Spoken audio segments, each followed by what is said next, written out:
Maritime Frontiers, exploring Nigeria's blue economy.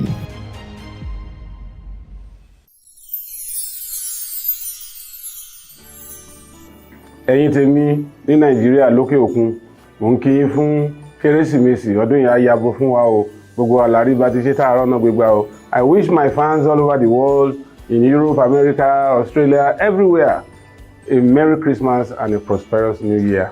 Catch ya next year.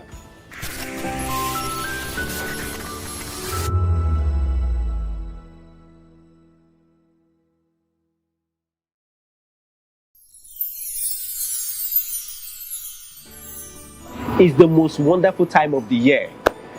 But for us, the technical crew, it's weird for technical people to be in front of camera, but I just want to say, now this one they make me come outside every day. Anytime when they call me, I will rush come outside. We don't get holiday. Our holiday is part of our daily routine and we've embraced it. I must say the work is challenging, engaging and interesting.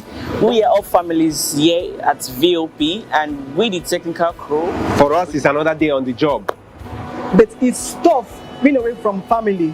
But the latter part of it is that after the work, we stay connected with video calls and messages. Merry Christmas. On behalf of the technical crew, we wish you a Merry Christmas and a Happy New Year. Merry Christmas, and here we are, job continues.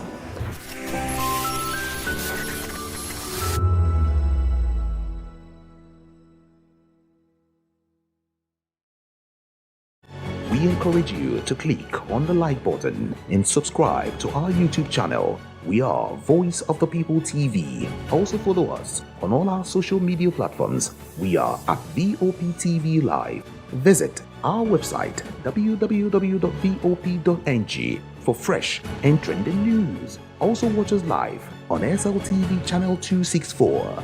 VOP TV, Voice of the People Television. The red carpets, awards, the razzmatazz, music, fashion, interviews, and more. Spotlight on Voice of the People Television. Let's feed you with all the juicy stories in the global entertainment space, bringing you the glitz and glamour as it is hot. Stay tuned to Spotlight, 1 p.m. Monday to Friday. Spotlight on VOP TV. Entertainment like never before.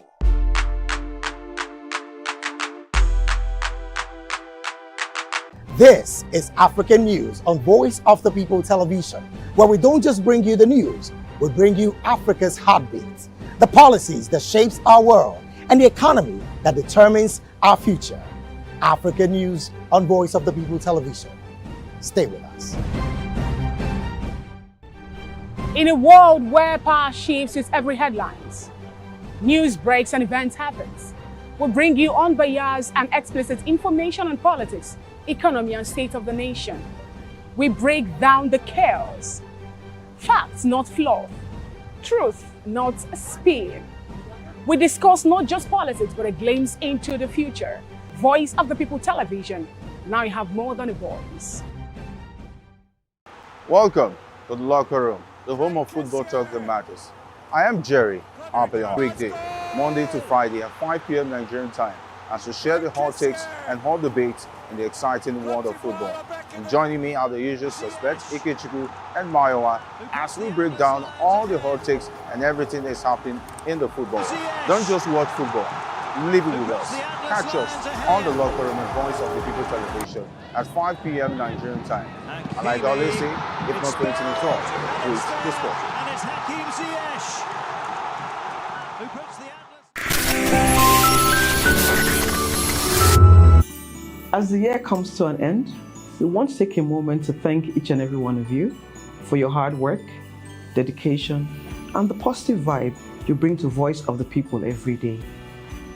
From all of us on the HR, we would like to say Merry Christmas, a happy, prosperous, and healthy New Year. Thank you.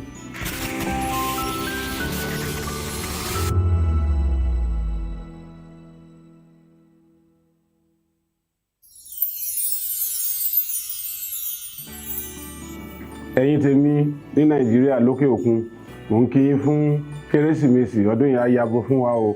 gbogbo àlàrí bá ti ṣe tààrọ̀ náà gbégbá o. I wish my fans all over the world, in Europe, America, Australia, everywhere, a Merry Christmas and a prosperous New Year. Catch ya next year.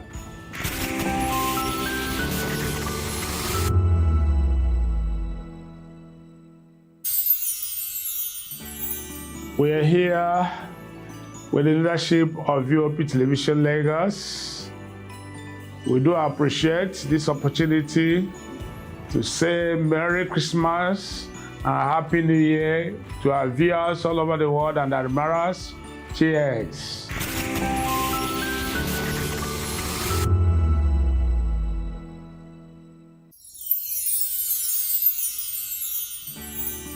It's the most wonderful time of the year.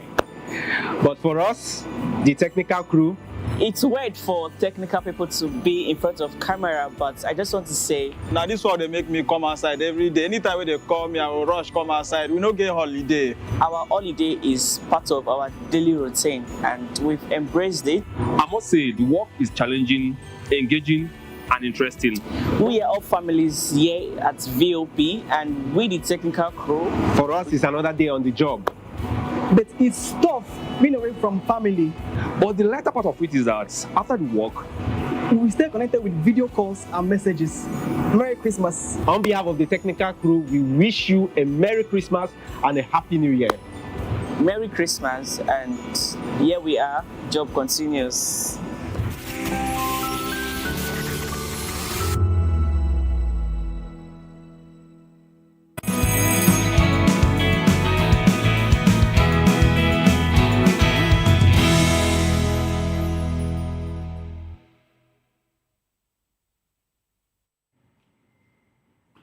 Yes, Fina. I'm trying to check how strong my fist is so that I can. You need to do is Boxing Day. Is it up to the punch you want to throw now for the boxing to happen? Is it up to 25 Can it get to you? It's even more than that. I'm going to take maybe okay, measure you behind take a dive. Okay, yes. You have to dodge it. Exactly. Oh, well, good morning and thanks for joining us on VOP Morning this morning. Now, today is Boxing Day, but it's not your typical boxing where you go hitting people, breaking their eyes and noses and all of that. It is all about putting your gifts inside a box like we have here.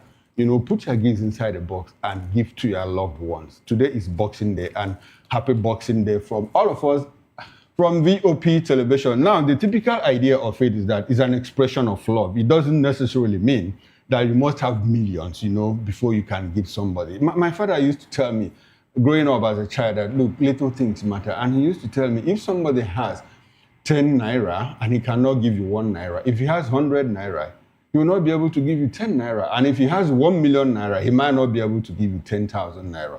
So it's a matter of expression. No matter how little it is, reach out to people. It's a period of giving. It's a period of joy. The Yuletide, let us celebrate in love and unity with one another. Well, once again, good morning and thanks for joining us. Fifi, I hope you have my box ready for me. This is not for you, by the way. I do. It's for our viewers. So anybody that gets here first is entitled to having what is inside. Exactly, but I have a box for you. But don't worry, after the show, we will go all together to the Christmas tree to unbox it. All right. I must have something for you. Stop it. Stop it, I like it. I like it. Fina, thank you very much. Now, before we get into the major topics of discussion today, there are also other interesting trending stories that we have for you. It's actually supposed to be a wrap, but unfortunately, our wrap is going to come up sometime next week, early next week. But the major stories for discussion today, we'll look into Catholic Diocese confirms release of all abducted St. Mary's School pupils in Niger State as Israeli Prime Minister Netanyahu condemns alleged Christian genocide in Nigeria. Away from that, Senator Ondume urges President Tinubu to suspend January 2026 implementation of new tax laws. I understand that there were protests in part of the country yesterday. Nigerians said, look, no, this is not the best time, to bring the new tax laws into effect because we're already having disagreement. What are the letters? Which one is the correct one between the one that the Senate passed and the National Assembly and the one that was assented to by the President? Nigerians are saying, look, we have to understand which one is the actual law before full implementation. And away from that, unfortunately, Ghana continues crackdown on Nigerians arrest 48 days after reporting 42 others. Now, these are the major topics of discussion. But we also have other interesting trending stories that we weigh in on in the course of the program. Fifi? All right, and I'm Fina Okechukwu. We're talking about other trending stories that made it to a white table today. The Igbo Sociocultural Organization, Ohanaeze Ndigbo Worldwide, has designated the last Sunday of every January as a special Thanksgiving Day for Ndi Igbo in remembrance of their survival during the Nigeria-Biafra Civil War. The decision was taken during the organization's MLB meeting held at the International Conference Center, ICC Enugu, where it was put to a vote and unanimously adopted. Announcing the resolution, the Deputy President General of Ohanaeze Ndigbo, Prince Okechukwu Nwadinobi, said the Thanksgiving was to acknowledge divine intervention that prevented the total annihilation of Igbo people during the 1967 to 1970 war. He declared that on the last Sunday of every January, all Igbo people will go to church for a special thanksgiving to God for saving them from extermination in Nigeria. He further stated that Senator Azuta Mbata led Ohanaeze Ndigbo deemed it necessary anyway to institute an annual day of gratitude, stressing that with God, the support of a few Nigerians and the international community, the Biafran cause and the Igbo people might have been wiped out. Interesting one. I saw the story and I was like, okay, fine. Finally, after how many years after the war, the Igbos have decided to say they need a day, map out to celebrate and also to thank God for saving them from the planned or total annihilation that they would have faced. The Igbos already had that. We saw the IPOB saying that a certain day must be a day for the people to sit together. Yes, yeah. And it's causing rift. Some people were saying we shouldn't go on to have a day for that, especially the Nigerian government. They've never woken up to say something actually played out during that. We also saw the Asaba people also talking about a day for them to celebrate the massacre that played out and all that. More like, commemorate the people that lost their life when they were not even involved in any war. And now we're seeing the Nwajobi faction of the Ohanaeze Ndigbo saying that what happened to Isiguzoro? No, that one is not recognized. No, you're saying... this is the authentic faction of Ohanaeze Ndigbo. You're saying they're because not an election recognized. was duly conducted. Azota Mbata was elected as the President General of Ohanaeze Ndigbo. All right. So, then now Isiguzoro and Co, who also have been making statements on behalf of... No, you can characterize that one as a faction. No, the faction. But this is the main leadership of the same thing is playing. Whenever I sit down to more like examine what plays out with some organizations and some groups and all that, the politics they play in it is a bit funny. Because if, for example, according to what he said, it was an election that happened. Yes, we had the story too, Enugu's convention and every other thing that played out. But tomorrow, it's just the people saying that they are the legitimate head of this organization, and it further disintegrates them and maybe their idea. We don't see that happen with Arewa Youth, Arewa Consultative Forum and all that, or maybe the Northern Elders. Arewa, you have Arewa Consultative Forum, yes. You have Northern Elders Forum. In the Southwest, you have Afenifere. You have the which is also factionalized. You have the Afenifere Renewal. Remember that Afenifere was also factionalized. These things happen all the time, not just in Igbo land. But now, why can't the people who organize all those groups now put their acts together to say, we have just one voice? Why must we have factions? No, that is politics. That is when I say faction of it, I know that they have I understand what you're saying, but I'm just trying to let our viewer know that the Ohanaeze has a leadership and it is headed by Senator No, not in my own. Okay. It's established. Even the federal government, in their wisdom, recognized Azota Mbata led as the authentic leadership. I wait for the Chris, also called Mazi Isiguzoro team also to come up to tell us that. But now what I'm driving at is this. I'm happy that finally the Ndigbos have decided to say that every last Sunday of January should be the day for them to go. That's exactly the point. There's something I want us to understand. This is a Thanksgiving Day. It's a Thanksgiving Day. The main title is Remembrance Day. Okay. This is Thanksgiving for the fact that the armistice, that ended the Biafran War was signed in January. 15th of January, 1970. Yeah. And so shortly after Christmas, it will be inauspicious, for people to get into celebration again. But I think that is probably why they shifted it to the last Sunday of January, which is more like it should be in the late January 20-something, 20-something, 24, 25, depending on, how the month runs.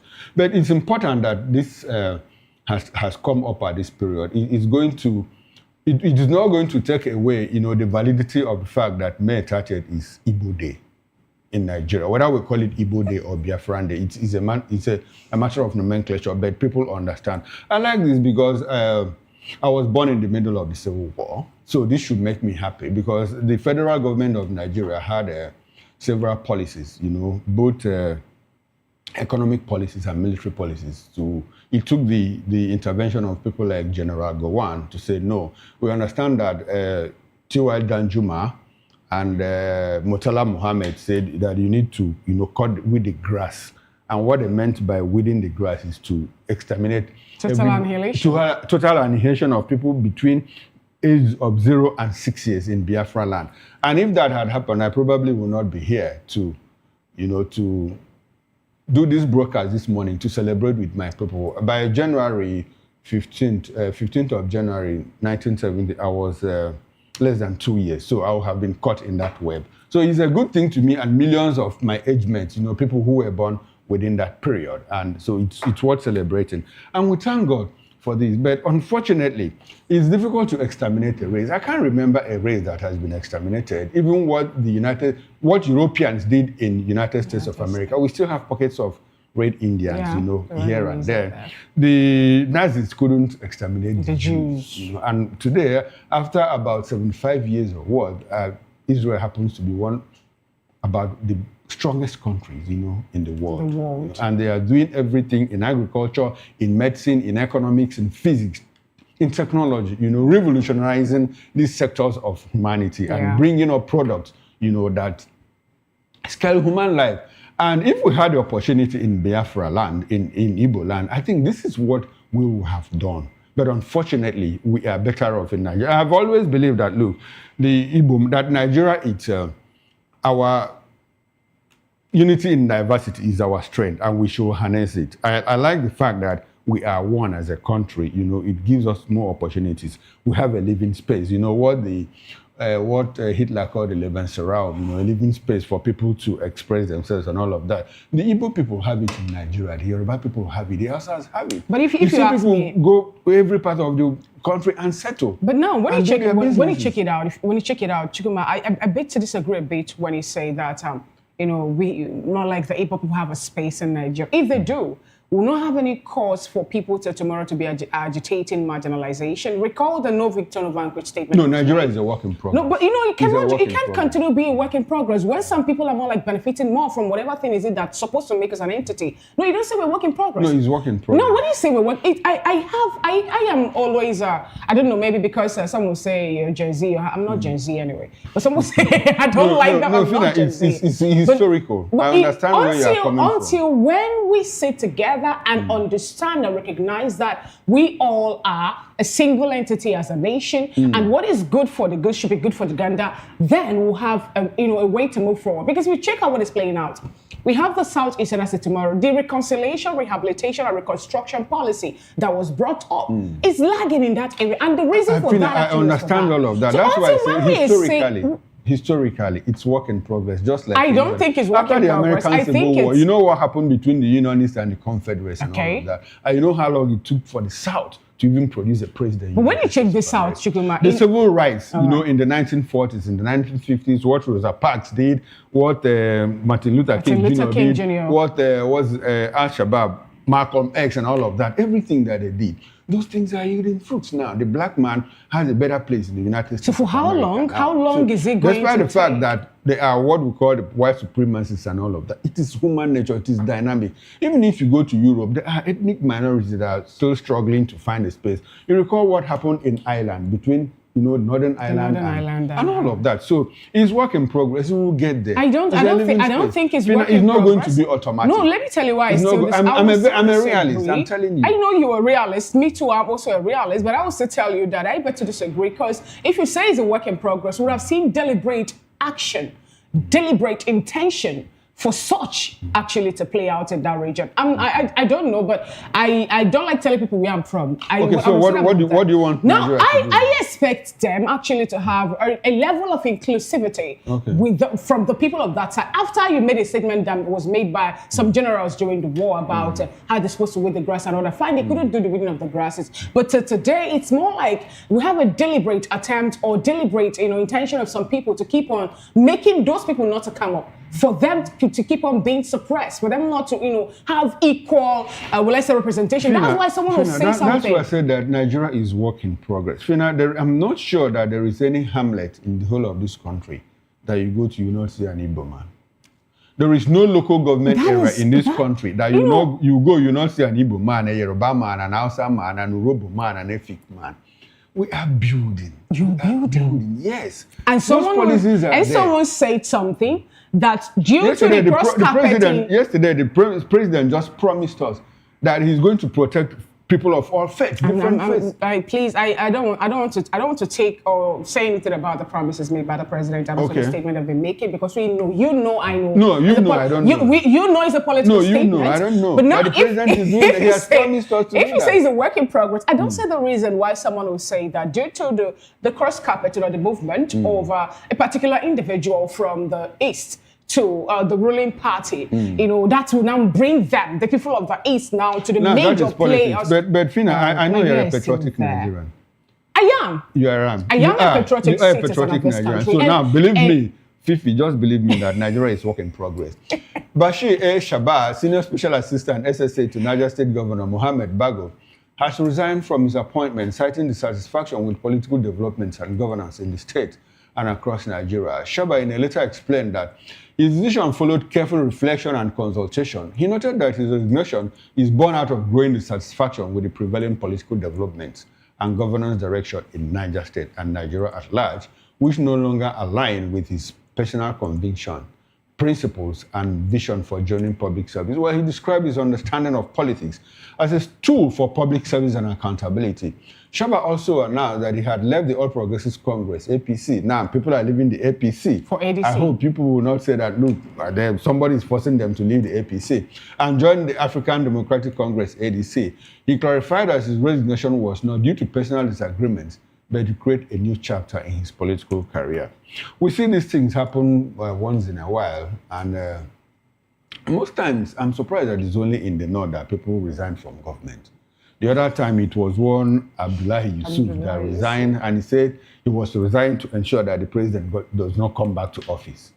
We also saw Hakeem Baba Ahmed, leave his position, very juicy position, political advisor to the president, resign his position and say, look, I don't like the direction this government is going. Now we have Shaba resign, not just from the government in Niger State, but from the All Progressives Congress and going to the ADC, which is more like the new color of opposition in Nigeria. A lot of people don't know what is going on and with the PDP. And so when we see people like Shaba say, look, I'm leaving the All Pro. By the way, he's not the first person that has left. No, he's not.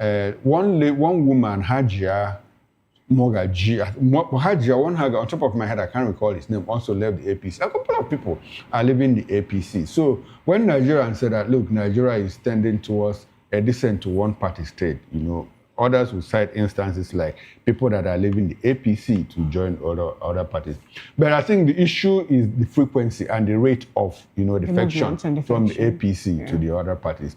Well, Shaba, I wish you luck in your new endeavor. You say you don't like the direction that Bago is traveling in Niger State. A lot of people don't like. I don't like too, because Bago has made some very unthinking decisions that when you examine them, you begin to wonder whether they were thought through, properly thought through and all of that. Like when he said that police should start arresting young men with dreadlocks and all of that. And he was the one also that said they shouldn't report. Was it the one that said they shouldn't report? It was his... Kwara State. Yes, Kwara State. Kwara State and all of that.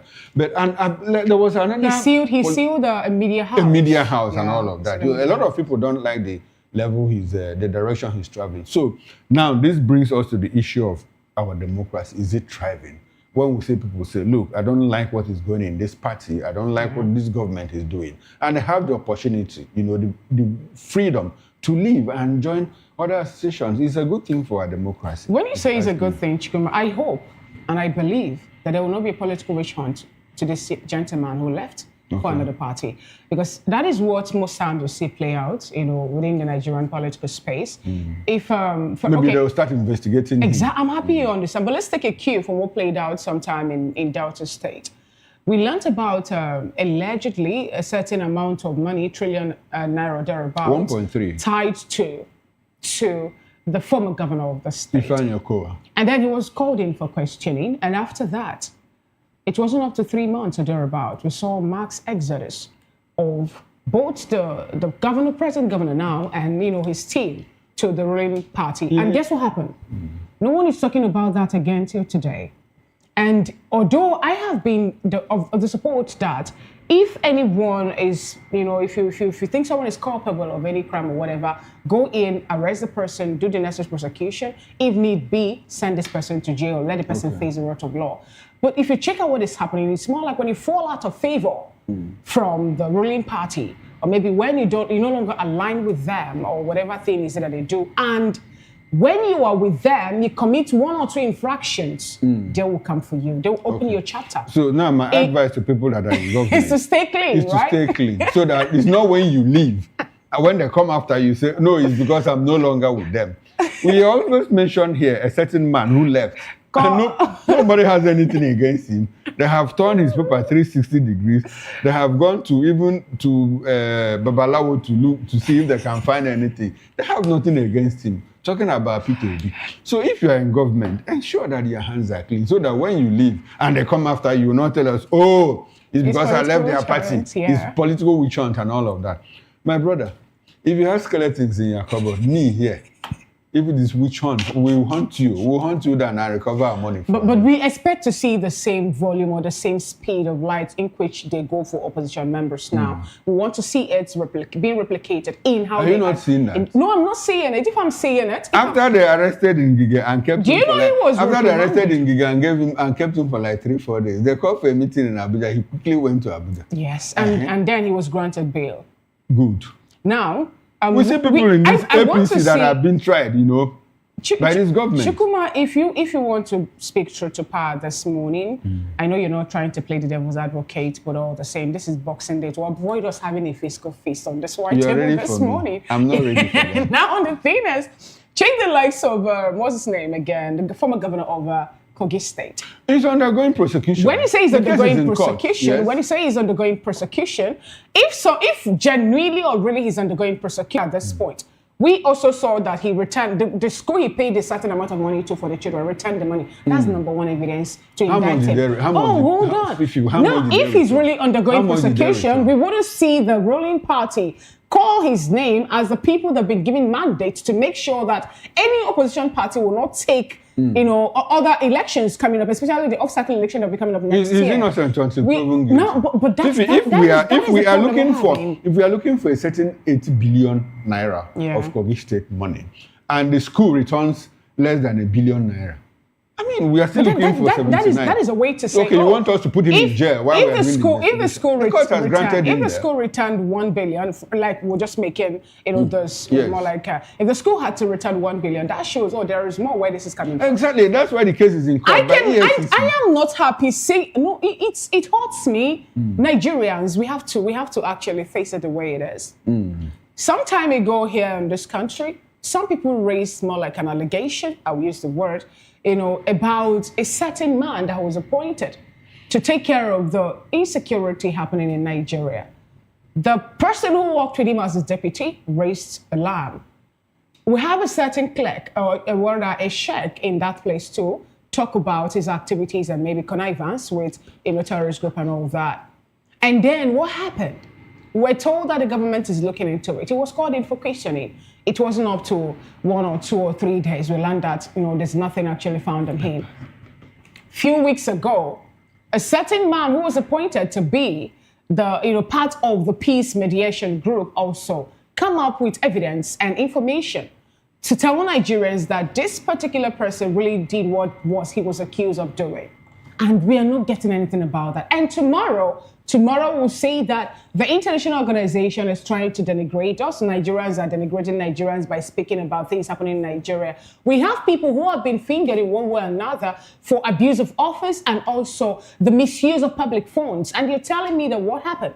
We saw what played out when we're talking about going back and forth with whether it is justifiable for someone to sack people. I understand your position. I understand your position. What you have to blame is our criminal justice system. It took 12 years for former governor of Abia State, OUK, to be prosecuted. And at the end of the day, the judge. As in. So I think we need to reform our criminal justice system to to fast track corruption cases, not just corruption cases, but all cases. So and I think the current CJ and Kekere Ekun has promised to do that before she leaves office. And I just pray that she does that. Well, let's just inform you that the Federal Capital Territory Administration (FCTA) has made 4 telephone numbers available to residents of the Federal Capital Territory to report uncleared refuse in their areas.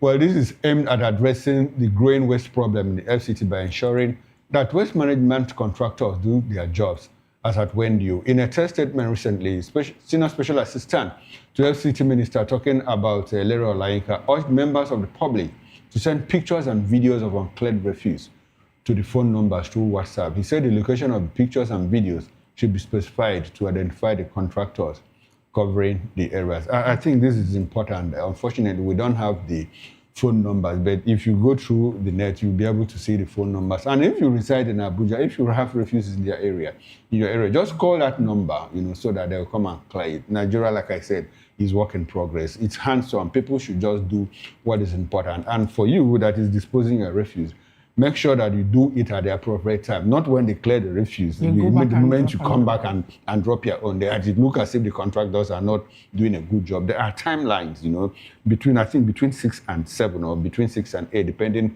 on where you are living. So it's important that we do all of that. Fifi, any word for you on this? All right, the only thing I have to say is they should make sure they see through this, not when Nigerians start reporting about, people not clearing of the refuse and all that. And then we also learned that it's more like some people are trying not to uphold the good work of the FCT minister and also the FCTAs. Then also, I don't have issues with employing local contractors to help take care of the works, but I believe we'll not see tomorrow people will be on the street of Abuja protesting on paid money or wages or whatever over the work they must have done, because we see that happen. We see people coming out every time to protest that they've worked, they've done this work, at the end of the day, they're not being paid. So I believe now that with this new directive and also the numbers were made available, that FCT, that's the Federal Capital Territory, will, take a new leaf or maybe have a new face and, will not have any back and forth with dumping of refuse and every other thing. All right, now let's quickly run through the papers. The papers are late this morning. I guess everybody is at home trying to exchange gifts and all of that. Fifi, when we are done, we'll go home and do ours. Now, let's start from the Punch newspaper, with the window headlines. Bono bomb blast sparks heightened security nationwide. Tax law mismatches pose serious risks, CITN warns. I'll take that again for clarity. Tax law mismatches pose serious risk, CITN warns. Now, CITN is Chartered Institute of Taxation of Nigeria. Christmas, governors, APC, Saraki preach tolerance. And beside the nameplate, NNPC director's pay soars 58% to 4 billion naira. I'll take that again so that you'll understand what we are saying. NNPC director's pay soars 58% to 4 billion naira.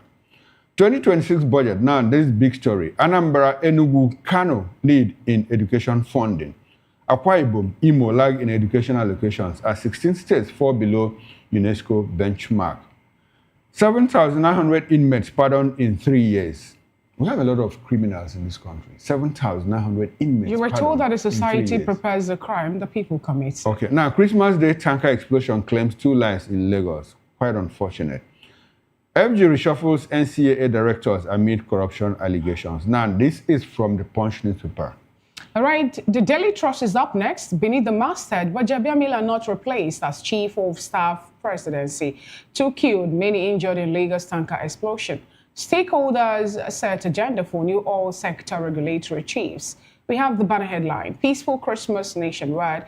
And beneath the picture that we have from the church attendants, a Borno mosque blast. I watched worshippers fall. That is coming from imam. Those are the stories on the cover page of the Daily Trust newspaper today. Okay, and from the Nation newspaper, window headlines: Pope seeks peace, justice in war-torn communities. 25-story Great Nigeria Insurance House for demolition. Poor electricity supply in Lagos, others likely to linger. 6 Zamfara PDP lawmakers dump party for APC. Now the big story: Nigeria, US hit terrorists in Northwest. I'll check that again for emphasis. Nigeria, US hit terrorists in Northwest. It is the Nation newspaper that is reporting this, apparently telling us that, look, US is here, as have hit terrorists in Northwest.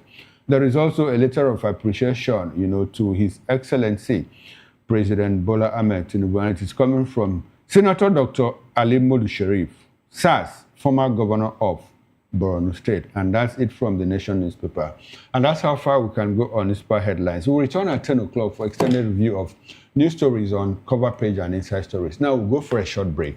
And when we come back, we'll talk about one major important story. Well, Catholic Diocese confirms release of all abducted St. Mary's school pupils in Niger State, as Israeli Prime Minister Benjamin Netanyahu condemns alleged Christian genocide in Nigeria. Join us again. We'll be right back.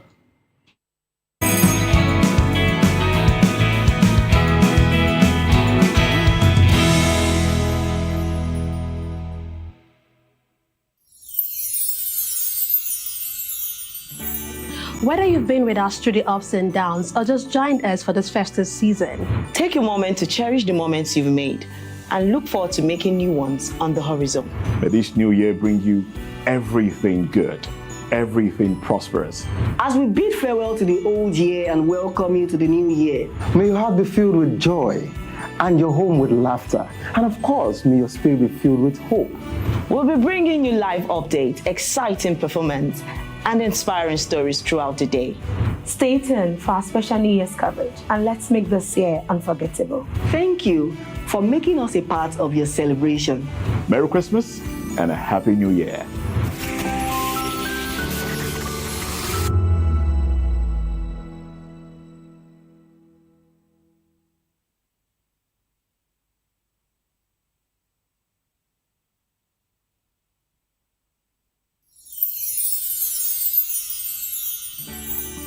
It's the most wonderful time of the year.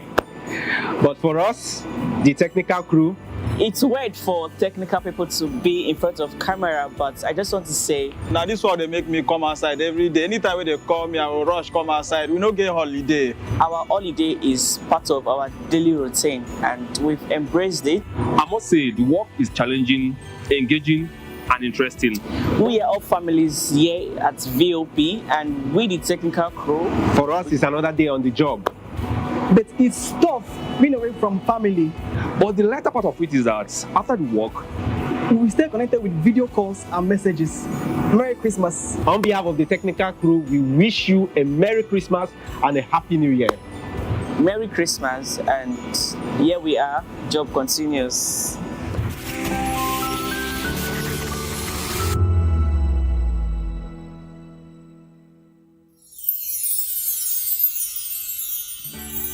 It's a season of love, a season of joy, a season to celebrate you because you deserve it.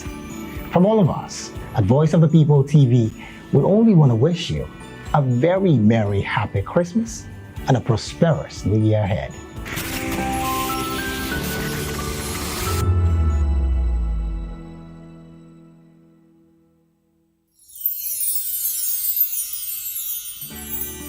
As the year comes to an end, we want to take a moment to thank each and every one of you for your hard work, dedication, and the positive vibe you bring to Voice of the People every day. From all of us on the HR, we would like to say Merry Christmas, a happy, prosperous, and healthy New Year. Thank you.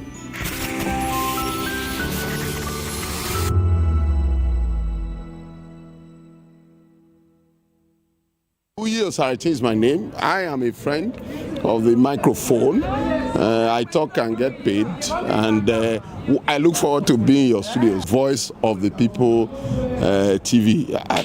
That name is unique, and the brand is very sweet. I like the packaging. picture qualities, camera qualities, and then of course, the quality of human beings that I see sometimes on your channel.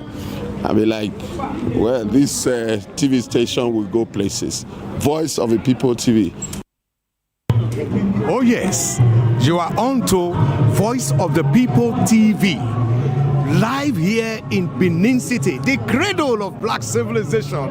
What are you waiting for? Tune in, bro. Hey guys, what's up? How you all doing? They call me Ovisha Nelson One, your number one celebrity host, and you are watching Voice of the People Television, VOP. Stay tuned.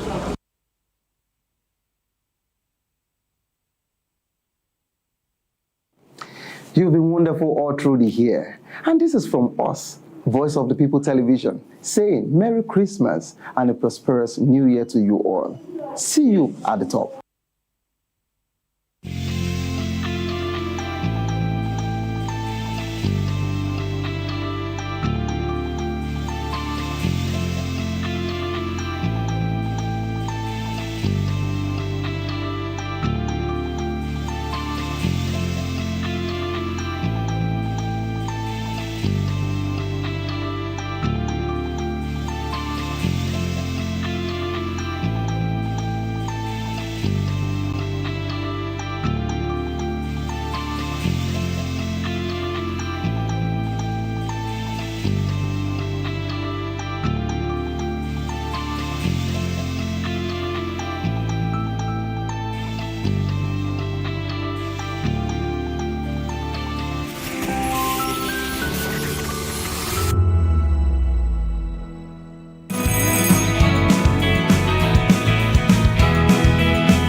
All right, welcome back and thanks for staying with us. And if you are just joining us, this is VOP This Morning on Voice of the People Television.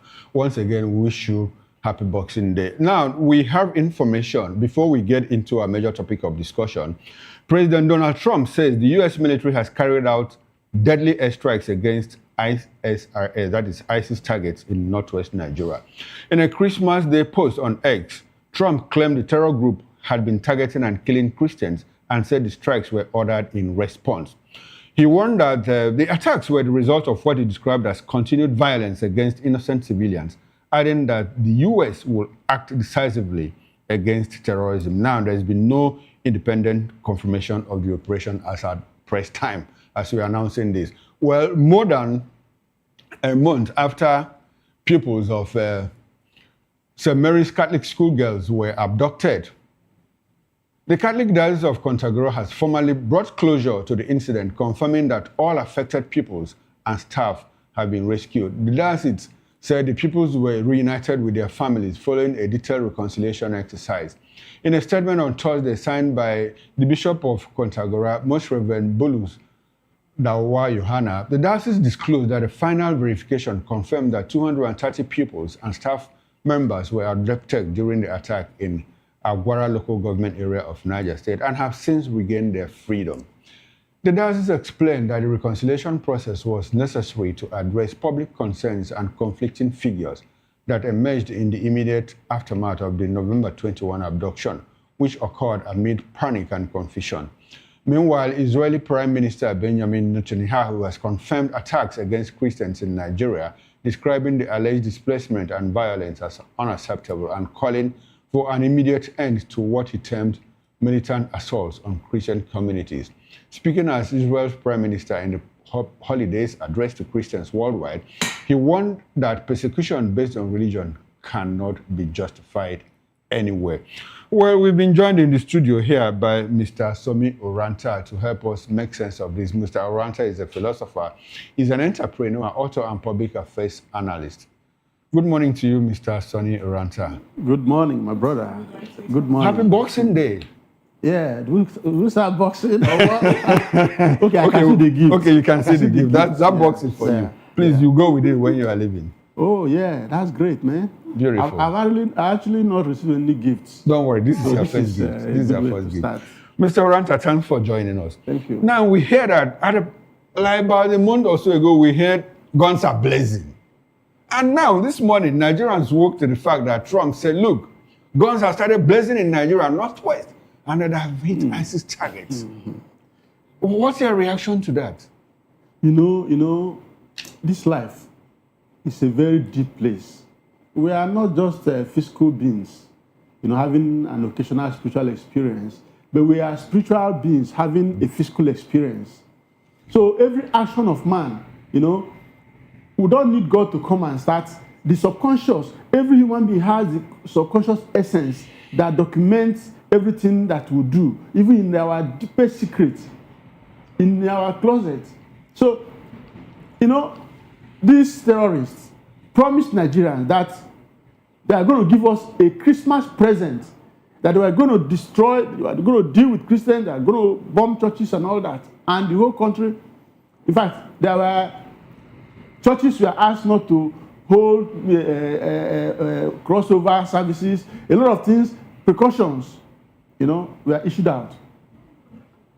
Do you know, it now happened that the Americans, their bombs and guns came ablazing in the area where that girl was killed, Deborah Samuel. Yes.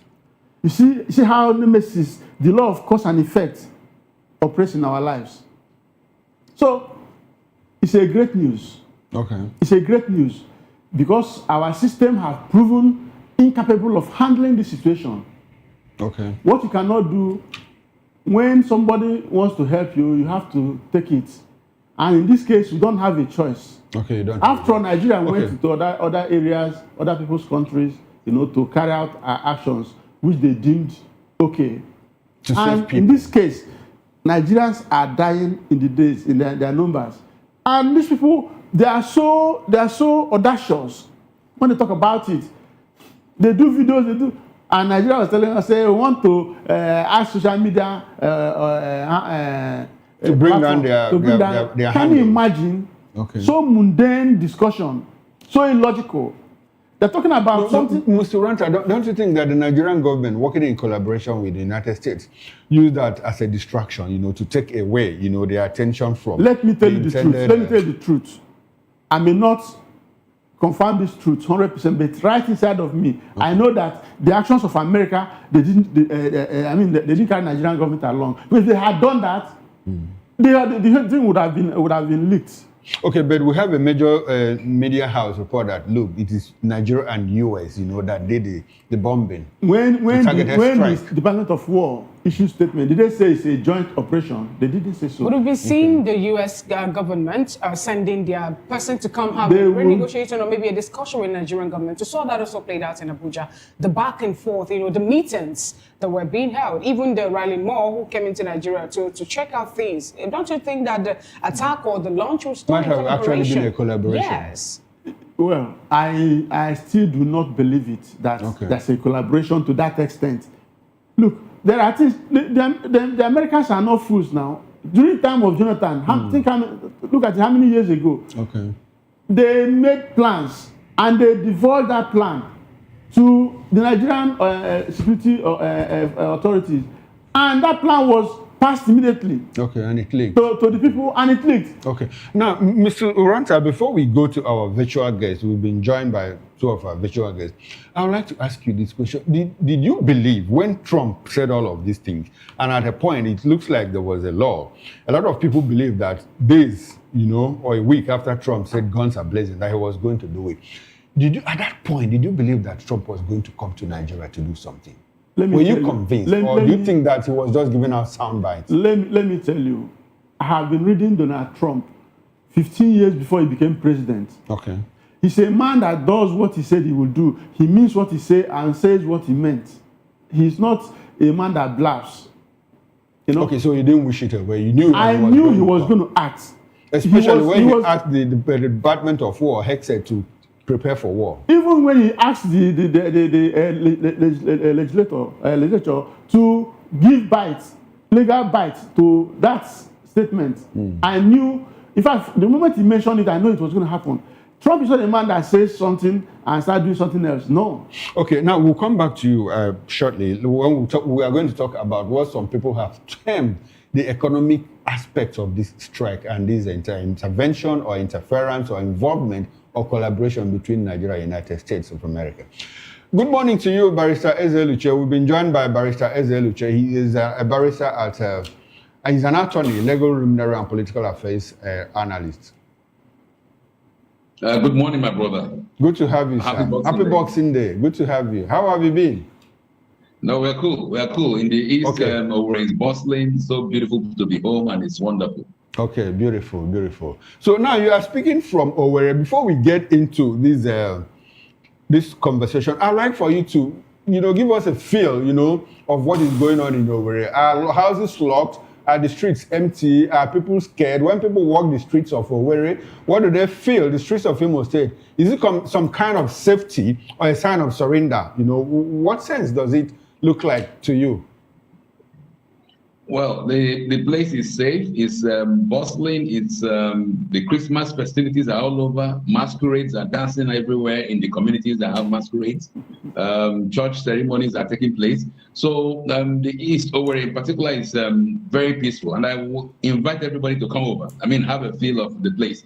For a very long time, what has been happening in the Southeast has been orchestrated, externally orchestrated. And most of us here feel that even the security agencies, the government security agencies and their mercenaries, particularly Asari Dokubo and his people, have been part of the nonsense. But the people have come back and they are in full control of their place now. So there's even no space for any funny things to happen. The Indo where I fully on ground. All right, beautiful. Barrister Eze Luche, I'd like for you to, to react to the information we have this morning that, look, United States has hit some ISIS targets in parts of the Northwest. Did it come to you as a surprise? Certainly not. Certainly not. You see, the U.S. is a process-driven country. They announce policy and allow the process to roll out, and then mark out their targets and hit them at will. That is what has happened now. A few weeks back, some people were saying that it was all bluster, that after the visa ban on Nigerians, the U.S. government has shown that it really had no interest in any part of Nigeria. But the reality is this. The entire world has a duty to protect, a responsibility to protect where people have been almost killed on a daily basis by terrorists and by their own security agencies. So I was not surprised in any way whatsoever, and I actually expect more. I expect more in the sense that there is this claim by the government that they were part of it, they were all that stuff. We know this just being politically correct. If they had told the Nigerian authorities what they were going to do, all the terrorists will leave that place. Okay. And then the question now should be addressed to the Sultan of Sokoto, who claims to be the Lord and Master of the entire Sokoto Caliphate. Was the Sultan aware of the presence of this ISIS in his territory? What has Sultan Said done to restrain these killers from operating from Sokoto? If he is part of it, if in any way he's found to be complicit in the presence of these criminal elements, then perhaps there should be more direct efforts to curtail the excesses of the Sultan. Because on several occasions, this same Sultan has come out blazing and making so much noise. Now the terrorists are in his domain and he's not done much. That is what I want to say. Okay, now, Barrister Eluche, you understand that I would like for us to talk about the implication of this. Do you think that this strike is going to bring peace and lasting peace, if I may say? I ask that in the light of the fact that a certain cleric, an affiliate, somebody who is known, to be an intermediary between Nigerians, or so to say, between the terrorists and the government at some point, talking about Sheikh Ahmad Gumi. He was on this station the other time and he said, look, if Donald Trump as much as touches one of these bandits or terrorists, that the terrorists and the bandits who are Muslims were going to unleash mayhem on Christians. Do you see that coming? And if that happens, do you think that America's involvement is going to bring lasting peace in Nigeria? Or is it going to make Nigeria unravel like places like Afghanistan, places like Yemen, where you have sectarian war, or places like Iraq and all of that? Do you think it's going to bring lasting peace? Now, I have very many Muslim friends, and nobody wants terrorists in his domain. So characters like Sheikh Gumi were talking absolute nonsense. And the more he talks, the more he makes himself complicit in this criminality. So let him come out and unleash that mayhem, and he will see the stars that he deserves. In fact, the inability of the Nigerian government to curtail such elements is what makes some of us believe that the Nigerian government and collaborating with these terrorists. If a country like Saudi Arabia, the bastion of Islam, can deny Gumi entry visa, why must Nigeria tolerate such characters, such criminal elements? And when you say it's a go between the government and the terrorists, that's not true. The man is in fact, he's in bed with terrorists. He collects money on their behalf. He is, by what he does, a terrorist. The fact that this government continues to tolerate such elements makes us believe that the government is complicit. I do not believe that any Muslim anywhere will feel associated with this element, with this. Apart from Sheikh Ahmad Gumi, barrister, we have also a Professor Usuf, a certain Professor Yusuf, who told the newly appointed Minister of Defense that he shouldn't go all out, in flushing out these elements. Rather, they should also employ the non-kinetic measure. And, in handling, he's already say, you don't think Muslims are in support of this. We've seen some of them come out to say, don't go all out. Don't use military might. And the words of the Yusufi said, now, Christopher Musa, remember you're now a political elected official, appointed official, no longer a military personnel. So don't go all out with your fist on these bandits or elements we have in Nigeria.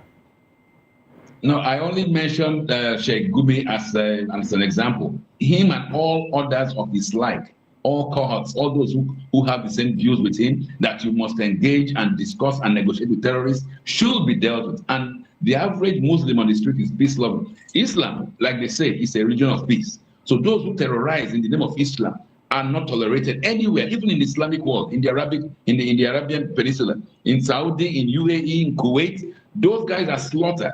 So let those who claim they are in support of these terrorists in Nigeria, let them come out and let us see them. Now, do you think the Nigerian government will do anything to make sure we end the issue of terrorism, especially when, according to Goodluck Jonathan, when he was there, he's saying that in his cabinet, he has some members of Boko Haram, group there. And also, we've also learned from the former governor of Kaduna State that the government of the Kaduna State presently is more like negotiating with bandits to the tune of 1.something billion being spent on them.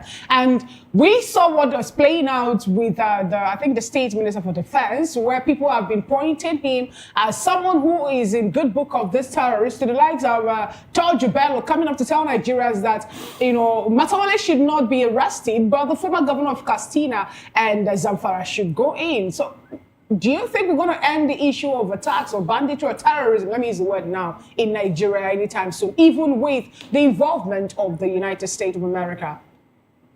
Well, the thing is, attack on terrorists should continue until they are totally eliminated. When people like even Nasir El-Rufai begins to talk, you wonder what he's just trying to save his neck. We know what he even told Nigerians he did as a governor. Nasir El-Rufai publicly claimed that he went as far as Mali, Burkina Faso, to pay off terrorists who were coming to kill people in Southern Zaire. So he cannot now come and start changing. We know his characters. And even people like the current vice president, Kashim Shettima, it was in his house that Kabiru Sokoto was arrested. So let us not mince words. If it means anybody who is involved in terrorism, no matter how highly placed, must be brought to justice, because they are criminals. And I'm not saying that the vice president he's implicated. He is implicated. As governor of Borno State, what did he do? What was his role when Boko Haram was bombing and killing people? Now, what should be an eye-opener for Nigerians is this. When you see turbaning ceremonies, when you see wedding fatihas, where thousands of people gather, of the high and mighty, of those who are in bed with terrorists, you don't see them being bombed by these terrorists. Why? Because they know themselves. They only go for school children. If you are holding a wedding fatiha or you are holding a turbaning ceremony in the Emir's palace, in the Sultan's palace, and nothing happens, you begin to suspect that maybe nothing is happening because they know these terrorists. And we have now realized that indeed the terrorists are on the payrolls of these governments. All right. So Thank you. Enough of all these prevarications. Let the government come out frontally and destroy terrorists. And if Bola Ahmed Tinubu does not act accordingly, if he does not act well against terrorists, he will be treated as one in collusion with terrorists. Thank you so much, Barrister Izeluche, for your submission. Let's get Mr. Comrade Frank Ahioshin join the conversation. Comrade Frank Ahioshin, good morning and happy Boxing Day. Good time you join today's conversation.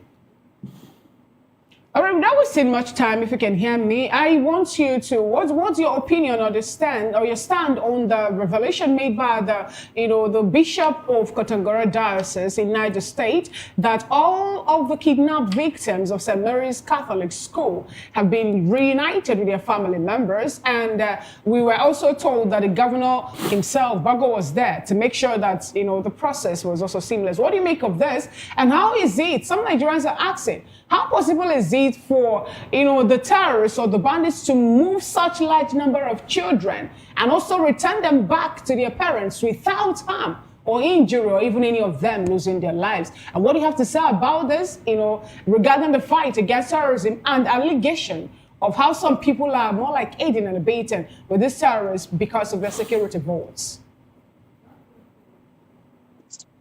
Yeah, I can hear you quite. Hello? I can hear you. If you can hear me, please, I'll need you to answer the question.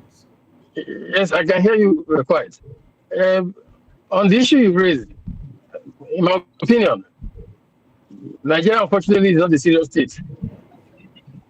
In fighting terrorism, it actually falls within the purview of comedy of sorts. I think the only fortune we have that we can count on right now is that the US president has put his voice to it and further taking a step by ensuring that there's action to follow. Unfortunately, as wonderful as this may appear, the best we can get from these lines of intervention are simply temporary reliefs. Because no nation builds another. Nationhood is a responsibility of the collective who have chosen to come together and pursue the cause of their interests as a whole, as a people. So no other country comes to build another one. The best America can do is what she's doing today, or what she did yesterday, and maybe they may do a few more. If Nigeria as a country does not employ the requisite discipline of nationhood to ensure that things work the way they ought, it will just be a case of moving from frying pan to fire within a short while. That is the truth. Look at our trajectory from 2009 till date, especially when the Boko Haram onslaught commenced quite. Go and check our defense budget. Every year there's monumental increase in the budget for defense. There now seems to be quite a proximate relationship between increase in defense budget and increase in security. Because increase in insecurity rather, not increase in security. Because insecurity is now a business in Nigeria. Up here is over 5 trillion. Go and check what the budget was. The last budget that Jonathan passed in his time. The budget for defense alone is about more than the budget of the whole country as at that time, barely a decade ago. How many Tucano jets did Nigeria buy? How many helicopters have been bought?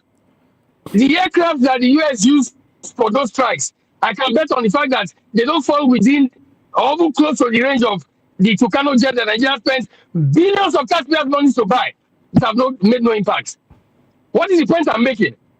The Bishop's viewpoint is wonderful. We must appreciate the fact that people are happy that they got their kids back, even if they've been held down in some states that could be described as hell for about a month. The fact that they are brought back is worth celebrating. Celebrating not that the government achieved anything. Celebrating not that the government rescued them, because they were not rescued. Something went on behind the scene. Obviously, the terrorists were settled. So it's not a case of government being in charge. What happened in Kosangoda is a case of government being conquered, government submitting to the whims and caprices of another government. All right, Frank. Because for anybody in any state, let me learn, please. For anybody in any state to exercise the force of violence, and government does not, as in, duly put that organization or person where it belongs, it only indicates the fact that there's another government. So those guys that did that in a sense like government of their own. Okay. In Nigeria today, I can tell you free of charge that we are talking in this program. these same guys can go and operate in 100 different schools, 100 different communities, and they will succeed Exactly the question I wanted to ask you, Mr. Frank Ehiosu.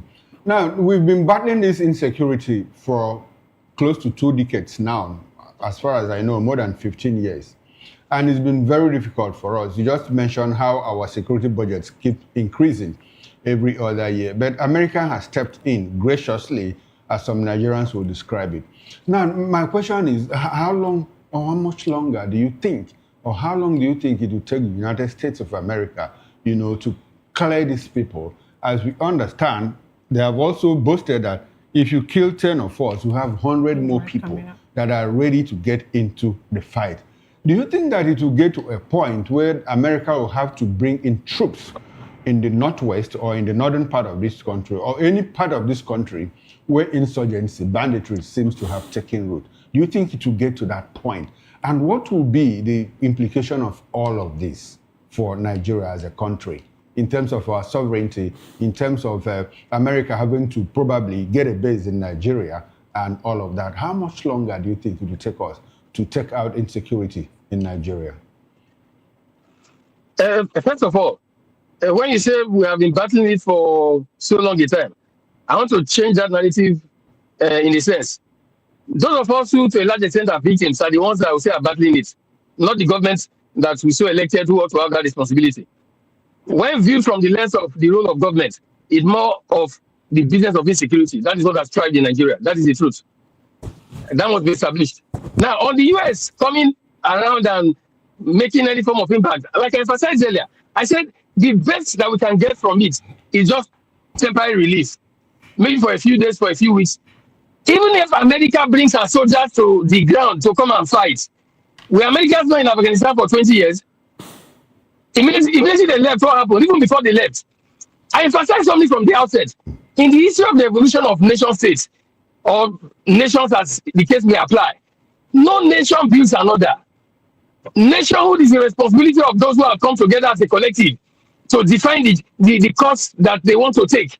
And Nigeria, as it is today, is actually unfortunately driven by factors that ensure that we are retarded or swimming in the pool of retardation rather than making progress.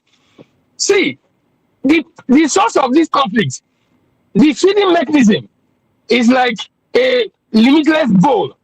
Our governance and political culture ensures that there will be insecurity in Nigeria.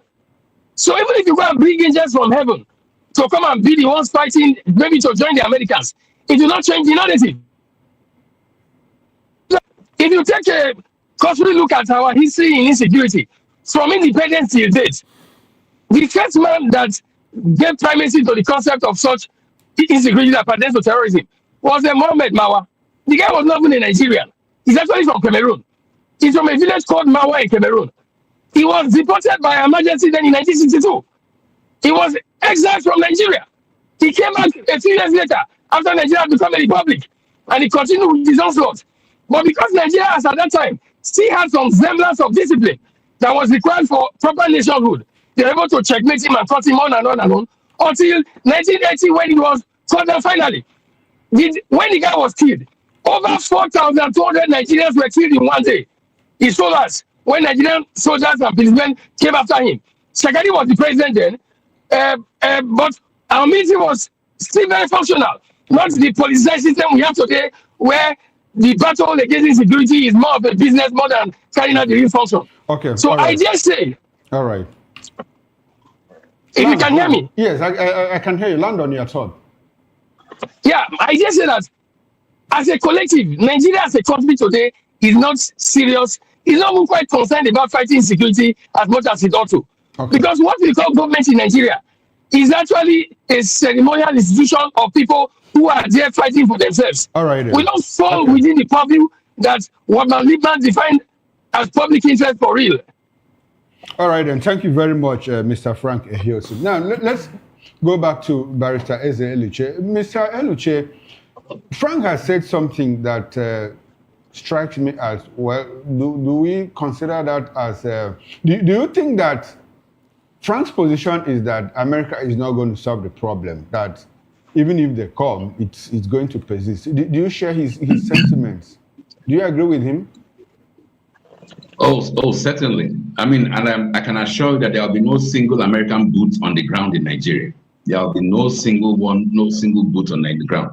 And what they fired, they didn't even use jets. It was missiles that were fired from thousands of miles away, but they were targeted and programmed. So America will not send troops on the ground. What Nigerians need to do is to have a government, a people's-oriented government, as our rulers, and not characters who just stumble and all they're interested in is in the finances. It's in enriching themselves. That is the problem we have in this country for now. So I do not think there will be any difference. America will not come in on the ground. So we have to address this issue by ourselves. And the way to address it by ourselves is that when we feel pained enough with these terrorists, with the attacks going on, we make sure that we have in place a government that is people-oriented, that is put there by the people, and not guys who rig themselves in and get in there and all they want is money, money, money. That is the problem we have in Nigeria for now. So Nigerians, if you're interested in wiping away terrorism, if you're interested in having security, if you're interested in ensuring that your kids don't get kidnapped, when next you have elections, ensure that your votes count, and that any attempt at rigging it is an attempt to perpetuate the evil that is going on in the country for now. When you say that the U.S. will not send in foot soldiers to come into the country, are you running out the fact that, no, Nigerians before now with the opinion that we're not going to see, the U.S. presence at all, even when Trump himself made the statement.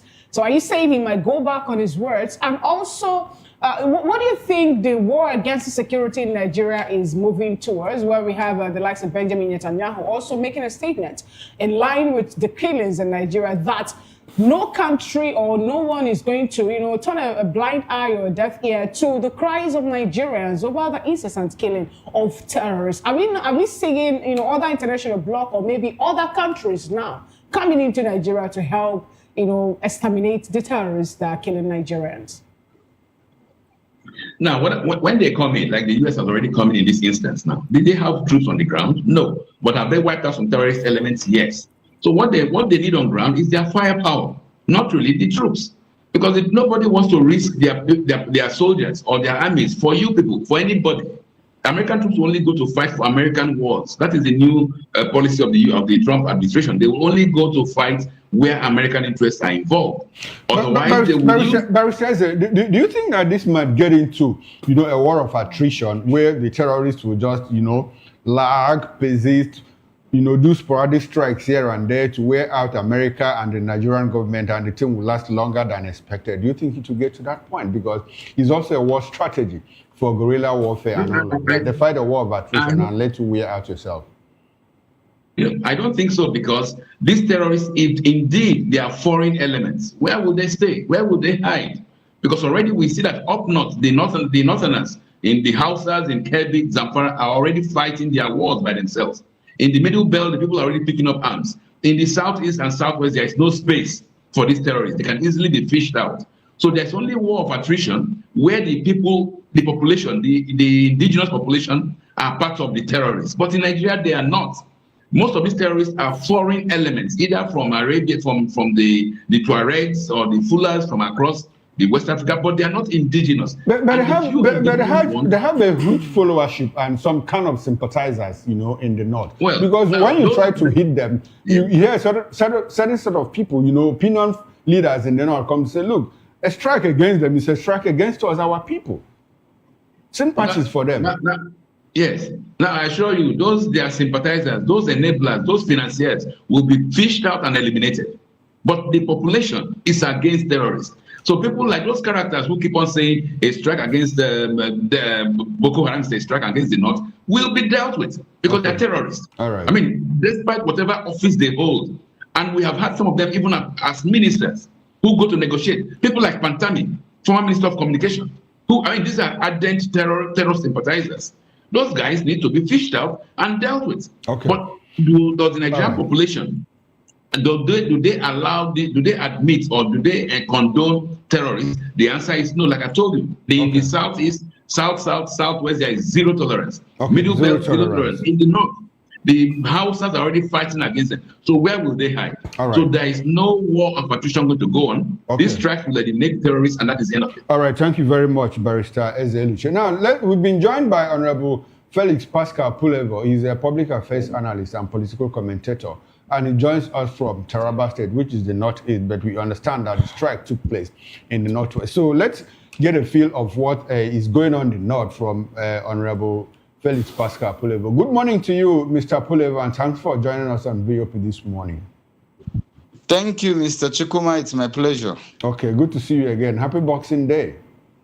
Yeah, it's my pleasure. Thank you very much. Okay, now we hear that there's been a strike, on ISIS targets by United States of America somewhere in the northwest. Do you have that information? And what's going on in the north as we speak? Can you help us, gauge the pulse of the people in the north, especially where you are joining us from? Has the information filtered, and what is the response of the people?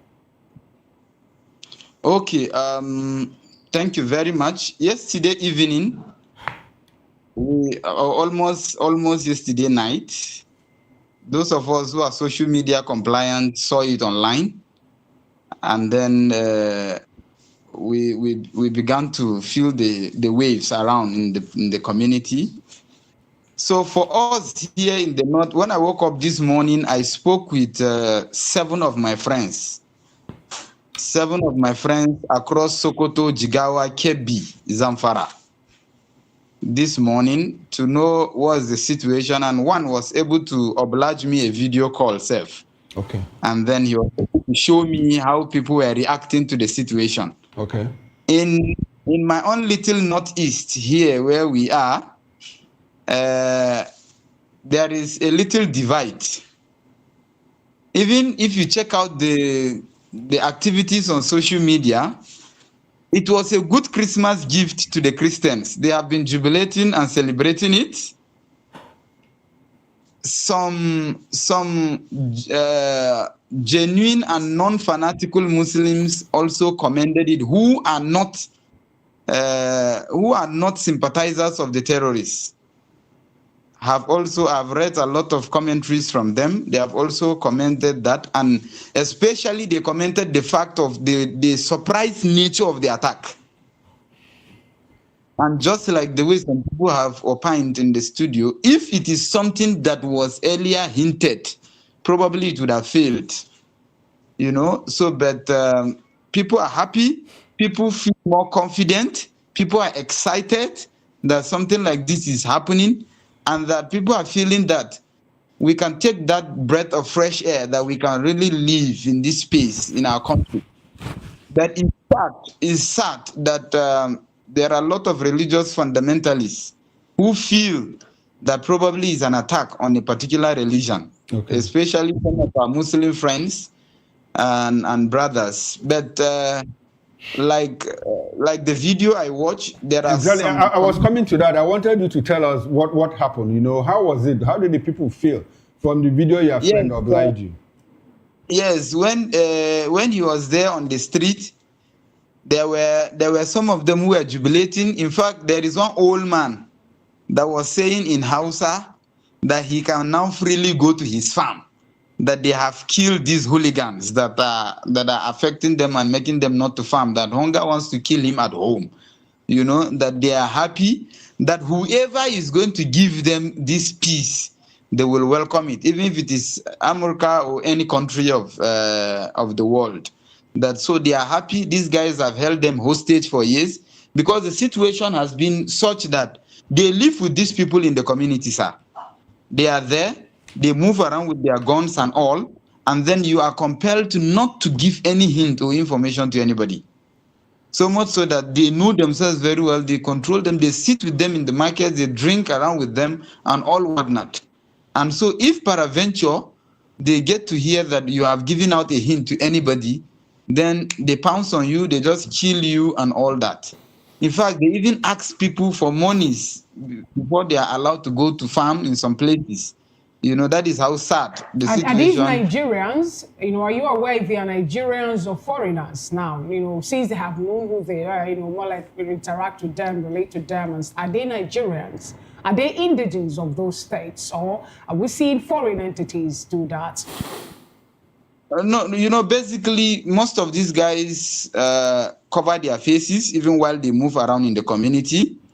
And Hausa is a language that is spoken beyond Nigeria or beyond northern Nigeria. So Hausa is spoken in Niger, in Mali, and some of these African countries that are our neighbors. They speak Hausa there because you still find the Hausa and Fulani people in some of those areas. They speak Hausa, but on a realistic note, you will know from their accent that some of them are not Nigerians, but then definitely there are a lot who are Nigerians. The sad situation is that I was privileged to be in Maiduguri as a 2009, 2010, when Boko Haram started. When this thing started, sir, it was a case of people shielding it. They knew some of those boys who were doing it, but they were now seeing it as if it was something like it was a fight. Maybe we are farmers that farm yam, and then these are boys that are trying to see that our yam is not stolen by others. So they didn't see that it was going to escalate to get to this point. They were looking at it as if they were young men who were coming up, trying to protect their faith, trying to ensure the enthronement of Sharia law or Islamic law in the parts of the country and all whatnot. But then over time, it took a different dimension because they were now killing randomly, they were killing indiscriminately and not really going by some of those things, because their ultimate mindset is that when they get you, you find small children, they will tell, especially these Almajiri boys, they will not tell them, you find somebody has been in this Almajiri system for up to 20 years of his life. He has grown in it. He didn't have the opportunity of Western education, only this one. So now they psych him and tell him that, look at that small boy that was born in that house. They used to go into the houses to beg for food. That look at that small boy that was just born yesterday while you were already grown up. Today, he has come back from the US or he has finished university within the country. He is driving a car and all whatnot. And you that is his senior, you that is his elder person, you are eating from scraps that fall from their table. That is this a fair system? That your age and whatsoever is not considered and all whatnot. And because they are limited in this Western education, they easily, because they are gullible, they easily give in to this kind of things and then now say that this Western education is bad because it is not fair, it is not just, it is just for some few persons. And then people are indoctrinated and they keep fighting and killing people indiscriminately. As a northerner, can you say it's justifiable for such to go out? We know that in the north, some people even enjoy free education. Some people are being paid to go to school, but yet we see the likes of the Boko Haram, coming up to say that Western education is haram, that people shouldn't indulge in it. So is it justifiable now for such to make it to the table? Because the likes of Sheikh Ahmad Gumi was also suggesting that Nigerian government should find them a suitable education that will also align with their level of understanding, more like going for Islamization. But they are already, being forced or asked to get themselves enrolled in education. In Kano State, for example, have Kwankwa Sudan, have so many schools, the Kwankwa Sia movement, they have all education, even food will be made available. The likes of Goodluck Jonathan also provided schools for them. The former governor of Imo State, in the person of, Rocha Zokorocha, built many Araman general schools for them to go and get Western education. But it's more like they turn their back towards that. Is it justifiable now for us to say the discrepancies we have in social stratification is what enabled them to pick up arms and start killing people? It's not justifiable because just the way you said, it's not like they were denied the opportunity. I know a lot of states who have been doing wonderfully well. Even back then, when I got admission, I was in the university. So states like Yobe State, for example, once you pick up admission, if you are admitted to go and study in the university, irrespective of your department or the course you are going to study, as at then, I don't know if it is still running, you will go to their scholarship board and you pick up a state government appointment. So I had some of my colleagues, especially those who are in engineering, and the medical college and all, that were collecting. Automatically you become a civil servant, level 7 in the state government. And then they were the ones rather sending money home. And all these things were put in place by the government to encourage people to go to school. So the government in its own way have put up these measures. In a lot of our northern states today, education is free. In Taraba State, education is free. In Adamawa State, is free education, from primary down to secondary school. The tuition in the universities, especially in the state-owned universities, have been subsidized. Right. Like in Taraba, it's by 50%. So you don't have a reason for some of these kind of things. Okay. But unfortunately, and we are hoping that with some of these measures now, the president is really realizing some of the challenges, and we, unfortunately and respectfully, people like Sheikh Gumi, should be behind bars or, in DSS custody for questioning as we discuss this kind of things. All right, because thank you so much.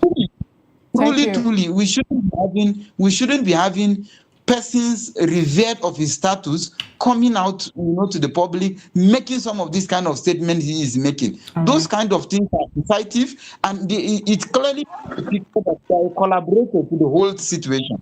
Because it's like he knows a lot. So we need to call him and ask him a lot of questions. Thank you so much, Honorable Felix Pascal Polevo. Thank you for your submission. Let's bring it to the studio before we move over to the next topic of conversation. Talking about Sheikh Ahmed Gumi, Mr. Somi Oranta, Sheikh Gumi called on the president to halt U.S. military, cooperation and the bombardments happening in Nigeria. He just called the president to say, cease or halt all cooperation with the U.S. and carrying out the bombardment in some states in Nigeria. What do you have to say to that, please? Well, the U.S. do not need Nigeria's cooperation to act. If a nation, we are living in a global village. If any nation state decides to become a terrorist enclave, it behoves of the civilized world. America is the policeman of the universe. For them to go in and take care of this situation, ensure that there's no festering ground for terrorism. Because if you allow it to hibernate in Nigeria, to develop and grow wings and all that, when it is perfectly matured, they will export it to the whole world. So that's why they will not allow it. They do not need Nigeria's cooperation. It is good that Nigeria is cooperating with them, but they do not need Nigeria's cooperation. And now that Israel is also interested in the matter, anywhere terrorism festers in the world, they have a duty to stop it. Because these people are not human beings. They are not. Because they look out for that's the most deadliest way and most creative, in the negative, ways of exterminating their fellow human beings. And I listen to what people are saying here. Some other analysts are saying, you cannot tell a man, you cannot promote education when you say that education, Western education is haram. Meanwhile, everything they use, all the gadgets they use are Western. They're Western technology they are using. And they are blindfolding the people and telling them not to go to school. Okay, how will you promote education more than the way they are doing it in the North? Even when you want to go to public schools, unity schools in Nigeria, those from the North, you need 100 and something points to go to get admission. But some states in the North, you need only 5, 10, 20, 40 points. That is the areas where they have tried everything. If you want to get admission, the moment you get, he told us here that you are giving money, you are paid to go to school. All right, Mr. Oranta, this United States involvement, now how do you think it's going to impact the 2027 general election? Well, it depends on how the government, their level of responsiveness and cooperation. But I think it is, I see an ominous sign, because the president seems to be tied to some certain people. Because you cannot tell me that the Minister of State for Defense, who has been accused by several, stakeholders, people who knows that this man is a sympathizer and enabler of terrorism, and is still there. Okay.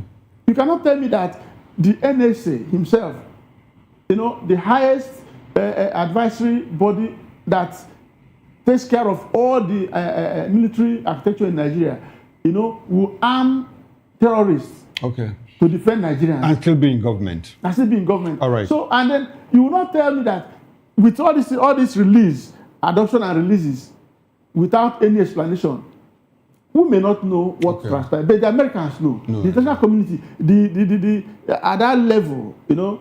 And Nigerians are watching and seeing what's going on. So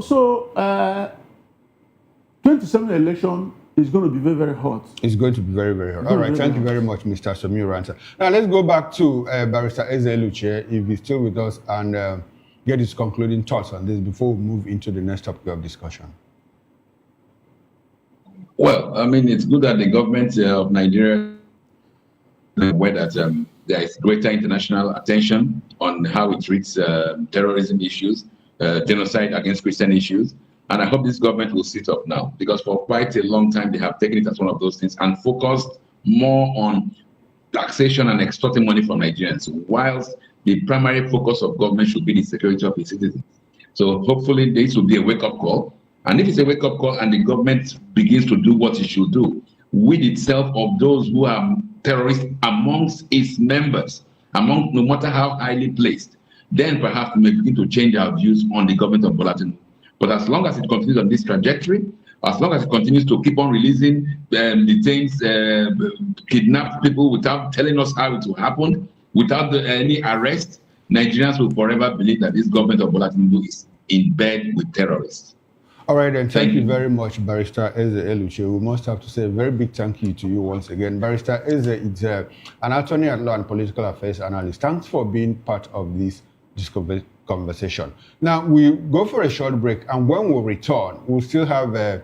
Somi Uranta and Mr. Frank Hughes, who joined us from Benin City, and Mr. Uranta, who is with us in the studio. When we return, Senator Ndume urges President Tinubu to suspend January 2026 implementation of new tax laws. Join us again, we'll be right back.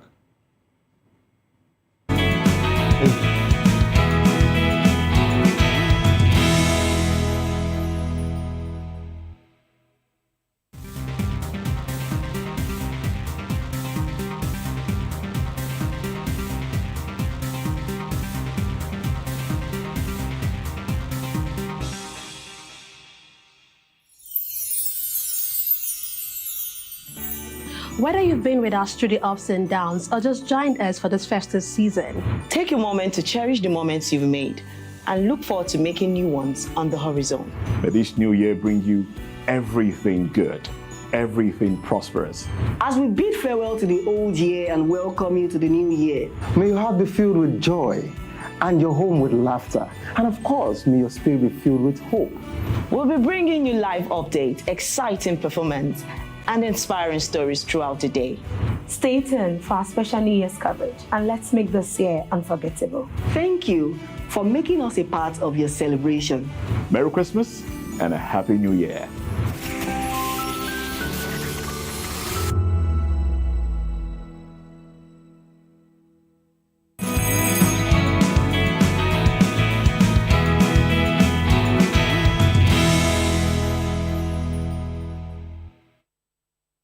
Glad to have you back. It's still VOP this morning. A former Senate leader, Ali Ndube, has appealed to President Bola Ahmed Tinubu to suspend the January 1, 2026 implementation of the country's new tax laws amid growing controversy.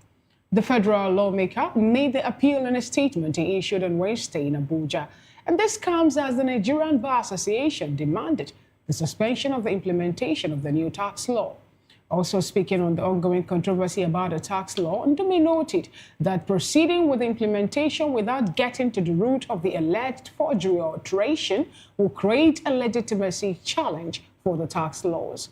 Meanwhile, chairman of the Presidential Fiscal Policy and Tax Reforms Committee, Taiwo Oyedele, in a monitored television interview on Wednesday, called for calm over claims of alterations in the tax law and urged Nigerians to allow lawmakers to complete their investigation before drawing conclusion. But we're not seeing such also coming up from the likes of Bayo Onanuga, who have also told Nigerians that the tax law passed the necessary process and its implementation on the 1st of January 2026 is what must come up.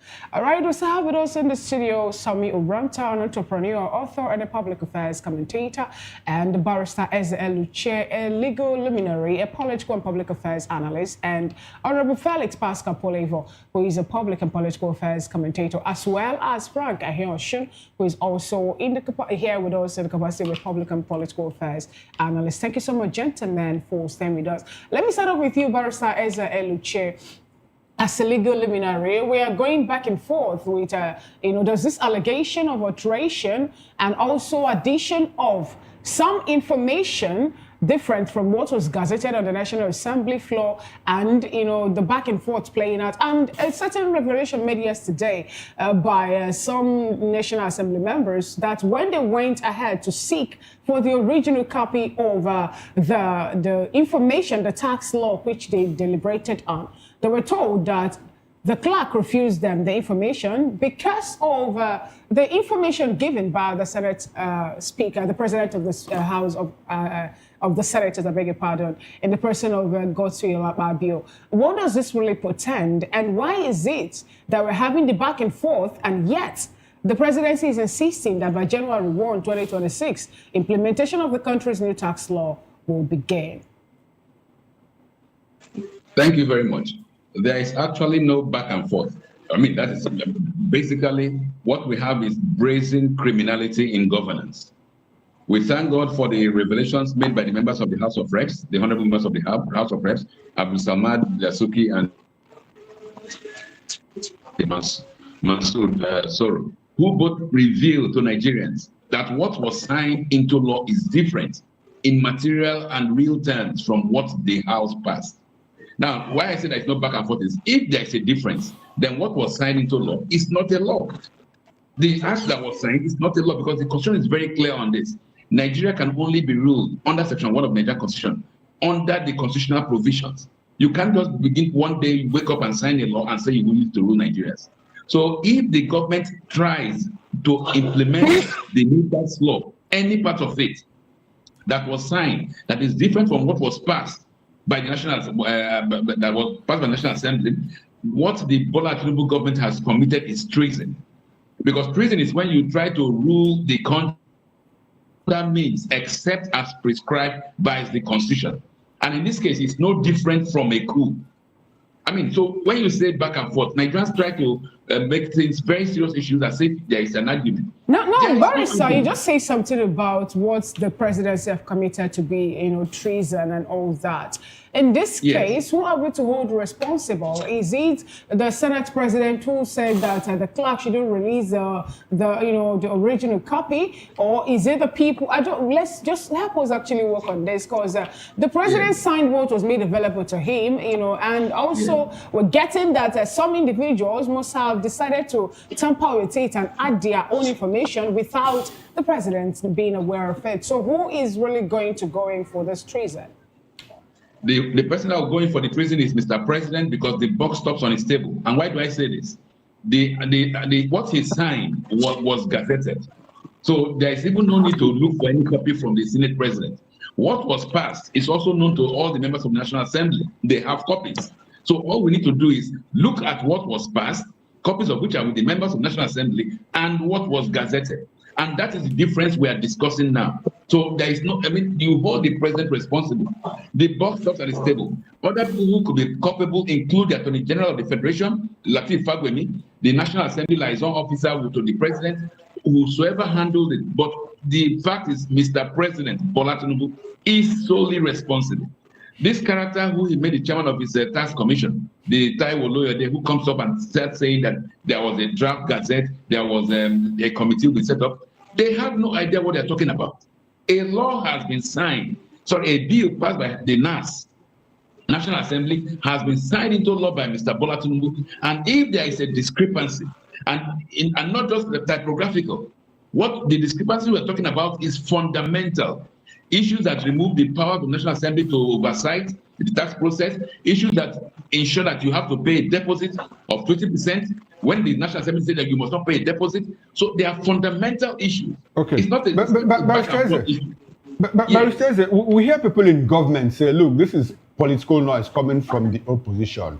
But Senator Anlindume has said, look, suspend this tax, the implementation of this tax law. Yesterday, a group of Nigerians, pockets of, protests here and there, saying, look, the tax implementation should not take effect from January 2026. We also have people in government who have said nothing is going to stop this tax implementation taking off on the 1st of January. Now, where does that leave Nigerians? Yes, thank you very much. When the people in government are saying that despite the clear, brazen criminality that occurred, they will implement it, that tells you that the issue of treason is deliberate. They are not mistaken about it. And if they are not mistaken about it, Nigeria should not be mistaken about resisting tyranny, resisting treason. Nigeria should not have any qualms about it, because if they are so definite, yes, they may think they have the police, they have the army, but Nigerians say this is wrong. This is a crime that has been committed. Rather than come out and apologize, they are still trying to it. Nothing has happened. That is the more reason why I say Mr. Bola Tinubu personally and fundamentally is responsible. And Nigeria should hold him responsible if for any fallout. Okay. You cannot just overnight change the laws. Let us not say that this is only a tax issue. What it means is that tomorrow, these same characters can change the constitution and tell us it's only a back and forth issue. It's not a back and forth issue. Okay. It's a crime. It's a high treason. It's high crime against the Nigerian state. Thank you very much, yes. Mr. Ezeluche. Now let's come to the studio. Mr. Oranta. Thank you very much. What do you think Nigerians should do?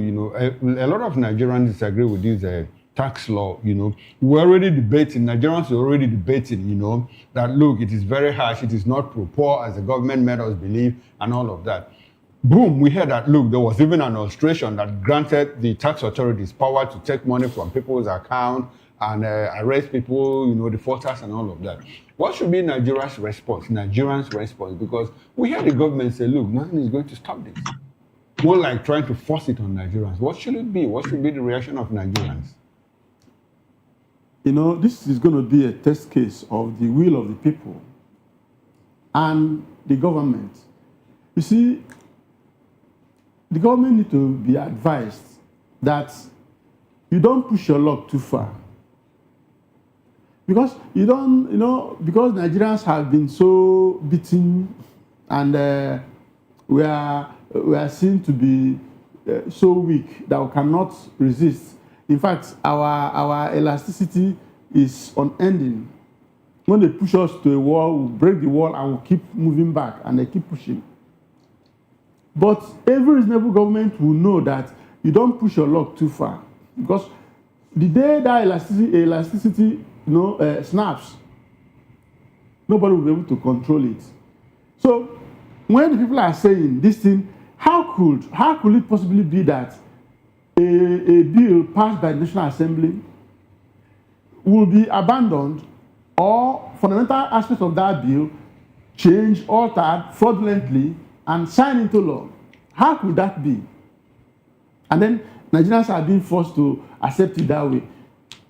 And even when you look at it, the people, the House of Rep that I created a committee to oversee, to harmonize and find out what happened, you see that they are not serious. The people they call, the members of that committee, he had that man saying, the chairman of that, from the government side, for the tax issue, he said, look, allow the committee to finish their job. That committee will do everything the government wants it done. Okay. But I pray that the government should listen to the call by NBA, by the very vocal Anlindume in the Senate, and Nigerians in their numbers, saying, don't implement this thing. Don't implement a fraudulent document signed into law. And let us even know what was the agreement reached with France to oversee our tax. These same French companies are the ones that ran the tax system in Niger, in Burkina Faso, in Mali. And these people have been sent packing. Why are they coming to, find a new life in Nigeria? What is it that Nigeria cannot do for themselves? The French will do it for us. So governments have to be careful so that they don't push Nigerians beyond the limits. Okay. I don't know where the thing will get to, then the thing will snap. And Thank you. It'll be very, very bad. All right, Honorable Felix Pulevo, let's get your opinion on this. Do you think Nigerians will ever react to something like this, especially when we're told by a leader that Nigeria should calm down and urge or allow the committee already set in place to do their findings and complete their investigation before drawing conclusion, even as the presidency is telling Nigerians that on the first day of January 2026, the new tax law will take effect, and Nigerians shouldn't bother because your NIN, it's already what you have as your tax PIN. And also those who are running corporate affairs business, whatever thing that the CAC gave to them as their red number is what they will be using for the money to be collected. So how do you think Nigerians will react to this? And also the committee that was set in place to look into this, along the plenary will begin again, I think January 15th. That's like 14 days already before or after the implementation of the new tax law.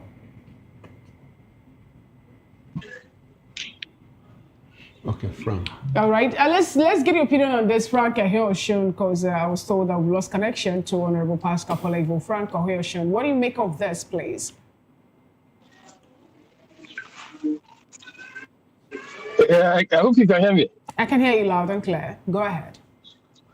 Yeah, so before I land on these questions you just asked, I want to highlight something pertaining to what was discussed earlier, with reference to what the very witty and articulate legal experts in this said. When he used the phraseology, religion of peace, I normally take exception to that acclaim, which has become very, very, as in rampant. They say Islam is a religion of peace. I beg to differ, please. I'm not calling another religion of peace, but based on empirical evidence, the fact that you can highlight one verse in the Quran that talks about peace does not detract from tens and hundreds that clearly emphasize the extremity of violence and proper force. And the history is there to prove it. Like I said, I'm not trying to say that there is another religion that is religion of peace. For me, on the scale, no doubt, there are some religions that are far more pro-peace than others. Nobody's contesting it. But I take exception to the fact that it's been, in my opinion, all right. Thank you very much, Mr. Ahoyoshun. Please, we need you, we understand you. Please, weigh in on the tax issue because we're out of time. Yes, I was already en route there before you interjected me. Now, on the tax issue, I concur absolutely with the legal experts. You see, it only gives credence to what I said earlier, that Nigeria is a comedy of sorts. In a saner climb, can you hear of such absurdity? That a law is passed, signed by the president or passed by the National Assembly, the legislature, which is the lawmaking arm of government, the most vital arm in terms of representation and reflective of the people's choices. Then what is now signed into law is different from what was passed. How else do you describe that? Is that not worse than banditry? So it simply confirms the fact that what we call government in Nigeria is actually a comedy of sorts. And I thank God that there is a concept of consensus that ensures that the collective makes progress. Because if these people take us for granted on, they will not get that consensus. And by the fact that the consensus is diminishing, it gives the people the wherewithal to resist at any level. All right. This tax law cannot be enforced because the people can see the loopholes already from the outset. Thank you. Why swim in such a pool of deception? I'm sorry, before I go, just a point of emphasis again. All right. You see, it is very painful that government finds it very easy to enforce laws or attempt to enforce laws that pertain to punishing the people, the masses. But they will not attempt to enforce laws that pertain to the general good, especially when it pertains to the elite. Over how many $1 billion was spent on refurbishing NNPC? They are grounded. Nobody's held to account. They are playing some game of PDD. Nobody is shown to be held to account for due consequence. But when it comes to the people, they are very in a hurry to deal with them. Just like they were in a hurry to remove fuel subsidy. Why they could not be in a hurry to deal with those that were criminalizing the fuel import process. Thank you so much. Thank you so much, Mr. Comrade Frank Aheoshun. We understand, how you feel about all that's happening in Nigeria. We've talked about the insecurity and also the help coming from U.S. and also maybe possible help from President Benjamin Netanyahu of, Israel. And we've touched also on the tax reform. But we have another interesting topic I want us to look at. I need your opinion on this. As Nigerians are grappling with economic hardship and every other thing, Ghana authority at this point continues to crack down on Nigerians. Recall they were arrested 48 persons before now, and they've also deported 42. But we also learned that the Ghanaian authority have increased their crackdown on Nigerians as alleged 48 Nigerians over involvement of romance scam, online investment fraud, and other cyber crimes related offenses were arrested and also on their way back to this country. The arrests were carried out during a coordinated security operation in Dahuenya within the Ngo Pram Pram constituency in Ghana. The operation came less than a week after Ghana deported 42 Nigerians, like I told us earlier, from the Ashanti region over alleged prostitution, fraud, and related crimes. The earlier deportations were disclosed by Frank Amor Akone, who is Ashanti Regional Minister, and that was made available on his post on Facebook dated December 18, 2025. Mr. Somi Uranta, Nigerians are having so many challenges. But now we also learned that the Ghanaian authority are deporting. Why is, I don't want to say most, but why is it that most times you have Nigerians' names appear, especially within African countries, and on the bad lights? In South Africa, they're being accused of drug peddling. We have this xenophobic attack happening there. Nigerians should go. In Ghana again, prostitution, internet fraud, and all that, and they're sending and deporting Nigerians back. What do you have to say about this, please? You see, these are fallouts of bad governance. There's a dearth of leadership in Nigeria. I was discussing with a friend, in Shanghai, only 2 days ago. And we were discussing about the fact that virtually, you see, thousands or millions of Nigerians who are said to be, content creators. And the organizers, the promoters of these apps, are monetizing it, paying us money for doing almost nothing. So in the next 10 years, Nigerians, our youth, will discover that we have spent 10 years doing nothing, not improving ourselves academically, not improving ourselves technical-wise, or in any way. Just do funny things and they're paying you money for it. Meanwhile, these apps are used for something meaningful in their own areas. Only recently, TikTok banned the use of their app late night, all those live streaming, because of the XX content, at night. I wanted to ask you, should we always blame the government for this, the movement of people outside the country and the fact that when Nigerians leave this country, they act irresponsibly? Mr. Oranta, you and I, we are not very healthy. We are not very wealthy, but we are not criminals. And we have a lot of people staying here, aching out a living. So, must we always blame the government? Yes. Can people take responsibility? Yes, I blame the government because they are failure of creating an enabling environment for us to thrive. Drive the people. You and I, we are thriving here. We are sweating, sweat and blood. Okay. Yes, we are sweating, and I don't have any right to stop anybody. To blame anybody who cannot bear what I'm bearing. Now, when these people go outside, instead of getting into the system to do what is right, as some Nigerians do, we have Nigerians as the most... They've been programmed fraudulently back here. They've been programmed fraudulently back here. You see the system where they say a law, a bill passed by a National Assembly, get into the executive. That law is fraudulently altered and signed into law. And I tell you that you must take it. So you see all these fraudulent activities of government and its agencies and all that. All right. It's impacting negatively on the system. Mr. Somi Uranta blames the government. Let's go to Barrister Eze Luche, if he's still with us, and get his reaction to the fact that even Ghana is deporting Nigerians. Barrister Eze, we need you to react briefly and use it as a wrap on the show. I don't think it's an issue of bad governance. I think it's an issue of the characters we have placed as our rulers. because the international community, the world, all these countries, they look at the kind of people we have projected as rulers of Nigeria. They go through their dossier, they know them. They say, okay, your president has problems with his date of birth, parentage, schooling, qualifications, that he paid fine for drug trafficking related offenses in the US. Your vice president has issues with terrorism. The chief of staff of the president was debarred in the United States. The chief president of the Senate has corruption charges, monumental corruption charges. They just look at the people in government and they see criminality all over. So why would they not suspect that even the ordinary Nigerians are criminals? That is why even when you travel with a Nigerian passport and you are brought aside to be properly scrutinized, it's not that you've done anything wrong. It's just that they know who is ruling your country. They know that you have criminals in the highest political offices.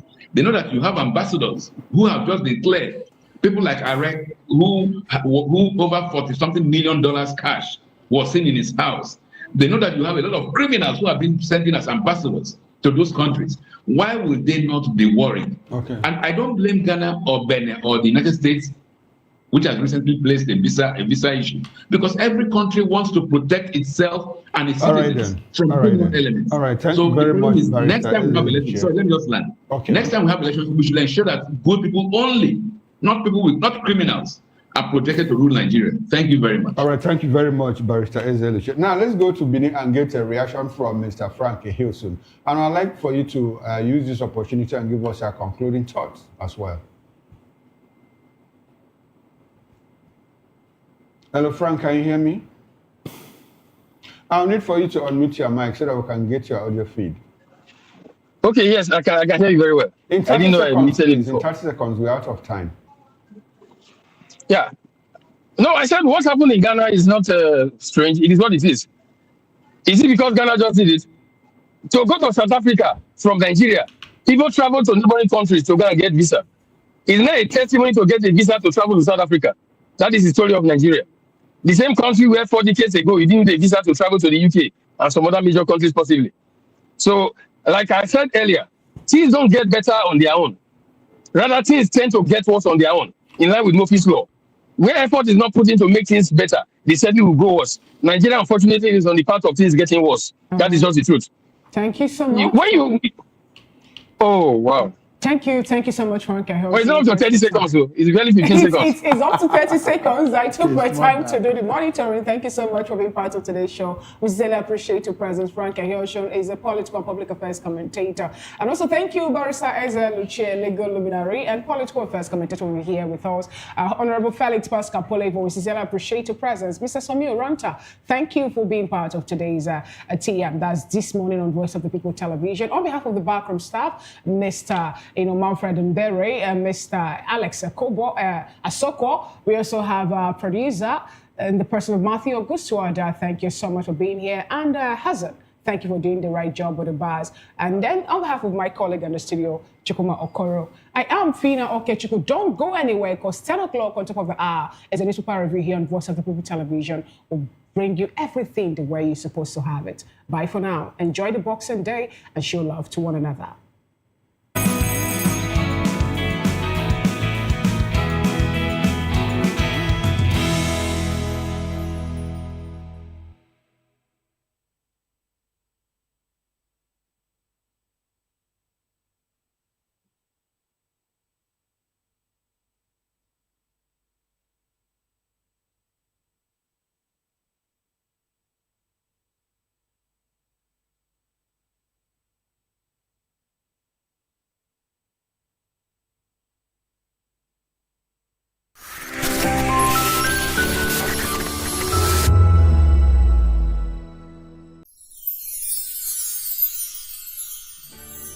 It's a season of love, a season of joy, a season to celebrate you because you deserve it. From all of us at Voice of the People TV, we only want to wish you a very merry, happy Christmas and a prosperous new year ahead.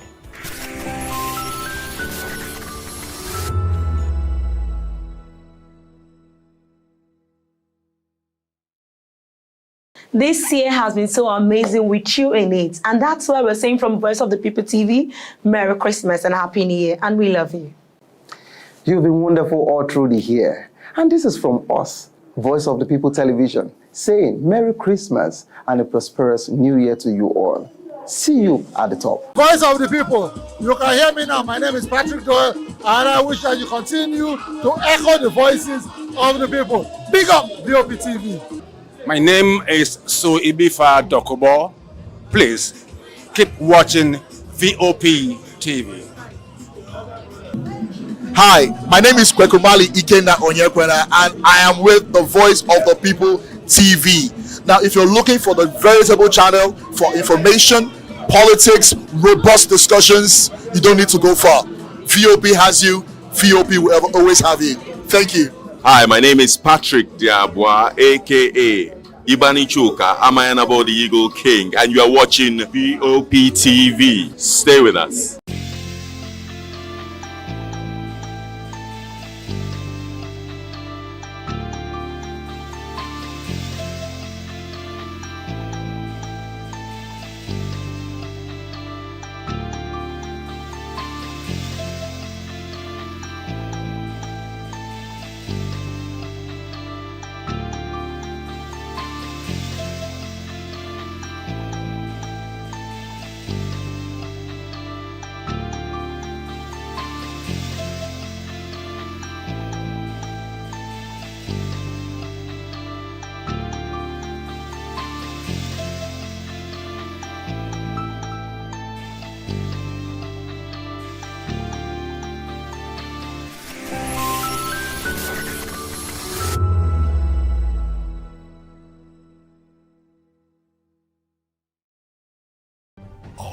Ready for the extraordinary? Something big is happening on your screen.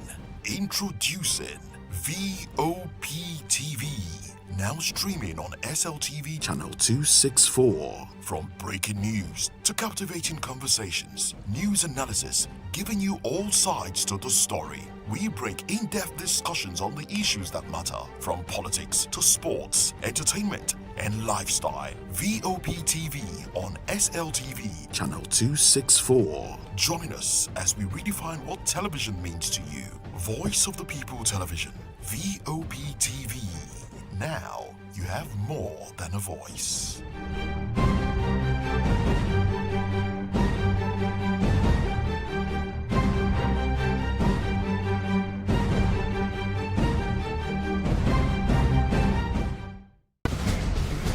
Join us as we drive into the world of politics through insightful interviews with prominent political figures, both serving and former governors, ministers, senators, legislators, party chieftains, activists, and analysts. Get first-hand information into the decision-making processes that affect our daily lives. Highly engaging one-hour program that brings political discourse into focus. I am Chukwuma Okoro. Political Lens, Monday through Friday, 6 to 7 p.m. Join us. In a world where truth is the ultimate power and opinions scream the loudest, it's time to wade through the noise. Hunger no get tribe! Hunger no get religion! And scan the human interest and trending topics that matter. Stay tuned to The Issues, your plug to the stories making the buzz, from politics to science and technology, social justice, and more. Let's tackle the tough questions and expose the truth. The Issues on Voice of the People Television, Mondays to Fridays, 8 to 9 p.m. The Issues. Don't just react, understand. Behind every broken desk lies a broken promise. Education shapes the nations. But who is asking the right questions? Introducing Edu Dialogue, the show that goes beyond the surface, exposes the cracks, the corruption, and the silence in Nigeria's education system. Edu Dialogue, Saturdays, 3 p.m., only on VOP TV. We break the biggest stories. From missing funds to policy failures, we ask the tough questions and demand real answers. Edu Dialogue, this Saturday, 3 p.m. on Voice of the People Television. In a world where power shifts with every headline. In a nation full of questions. In a world filled with noise, the truth needs a voice. The policies that shapes our world and the economy that determines our future. Every hour, every day, the grapevine keeps buzzing. And together, we are committed to telling the stories that shape our world, because your voice is our focus. Don't forget, our voice matters the most. Let us come together and share our concerns.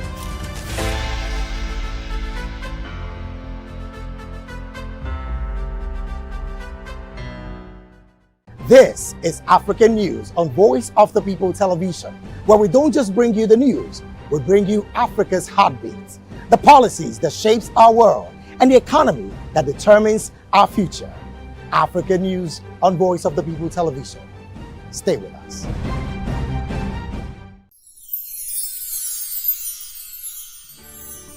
It's the most wonderful time of the year. But for us, the technical crew, it's weird for technical people to be in front of camera, but I just want to say, now this one they make me come outside every day. Anytime when they call me, I will rush come outside. We don't get holiday. Our holiday is part of our daily routine, and we've embraced it. I must say, the work is challenging, engaging, and interesting. We are all families here at VOP, and we the technical crew. For us, it's another day on the job. But it's tough being away from family. But the lighter part of it is that after the work, we stay connected with video calls and messages. Merry Christmas. On behalf of the technical crew, we wish you a Merry Christmas and a Happy New Year. Merry Christmas, and here we are, job continues.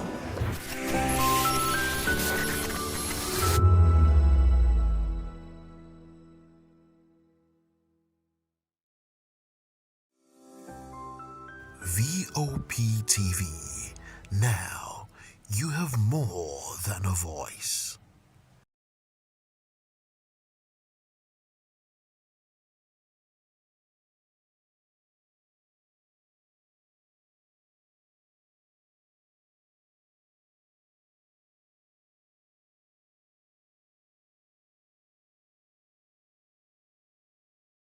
Empty hunger.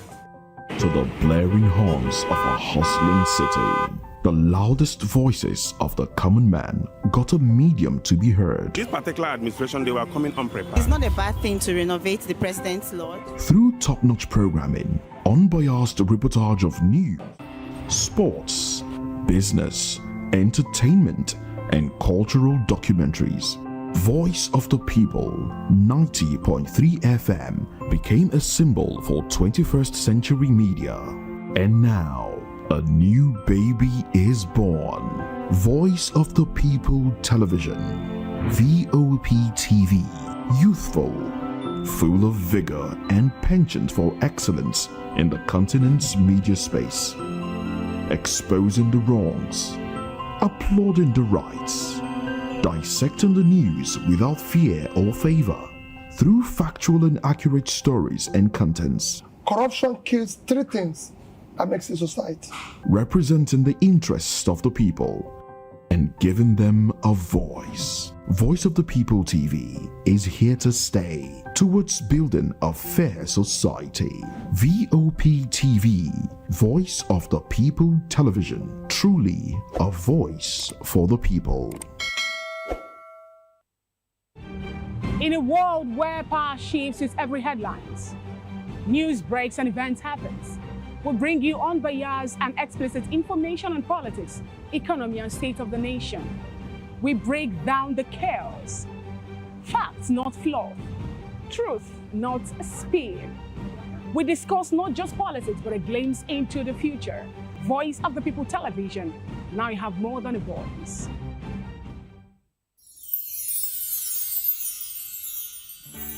Whether you've been with us through the ups and downs or just joined us for this festive season, take a moment to cherish the moments you've made and look forward to making new ones on the horizon.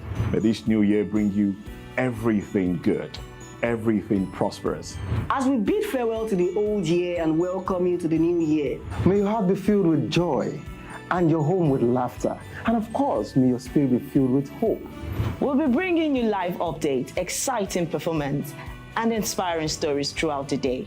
Stay tuned for our special New Year's coverage, and let's make this year unforgettable. Thank you for making us a part of your celebration.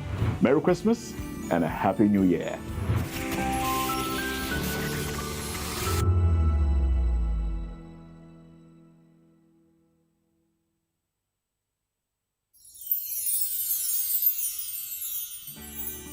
It's the most wonderful time of the year.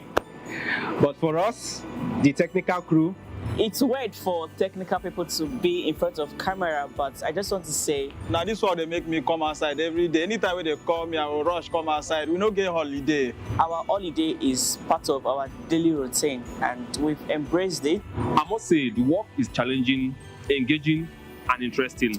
We are all families here at VOP, and we the technical crew. For us, it's another day on the job. But it's tough being away from family. But the lighter part of it is that after the work, we stay connected with video calls and messages. Merry Christmas. On behalf of the technical crew, we wish you a Merry Christmas and a Happy New Year.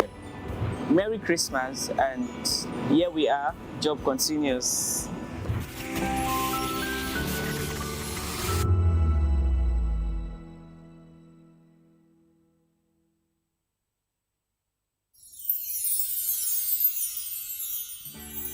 It's a season of love, a season of joy, a season to celebrate you because you deserve it.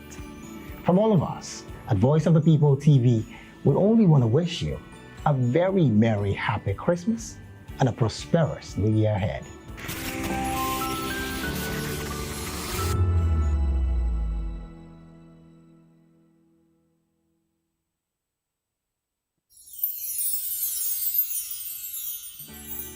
We are here with the leadership of VOP Television Lagos.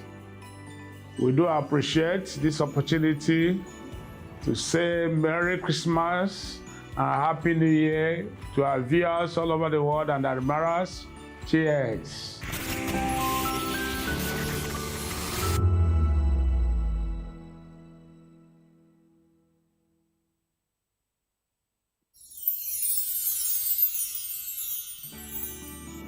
ẹ̀yin tèmi ní nàìjíríà lókè òkun mò ń kí yín fún kérésìmesì ọdún yìí á yabo fún wa o gbogbo àlàrí bá ti ṣe tààrọ̀ náà gbégbá o. I wish my fans all over the world in Europe, America, Australia, everywhere a Merry Christmas and a prosperous New Year.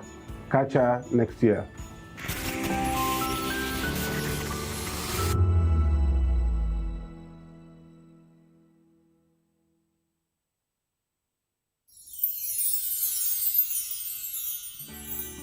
As the year comes to an end, we want to take a moment to thank each and every one of you for your hard work, dedication, and the positive vibe you bring to Voice of the People every day.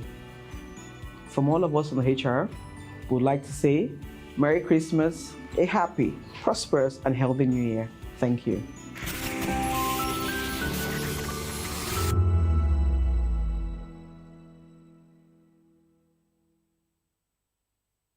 This is to wish you a wonderful, spirit-filled, and Merry Christmas from Matthew Ogunswada.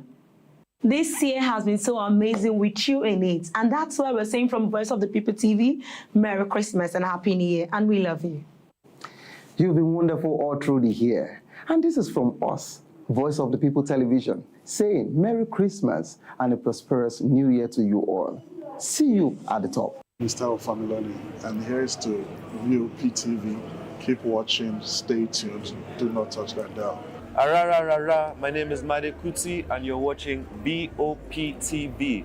Keep watching. Welcome, my name is Zika Davis. Distinguished ladies and gentlemen, boys, viewers, everybody, boys and girls. This is VOP TV. Do you know what that means? Voice of the People TV. You don't have a voice, don't come here. You better make sure your voice is heard. Uye Osarite is my name. I am a friend of the microphone. I talk and get paid, and I look forward to being in your studios. Voice of the People TV. That name is unique, and the brand is very sweet. I like the packaging. picture qualities, camera qualities, and then of course, the quality of human beings that I see sometimes on your channel. I'll be like, well, this TV station will go places. Voice of the People TV. Oh yes, you are on to Voice of the People TV. Live here in Benin City, the cradle of black civilization.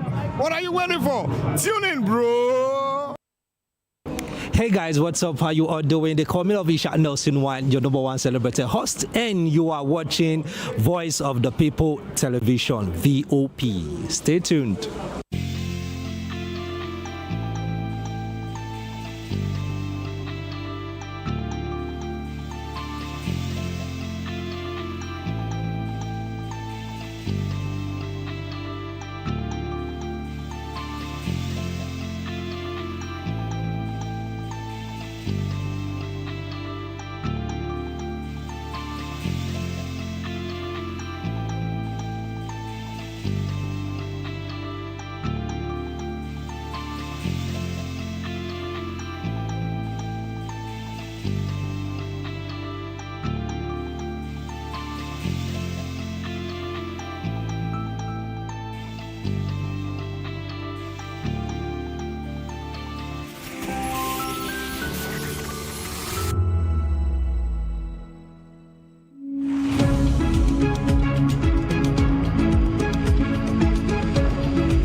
Now, this is Newspaper Review. Welcome back and thanks for joining us again. And happy Boxing Day to you from us here on Voice of the People Television. I've been joined in the studio here by Dr. Peter Anosike. He's a philosopher, journalist, economics, and an author. He's the author of best-selling New York Times bestseller, Wall Street Journal bestseller, 10 Commandments of Dangote's 10 Commandments of Money.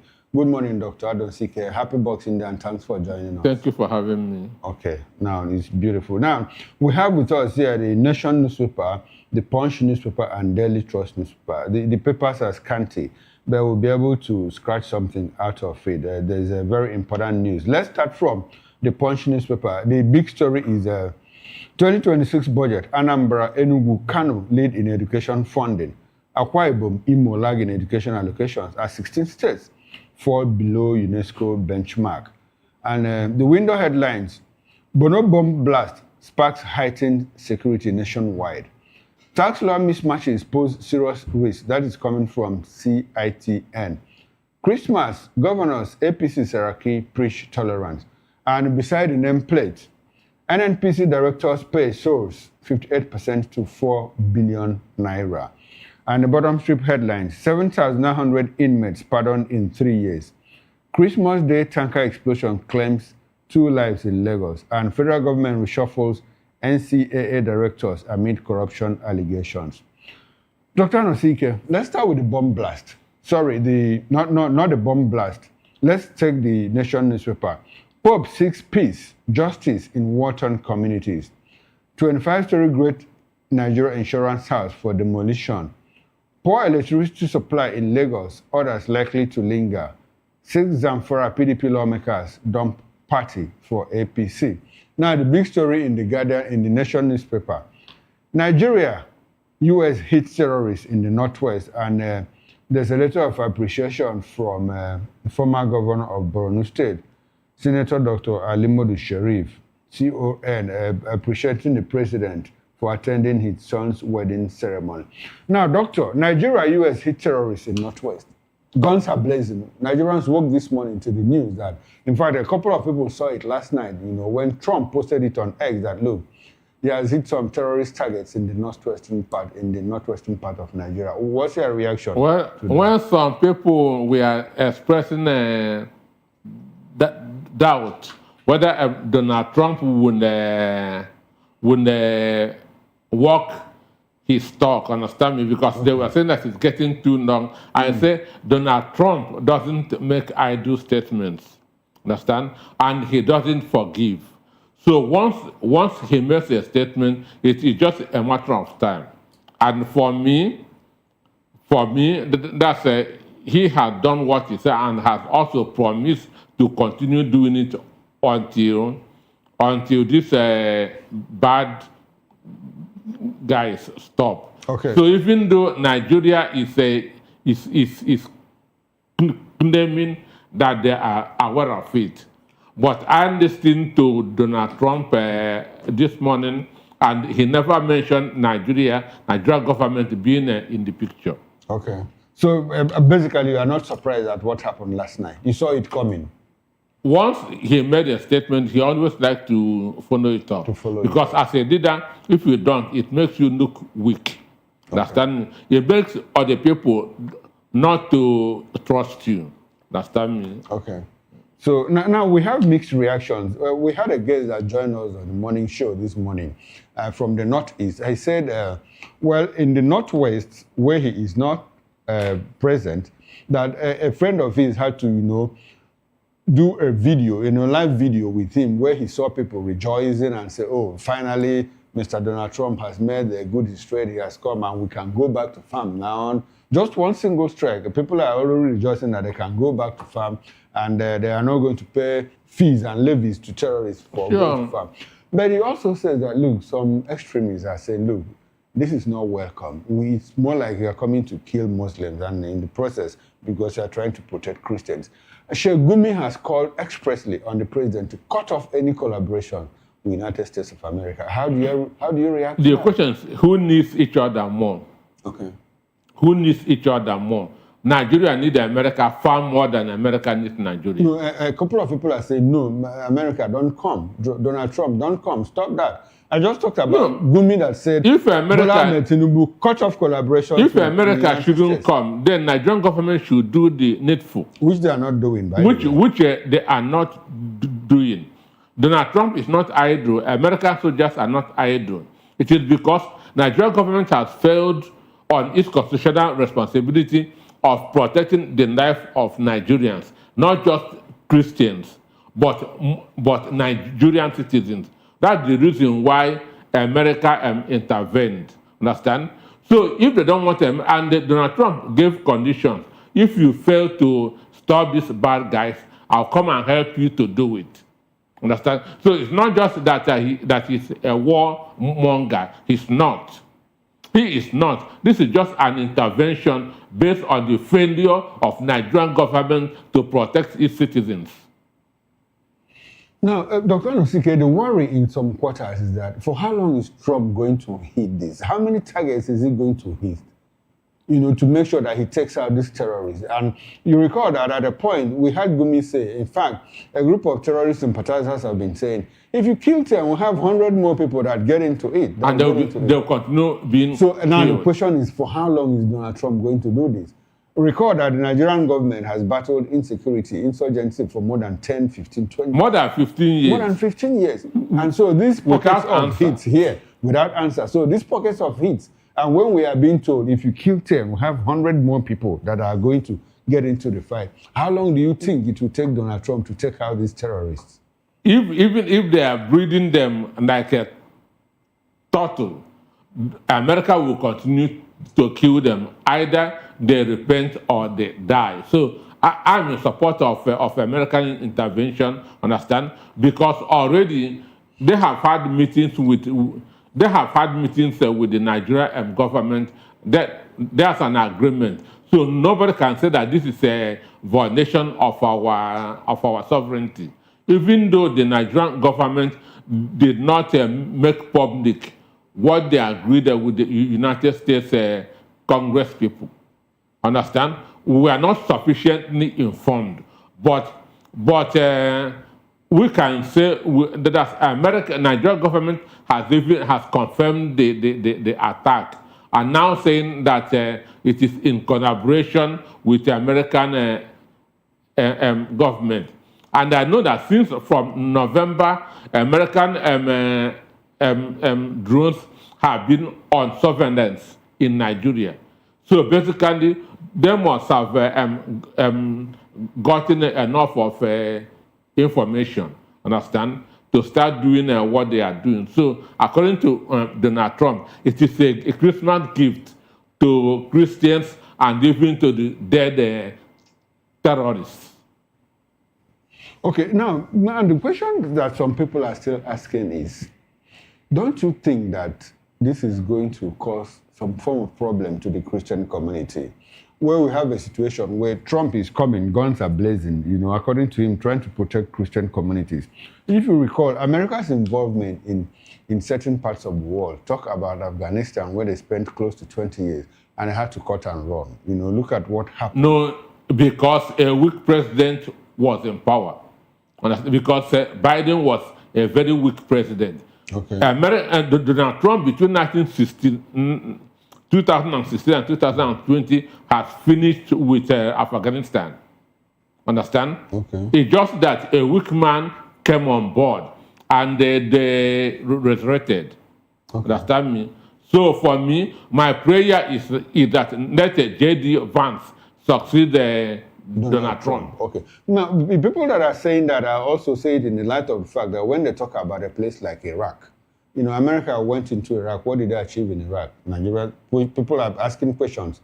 So this involvement in Nigeria, Trump's and America's involvement in Nigeria, do you think it will lead to a war of attrition where the terrorists, you know, who are large in numbers, will try to, you know, wear out America? If you hit here, by the time you hit here, there's a kidnap somewhere, and by the time you hit there, there's a slaughter somewhere, and by the time you go there, you know, just to turn it into a more like a guerrilla warfare. It has been a guerrilla warfare. Yes. ISWAP, Boko Haram has been fighting a guerrilla warfare, and that's why they are still in existence. Okay. Assuming it's a conventional war, they cannot stand Nigerian army. Now that is even the problem. Under That is the problem. That is the concern of many people. How long do you think it will take? And what happened in Iraq, understand, is what Donald Trump avoided from Iran. That change of government. Okay. Understand me? Because what happened in Iraq was the killing of Saddam Hussein. Understand? When Saddam Hussein was killed, then it became to your tent, O Israel. And that's why American government will have taken out the Ayatollah out in their recent in Iran.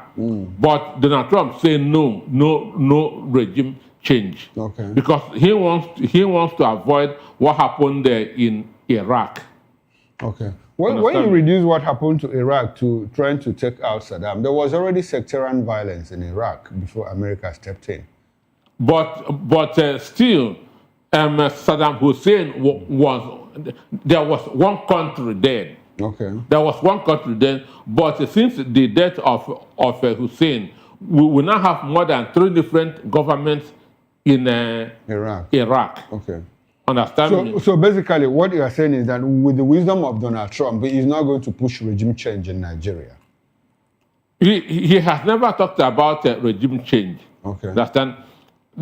He said if you follow their this in Iran, they said that they can take the Ayatollah out in minutes because that they know where he is, where he was, but they are not aiming at regime change.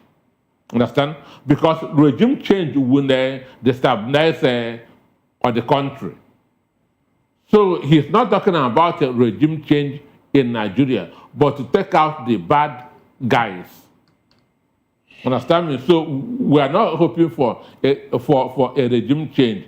Whoever, if there should be a regime change in Nigeria, it should be through the ballots. Okay. Understand me? It should be through the ballots.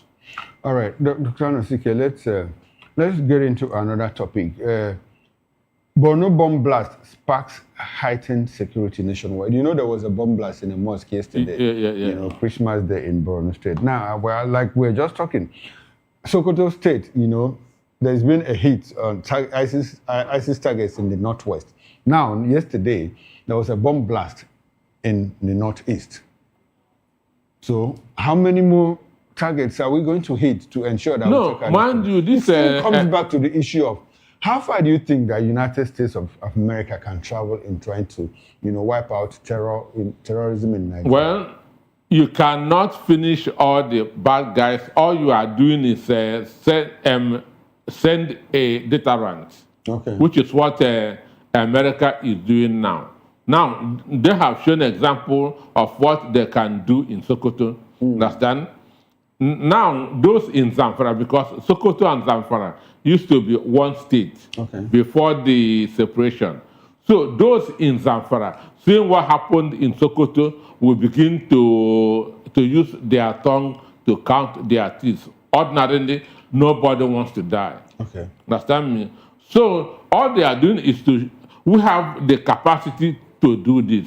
Stop it or you die. Talking about the capacity to do this and the deterrence, Israel and United States has been very, very active in taking out Hamas and Hezbollah leaders. Has it solved the problem in the Middle East between Gaza and Israel?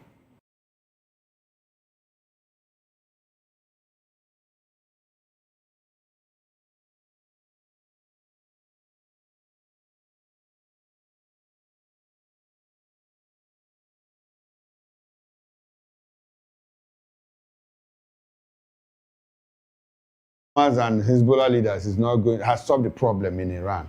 In Hamas, in Gaza. No, we are talking of reduction. We are talking of reduction. No, we are comparing those. We are trying to see how hitting targets, ISIS targets in Nigeria. You cannot compare Gaza now and 6 months ago. Okay, so it's better now. I think that if Donald Trump continues with this hits here, that it's better now.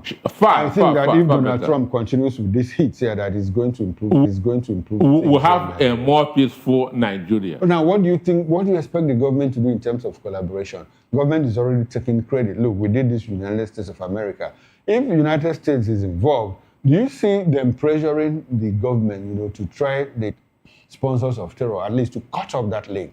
You recall that one of the conditions they gave was the release of Sunday Jackson, which has been done. Which has been done. So do you think that America is going to say, look, we need the sponsors of this terrorism to be tried, prosecuted, and if found guilty, justice should take place? Do you see that coming? That is a very big step, understand? Because the easiest way to stop a habit is to deny access. Understand? So the easiest way that to stop this terrorism is to cut their source. Understand? When they are not getting their money, their food, understand, their ammunition, it will come down. Okay. So those sponsoring them should be arrested and prosecuted. Sure. And prosecuted. And that will also go a very, very long way. Okay, Dr. Anosike, 7,900 inmates pardoned in 3 years in Nigeria. 7,900 inmates pardoned in Nigeria. Now, this is a community of criminals who have been thrown back to society. No, don't go that way. Okay. Don't go that way. Okay. There's an organization which they call the Board of Mercy. Okay. Understand? That usually visit prisons. Understand? And they check the behavior, that's the conduct of prisoners. Okay. Those of them that have shown remorse, repentance, understand? Those of them that their jail term is coming to an end. Understand? Okay. So it is not everybody that benefits. So we shouldn't call them as community of criminals. To being thrown back. Understand? Okay. Then some of them are also those who are in detention but have not been taken that to court for a very long time. Maybe they don't have people that to pursue their case. Okay. There are people who are waiting for their relation to come and bail them. So it is all this that they gathered. And in a country of 200 million people, 7,000 distant prisoners that's in 3 years, I don't think it's too much. Provided that due diligence was conducted done. In the process that to make sure that those people deserve to be pardoned. To be pardoned. Okay. Understand me? All right, thank you very much, Dr. Anosike. We've been joined by Barrister Asim Adam. Barrister Adam is a constitutional lawyer and a political affairs analyst. Good morning to you, Barrister Adams, and thanks for joining us on Super Review. Happy Boxing Day to you, by the way. Yeah, happy Boxing Day to you, everybody. Happy Boxing Day. Beautiful. How is Port Harcourt, sir? Yes. Good morning to my brother in the studio there. Good morning, sir. Barrister Adams, how is well Port done, Harcourt? How is River State? What's going on? River State is calm. Okay. We are enjoying our holidays, Boxing Day, and we are still in a festive mood in Rivers. Okay. Yes. Beautiful. Now, This is New Super Review, and it's a free conversation. Feel free to chime in anytime. I've been discussing with with Dr. Peter Anosike, and one of the issues on the news is that, look, the guns are blazing. Trump had to hit some targets in northeastern part of Nigeria yesterday, and people are rejoicing. Why some people are rejoicing? Some people are saying, no, man, this is against my people. What's your reaction to that? I'm sure you have followed the news, in the last 6-7 hours or so. Yes, I have. I think it should be a cheering news to many Nigerians, including myself. When I woke up and I heard about the news, I was very happy, because I was thinking that Donald Trump and America will not keep to the promise of, hitting the terrorist base in Nigeria. In one of my programs, I said that I don't know why Trump is delaying in executing his plans. Yes, I recall. I didn't know he was. Yes, I didn't know he was planning a surprise attack, and which for me is the best form of weaponry against enemy, forces. Nigerians are happy. Many of us are very happy. I know not all of us will be happy. There are those who are benefiting from these terrorist acts, commercially, socially, religiously, otherwise. But they should know that majority of Nigerians are not happy. That Nigeria is a country that is ravaged by terrorism. When you add terrorism to hunger, starvation, etc., many maladies afflicting Nigerians, you know that we have been carrying heavy burdens. So now that America has, hit their bases, I don't want them to relent. They should hit them and continuously hit them for 24 hours on end until they are eliminated or they surrender. We know that what they have done, like the Nigerian government said, that they are collaborating with the U.S. government. Well, I don't care if they collaborate, that is well and good. Whether they don't collaborate is left to them also. But my best, opinion is that it's a happy day for Nigerians of good conscience. Those who really want Nigeria to succeed, like me, we are happy that this day has come. And the bombing should continue. No matter whose ox is God, no matter who the sponsors are, no matter the particular compound or premises that these terrorists are cocooned in, America should go there and smoke them out. They should smoke them out, because enough is enough. You can't wield guns and begin to terrorize people all over the place, and some people are supporting them. Anybody supporting or speaking against the version of by this American bombing today should be arrested by the DSS and ask questions why he is not supporting what America is doing. Does that mean that he's supporting terrorism in Nigeria? Barrister Adams. Yes. Barrister Adams, as you talk about this, we have information that Sheikh Ahmad Gumi has asked President Bola Ahmed Tinubu to stop military cooperation with United States following the strike at Northwest. What's your reaction to that? That is his own opinion, but his opinion is a minority opinion. The minority must always have their say, but the majority will have their way. The Nigerian people have spoken. Whether it is Sheikh Gumi has a right to say whatever he's saying, but it's unfortunate. If he said they should stop, does that mean voice of Sheikh Gumi, then Nigeria should stop? No. The majority of Nigerians, in a sample opinion, Majority of Nigerians are very, very happy with the events that has happened in the last few hours. And I'm one of them. It's a Christmas gift for all of us. So what Shegumi says, let me tell you, even the time of Al-Qaeda, there were those who were supporting Bin Laden. That didn't mean that will now sway opinion of Americans to eliminate and smoke him out. So Shegumi has the right, it's his intrinsic right to express such. If he wants to support those people, the terrorists or whatever as case may be, he has the right to his own opinion. All right. But Mr. Adams, there's a headline here, and Dr. Anosike already weighed in on it.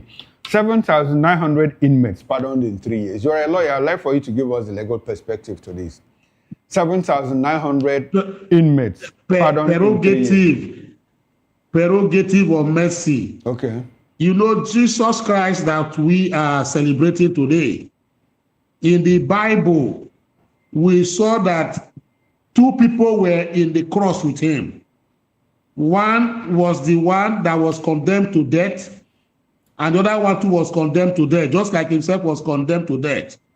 One came to him and said, Father, have mercy on me, help me. And Christ helped him immediately. Christ never looked at the kind of sin that he committed, but he pardoned the man. That is where prerogative of mercy, came from. Now, people think that because you have been convicted to prison that you must go there and die. No. That is why the narrative now is no longer prison custody. They call it correctional custody. Because what we are living in today is no longer an eye for an eye. That is the law that said an eye for an eye. We are not living that kind of society again now. Society is that of mercy. For those of them who were, released based on prerogative of mercy, let me give you one interesting fact. You will be very shocked that of the 7,000 plus people that were released, about 1,000 or more of them were innocent people that were taken there. Based on this kind of a system of a criminal jurisprudence system in Nigeria, where police can raid conurbations, police can raid anywhere, and if you don't have the money to bail yourself, they take you to court and they send you on a waiting trial. And you languish there if you don't have anybody to come and help you. Don't be surprised that some of the cases, like I have witnessed, I have doing some pro bono cases right now, some people, on some inmates, those who I felt that they were taken there unjustifiably. Some of them, if you ask them, if you look through their notes, you'll find that they were innocent of some of the crimes that they are there for. You have people see situations where courts have convicted people wrongly. At the end of the day, the real people who committed those crimes will now come out to say, we are the ones or they have been arrested.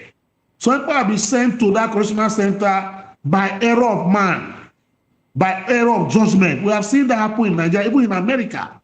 So when you see the grandees, they must have profiled their cases. The other part is that there are some of them who are critically ill.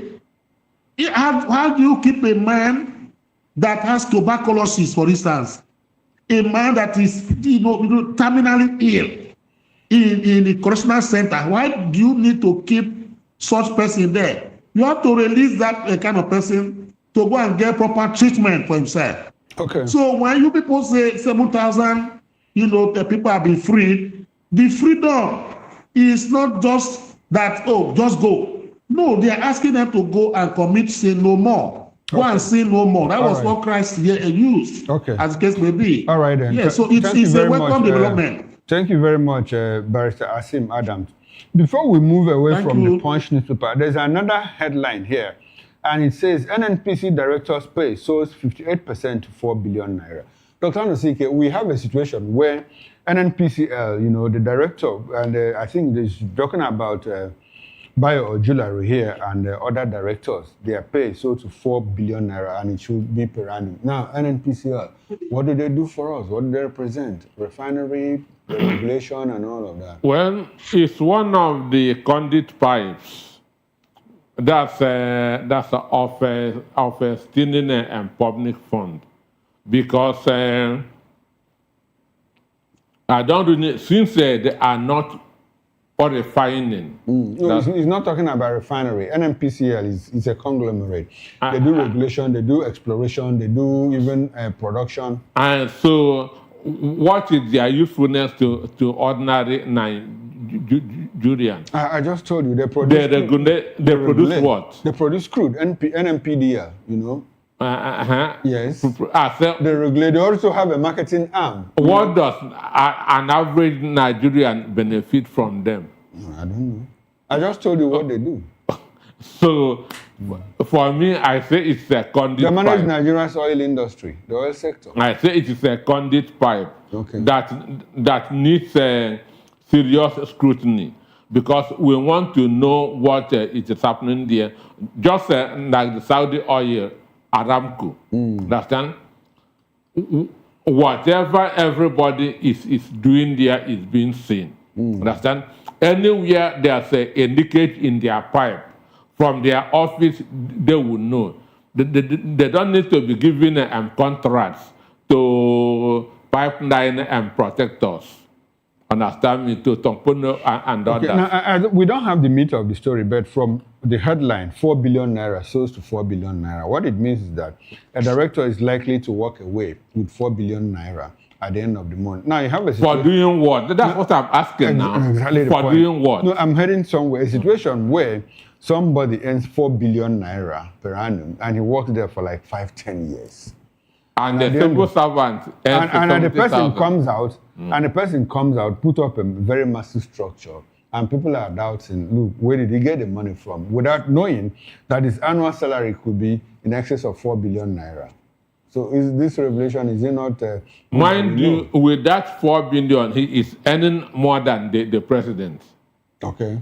Sure, because he is earning more than the president. He's earning more than the Chief Justice of Nigeria. He's earning more than the Senate President. Okay. Then what is his job?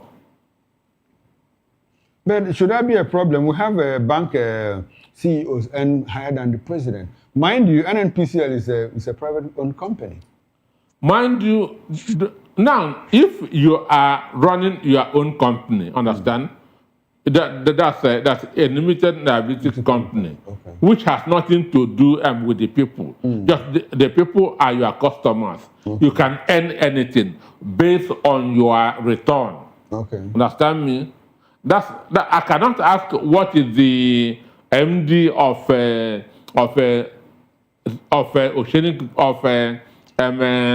Access Bank.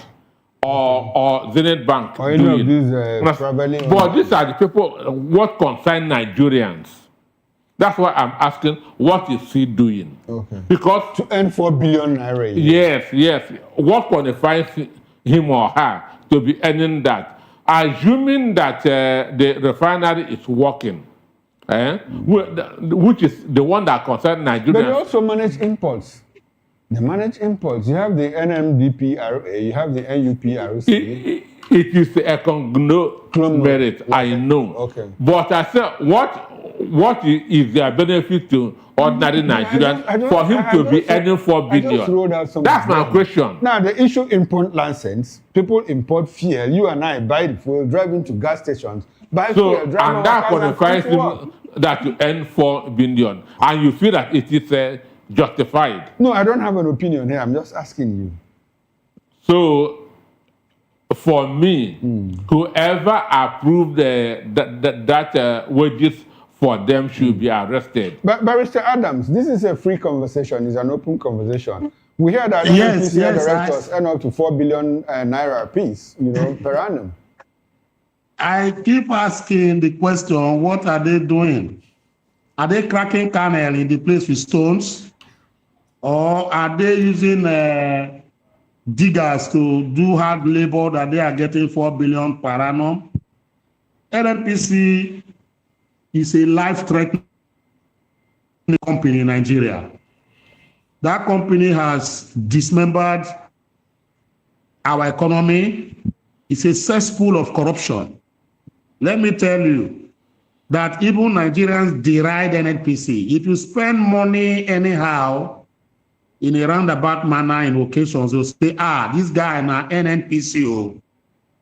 That is, I'm using that local street language to send home my own distaste. What does that mean? The moment you begin to spend money unnecessarily, randomly, unnecessarily, everywhere you go, Nigerians will say, Omo, this man, na NNPC, na IBO. That tells you that NNPC has become a behemothean and monstrous cesspool of corruption. NNPC is a nest that can never, be taken out the corruption cesspool. Whether it's a private company or a public limited liability company, it does not matter. Of what you use is that particular conglomeration or contraption. Aramco that was established before NNPC is quoted in the stock exchange, the New York Stock Exchange, even the other stock exchange all over the world. As NNPC be quoted, Aramco is touching lives all over the place in Saudi Arabia and beyond. As NNPC touch lives in Nigeria here than spreading corruption, perfidy, and shibboleths. These are questions we need to ask. So when you begin to pay $4 billion to a director, what is he doing there? That he is going to also steal money, which makes them interested.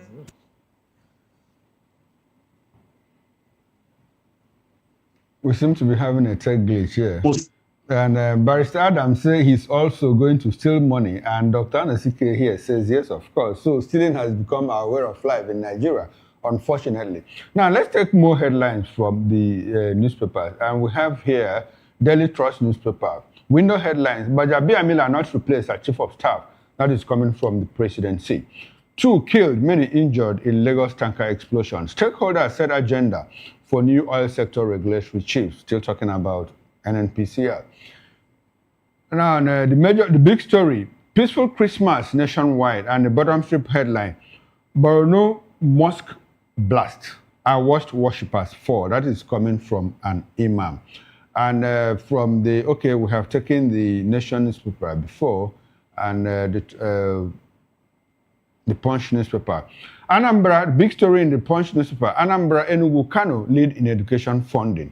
Akwa Ibom, Imo lag in education allocation as 16 states fall below UNESCO benchmark. Dr. Anosike, I would like for you to talk briefly about Gbajabiamila not being replaced. Okay, the issue is there. Gbajabiamila is a cat with 9 lives. Because this even started before they were officially sworn in. Because there were speculations that Tinubu preferred Fandeke.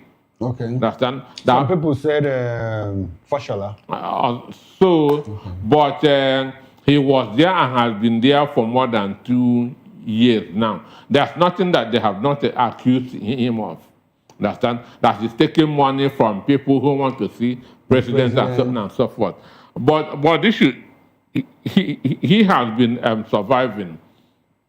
And for me, I know that he has been in Tinubu's good book right from 1999. And just like in any position that somebody is occupying, there are more than 1,000 people eyeing that position, wishing that person a fall. Okay. So he shouldn't be an exception. All right. So the only way to go is make sure that he's upright. And he's clean. All right. But Barrister Adams, thanks for joining us again. We understand that from the Daily Trust that, look, I read out a few headlines. Gbajabiamila not replaced as chief of staff. That's coming from the presidency. Now, I would like for you to react briefly to that. Dr. Anosike here describes him as a cat with 9 lives. Yes, Mr. Okoro, my major interest in the headlines you read, before I'll come back to Gbajabiamila, is the issue of these tanker drivers and explosions. I don't know if you get me. Yes, I do. The tanker drivers and explosions, they caused how ago. To the extent that my family house was almost gutted by fire in my hometown. You ask yourself, what is happening, that a tanker laden with 33,000 liters of PMS will just drive recklessly, they just create accident, explosion, innocent lives are lost, buildings are burned, like what happened in my hometown some few days ago, and no compensation is paid to the victims of the accident. Okay. So are you saying that when the tanker falls and spills its product out of negligence, people are murdered and people are killed? All right. So Barrister Adams, the owners will just go. Barrister Adams, basically, you are calling for compensation for victims. Am I correct? Absolutely. Okay. Absolutely. Now we are out of time. We are out of time. I would like for you to use. Barrister Adams, we are out of time. I'd like for you to use 30 seconds to talk about the Gbajabiamila saga. He's not being replaced. Briefly. Gbajabiamila, like my colleague said there, has been a cat with 9 lives. I think it's like the mythical bird of phoenix, that regenerates itself every time you think it's dead. If you look at the political trajectory of Gbajabiamila, he's been up and down. From nowhere he will surface. Before you know, he goes into mutation. So it's more or less like Mount Vesuvius in Italy. Okay. A dormant, volcano, but active volcano also.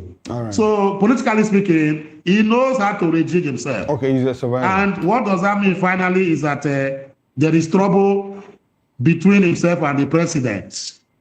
So I know this is going to happen, and in the presidency, anything can happen. There might be replacement very soon. Presidency. All right, then. Yes. Thank you very much, Barrister Adams. Dr. Anosike, you wanted to talk briefly about the education budget. For me, in other parts of the world, education and health take priority. Takes priority. But if you see the budget that the president announced just a few days ago, education was annotated there just 2-point-something trillion. 2 point education. Okay. No, health. 2-point-something trillion. What does that? They say that a healthy nation is a wealthy nation, and you are removing health. Which means you don't want the country to be healthy, which will generate a wealthy nation. Understand me? So right, then. We should prioritize the education and health in our budget. Well, this is where we have to draw the curtain. And I must say a very big thank you to you gentlemen. Dr. Peter Anosike, who joined me live in the studio here, he's a journalist, philosopher, and a business consultant, as well as an author. And Barrister Adams, constitutional lawyer and public affairs analyst, who joined us virtually from Rivers State. Gentlemen, thank you very much. I appreciate your presence on VOP this morning. And once again, I say happy Boxing Day to you.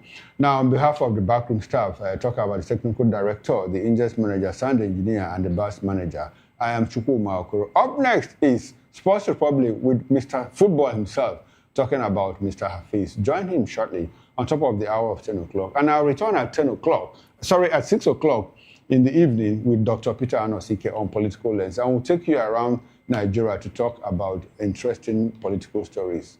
Bye for now and enjoy the rest of your evening. Share love, not hate.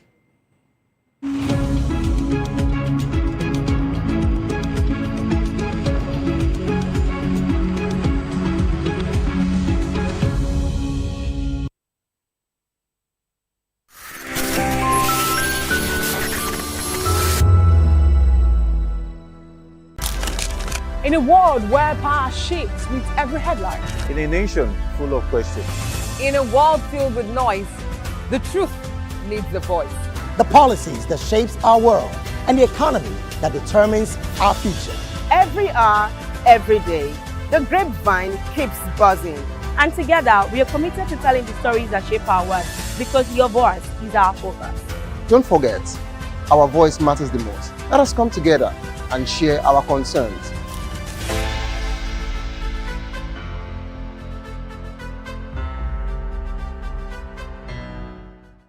The red carpets, awards, the razzmatazz, music, fashion, interviews, and more. Spotlight on Voice of the People Television. Let's feed you with all the juicy stories in the global entertainment space, bringing you the glitz and glamour as it is hot Stay tuned to Spotlight, 1 p.m. Monday to Friday.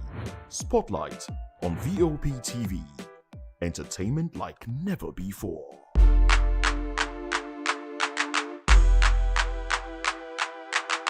Are you ready for the extraordinary? Something big is happening on your screen. Introducing VOP TV. Now streaming on SLTV channel 264. From breaking news to captivating conversations, news analysis, giving you all sides to the story. We break in-depth discussions on the issues that matter, from politics to sports, entertainment, and lifestyle. VOP TV on SLTV channel 264. Join us as we redefine what television means to you. Voice of the People Television, VOP TV. Now you have more than a voice.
Join us as we drive into the world of politics through insightful interviews with prominent political figures, both serving and former governors, ministers, senators, legislators, party chieftains, activists, and analysts. Get first-hand information into the decision-making processes that affect our daily lives. Highly engaging one-hour program that brings political discourse into focus. I am Chukwuma Okoro. Political Lens, Monday through Friday, 6 to 7 p.m. Join us. To know the happenings in the maritime sector, join us on the program Maritime Frontiers on VOP TV as we discuss key areas in the maritime sector, from aquaculture, maritime transportation, maritime labor regulation, oil and gas exploration, ferry and passenger insurance, marine pollution and prevention, port operations, and lots more. Maritime Frontiers, exploring Nigeria's blue economy. Welcome to the locker room, the home of football talk that matters. I am Jerry Archbishop. Join us every weekday, Monday to Friday at 5 p.m. Nigerian time, as we share the hot takes and hot debates in the exciting world of football. And joining me are the usual suspects, Ikechukwu and Mayowa, as we break down all the hot takes and everything that's happening in the football. Don't just watch football, live it with us. Catch us on the locker room and Voice of the People Television at 5 p.m. Nigerian time. And like I always say, if not 20 minutes off, with the sport. This is African News on Voice of the People Television, where we don't just bring you the news, we bring you Africa's heartbeat, the policies that shapes our world, and the economy that determines our future. African News on Voice of the People Television. Stay with us. Behind every broken desk lies a broken promise. Education shapes the nations, but who is asking the right questions? Introducing Edu Dialogue, the show that goes beyond the surface, exposes the cracks, the corruption, and the silence in Nigeria's education system. Edu Dialogue, Saturdays, 3 p.m., only on VOP TV. We break the biggest stories, from missing funds to policy failures. We ask the tough questions and demand real answers. Edu Dialogue, this Saturday, 3 p.m. on Voice of the People Television. In a world where truth is the ultimate power and opinions scream the loudest, it's time to wade through the noise. Hunger no get tribe! Hunger no get religion! And scan the human interest and trending topics that matter. Stay tuned to The Issues, your plug to the stories making the buzz, from politics to science and technology, social justice, and more. Let's tackle the tough questions and expose the truth. The Issues on Voice of the People Television, Mondays to Fridays, 8 to 9 p.m. The Issues. Don't just react, understand. Voice of the People 90.3 FM became a symbol for 21st century media. And now, a new baby is born. Voice of the People Television, VOP TV, youthful, full of vigor and penchant for excellence in the continent's media space, exposing the wrongs, applauding the rights, dissecting the news without fear or favor, through factual and accurate stories and contents. Corruption kills three things that makes a society. Representing the interests of the people and giving them a voice. Voice of the People TV is here to stay towards building a fair society. VOP TV, Voice of the People Television, truly a voice for the people. In a world where power shifts with every headlines, news breaks and events happens, we bring you unbiased and explicit information on politics, economy, and state of the nation. We break down the chaos. Facts, not fluff. Truth, not a spin. We discuss not just politics, but a glimpse into the future. Voice of the People Television. Now you have more than a voice.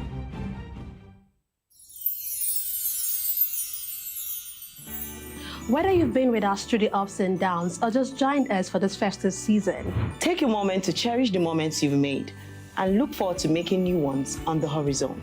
May this new year bring you everything good, everything prosperous.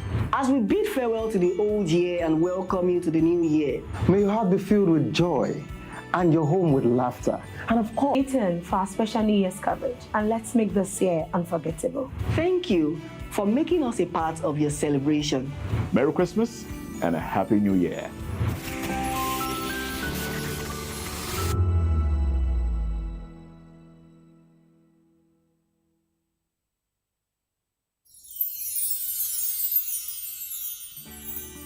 It's the most wonderful time of the year. But for us, the technical crew, it's weird for technical people to be in front of camera, but I just want to say, now this one they make me come outside every day. Anytime when they call me, I will rush come outside. We don't get holiday. Our holiday is part of our daily routine, and we've embraced it. I must say, the work is challenging, engaging, and interesting. We are all families here at VOP, and we the technical crew. For us, it's another day on the job. But it's tough being away from family.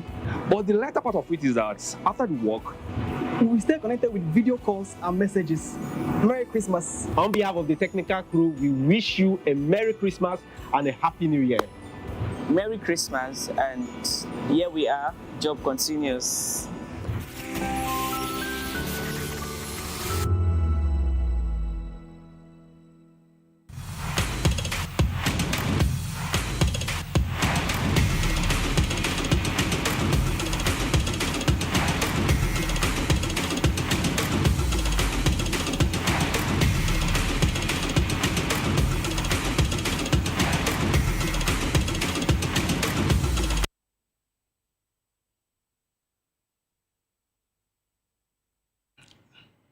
We don't start.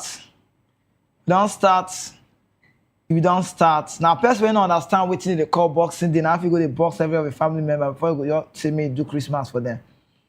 Boxing Day, now me say you go there. Now, you know, people when don't understand, I go teach and play with the play for you. See, if you don't know the Boxing Day, you try Google and make you share can. Make you try give person, so you give and say and take. This is your package, take it. Now, son, see gift, you must make noise. That's package. You give and say, take it, it's your own. The person can't receive a miracle service, not be anointing type. Understand? So Boxing Day, na time we say you show love, give person, you show a kindness, you say, bros, take her. But you never to tell you say Happy Christmas, or see the talk and we see the season. If you don't know, now better time we say Christmas. For Christians, it's just big. That's why I say Christmas. Sometimes they don't Mary born, you know, that song. Oh, sing that time. Now Jesus Christ don't born. Now yesterday for born now. Understand? So now you don't check and you say don't balance. So now Merry Christmas they talk. We all give it Happy New Year. If you use prosperous New Year, not go bad. I say me I greet you now good morning. And more sharply run enter the show, enter some matters. Say we are the tackle today. We just dedicate them based on the match they get tomorrow. Now you they ask questions. Say what if VOP TV won't tell us now? How they spend their own Christmas? We do and where it makes sense. We shop right, you shop chicken. Everybody there, all them finals and Lickand. You know David D. Forget suits. This one, Manfred, lose hair, eat more. You know, just a bit of fun. That's just have fun. But the way we concern me now based on the job, matter and super good. How they take spend now. But you know, it's not usual business. Miss some kind of fun. Spy go, you see their camp. You're the bubble. You're the. I like the feeling. The atmosphere don't make sense. They can't go train behind closed door. Yesterday, they are behind closed door. They just train because they're there for Group C. And now Tunisia now the league is standing for that group. We now don't forget say the last match Super play we get Tanzania 2-1 because the feel say we don't make Tunisia from nowhere. Achuri, that one there Achuri. Now give them 2 goals. It can be 3-1. So Tunisia are the top for that group because it's Tunisia. You see Nigeria because if they see Tanzania, for you see Uganda. They don't say 2-1, 3-1. The score line just they big. But now even the North Africans, now they be tired. Be say everybody look say round of 16 they will qualify. But I want to tell you something. I say for Alcohol Cameroon 3 years ago, where we say Namado Koko they keep for posting. I remember that time when they play a better shot from distance. 9 Tunisia winners, and then be 2004 African Kings. Now, as we just trade finish for first yesterday, the team now can't go get some kind of small fun. Because they enjoy themselves, they celebrate Christmas. And I like that jointness, that togetherness, that what they find. I see the way we say Kevin Bassey, they talk with Chukwe, they all they play with, they talk about Super Eagles, say like this, so you know, pass, give me, you pass, give me, you know, all those, it makes them, when they come together, when they talk. We celebrate Christmas well because they will win Tanzania. We check the result at 2-1. 2-1, not saying a bad result. It makes sense. Me like 2-1. But if they ask you, say, bro, you believe that Nigeria not win that match, we better score. You don't believe. Now, any people they say African football don't change. You don't be like before again say you talk say Tunisia can just beat Uganda. Before normally Tunisia will give Uganda 5-0. Who be Uganda now? Who be Tanzania? Nigeria they play 2-1. So if you look the standing now for that group, so you see everything don't make sense. The Super Eagles now they don't good to go, they don't ready. But I like the thing where Eric Chair do that day. Eric Chair, if your eye is scratching like this, you go open and wear, time don't reach. You need to give us results. Because me, I like the starting lineup for that game. Because when they analyze and now they check and some people say some players not do well, some do well. Sanusi not have cross. They say Chico say you too dribble, you not score. Now be one of the best players for that match. I've been at after the talk. Coach come out and me when they ask coach say why you come out come. Maybe say get out down inside, but they say they play but they go see me there for front. They return back, they move front. They go, so if I look at him and say yes, he will be done improve. For the first time in a long time, when I see Nigerians come out, they gather the hell he will be. All the Super Eagles now that camp now, all they see they go to train. You see all of them. They train. Every chair they give them a word of advice. They talk. Give them explain to them. Make they understand they play. Make they reason together. Because now, if you like say that our fear factor, don't you say they come back small. They not the fear us abi, but now they only say they check us now they look up because my mind they tell me say if Super Eagles just feel coordinate themselves, people go fear them for this Nations Cup. They say that on paper. We check on paper now, you see now Nigeria, Tunisia, Nigeria. See now I want to play. But me go like me we top that group. We don't say our match now tomorrow. We need to win Tunisia. But we don't win, they win African champions. And that's how they call us. But not say we compare to Cameroon or Egypt. So if we don't win there now, we can't get balance. Then Uganda match, we can't use players like Oden Oyembechi, Oden Onuachu, understand? Oden Salifago, Oden Akisimiro, maybe you see some kind of chance they play. Frank Onyeka, you also come and give up depth. You go back, Awaze go pair. So it go make sense. You go Ogbu, Awaze, all those pairing go sweet. We don't want to see Oden Osime for last leg for group stage because they don't qualify. So if you just win today, Uganda not fit beat us. I think go put my job on the line, make me lose them. They beat, yes, sir. They not fit beat us. I'm not talk say, but anything is possible. It's not possible. It's not good work. So major match now, we just win tomorrow. If we don't beat Tunisia, we can't get 6 points. We can't top the group. We can't get Uganda. We can't use our second 11 to play that match. It goes sweet. But more just enter. Before we give us some kind of analysis, more talk about Mourinho. Coach should be said on coach big side, the winner for Champions League for Porto. We know Inter Milan story. We know in Barcelona connection. He can't show the world. So now a special one, the only one. And now you call on Mourinho be named. 3-time African champion Nigeria.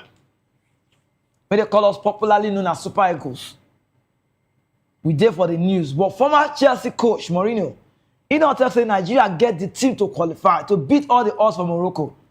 The Portuguese statue called the talk say Nigeria get abundant talent. He said we need to just focus. Say if you want win this Nations Cup, more your focus, more use our sense, more use our sharpness, and more not go boss, and more you understand the game I they play. Now Mourinho come talk to your time. He say AFCON too simple to win. He said the AFCON win at the season. He said too simple. He say you know how to win. AFCON you can win anytime. He said the team will suffer pass and then they leave the trophy. Because Nigeria get too much talent. He said we get speed flair. He said we get confidence. He said the question now be say, how many of us, whether we get the mentality, now be the question who they ask. Nigeria get mentality. He said Nigeria need to stay focused. When they united. He said if Nigeria feel they united, he said nobody go want face them. Because I look and see, I look at the Coast squad. I like them. I see Seki, Sherry from midfield. I see him. I see Ahmad. Ahmad the player say, I say now your Nations Cup. They try. I see Jomandi, that Leipzig boy, you know the year what? Carry mask, they scatter everywhere. So I look their team, I say Ivory Coast na favorite too. Ivory Coast, when they check their team, Ndika for back, they pair with Kosunu. See those connection, Italian connection, Kosunu. They see them, see Ndika Roma player. Because they Con they play for left back. So they get some kind of case they don't get experience. Captain band. I look their team, they drop a Dingra. They get some kind of Sebastian, not be that. Now I'm a favorite coach. So I look at the coach team, I say, God, oh, this team if go top person here overnight, oh. This team good to go. The way Martin they play now, they come out number 9. Bring another person, striker off everywhere. They're good. But Mourinho don't talk to the entire. Mourinho say, he don't crown, Mourinho say, he don't already give Morocco as the favorite to win this one. He said, because say they did for home soil. Because the man did very clear. Mourinho talk and he said, let me be very clear. He said, AFCON not be about names. If you like, it is Nigeria get players. Osime they there. But Simon, Lookman, Ejuke, our names too sweet. Lookman, you see, they come name all the players, 5 names. Ide, Iwobi, Ndidi, Rafael Onyedika, Olana Node, Saide. So if you look at my name, say you say Nigeria don't win. When you forget, when you go sleep, don't win. But he said not be about names. He said our mentality. He said if you not suffer, you know if you win. He can't talk say Morocco not be number 1. They ask him say Mourinho, what team you say Morocco not be number 1? He said Morocco they organize. He said Morocco they organize. He said their movement not be here. Raheem miss penalty. Bless everywhere don't close. Now for where they see they play. Their bench you go feel win person first team. NSA will not start to. El Kabi Olympiacos man, he not start. He can't do Shangalo backflip. He score goal. They give him a chance to carry ball go us. Raheem start miss penalty. Sofian Amin nobody talk. Brahim Diaz they run up and down. They show people say yes. Akram Hakimi not there. Just there they watch them. See the squad just there compacted. I've been at Onwai. I've been at Amrabat. I've been at Maswari. You the see team. All this one of feedback. Morocco na when I watch Morocco. Morocco na team we need to watch. And Mourinho say they do organize, and that's I believe her. He said not only organize, they can't get better coach, but lead regret. He said that they discipline. And now in they believe saying that them be the most dangerous side. So they get what it take to hurt any team. He said they don't show us before for Qatar. He said they are the competitors. Now, Mourinho contract never finished for there. Mourinho contract say number 2 now na Senegal. Now they ask and say Mourinho, wait till me talk to Senegal go fit do and why Senegal? They get Jackson, we know. They get Mane, we know. Wait till do Senegal. They get Idrissa Gueye, we know. Why they talk Senegal? Jakite, they did it. Better players, they play ball. They see Jawara, they see Jata. If you see face, if you gonna say the win Nations Cup.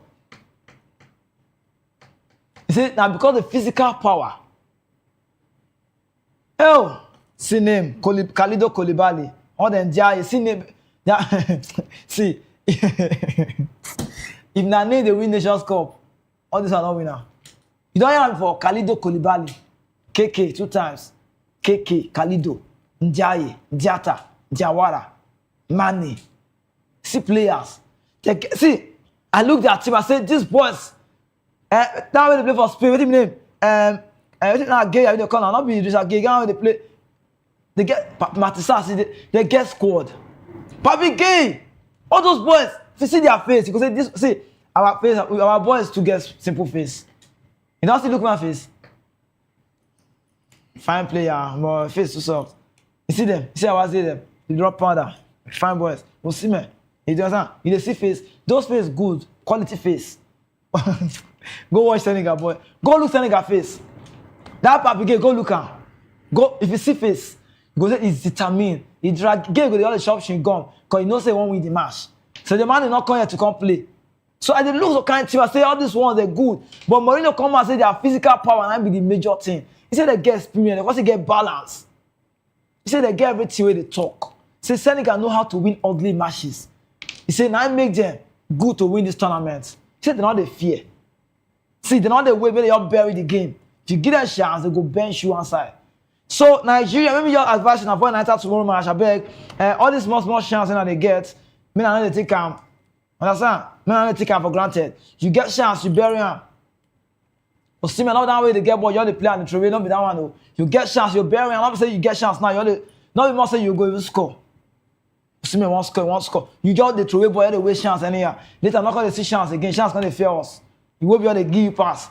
You say, Osimhen, we don't have great midfielders. We don't have players in the midfield. Nobody's passing to Osimhen. They give a pass and they waste time. But I'll forgive you based on say you big name. Our best player. Understand? So now, if you not get a chance now against Tunisia, when they ban any chance now go. Tunisia not be person made to. They know they come. I will tell you a player when I go fear for them. I will tell you 3 key players today when I go fear for Tunisia and I go see them. Ajayi, Mo enter your matter. We'll talk about Ajayi now. Tired of rich. You know, I see me Ajayi. Again, one day they call him for a balance. She will do a logo. If I call him wave, I'm not calling him wave. If you correct me, understand? His name long. Ajayi, now they call him. Now a good player. Everybody know him. See me Ajayi. So when I see the news, it sweets me. You see, huh? Why they sing? Where you there? Not the sing. I cannot know the song. You see how TV now. We can't show you now the first 11 of CAF for just first round. Super Eagles, Simi Ajayi, and it will be don't make the AFCON best 11 for the first round though. Hull City defender, they call Simi Ajayi, now they give official CAF man of the match. They don't see her for screen now. You see her now. And I saw. I see this and I say we'll talk on. See people with teams. Africa to get names, I beg. We're not clap for ourselves. See keep her name, Foco. Foco.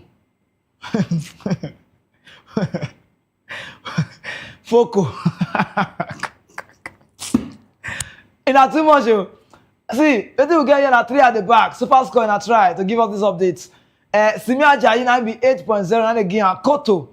So what do we do between this one now? Foco and Koto. Africa and two more when I clap for themselves.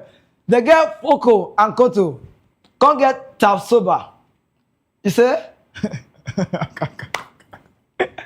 Until like Africa. Now they can't get Idrissa Gueye and Iwobi. See, this first select this in a to try. Because there's no way you tell me you cannot put these guys in the game. Idrissa Gueye, they pursue person like say money loss. Like say never paying salary, they pursue. Now Idrissa Gueye wanted there. Now Iwobi. They pair with her for midfield again at 8.0. You won't be one use pass, still bench your see my head. But when you go for the other side, not say what you did, celebrate na Christmas. But in this life, as far as there's God, there's always a Salah day. When I say for that side, they call him Mohammed Salah. He too good. When I finish, I'll cut this part out. Then you got called Riyad Mahrez. See, they don't know how they put them. Riyad Mahrez scored 2 goals. Salah scored 9-minute goal against Zimbabwe. Mamouche, Omar Mamouche, na better player. He dey play ball for Man City, even though they're not doing a chance like that. But he just dey up. Then Achuri, I beg, when I watch that guy, I go spell his name and I say I'm Achouri. If Nigeria not careful tomorrow, I talk am. If Nigeria not careful tomorrow, wetin this boy go do us? Wey they call Achuri. If you not look the rating now, you go see last night be highest, abi 9.5. Who get 9.5 for that again? Man, see 9.1. They there 8. Nobody reach him. Jackson 8.7. Nobody reach him. Achuri. Time go reach. I go show now. Okay, keeper get 10, abi. Foco. Know how you will get this kind of keeper and you get 10. Okay, keeper pass him. But inside the gameplay, nobody pass him. Only keeper. They ask that question. Say, how keeper rush up 3, collect 10. The keeper name na Foco. Understand? So we need to just stay focused. Super Eagles are beg. I think God beg. I mean, I try our best. Tomorrow. Okay. More live on. More jump. I believe in Nigeria. See, I talk every time. I say I would never cheat on my wife. Now for bachelor stage they start. Like now. And I say all them names like all the fees, Paul. Like I would never cheat on my wife. Now for now they know. My friends for area. I tell Paul, I tell fees, they say I lie. Now. More jump. More enter the next one. In not say Nigerian music they grow every day, abi? We they grow every day, we grow. Afrobeat. I said before, I know they hear Nigerian music, they only sing it and I only beat. And my parents constantly give us a kind of for South Africa. But I look Nigerian matter, I say our music is going to the next level. When we born at the pure smoke corner, they want to join us. They want to join. Say, want to be part of what you do. Chris Brown, that's why I come and say the video coming can get level for Africa. Because you want to connect with the best. Now, we'll talk about David Adeleke, popularly known as Davido. Where you come and be? And I know him. It's to say I even listen to myself. How would I not involve myself? Davido talk and say Nigeria go win. Davido talk and say Nigeria and Tanzania go score themselves. I can't dey think am say, sure, how you want it happen? Now, Nigeria and Tanzania can play match. When the score that first goal, only God knows what Davido they think. Now, as they follow on the young so, report don't talk say he don't gain profit. After he don't predict correctly, he said the outcome of the match between Nigeria and Tanzania. The DFW record boss, where we say stake wager, $25,000. Hell! If you can say Nigeria and Tunisia and Tanzania, say they go play, they go score themselves. Waiting at they call you where they watch me, now know go. Say both teams score. You say, score me, I score you. Me, at the ticket, I say, how Tanzania will score Nigeria? Not be one ball they post. They cannot score us. It's one ball. No, they cannot score us. One ball is, if at that point strike that shot, I say, hey, Davido can't get hefty investment return. It shall be ROI that time.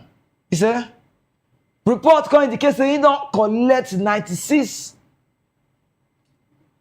Oh, see, he said $96,000. 96.564. That's $96,564. Now you want to go do your mathematics, go check and for Naira. Wait till Davido collect now 150 million Naira for that wager. Guy, when I see tickets, both teams score. Hi. And when Richard, why you delayed my own? When he dropped this thing, I hear him, but I was waiting for my HR.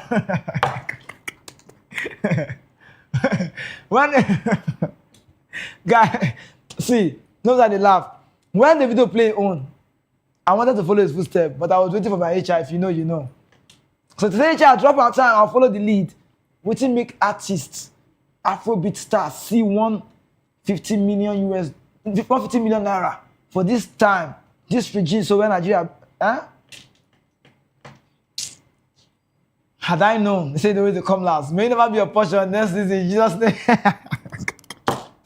David Obio, carry the money, go as 96. What you call it? 96,000 US dollar. Me shake hand. Okay, more lead one. Okay, because to get away the watch they use dollar. Because Nigeria still like dollar. But naira, 150 million naira is a whole lot of money. If you don't know the year, who tell them how it is him? Tanzania. Go score Nigeria. Tanzania. You know their number 112 in the world. 112. Even though Nigeria not to the try for world, we get 38 for ranking. But how Tanzania will take score Nigeria? How? That thing. Might leave for there. That thing. And the cost score, never waste time. Look at my cost score. I say sure. Mbomwa. Mbomwa. I mean, I mentioned the name. Mbomwa. Score Nigeria. Just score. You never call waste time. In 7 minutes to the second half. Just score. As he never reached that time, I look man. Can't show that say me. I be CAF best player for 2024. So don't be clear. I keep me take collect of my hand. They pay me. When they cut that ball right, he used left. As it says Samara, me not say go score. We they say na weaker foot be that, but if you say na weaker foot, you go there right. But based on Atalanta, they do and for your cut, you use left wipe am. But Simon can't change game. Eric Shea try you. Try. Tanzania, see, I need to give him this gift. Eric Shea. On this Boskin day. No, not Boston, no, not vision of Boskin, how you call him. On this Boskin day, we'll give you this one. Package. Take it. If my friend did they give me a picture, I won't post and give Eric Shea. Listen, say Eric Shea, this is the Christmas period. We have this package for you for giving us a structured lineup. But so you can still go, maybe this is not going to break. Maybe this gift is not going to fall. Because this gift too heavy. It's too heavy. Heavy. Say, Eric Shea, take it. Take. We'll gift him. Maybe for make sense. You understand? You'll give time because nobody knows tomorrow. That don't mean say no one say tomorrow, that's Saturday. You say, Coach, you have done well for Super Eagles. We give you this. We'll call sing me, reborn crash. You understand? Jesus, man. You say, go sweet. With that momentum, the Super Eagles now tomorrow, we want to play Tunisia. Tunisia will call the fear us. And I'm not going to know why they talk about Nigeria like this. Because I was quite impressed with what I saw the last time. It was not bad. What did they do? Not bad. The scoreline may not be your friend, but the gameplay, the way they manage that game, even when they score, they can't call, like, also they control the game. Like game management, they're okay. The structure, we see say, yeah, there's something about you people need to still know. Time they come. More talk about Sunday Lisa. Some people say Sunday Lisa commentary not sweet. Some people saying commentary sweet. But Olise open his mouth now, talk, saying, don't express admiration. When we both speak English, you. He's just saying they battle with Eric Shea they do based on the formation where it starts. But say the only player, it's saying like everybody play well. But the man when he plays and pass. Now, this is what I be like, say, commentary. Bring that down first, now in the back. Now, be like, now, front, now, you might outside. Bring that back, bring that one first. This one, finish him. You be like rooftop. Abi? Let's check out. Let's see the commentary. Commentary. So don't listen. NFF not like you because they talk true. We know the matter. We know the story. Understand? Sunday listen. You good. Olise talk say Sevilla striker. Where they call I say he get the call in display exceptional presence through that match they play against Tanzania. Now when they do that commentator work, he call the talk many things. He say he dey impressed with Akko Adams. He say like the way Akko Adams say they play. He say you're there everywhere. He say they try to make things happen for Super Eagles. He say the way they go back, they track back, they go front, they go back, they go side. He say it makes sense. Akko Adams talk back different from everybody own. Because my friend to understand me, you don't do the work. So I talk, I don't understand it too much. So there's nothing God cannot do. Now tomorrow we want to see how Super Eagles want to get Tunisia downfall. If you now ask me, I'll talk. My own after the top true. I watched that match. When I come out, I'm surprised you. I say sure. If they come out, no. Whenever to play anything, I come out. You give us more chance, coach. But you be coach. Based on say your result makes sense, we'll clap for you. But to say that result not go our side, I don't know I for B. Understand? So we now they try to watch the observe some kind of say, coach, they try. I like the way they absorb that team. Because that formation of that they pay off small. We still need one man who they hustle for backside. Then you come the front, you call the hustle for back, you the collect from it. You know, say I can't even play shot. You get one shot, we play knock for back. You know, see, if you're not post now, you knock for you keep an not seeing pan door. Abi? I know that one. You know that one. I don't know that one. Well, we go deny Morocco people. You understand? So I look the standing. Make I even look. Mo tell you now. Mo show you now. So now I go see him. Now just wait. Mo show you now how it just be now. I don't know what I did there, but we cannot come. Okay, see him. See standing. Now they see standing. They see him. If they say group standing, say from the beginning to the end, say for newspaper, when they call for paper, say who go there on top, more even look them. But as we think, I saw it go be, I saw it be now, more check on. Now, on a very good day, even if I sleep and not now Morocco go there on top, you go check out for group A, you see Mali for their side. It makes sense. I saw it be, I feel predictor like that, or join. I can't jump, enter group B. When I get South Africa, Egypt, Zimbabwe, or Angola. What do you not believe you say Zimbabwe go down top Angola? But first two, now they make sense. But my mind they tell me say South Africa good, they're not feeling Egypt when they go meet for this second round. Say Egypt figure that 2-1 based on my Mamush record. You know me say not the fear they can or the first star or they good. Then group C. 3 points. Wait now plus 2 goals. Okay. Tunisia, Nigeria, Tanzania, Uganda. Nigeria, Tunisia, Nigeria. Rhymes there. Tanzania, Nigeria, Tunisia. Rhymes there. I go no. Uganda. This are not be Makulu dance. They dance for here. Uganda now go as Tanzania now go as 2. But Senegal, Congo, Benin Republic, and Botswana. Botswana, their forehead they different from South African own. Senegal, I know say they go top the group. DR Congo, where they come from? Or even though after now, December 31, I go nationalize, come back to Nigeria, depending on where we find ourselves. I'll come back to Nigeria, depending on where we find ourselves. DR Congo, they for second position. Then Benin they third, Botswana they for. Then Group F, how Cameroon take on top? I don't understand. It's just that somebody must be on top. How they tell you this thing? Producer, wait, you win 1-0, I win 1-0. How they tell, just that somebody must be on top, Abi?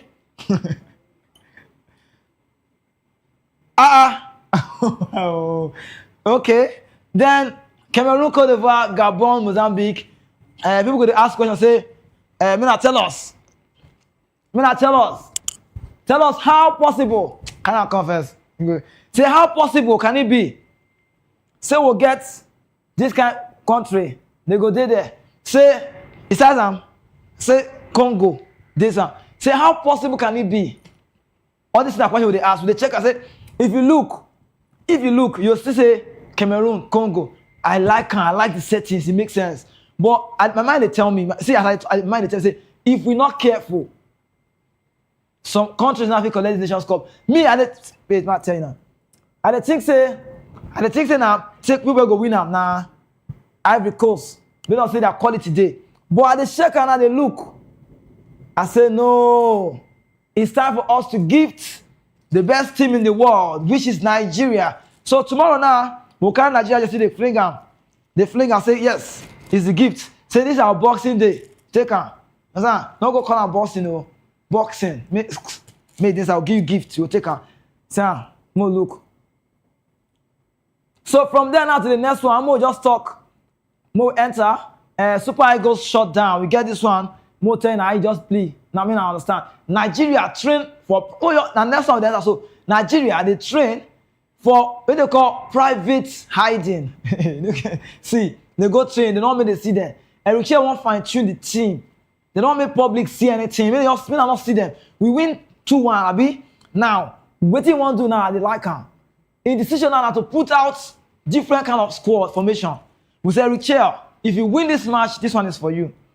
Me, I go gift Eric Chair. I go gift am. Because we need to begin to the win match. Time not day. The training what they do now, we not let anybody see, we hide. Super Eagles, they go, see, they hide. Nobody see them. They train, so nobody go understand our formation. Now, they get what Eric Chair doing me like. The coach is here. The coaching crew, everybody are impressed. They're impressed. They sure say, yes, we are good to go. We know what we are doing. And that one coming me know say, yes, Nigeria is a good place to be. But I don't know. You understand? So, if you look at him, you go see everything don't go well. Eric Chair. So, we like him. We like the style. Say, expectation, now we define. Say, the one way they do that, say they are training. Yeah? Understand? The way they do everything don't make sense. This one come for YouTube, say, Kiziki, I love your style today. Thank you so much.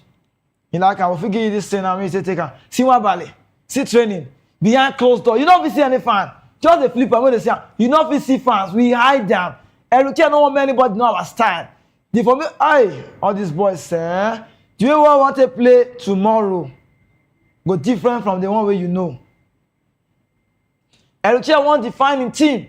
From diamond build on chemistry, you want enter to better 4-4-2 because nobody can understand. Victor Osimhen and Akadam go there for front. He say for the flank, they can't get inverted white players. Or then Lookman. Or then Chukwueze. So Osimhen come there for front. Adam come there by inside. Will they pepper them? Will they show them and say we good? Olise say now when one striker occupy defender, they don't have the one side. Say good. Then both of will come combine. Now I get it here. I see my thing. I want to record me see. I see the record say both Osimhen and Akadam combine for 9 shots. Osimhen they deny goal. You know that's one way you do. When you use back leg do flicker. Adams assist.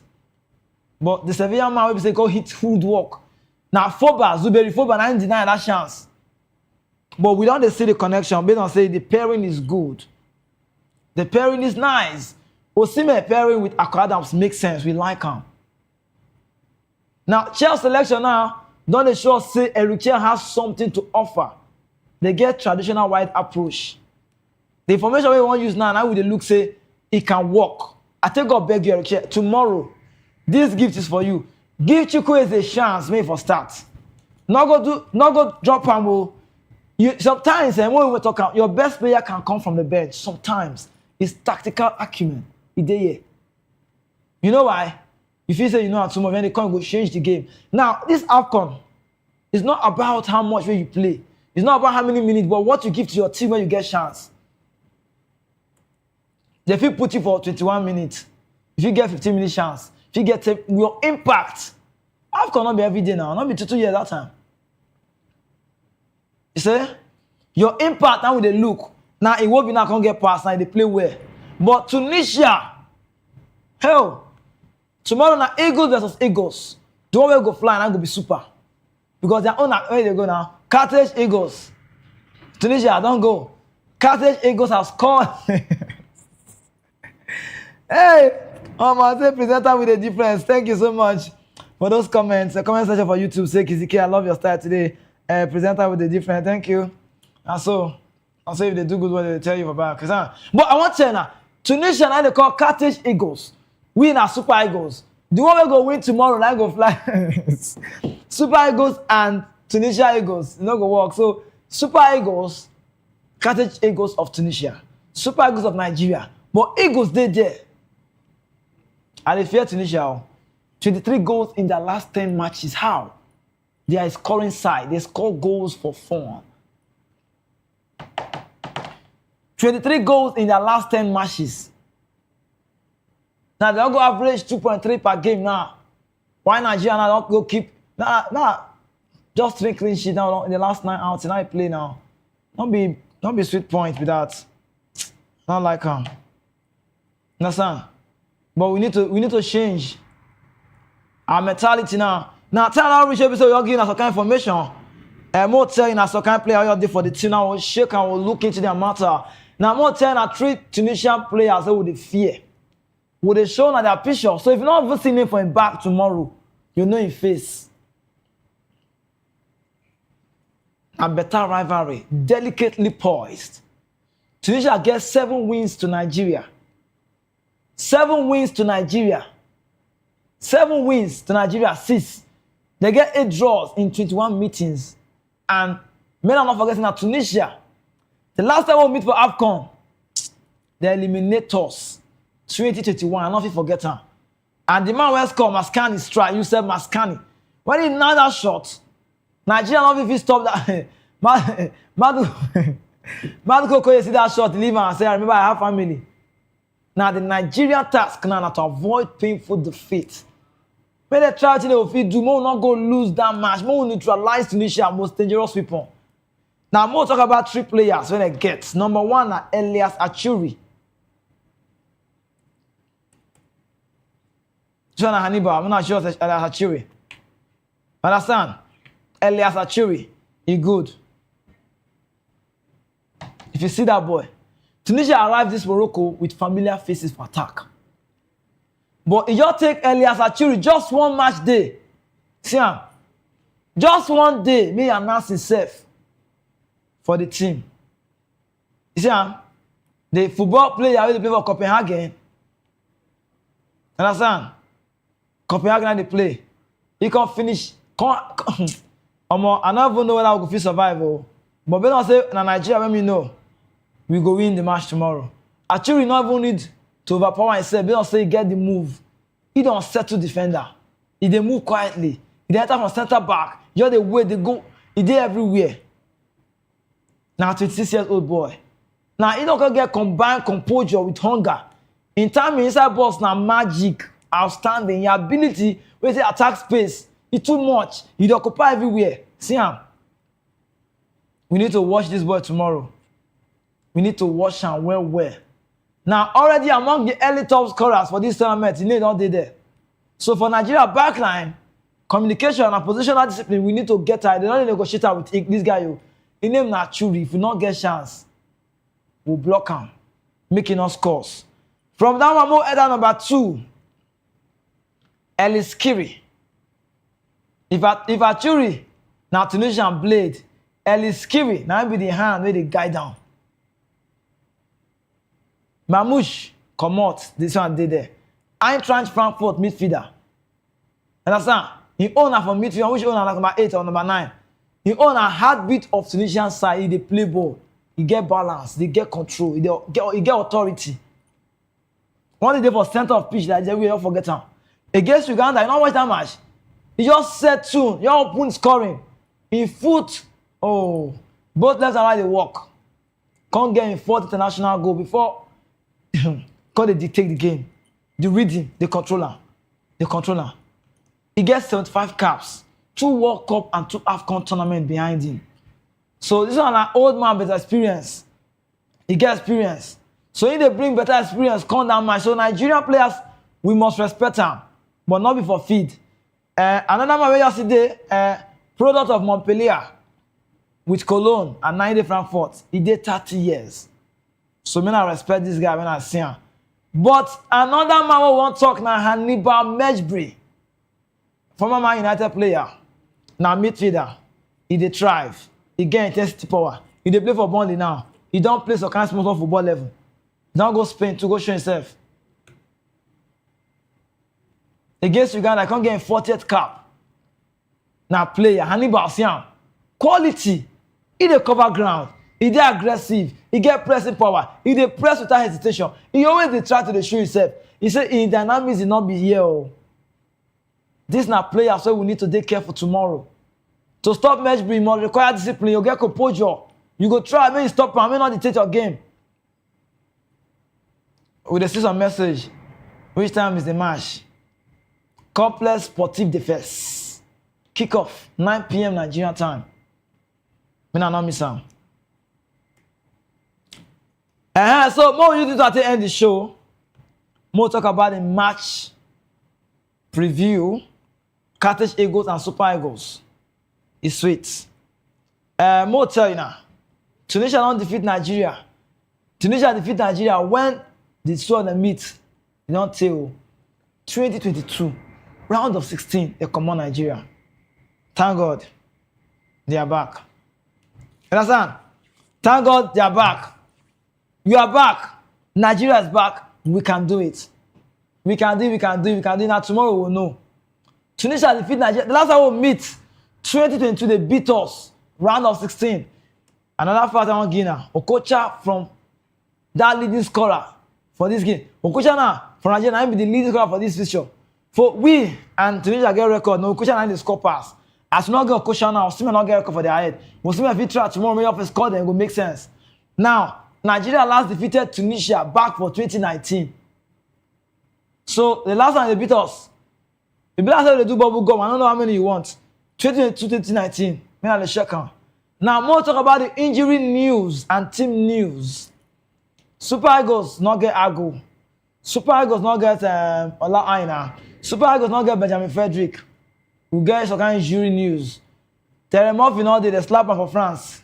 May go as Tunisia not gonna get injury concern for their next game.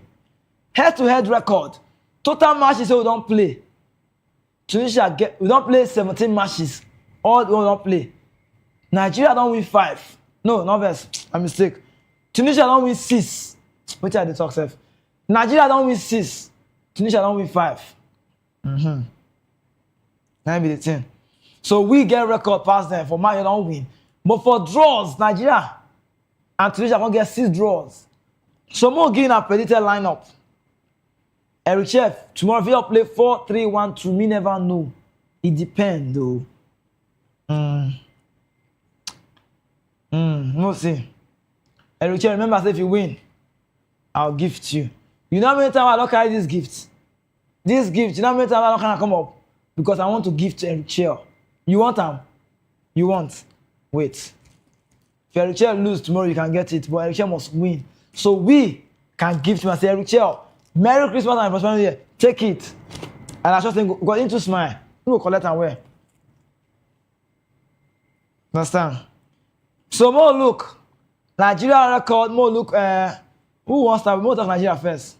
What about the first start for post? Osai Samuel Fide. Ajayi and Basi go pair. I don't know Sanusi go start. Now Nigeria. Understand? Chukwueze, Ndidi and Iwobi. Look man.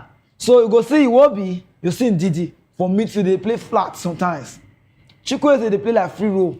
Now make I see how sometimes they advance passing Iwobi. Now from 7 side, you go come, when they call right wing. Then you can see Lookman from left wing, but they compare the midfield for shock. Me and Niba, they don't get chance to operate.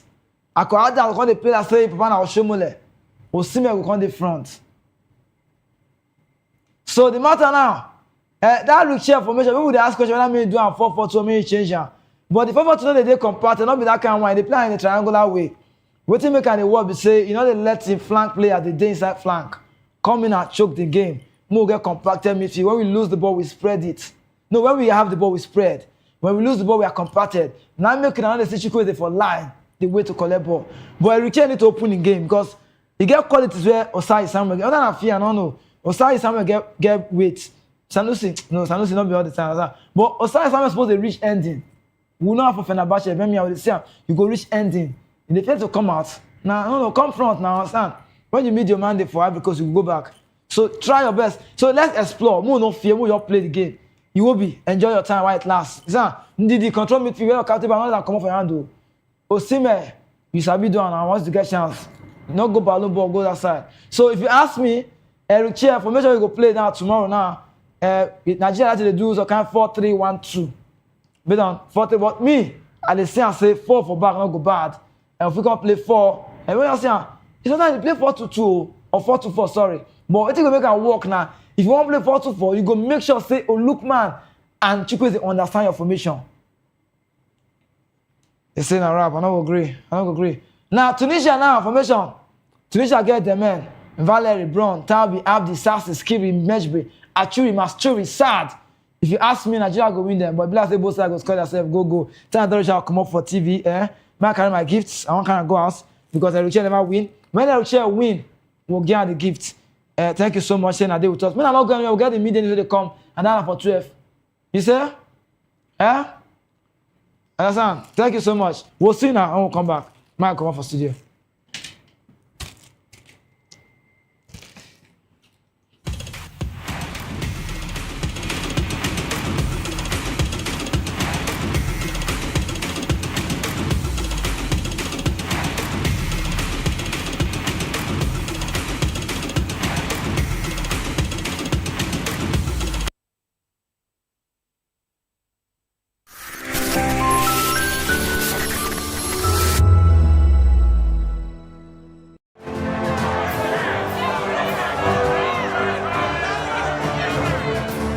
Do you want your voice to be heard? Do you know that you matter in the scheme of things? The People's Voice, the show where ordinary citizens take center stage as we discuss the biggest stories that affect you and I. With you in mind, we facilitate lively discussions, debates, and interviews on the topics that matter most to you and I, from social justice to economic empowerment, education to healthcare, governance, and more, tackling tough topics and amplifying your voice. Join the conversation and make your voice count. The People's Voice. Make your voice count. To know the happenings in the maritime sector, join us on the program Maritime Frontiers on VOP TV as we discuss key areas in the maritime sector from aquaculture, maritime transportation, maritime labor regulation, oil and gas exploration, ferry and passenger insurance, marine pollution and prevention, port operations, and lots more. Maritime Frontiers, exploring Nigeria's blue economy.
You've been wonderful all through the year. And this is from us, Voice of the People Television, saying Merry Christmas and a prosperous New Year to you all.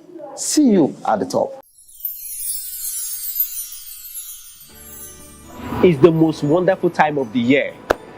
But for us, the technical crew, It's weird for technical people to be in front of camera, but I just want to say, now this one they make me come outside every day. Anytime when they call me, I will rush come outside. We no get holiday. our holiday is part of our daily routine and we've embraced it. I must say, the work is challenging, engaging, and interesting. We are all families here at VOP and we the technical crew. For us, it's another day on the job. But it's tough being away from family. But the lighter part of it is that after the work, We will stay connected with video calls and messages. Merry Christmas. On behalf of the technical crew, we wish you a Merry Christmas and a Happy New Year.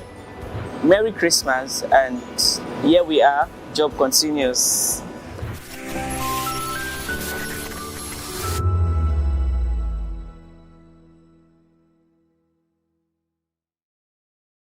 This year has been so amazing with you in it. And that's why we're saying from Voice of the People TV, Merry Christmas and Happy New Year. And we love you. In a world where power shifts with every headline. In a nation full of questions. In a world filled with noise, the truth needs a voice. The policies that shapes our world and the economy that determines our future. Every hour, every day, the grapevine keeps buzzing. And together, we are committed to telling the stories that shape our world because your voice is our focus.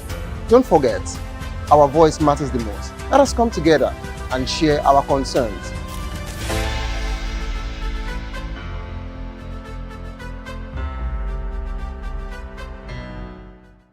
The red carpets, awards, the razzmatazz, music, fashion, interviews, and more.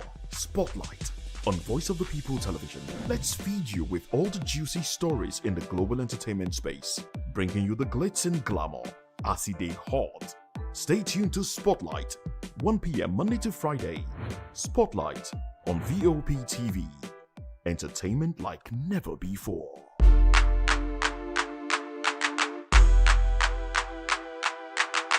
Are you ready for the extraordinary? Something big is happening on your screen.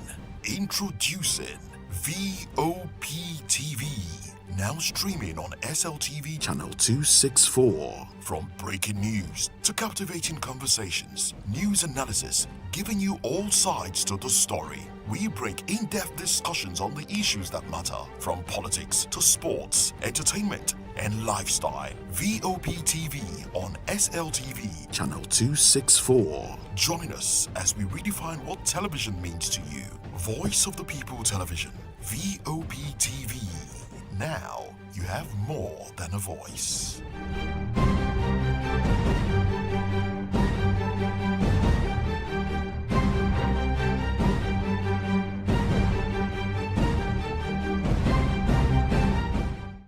This is African News on Voice of the People Television, where we don't just bring you the news, we bring you Africa's heartbeat, the policies that shapes our world, and the economy that determines our future. African News on Voice of the People Television. Stay with us. Join us as we drive into the world of politics through insightful interviews with prominent political figures, both serving and former governors, ministers, senators, legislators, party chieftains, activists, and analysts. Get first-hand information into the decision-making processes that affect our daily lives. Highly engaging one-hour program that brings political discourse into focus. I am Chukwuma Okoro. Political Lens, Monday through Friday, 6 to 7 p.m. Join us. Behind every broken desk lies a broken promise. Education shapes the nations. But who is asking the right questions? Introducing Edu Dialogue, the show that goes beyond the surface, exposes the cracks, the corruption, and the silence in Nigeria's education system. Edu Dialogue, Saturdays, 3 p.m., only on VOP TV. We break the biggest stories, from missing funds to policy failures. We ask the tough questions and demand real answers. Edu Dialogue, this Saturday, 3 p.m. on Voice of the People Television. In a world where truth is the ultimate power and opinions scream the loudest, it's time to wade through the noise. Hunger no get tribe. Hunger no get religion. And scan the human interest and trending topics that matter. Stay tuned to The Issues, your plug to the stories making the buzz, from politics to science and technology, social justice, and more. Let's tackle the tough questions and expose the truth. The Issues on Voice of the People Television, Mondays to Fridays, 8 to 9 p.m. The Issues. Don't just react, understand. Welcome to the locker room, the home of football talk that matters. I am Jerry Archbishop. Join us every weekday, Monday to Friday at 5 p.m. Nigerian time, as we share the hot takes and hot debates in the exciting world of football. And joining me are the usual suspects, Ikechukwu and Mayowa, as we break down all the hot takes and everything that's happening in the football. Don't just watch football, live it with us.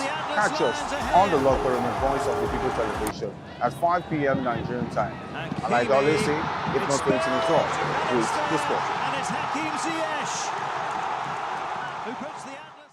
We encourage you to click on the like button and subscribe to our YouTube channel. We are Voice of the People TV. Also follow us on all our social media platforms. We are at VOP TV Live. Visit our website www.vop.ng for fresh and trending news. Also watch us live on SLTV channel 264. VOP TV, Voice of the People Television.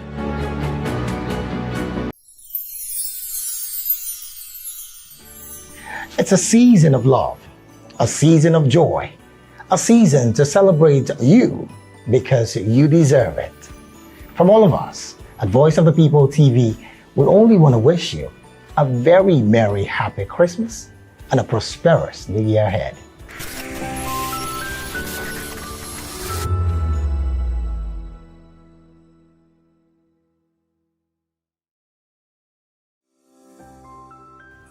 VOP TV. Now, you have more than a voice.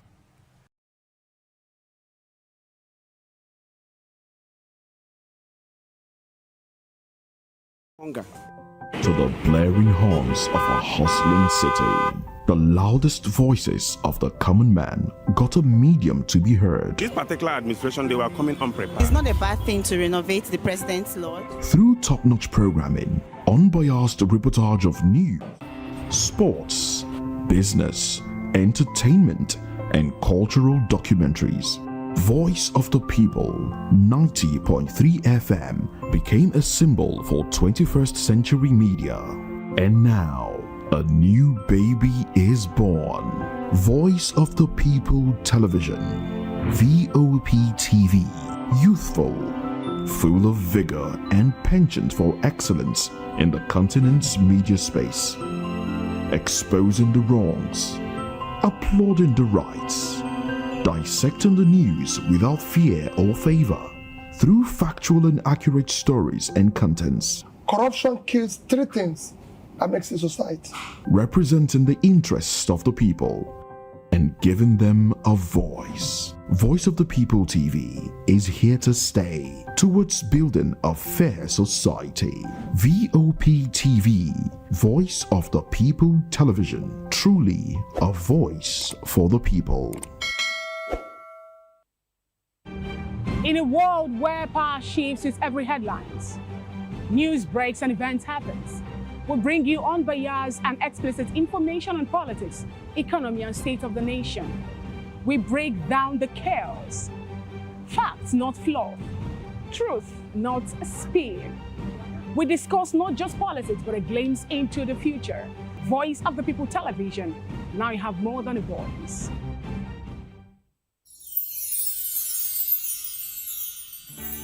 Whether you've been with us through the ups and downs or just joined us for this festive season, take a moment to cherish the moments you've made and look forward to making new ones on the horizon. May this new year bring you everything good, everything prosperous. As we bid farewell to the old year and welcome you to the new year, may your heart be filled with joy and your home with laughter. And of course, may your spirit be filled with hope. We'll be bringing you live updates, exciting performance, and inspiring stories throughout the day. Stay tuned for our special New Year's coverage and let's make this year unforgettable. Thank you for making us a part of your celebration. Merry Christmas and a Happy New Year.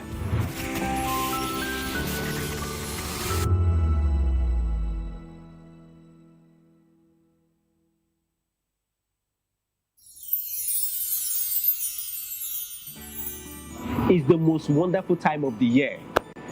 But for us, the technical crew, it's weird for technical people to be in front of camera, but I just want to say, now this one they make me come outside every day. Anytime when they call me, I will rush come outside. We don't get holiday. Our holiday is part of our daily routine, and we've embraced it. I must say, the work is challenging, engaging, and interesting. We are all families here at VOP, and we the technical crew. For us, it's another day on the job. But it's tough being away from family. But the latter part of it is that after the work, we stay connected with video calls and messages. Merry Christmas. On behalf of the technical crew, we wish you a Merry Christmas and a Happy New Year. Merry Christmas, and here we are, job continues.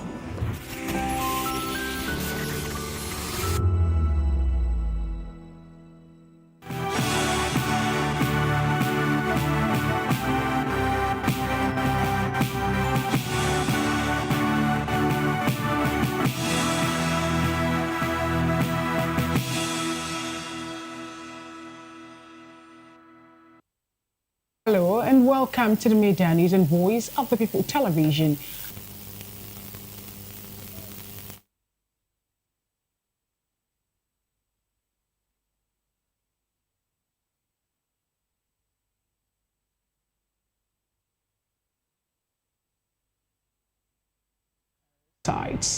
Defense headquarters says a raid joined U.S.-Nigeria security operation. Showore Gumi criticized U.S. airstrike in Nigeria. PDP seeks practical steps to protect citizens. CITN warns of serious risk in tax law mismatches. Adeboye urges Nigerians to embrace Christ as prizes gift.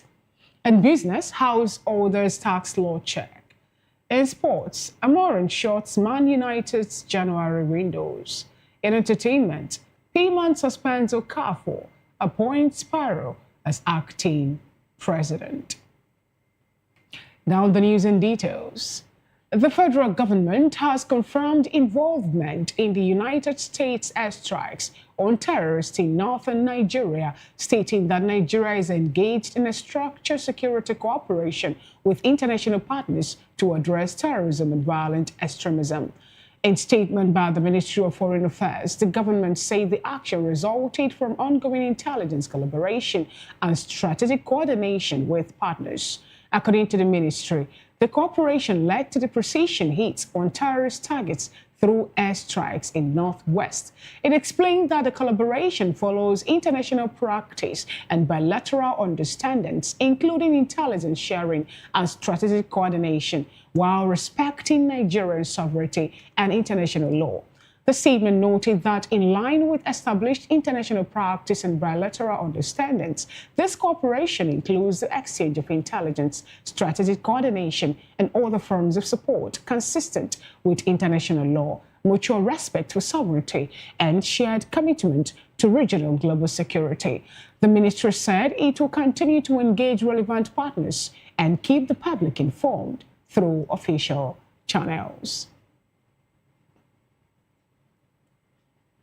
Still on the airstrikes on terrorists, the Defense Headquarters says the joint airstrikes by Nigeria and United States military forces against ISIS terrorist elements in northwestern Nigeria were approved by the appropriate Nigerian authorities. A statement by the Director of Defense Information, DDI, Major General Samaila Uba, said the armed forces of Nigeria, in conjunction with the United States, conducted precision strikes on foreign ISIS elements in northwest Nigeria. According to Uba, the operation formed part of ongoing coordinated effort to dismantle terrorist networks and other criminal groups posing serious threats to Nigeria's national security. He further explained that the strikes were executed based on credible intelligence and followed detailed operational planning aimed at significantly degrading the operational capability of the targeted terrorist element while minimizing collateral damage. He further stated that the joint operation underscored the federal government's resolve in collaboration with strategic international partners to confront transitional terrorism and prevent foreign fighters from establishing or expanding footholds within the country. Meanwhile, activist and political commentator Omoyele Sowore has condemned the United States airstrikes on Nigerian soil, stating that only competent and informed Nigerian leadership, rather than foreign powers, can safeguard the nation and its citizens. His reaction was contained in his post on X over reports that President Donald Trump and U.S. Secretary of War Peter Hegseth authorized the attacks on terrorist groups in Nigeria on Christmas Day.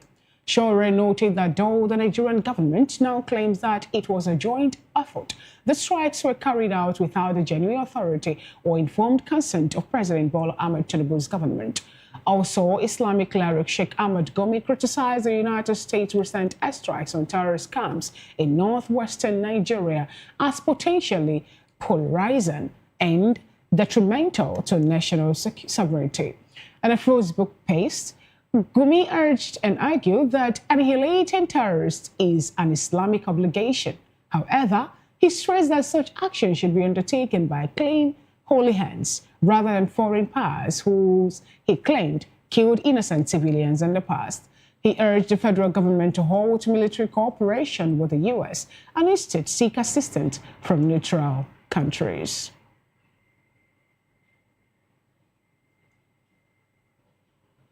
In the meantime, the former senator representing Kaduna Central, Shehu Sani, has urged the Nigerian military to take responsibility for securing the nation's territory, stressing that the United States cannot fight the country's battles endlessly. Sani, while reacting to reports of the military strikes against ISIS terrorists in northwestern Nigeria by the United States of America, An African Command, AFRICOM, stated on X that the action was justifiable and necessary if indeed conducted jointly with the Nigerian authorities, given the growing threat posed by terrorists in the region. He further described the strike as conscionable, an action he noted that terrorists have become cancerous cells in northern Nigeria. However, he cautioned against over-reliance on foreign powers in addressing Nigeria's security challenges, noting that lasting peace and security must be driven internally. In the meantime, the People's Democratic Party, PDP, has urged the federal and state governments to practically steps down on how to protect citizens throughout the Utah season and beyond. In a statement reacting to the Christmas Eve explosion in a mosque in Gamburu Market, Maiduguri, the PDP National Publicity Secretary, Ini Ememobong, said the news of the explosion served as another sad reminder of the rising insecurity facing Nigerians.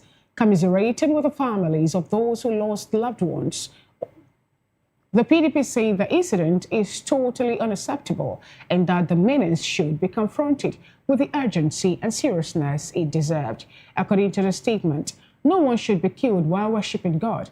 And if these attacks on places of worship continue unchecked, they will not only violate the constitutional right of Nigerians to freely worship, but will also create an atmosphere of fear that threatens the very fabric of religious society.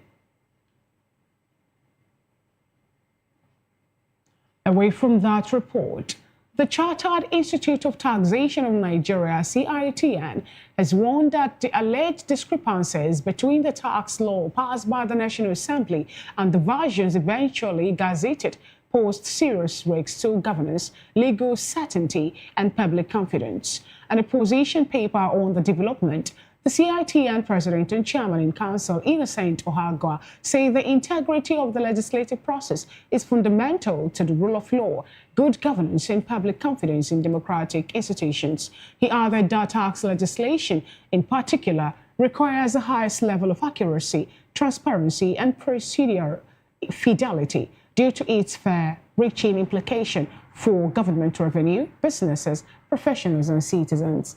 The Institute warned that if established, whether arising from procedural lapses, administrative errors, or unauthorized alterations, such discrepancies could undermine the supremacy of the legislature and create legal ambiguity. It added that it would cause compliance risks, erode public and investor confidence, expose taxpayers and professionals to unintended liabilities, and weaken trust in governance institutions. Still in the media news, the General Overseer of the Redeemed Christian Church of God, RCCG, Pastor Enoch Adeboye, has urged Nigerians to find their ultimate security and hope in Jesus Christ amid the prevailing national uncertainties, urging Nigerians to look beyond the temporary gifts associated with the festive season. Adeboye urged citizens to embrace Jesus Christ, whom he described as a priceless and eternal gift. The cleric who spoke during the annual December Let's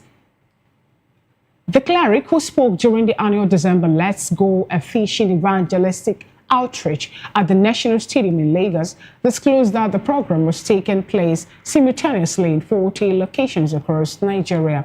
Adeboye used the Christmas tradition of gift giving to contrast temporal worldly presents with the eternal value of salvation in Jesus Christ.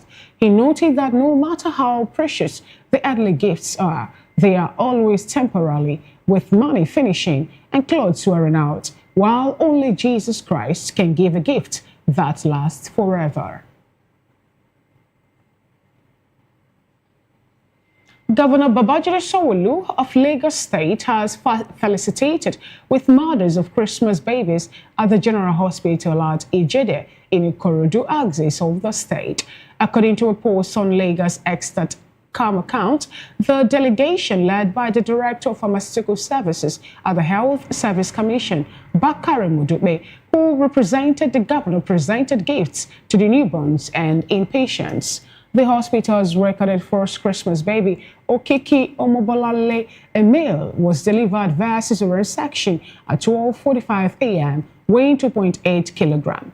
Others were Akinbile Damilola and Sani Nusirat, both males. Modube explained that the gesture reinforces the state government's commitment to maternal and child welfare. She further commended the facility for its neatness, orderliness, and well-structured words, describing the environment as a reflection of strong leadership and dedicated workforce. Modube urged staff to embrace the spirit of giving during the festive season, emphasizing that Christmas is about spreading joy and bringing smiles to people's faces.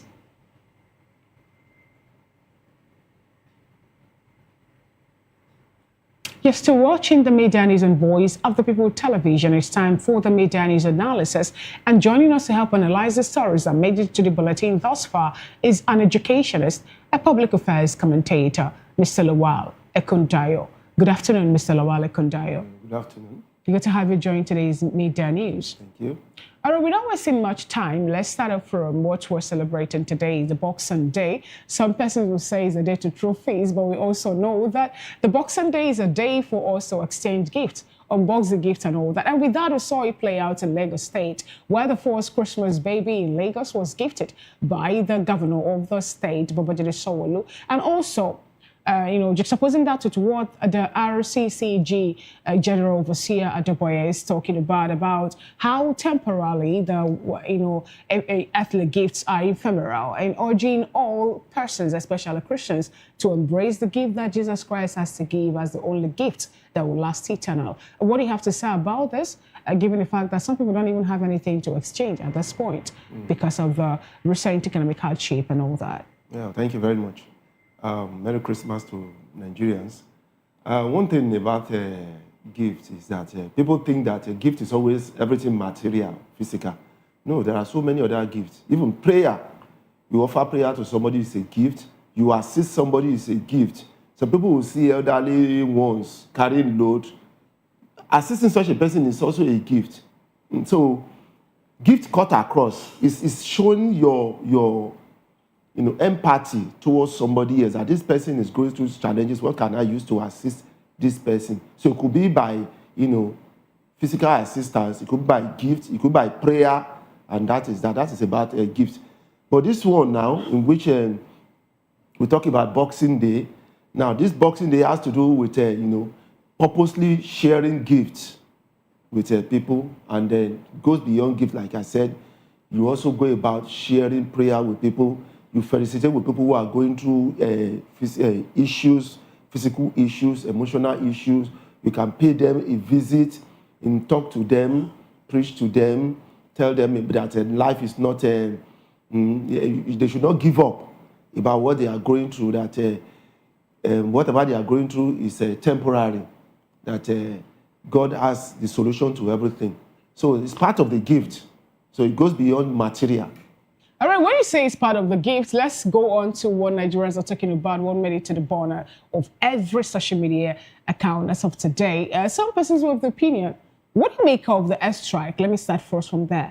We learned about the airstrike, though it happened with the Nigerian Armed Air Force collaboration also with the United States of America in the northwestern part of Nigeria, and supported, to be precise, targeted, concise, launch airstrike to take out the ISIS group that have been tormenting Nigerians, especially within the northern part of Nigeria. What do you have to say about this? Yes, it's a welcome development. It's a welcome development. Normally, you can't, if you have issues, there's no problem calling for help. We all do that individually. Companies do that. Everybody, even government, do that.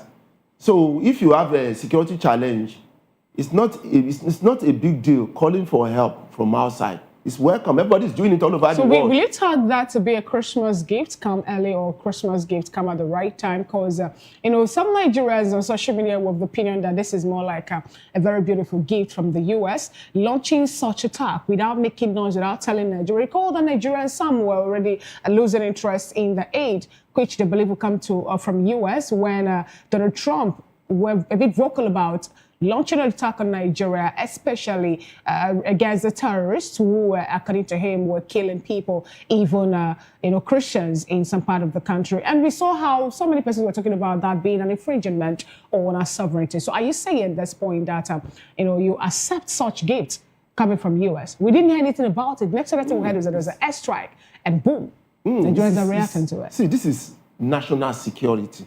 You know that, you see how these terrorists have infiltrated the Nigerian security. You see what happened to that general? A general who made a call, and then before you know it was the terrorists that came to, apprehend him, and then he was taken away, and before we know he was killed, a whole general, to let you know how Nigerian security has been infiltrated. So that's why they made it, is something that is secret, so that it can succeed. And it's a welcome development. It's a good Christmas gift because some people are already in fear. Look at what happened a few days ago in Borno. Look at the bombing. It was close to this Yuletide period, and there was a bombing in a mosque. To let you, if they can do it in a mosque, that means they can do it anywhere else again. They've been doing it to Christians. They moved to. That means they are getting bolder. And then with the way they have infiltrated our security here, almost every information that passes across, they get it. Now you make mention of these people infiltrating the security forces that we have. Do you think that such airstrike in any way is going to win a war against terrorism and terrorist activities in Nigeria? You just made mention of what happened to a certain commander, Uba or thereabouts, who was killed after he made a phone call. And you also recall what played out when Obama decided to help Nigerians to free the Chibok girls. We were told that the information was to use a gas to take them out and rescue those girls unharmed.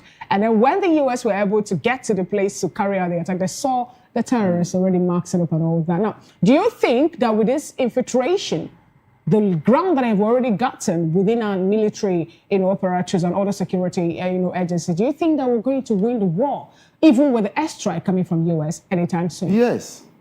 Now, see, this issue we're having is not peculiar. Have you ever seen another country help another country in fighting? So many now, even in Niger. Don't you hear about a Russian Wagner group? Let's take this back to what played out in Afghanistan. Ever since US entered Afghanistan to help restore peace, can you say that terrorism have ended there? No. Will you also say that in other places where we know that we are prone with terrorist attacks and all the, carrying out the activities? For example, today we learned that a certain country also, arrested 15 individuals who were, affiliated to ISIS and also ISWAP. So can you say that another country can help a different sovereign country to end the issue of insecurity in its totality? I just told you now, it's happening in Niger right now.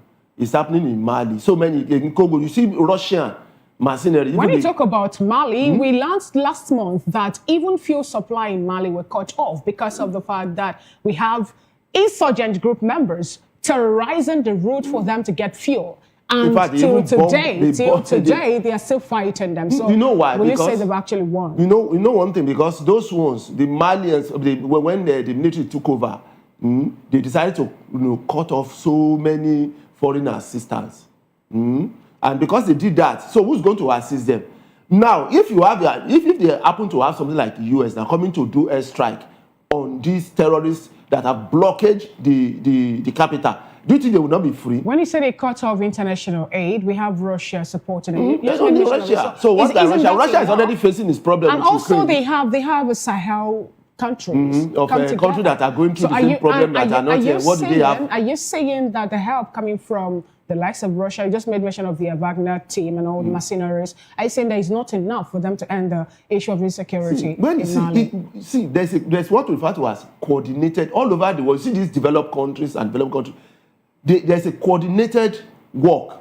They coordinate security-wise, intelligence-wise, when in safeguarding their country. See that Russia, they have their own, US have their own, America, Israel, even Saudi, all of them have, and they share intelligence. That's how they've been able to secure that. Like, you can't do it alone because it's easy to infiltrate your people, like what is happening in Nigeria. But when you have assistance from outside, that assistance is equal to filtrate. They will be able to tell you, where the issue is coming from, who are working, the spy, working for the terrorists, and then you'll be able to take them down. That is the way they work all over. See, this thing, it happened in America now. Do you remember the 9/11 bombing? That's why they went after people like Saddam Hussein. They went after, why? Because they saw them that they were the one who were assisting these terrorists. They had to go after them to be able to nip the terrorists in the board, and then it works for them. Again, I'll ask again, do you think that the airstrike on the northern part of Nigeria, Sokoto to be precise, by the U.S. and Nigerian team at this point is going to end the issue of terrorism, which have festered on the soil of Nigeria for over 14 years? Do you think that that airstrike or U.S. bombardment of Nigeria is going to end the issue of insecurity in Nigeria? Why not? It can end it. If the Nigerian government work as they are working in collaboration with this external help, they will. It will stop. It will go away. So it goes back again to Nigerian government in working well. Yes, they need to work together, because now we have a sovereignty, and then at the same time, Nigerian is on ground. So if you are now asking for external help, when in collaboration with the external help, now you are talking about bombing. It is in collaboration with Nigerian government. So it's like Nigerian government is the one doing it. Because it's in collaboration and it's going to work. Why we not work? We have been in this problem for 14 years. A 14-year-old baby now will have grown to a man or a woman. Do you know how many people have died because of this? Do you know how many people have been displaced? Do you know how people have run out of this country because of insecurity? People could have developed this country. They ran away because they are afraid. They went outside the country and begin to develop other countries. If we make our country safe, then our own people will be able to, be able to develop this country. We have the brain. In other words, you're saying that another nation cannot solve the problem of a certain sovereign nation. Is that what you're saying? Because you're now bringing it back again to Nigerian government, saying that we need to put our house together, put our act together, make sure that in whatever aid anyone is bringing will be sustained. That's what you're saying. So the bulk of the whole load still. Yes, it's still this one is just an assistance. Like you have maybe a house is burning. Somebody who owns the house is sleeping, and somebody outside, a neighbor, is the one who now enter the house, wake up the owner of the house, and assist to put out the fire. That is the same thing. Maybe an armed robber enter a house, and the people from outside are assisting you. That's the way it goes now. We all do it. How much of this help do you think could be sustained from, the external bodies coming in to help Nigeria? Hold on, Mr. Lawal. Where we also saw that a certain country gave names of terrorism financiers to Nigerian government. We were told that governance is continuing. And up until today, they are yet to tell Nigerians who those people are. One made it to the list and all that. We're getting back and forth information about the possible financiers of terrorism and all that. And that was even what led to, one of the reasons that we have Nigeria again being redesignated as a country of particular concern. So how much of this help do you think will be sustained with the back and forth of Nigerian government and the way it looks more like they are being treated, or the financiers of terrorism are being treated with kid gloves? That is why I say that we can't do it alone. No country can secure its land by himself or alone. You need external help. Now, look at those things. Are they being those countries who saw those terrorist financiers and they're able to arrest them and keep them in their country and then try them in their country? Do you think this thing will not have reduced? Instead of just giving them names, instead of sending ordinary names to them, you could arrest them now. I hope you're aware. There's a time they send a Gumi back from Saudi now. Have you forgotten? I hope you're aware that Nigeria is a sovereign country. What do you mean by sovereign? Are you saying that we're not? Are you questioning in any way the sovereignty of Nigeria, please? This doesn't disturb. See, many people misunderstand the definition of sovereignty. It does. Do you know the meaning of sovereignty? It does when you move into a country that has its own. No. See, you don't. To start making arrests and start making. I'm not saying they come in and make arrest. Right. There's Interpol. Do you know Interpol? Yes. Interpol is a collaboration of international police. How do you think that will work out when Nigeria have not given out information or seek for the help of those countries to come help them out to flush out the? Okay, let me give you a good one. When do you know when Sunday Igboho was arrested in Benin Republic? Is it not in collaboration? They arrested him because of the fact that Nigeria said that he's a terrorist. That's why they arrested him now. And he was kept there, and they tried him there. So many others like that. Are you saying that the people that help you soar through your financiers or financiers of terrorism in your own country should leave their own country, come into your country that claims sovereignty to start helping you make arrests? So how then do you understand? Because the names that were given to Nigerians don't even know who they were and where they reside. Okay, let me give you a good example. How do you expect them to help you out when you as a country have not really done the due diligence in picking out these individuals or even trying them or calling them in for questioning at this point? Do you know, look at what this thing Trump did now. Do you know when Trump came on board, you know, a lot of elter-skelter happened in Nigeria here because Trump spoke. If we have so many other countries who care about Nigeria are speaking, now they can track all these terrorist financiers, even they can track these terrorists. But the moment they get to your country, outside Nigerian border, you arrest them. You arrest them on behalf of Nigeria, and then you try them for us. If they are found guilty, good. If they are not found guilty, you release them. If you have countries doing that for us on our behalf, this thing will have stopped a long time ago. But we don't want lists only. No, we want you to take the countries to our seat. Like that Saudi Arabia, the list they send. You could have arrested some of them on their own, then try them in their country. You just told me about how every other country here have the right to take care of their countries before even coming in to help you. And, you know, a country was magnanimous enough to send you a list after they must have done their investigation of people who are helping or sponsoring terrorism in your country. And you also expect them to do what? To help you also arrest those people? Yeah, no, if they are in your country, the moment they are in your country, you arrest them. All right, if they are outside your country, you arrest them. We did it to Igbo. I did it Nigerian government do it to Igbo. Let's take the conversation to another level where we learned that activist and political commentator Moyele Sowore condemned the United States airstrike on Nigerian soil. I can recall that in one of the interviews that we had here, you know, during our flagship show, the Money Show on Voice of the People television, Sowore asked a question: what if there is no US? Then what happens? And at this point, he is also condemning the airstrike, and he made mention of you know, how foreign powers coming into the country is more like against our sovereignty, and it doesn't really speak well to, you know, the country safeguarding the nation and its citizen. In another breath, we also have a certain sheikh who has been vocal. You know, the other day, he has been positioned as an intermediary between the terrorist group and also Nigerian government, saying that he's working with some authorities that also give him the lead to do that. Although he told Nigerians that he stopped associating with them, the bandits, the moment they were designated terrorists. So he withdrew, you know, with the service of going in to know what is wrong and all that. But he's been vocal also about the issue of, you know, insecurity in Nigeria, talking about how they are to get non-kinetic measure and even amnesty at this point. These individuals and Nigerians have come up to, you know, criticize President Donald Trump's U.S. Secretary of War Pate Hegseth and the authorized attack on terrorists here in Nigeria on Christmas Day. What do you have to say about it? If I have the opportunity to speak to Sowore one-on-one, the first question I will ask him is that, are you okay with the terrorists as they are in Nigeria? He has never been okay with that. Good. Then you have somebody who wants to decimate them and you are condemning that person. Then you, yourself, maybe you are in support of the terrorists. Now the question is this: after 65 years of independence, and Nigeria still can't take out non-state actors. Nigeria can still take out people who is causing mayhem and carnages in Nigeria. Of what importance or what value is that sovereignty or independence against it 5 years ago? That is one thing I keep saying, that every country that is progressing in the world works together. What's the meaning of WHO? World Health Organization. What's the meaning of, you see so many collaborations with countries. What is the meaning of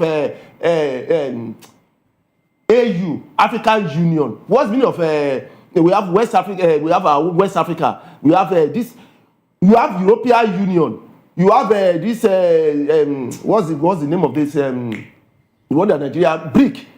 Is it not collaboration with other countries for your country to grow? We are collaborating with every other country when it comes to trade. We are collaborating with them for so many other things. When it comes to health, we collaborate with them.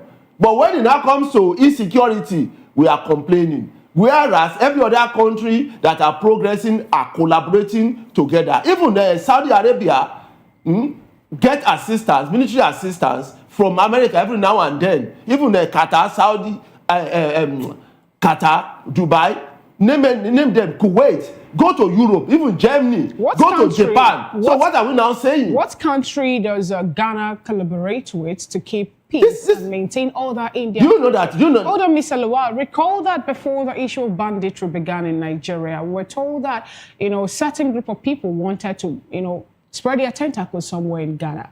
It took the president of Ghana to make a bold statement, and up until today, we haven't heard anything about banditry attacks and other terrorism activity playing out in Ghana, just the same way they've seen Nigeria to be more like a safe haven. Check the budget of Nigeria, for example. We know that Nigeria, as of this, the 2026 budget has a high level of allocation compared to basic health and education. With all the spending, the purchases of ammunitions and every other thing, the Tokona jets and, the levels of guns the Tokona jet, yes, and other, weapons that Nigeria have acquired thus far, should we be having the issue of non-state ragtag actors so playing in Nigeria to the point that they are going for peacekeeping, and someone is telling Nigerians, for example, the likes of Tojo Bello is speaking fire in Nigeria, how they are going to do this or that if the government didn't listen to their own request. Let me, first thing, Nigeria went to Benin. Do you know we sent military to Benin to assist with their democracy? Have you forgotten? But there's a sovereign state to a country, and we went there. They seek for the help. Now, so we seek for the help of America. So what are you now saying? In collaboration. So what you see, the same thing you are doing, you are condemning another. What is going on in this country now? The question I ask is very simple. Who helps Ghana to taking out bandits? Wait, I just made an example. I said Benin Republic. We went there with our own military forces, a sovereign country. Did they invite us? Yes. Okay, who invited us?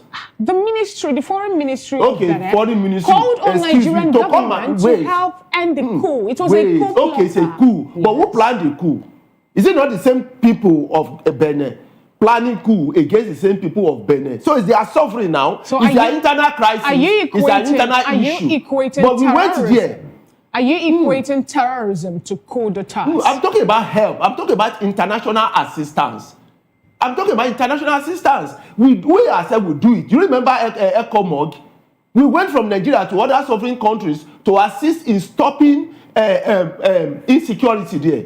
We went there to assist them with military. You haven't forgotten ECOMOG? So now the question is, now we are having the same problem, and some people are speaking. These people who are speaking, are they terrorist assistance? Are they giving assistance to terrorists? Do they love it the way it is? Mr. Lawal, for 14 years, hundreds of thousands of Nigerians have died. Are they happy? But Mr. Lawal, a country that can swiftly go to another country to help end coup, and a country that have been sending troops to other countries for peacekeeping, what then deters them from ending the issue of insecurity? Because country? You can't do it alone. This is a country. Now, in your country, you are bound to have enemies. You are bound to have people who may even want to crash your government for political reasons. So that's why every country in the world that are developing, Europe, there's a collaboration. CIA assists across, MI5 assists across. There's a collaboration across all of them. That is why their countries are secured. Without that collaboration, there will be no security. So here too in Nigeria, we need collaboration. We'll be collaborating with every other country. When it comes to trade, you remember this COVID-19. Did you not collaborate with every other country? Did they not assist us? They assist us with vaccine now. They even gave us some money for it. Why didn't we reject it and say, no, we are sovereign, we don't need assistance from any other person. We should have, block our border and don't deal with anybody. But when it now comes to something that is so crucial as insecurity, and then you see one or two pockets of people who don't represent Nigerians coming out to talk because they have the opportunity to speak, they now come out and speak. But the people who are actually feeling it, who are crying, who have lost their loved ones, are, happy that something like this is happening. Somebody who has his family abroad in America enjoying, is now saying, is condemning it. Why not bring your family down? Bring your family down to Nigeria here. Take them to Benue. Let them go and live in the village. And then come back and tell us that it's okay. All right. Now, do you support the argument of Sheikh Ahmed Gumi that the total annihilation of terrorists in Nigeria is an Islamic obligation? You should tell us where his families are. Right. Now, a quick one also. Do you think also that in his word he says that he's not against countries coming in to help Nigeria to end issue of terrorism, but he expects such to come from countries that have clean, such as Afghanistan, hands. Clean holy hands. Well, no, that's just such as Yemen, Yemeni. Which one? Such as Afghanistan, Yemeni. His own country that he has his people there. Who don't, that man's house is not clean. It's not clean. Which country is he talking about? You should come and tell us now. You should come and tell us. Where even Saudi said they will never allow terrorism in their own country. They don't condone things like that. Look at how peaceful their country is now. And they even sent that the same Gumi away. They didn't allow him to enter their country. They sent him away. So to let him know that what he's saying that himself is not even clean in the Holy Land. That's why they sent him away as unclean thing. And here he's talking and we are looking at him. He has been so vocal, and today he called on the president to halt the military cooperation with the US. Are you seeing Nigerian government adhering to his Who listened to him? Who? How many of his family has he lost? Prior to this time, he has been the one mediating, serving as an intermediary between the terrorists or the bandits group and the federal government or Nigerian authority, let me use that word. Would you see him going to discuss with them in the bush with some, He's supporting them now. Is he not discussing when you were asking who is going to listen to him, so do you think that a government that have given him people to go into the bush and negotiate with bandits, are you saying they will not listen to him at this point? That's why the government is already collaborating with America, and then we are seeing results. You can see what is happening, that we have a country that is serious.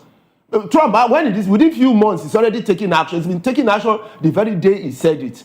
He sent a bill to, a request to House, and they debated on it. That's a serious country now. All right. Thank you so much, Mr. Lawale Kunda. Let's end the issue of, I know it's still a continuous statement. We'll keep on talking about it. We'll keep on deliberating on it. But we have a more present story about the new tax law in Nigeria. It's supposed to kickstart on the first day of January 2026. Nigeria is expected to have a new tax law. But we are having some statement of alleged alteration between what was gazetted and what now the president signed into law and all that. Some of the opinion that some individuals decided to have an overreach, overkill, and started adding something to it, which shouldn't be. We have the issue of Ganishi order also made it there. The issue of tax personnel having now the right to arrest people, and treat them as if they may be now members of Nigerian police, and even some percentage of the deduction, which were not there in the paper initially. What do you have to say about this? Because the Chartered Institute of Taxation of Nigeria has warned the federal government that if the alleged discrepancy, turn out to be a truthful stuff, that is going to further, widen the legal, the lack of confidence that the public will have in Nigerian government, as well as also create a legal certainty or uncertainty in Nigeria if such is to come up. We have a committee which Oyedele told Nigerians not to worry about, that the committee will come up with something important to tell us about if there is any discrepancy or not. But we were also worried about the vehement statement made by some people within the presidency that by the 1st of January 2026, that new tax law will kickstart. Now, something that, has discrepancies, something that people are saying that, no, this thing, there's an issue with it, will kickstart. We still go and nothing stop you and set it up. How can you set up committee for something that's already working? You are going to start it in January 1st and you want to set up committee to look into it. How is that? Is that not a contradiction? Are we going to see the new tax law being halted? It's supposed to have been halted. I don't know why it's supposed to have been put on hold pending when the committee finish their investigation. But no, they said no, the committee go ahead with your own, the tax law will go ahead with that. Is it not? Committee is not a waste of time because it will have started. This one is already operating. And you are setting up committee. What's the function of the committee? What will the committee do? Now, how do you also feel about the information that the clerk of the National Assembly told Nigerians or members of the legislature that the president of the Senate, they are working on his order that says they shouldn't release the true copy of the deliberated tax reform? No, the question is, that's a serious question. You know why? Because the clerk, we want to know who he answers to. Is it the Senate president? Is it the House? Or is a civil servant? If he's a civil servant and is bound by the law of the civil servant, then maybe the law permits him to release it, whether the Senate president said no or not. Or if he's bound to the civil, is under the Senate president, then the Senate president said no, don't release it. Then we know that he has done nothing wrong. The thing now boils down to the table of the Senate president. That the reason is, why do you refuse the copies for people who have the legitimate right to have a copy? They sign it into law. So what's the problem with them not having a copy? It's like going to court. After the court made a pronouncement, and then the judge is now telling the court clerk that he should not release the CCT copy to the parties. It becomes a public document. Now this one is they say they should not release it. Why? You can see what is. I don't understand. That's why they need to get the confidence. They need to build the confidence of Nigerians. A government represents the people. I don't know, when it comes to Nigeria, the definition of government is totally different. The definition of democracy is totally different. We don't even know where they get their own system from. We don't even know, because when you are doing something, there must be a criteria that you are following to show that this thing is what you are doing. But in this country, it's totally different. See the Senate president. It's only in Nigeria that the Senate president will be deciding for the whole house. In other countries that are serious, the Senate president is just an umpire. He doesn't take part in the debate. It's the house that will debate. Here his own is to moderate. Okay, this side, but here is the Senate president that will be talking. Now look at the same thing we are going through. Then the question is, where did they get their own definition of what they are doing? They should come and tell us now what type of government we are running. All right, Mr. Lawale Kundayo, thank you so much for submission. You're watching the Media News and Voice of the People television, and through this news analysis, we had an educationist and also a public and political affairs analyst, Lawale Kundayo, join us here today. Thank you so much, Mr. Lawale, for your submission. Thank you. You're watching the Media News, and we'll go on a quick break. I will come back. The rest of the news continues. The world to stay with us.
Glad to have you back. It's still the Media News and Voice of the People television. Now to some business stars.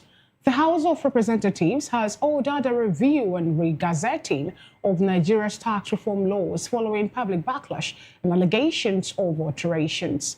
A committee has been set up to examine an irregularity and ensure the official version match with what was passed by both chambers. Spokesman Akin Rotimi said the clerk of the National Assembly has been directed to re-gazette the act and issue certified true copies. He urged Nigerians to allow the process to proceed without speculation. The review comes 2 weeks after a lawmaker from Sokoto, Abdusamad Dasuki, raised concern that the gazetted versions differed from the approved versions. Opposition parties, the Nigerian Labour Congress, the Nigerian Bar Association, have also called for a suspension of the laws ahead of the January 1, 2026 implementation. The laws under review include the Nigeria Tax Act 2025, the Nigeria Tax Administration Act 2025, the Joint Revenue Board of Nigeria Establishment Act 2025, and the Nigeria Revenue Service Establishment Act 2025. The federal government maintains that the reforms will improve fiscal structure and reduce tax burdens on vulnerable Nigerians.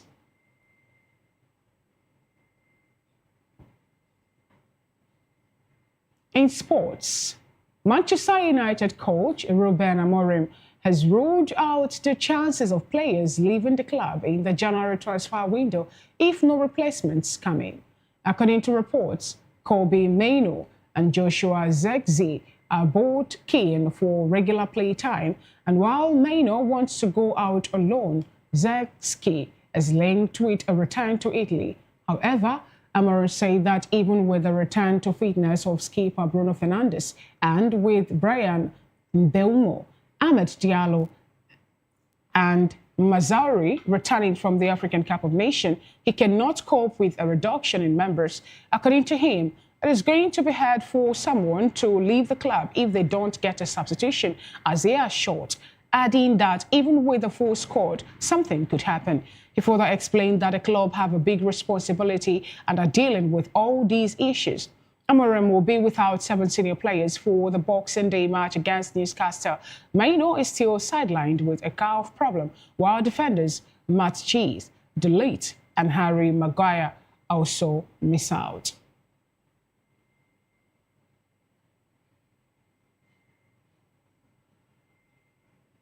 In entertainment story, the Performing Musicians Association of Nigeria, PMAN, has announced the appointment of Sydney Sparrow as its acting national president following the suspension of the substantive president, Pretty Okafor.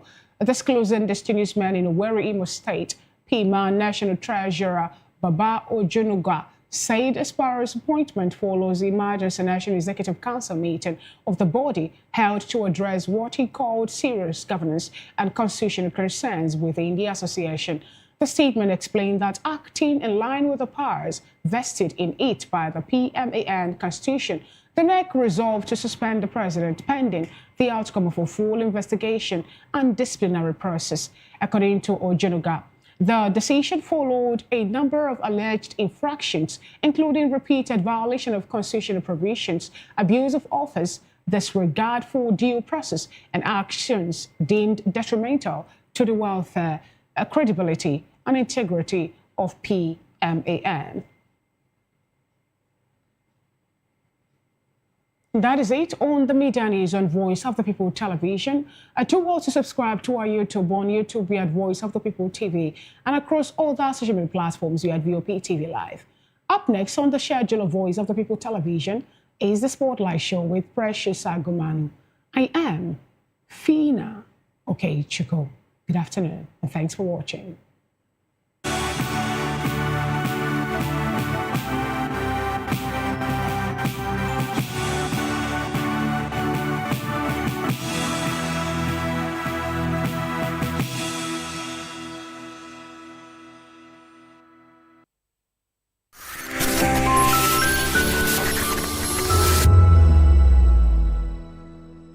We encourage you to click on the like button and subscribe to our YouTube channel. We are Voice of the People TV. Also follow us on all our social media platforms. We are at VOP TV Live. Visit our website www.vop.ng for fresh and trending news. Also watch us live on SLTV channel 264. VOP TV, Voice of the People Television. Join us as we drive into the world of politics through insightful interviews with prominent political figures, both serving and former governors, ministers, senators, legislators, party chieftains, activists, and analysts. Get first-hand information into the decision-making processes that affect our daily lives. Highly engaging one-hour program that brings political discourse into focus. I am Chukwuma Okoro. Political Lens, Monday through Friday, 6 to 7 p.m. Join us.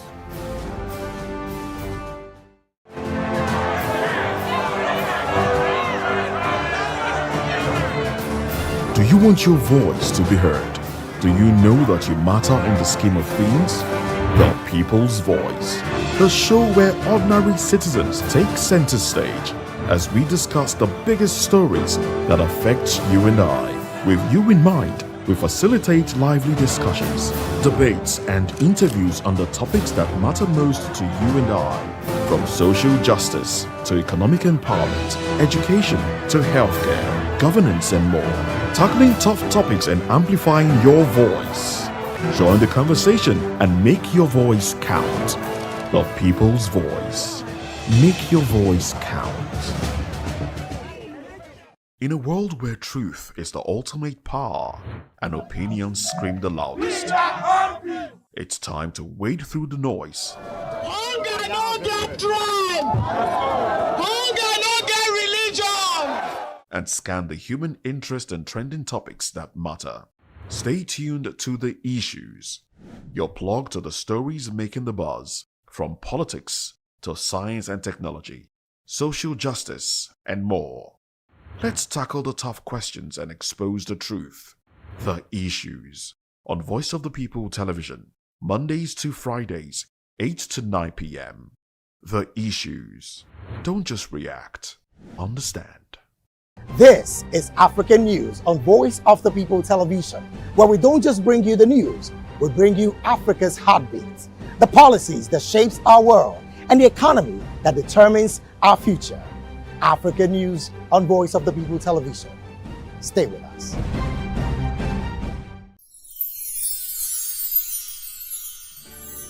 We are here with the leadership of VOP Television Lagos. We do appreciate this opportunity to say Merry Christmas and Happy New Year to our viewers all over the world and admirers. Cheers.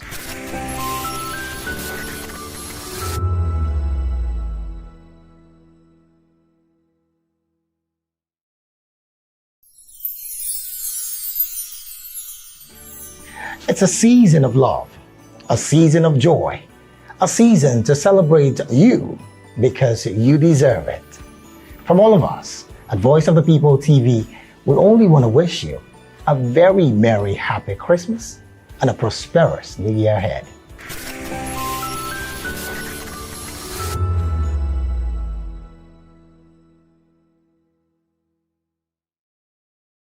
The red carpets, awards, the razzmatazz, music, fashion, interviews, and more. Spotlight on Voice of the People Television. Let's feed you with all the juicy stories in the global entertainment space, bringing you the glitz and glamour as it is hot. Stay tuned to Spotlight, 1 p.m. Monday to Friday.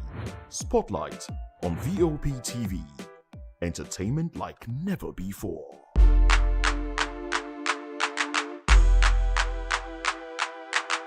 Are you ready for the extraordinary? Something big is happening on your screen. Introducing VOP TV. Now streaming on SLTV channel 264. From breaking news to captivating conversations, news analysis, giving you all sides to the story. We bring in-depth discussions on the issues that... But who is asking the right questions? Introducing Edu Dialogue, the show that goes beyond the surface, exposes the cracks, the corruption, and the silence in Nigeria's education system. Edu Dialogue, Saturdays, 3 p.m., only on VOP TV.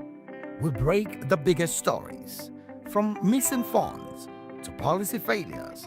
We ask the tough questions and demand real answers.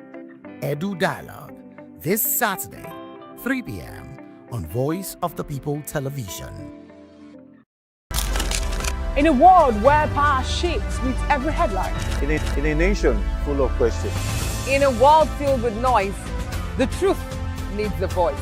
The policies that shapes our world and the economy that determines our future. Every hour, every day, the grapevine keeps buzzing. And together, we are committed to telling the stories that shape our world, because your voice is our focus. Don't forget, our voice matters the most. Let us come together and share our concerns.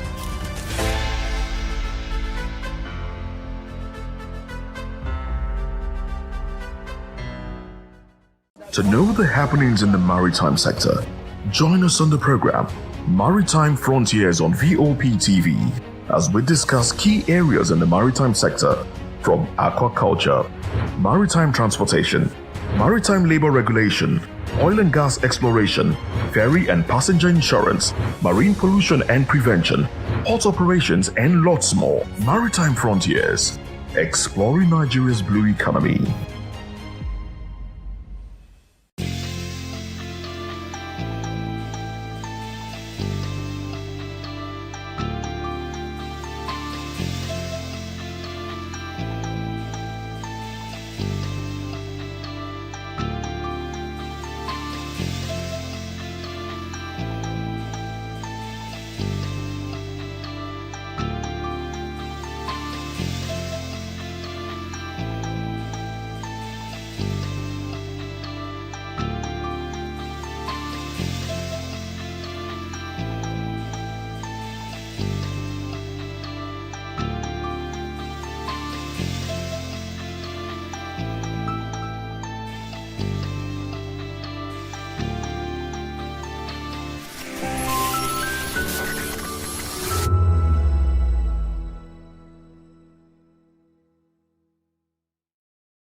VOP TV. Now, you have more than a voice.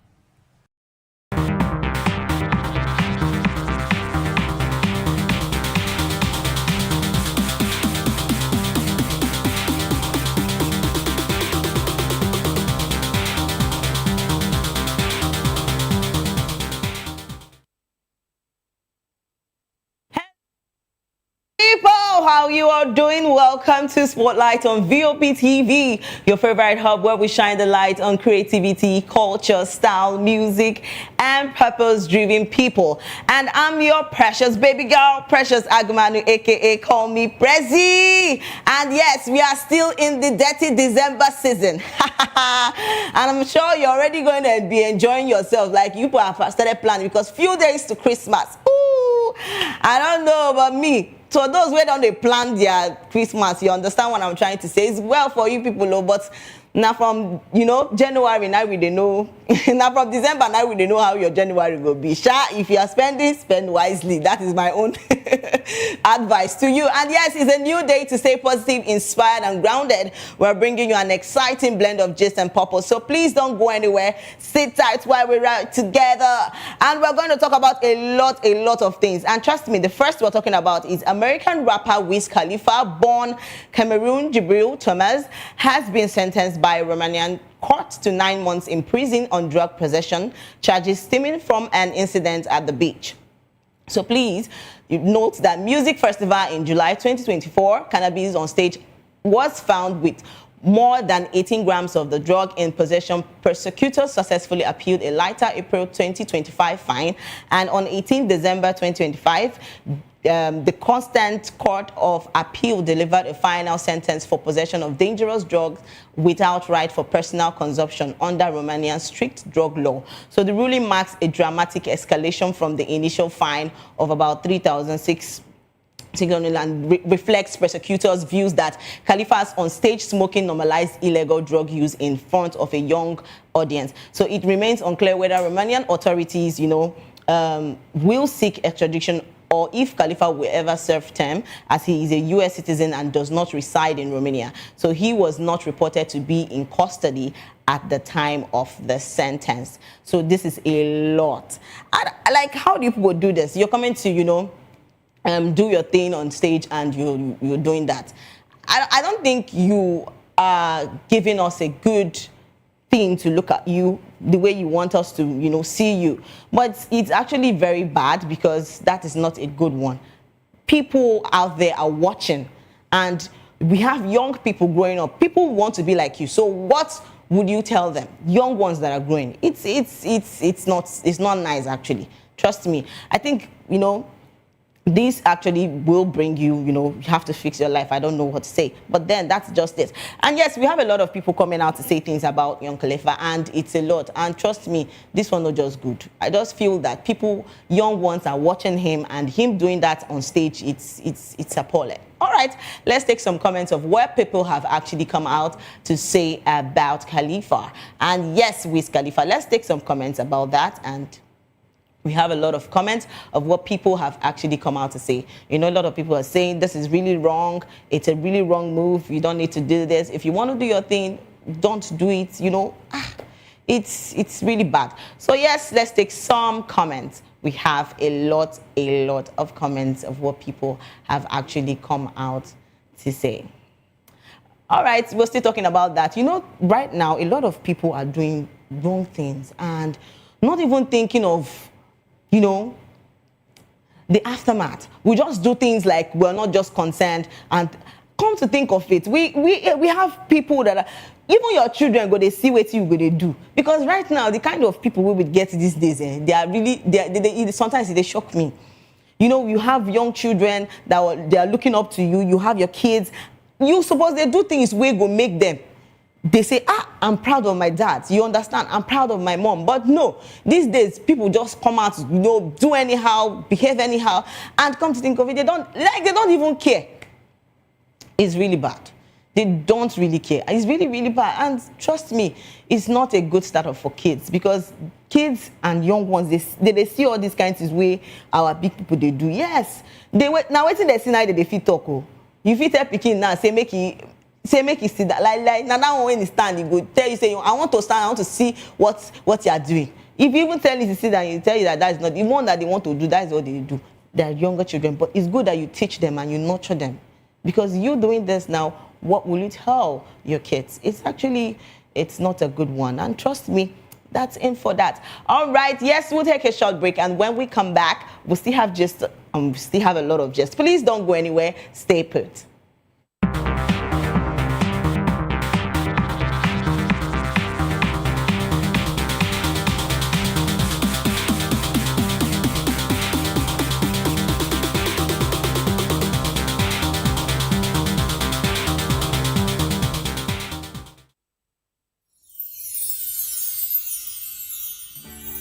We are here with the leadership of VOP Television Lagos. We do appreciate this opportunity to say Merry Christmas and Happy New Year to our viewers all over the world and admirers. Cheers.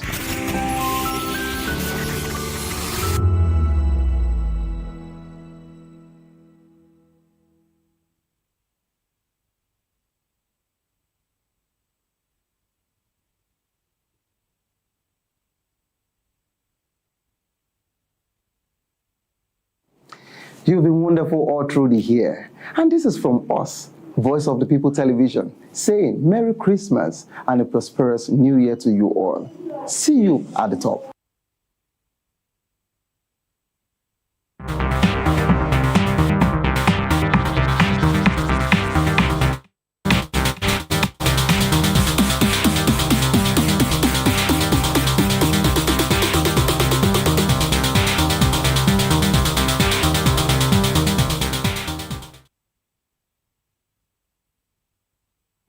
And welcome back, my beautiful people. Yes, we're still on Spotlight on VOP TV, and I'm still your special girl, Precious Agmanu, aka Combi Prezi. And yes, we're actually talking about a lot of things. People went up, and yes, we're still talking about Wiz Khalifa, about him taking drugs on air. So it's a typical bad one, and I don't support that, because trust me, a lot of young ones are looking up to these people, big celebrities, and they want to, you know, be like them, and doing that on the stage, it's actually appalling. And yes, a lot of people don't come out talk plenty things about this. So please, let's take some comments of what people have actually come out to say.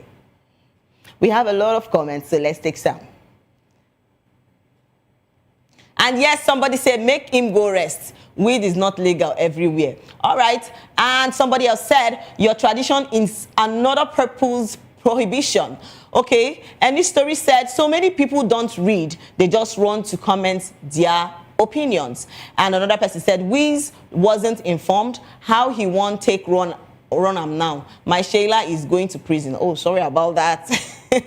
And official Tito said, false info, the decision is not finalized yet. Okay, let's take more and more comments of what people have actually come out to say. And trust me, it's not a good one. I just feel as a celebrity, you have kids, you know, doing things, think before doing those things. Because, see, social media never forgets. Trust me, they forget. Anything where you do like this, everybody, their eyes they chook, they won't know. Trust me, because Nigerians they like negative stories than the positive ones. So if you even tell them, say, I don't bind it, they know they listen to you. Now the one way you don't do bad, they will come go collect your old tweets and the rest of them come they post them for you. So if you're going to be living your life, shall use your head. That is just the thing. And yes, that takes us to our next gist, and we're talking about a lot of things. And the next thing we're talking about is Cross has officially announced his wedding date, confirming that the ceremony will take place on 23rd December 2025. The announcement has been met with warm wishes from family, friends, and well-wishers, as it marks a significant milestone in his personal life. According to sources close to the family, the decision reflects months of thoughtful planning and joyful anticipation as Cross prepares to begin a new chapter filled with commitment and togetherness. So while specific details regarding the venue, guest list, and associated celebrations have not yet been disclosed, it is understood that the further information will be shared in due course. So the upcoming wedding is expected to be a meaningful and memorable occasion, bringing loved ones together to celebrate the union. Cross the bars. I don't talk this thing. I say plenty. See, plenty weddings this year. Even when we down there December, this obule season is going to be hot. Hey. Everybody is going to be... See, just activate your dirty December plans, because what is going on? A lot of weddings, and it's something to be happy for. And yes, congratulations to Cross. It's actually beautiful. Yes, a lot of people have actually come out to say things concerning Cross the Boss, because trust me, what is not here to be loved? See him holding his wife. Wife to be, not wife yet, but it's actually beautiful saying this. So please, let's take some comments of what people have come out to say. A lot of people are saying congratulations to Cross, and yes, it's a beautiful one. And Kevin Black Comedy said, no one is coming, bro. You are going to face it alone. Congratulations. Actually, that video really made me laugh, because what is help? Why are you shouting help, Cross? I need to ask this question. This help, where they shout now? Now help, say make they can't help you. They're not carrying you with that now. You are not in the market again. You have left the market. So it's a good one. Don't be shouting help anyhow. See, ladies are everywhere. Oh, don't try yourself. Please, this one is okay for you. We like her like that, actually, but this is beautiful. So yes, let's take more comments of what people are saying. And somebody said, Saga De Olu said, love it. We wouldn't love it. And yes, we have a lot of comments. Let's take more and more comments of what people are coming to say. But trust me, this year, even our celebrities are doing the most. They are really doing the most. Because if you look right, wedding, if you look center, engagement, Jesus.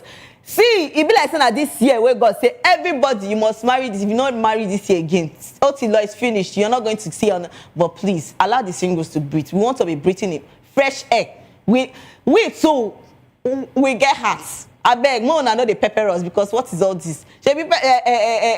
Cross come out that they say, if you never marry, remember you go marry. Don't worry, brother. The men, they are coming, the single ones, they are coming. And we that are also single, don't worry, we are going to be fine. We're going to come too. Don't come and be peppering us because it's too much. All right, let's take more comments. We have a lot of comments of what people are saying. And somebody said, we wouldn't help you, please. Not be this kind of thing with the help person. I be you. You want to go put math for husband and wife matter? Take and play first. All right, she said, they play. All right, she said, congratulations, your home is blessed. Do well to order small chops from us. All right, please, we are why don't you just advertise our business? Okay. Another person said, God saved you already. God saved you already, bro. I don't understand. Why I take God save him already? And don't marry him now. So may you carry your wife, they go. All right, I am Diamond said, woman, don't they carry you, they go. Go where you know no. Have you? See, something more skilling, man. But it's well. And Rachel Neka said, congratulations. And yes, a big congratulations to Cross the Boss. And yes, trust me, we've been talking about a lot of things. And we'll take a short break. And when we come back, we have a guest joining us today. And I'm sure you don't want to miss every bit of it. Please, don't go anywhere. Stay put.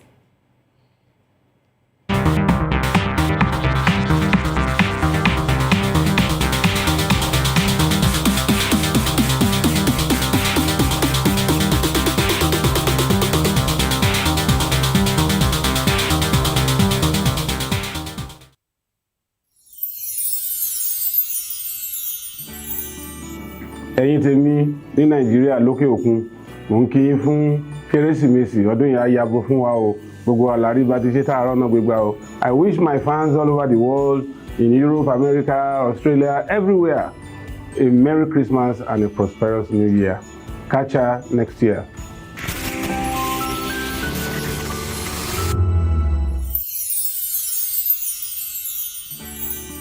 As the year comes to an end, we want to take a moment to thank each and every one of you for your hard work, dedication, and the positive vibe you bring to Voice of the People every day. From all of us on the HR, we would like to say Merry Christmas. This is to wish you a wonderful, spirit-filled and Merry Christmas from Matthew Ugunswada. This year has been so amazing with you in it. And that's why we're saying from Voice of the People TV, Merry Christmas and Happy New Year. And we love you.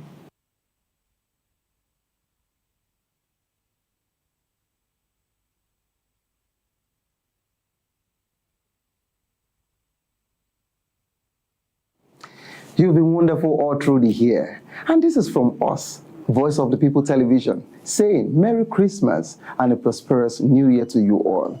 See you at the top.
Yes, welcome back, beautiful people. And I'm still your girl, Precious Akumano. And yes, we are still here on Spotlight Show on VOP TV. And yes, we have a guest joining us today. So yes, joining us today is a musical artist who blends energy, emotion, and originality into every track. Trust me. And his originality into every track, known for a distinctive sound that fuses modern rhythms with bold creativity. And trust me, he brings music that connects instantly and leaves a lasting expression. With a growing presence and a passion for pushing boundaries, he's an artist to watch as they continue to make their mark on the music scene. And he is no other person than Tuta. Woo! Welcome to the show. I appreciate you. See the steez and the composure. Oh shit! So how you feeling? Tell me. I'm fine, thank you. How are you doing? I'm good, thank you. So how's the week been for you? You know, we have had the Saturday, we had the Sunday. You know, a lot of this is dirty December, seriously. So everybody is preparing to pepper everybody. Yes, no. So how's it been for you? Trust me. I'd like to know. It's been very very busy for me. It's been very busy for me. Okay. Because a lot busy of in what shows. aspect? Is it the oble aspect, the party aspect, or the work? I don't know. So explain. We want to know the busy aspects. There's sometimes where we get the obele, but I still need to ginger myself with the obele side of it. But it's mostly working, Abi. But don't worry. So you need to work to make the cash too. Yes, now. Every time. See, the money is important, as you're working, but you know, have time to rest, have time to play. No it's not all work. Our work and no play makes who? No be lie. All right, please would like to meet you. For people that really don't know who you are, so please would you introduce yourself? Okay, so I'm Tuta. I'm a UK-based artist, but I've come to Nigeria to feel the authenticness of the culture. To get to, you know, because I was born in the UK, I have to come back to learn my roots to now infuse the genre that I'm trying to bring forth, which is UK drill and Amapiano infused together. Yeah. Ooh. So that's me. So tell us, how have you been doing music? How long have you been doing music? Well, taking it seriously, I've been doing it for about 4 or 5 years now. 4 or 5 years seriously.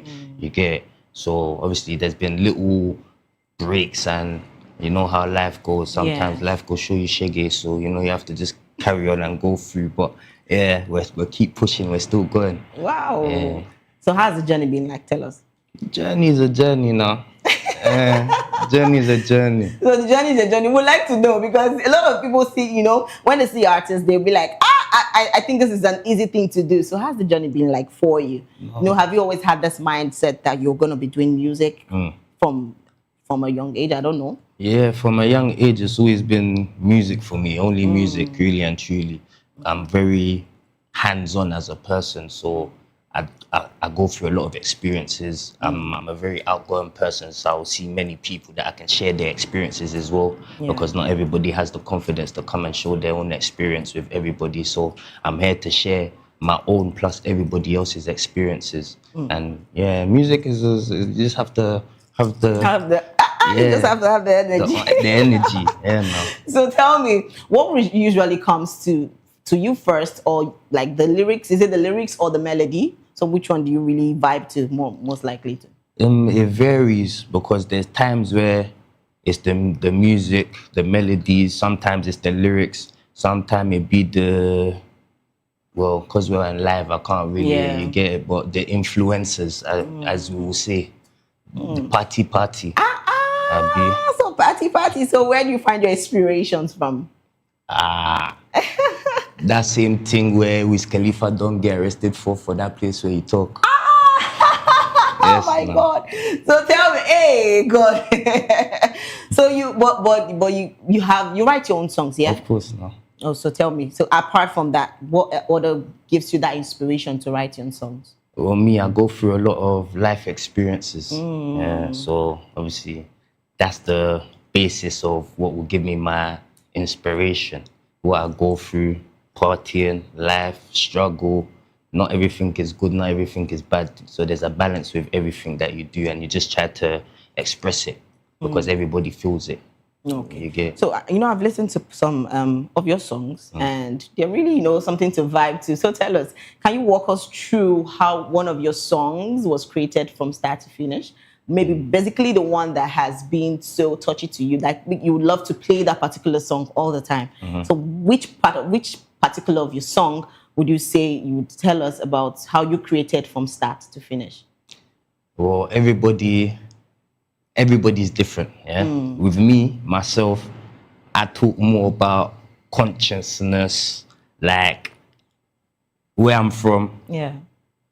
Olopa, they trouble me. I know everybody's gotten a lot of stories for these type of stories, you get it? So my stories are based on police harassment, brutality, struggle in life, trying to up and come and rise to the top in general, good vibes. My music can be based on anything, literally, but it's mostly about struggle and trying to rise to the top and get through, because that's what I think everybody can more relate to. Not everybody is rich, not everybody is doing the best that they want to do in their life, but everybody can relate to trying to get to where they want to be.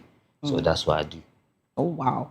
So tell me, do you write, you know, differently? Because you're a writer too, write your songs. So tell me, do you write differently when you're emotional versus when you're calm? Which fits in more? With me, my music is more emotional. You have to, with my music, it's in tune with the feelings, with your emotions. So it's still giving a party vibe, but it's more emotional. It's more in your feelings. You get what I'm saying? So it's more, it takes you through the road. So with what the message your songs put out there, how has it helped you? Like, how has it helped you grow musically? You know, you've talked about you doing this kind of songs, doing songs about emotions, doing songs about things that are happening. Has it reflected in your life somehow?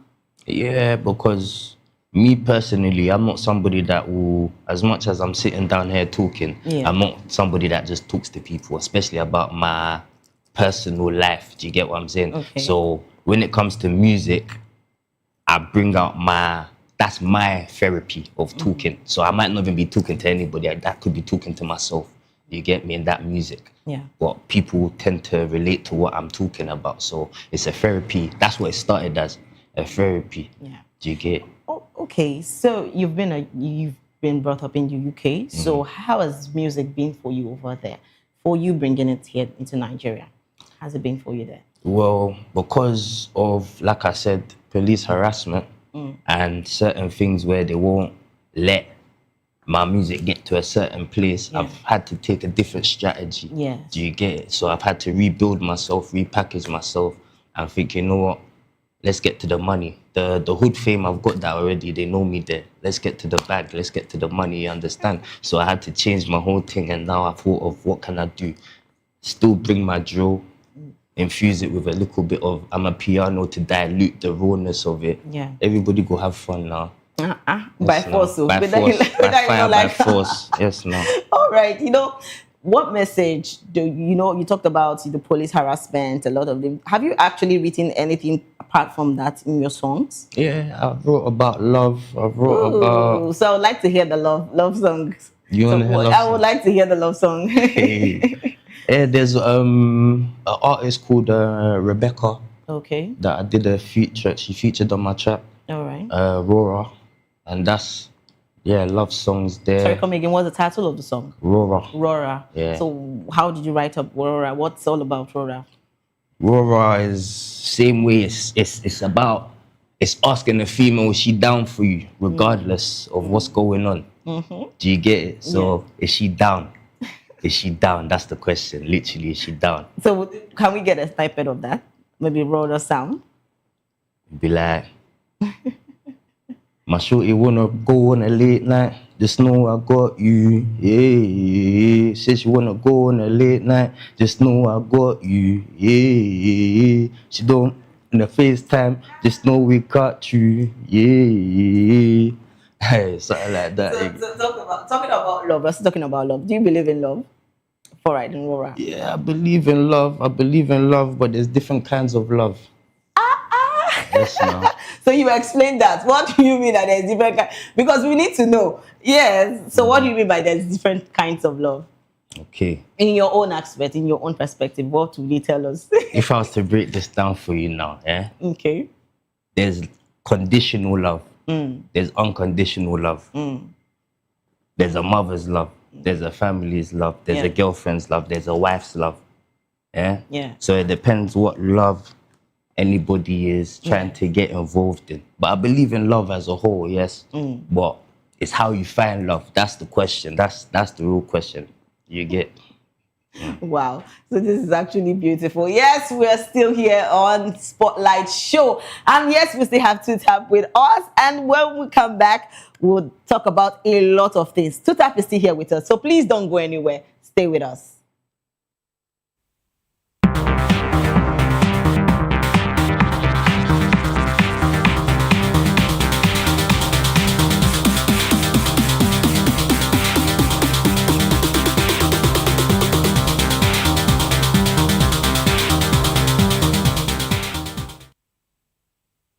This year has been so amazing with you in it. And that's why we're saying from Voice of the People TV, Merry Christmas and Happy New Year. And we love you.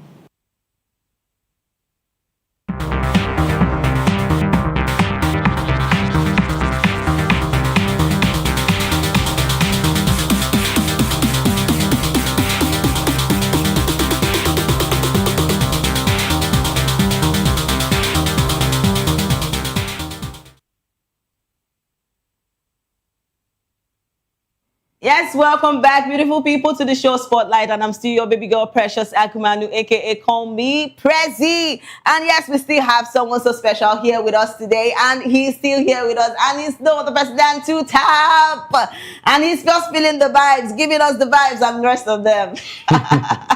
So we're talking about you, Two-Tap, about music. So tell me, has any song actually ever changed meaning for you over time?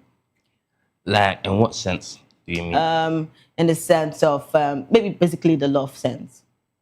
Okay, like has any song changed any meaning? Yeah. Like what I perceive something as?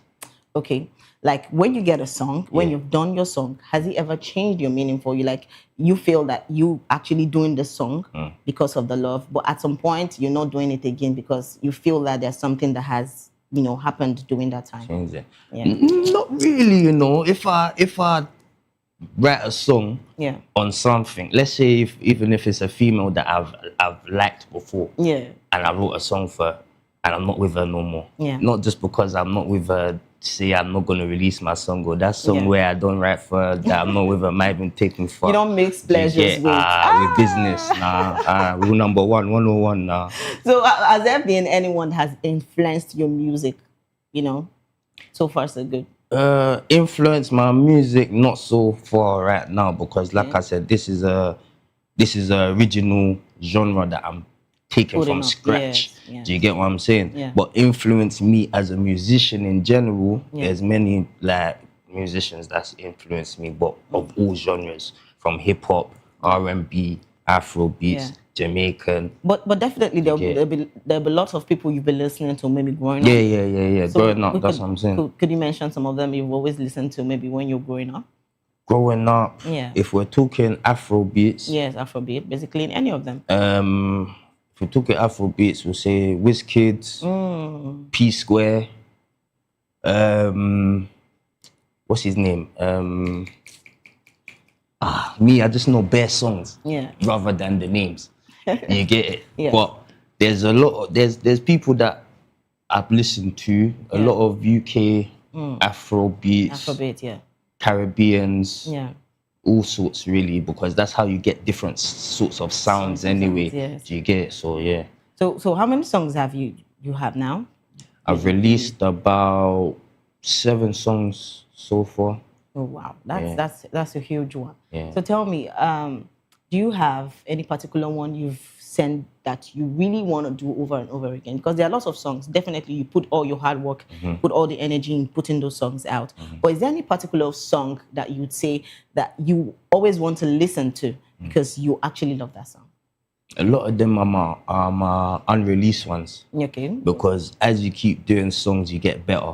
Your sound starts getting better. You're finding yourself, especially when you're creating a sound. You need to find yourself in the sound. That's true. So as I keep going on, I find myself, I get better. I like the songs more. Do you get what I'm saying? So it's just right now I'm holding on to them, but they'll soon release and then everybody can enjoy what I'm enjoying as well. Okay. Yeah. So tell me, in your songs you've done, were there any you've featured some people?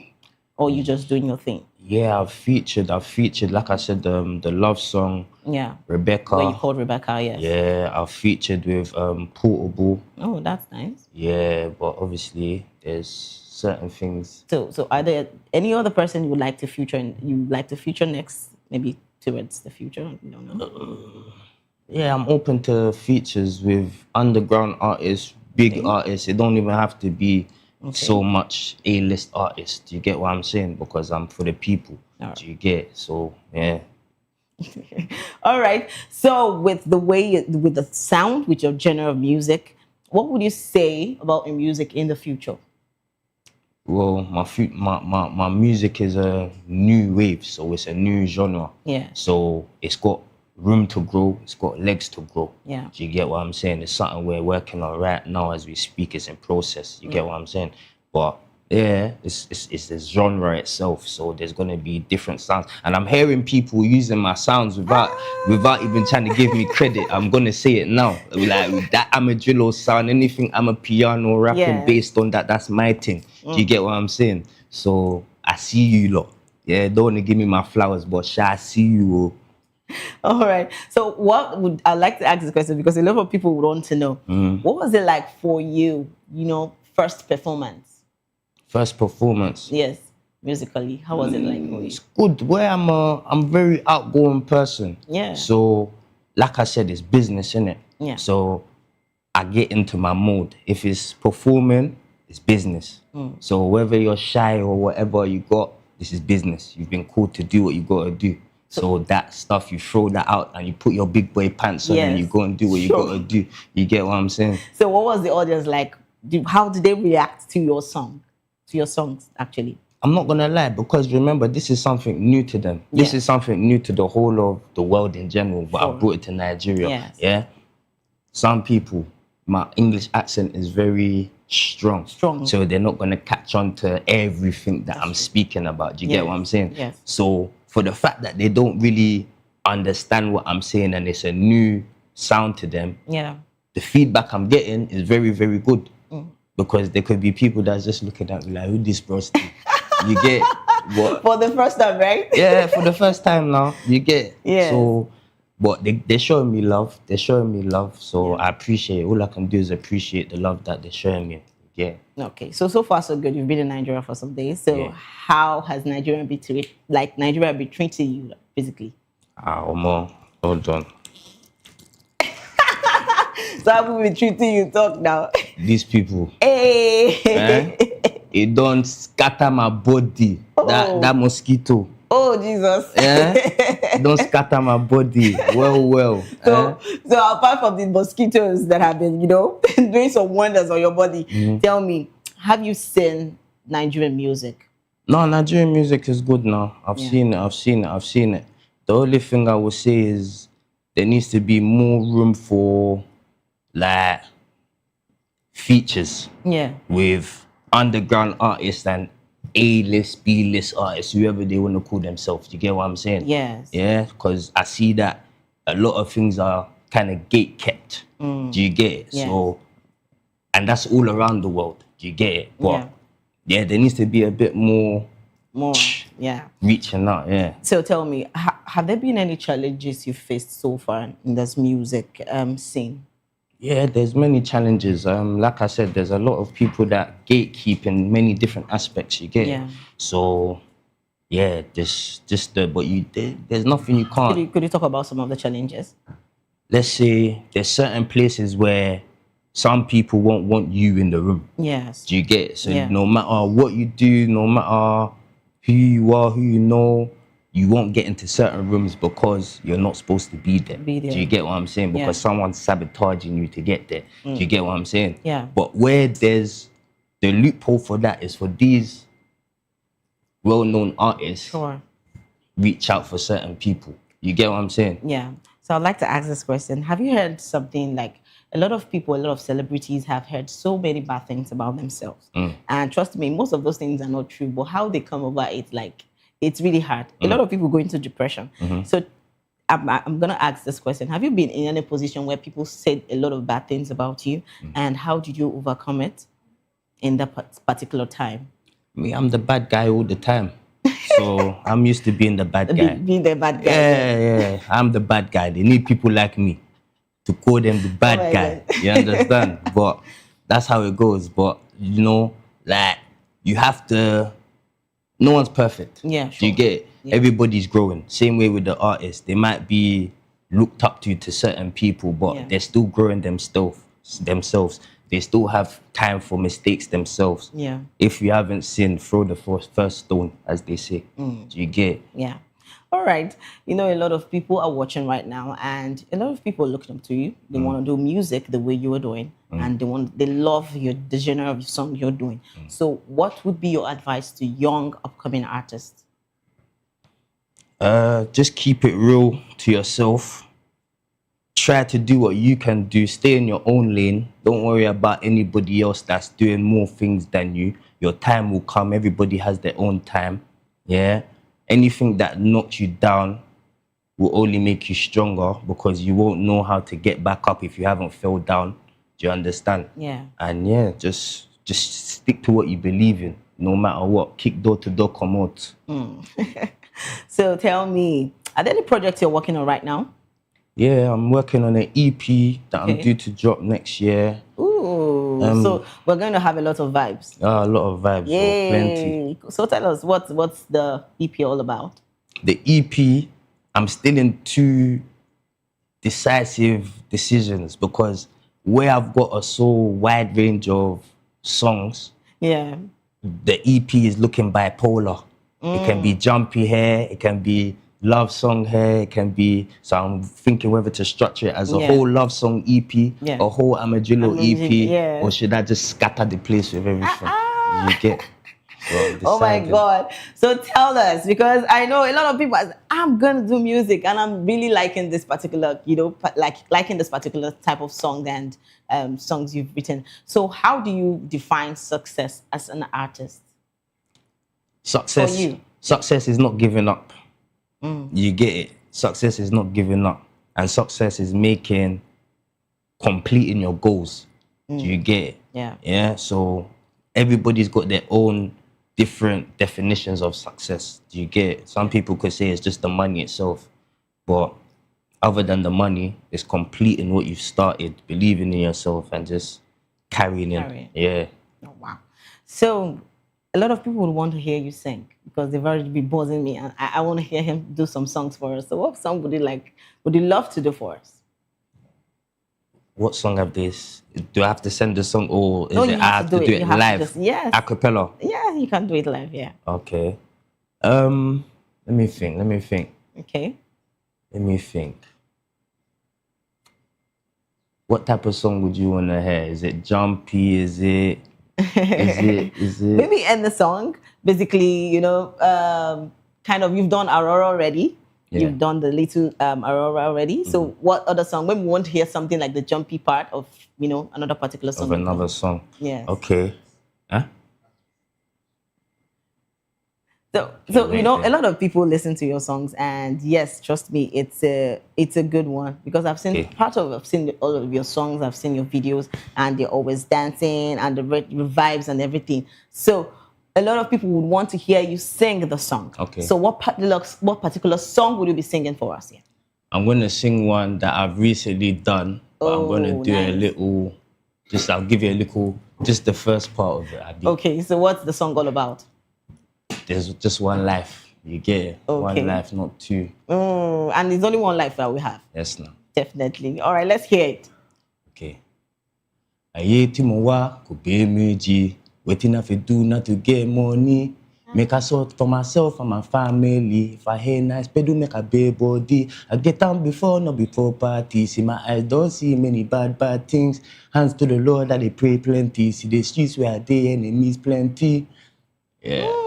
Nice. So it's all the vibes upon vibes. So tell me, if Two Tap wasn't doing music, what else would Two Tap be doing? Ha, Okpo. That one we can't even discuss safe. Why? Only big things, Sha. That's all I know. Only big things, Sha. Only big things. That's what he's saying. Yes, so trust me, you will always be doing music. As you don't want to tell us what exactly you do. A lot of people would want, if any other businesses you're doing apart from music, basically. Yeah, I have clothing brand. I do fashion. So you're the fashion person. Fine boy like me, how can I not now? With the vibe and everything. Yes, nah. So what's fashion for you like? Fashion is lifestyle now. Yes, now. Breathe, live, sleep, everything. Now, so, you've had your own brands on the fashion trends?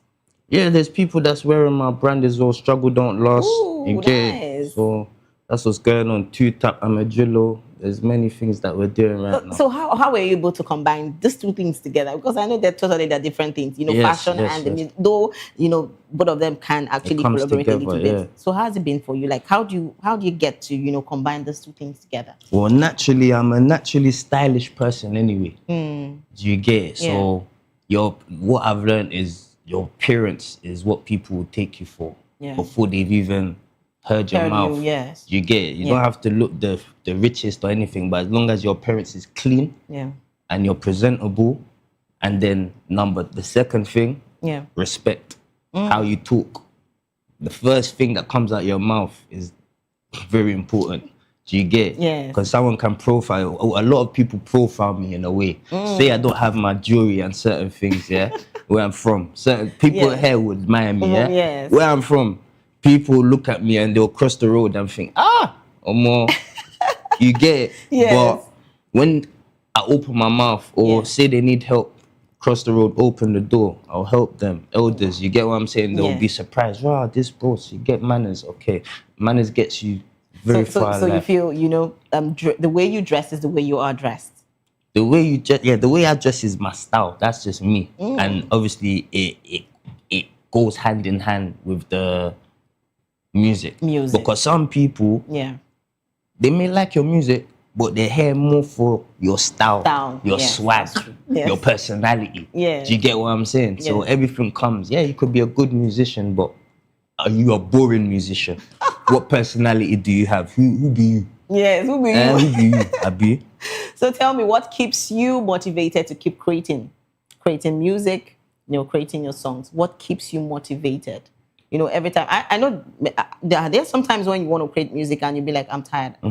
I don't want to do this again. So what keeps you motivated to not stop, to keep going? The hunger to accomplish my dreams and what I've started. Do you get? The hunger to feed my family, make sure we're all good. Do you get? These are the things that is going to keep you going even when you don't want to go. Do you get? There's days you wake up, I don't want to go, I don't want to go. Yeah, you remember. You remember. I got to go now. Money is always on the mind. I got to go now. All right. Yes, Thank you so much, Two-Tap, for sharing your light here with us on the Spotlight Show. And trust me, I enjoyed myself, and I'm sure our viewers also enjoyed themselves too. So to our amazing viewers, thank you so much for staying with us on the Spotlight Show. Yes, it was a blast. And yes, if you're going viral or going global, remember to tell your story with heart. And don't forget to follow us on all our social media handles at VOPTV Live. And don't forget to subscribe to our channels for more exciting episodes. This has been Spotlight, and I'm still your special girl, Precious Agmanu, aka Call Me Prezi. Yes, next time. Bye for now.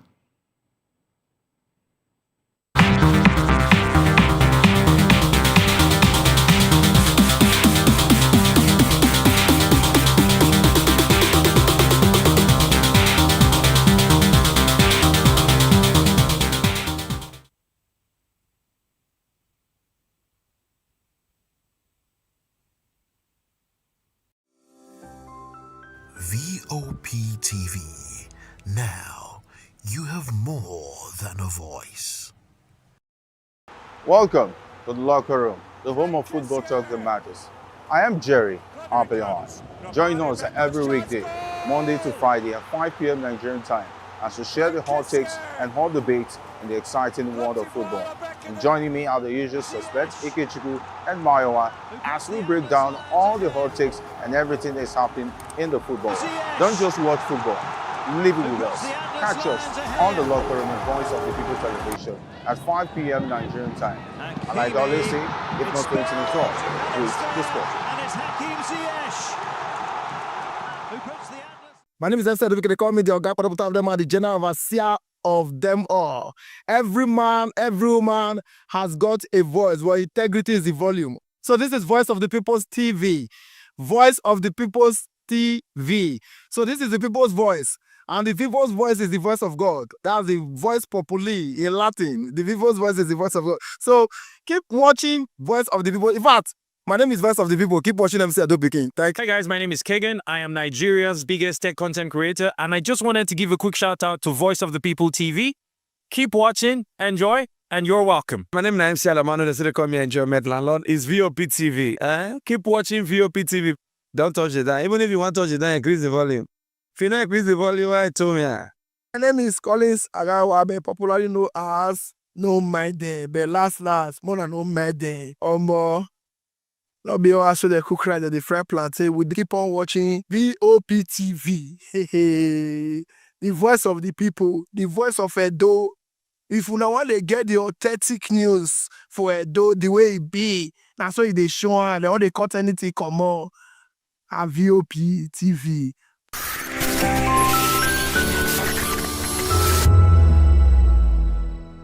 Lagos is expected to witness an increase in influx of visitors, goods and activities during the festive season, particularly as residents and tourists observe the popular Dirty December period, marked by concerts, parties and social gatherings.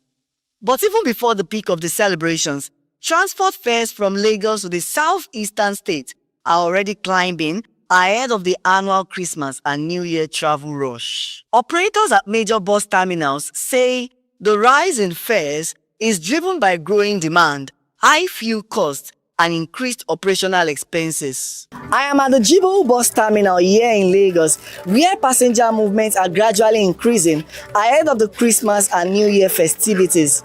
While many commuters are ready to reunite with their loved ones, the price and the hike of transportation is forcing many to reconsider their travel plans. Some passengers I spoke with say they have no choice but to travel despite the cost, while also urging the government to address fuel price hike and insecurity in travel highway. Normally, it's getting high. It's even better now because by this weekend for Godself, it will still increase because it's the season now. Normally, that is how it used to be. But if God will help us, like let me say during the season, like they know that people used to travel. Let me say nothing changed. It's just like normality. At least it will be better for people and more affordable because some people will like want to go home, but due to the transportation, they will not go. I don't have money for morning bus, so I have to wait for the night bus. It depends, yeah. It depends on the company. Yeah, it depends on the company and their prices. The last time I traveled was last year. God help me, I went in peace. So as I'm traveling to, I pray. I know that the country is not safe, but I pray God will help me. I will still travel in peace again. The government should help us. So we will still help ourselves, but they need to help us based on the security and other things. Like the price of everything is changing. Like the price of things, not only transportation, even food. To get food stuff, everything is increasing, not only transportation. If it means to say the country is not supposed to be like this, but we are the one that spoiled the country by ourselves. Even this transportation issue, it's not supposed to be like this. Imagine that you want to go to your village.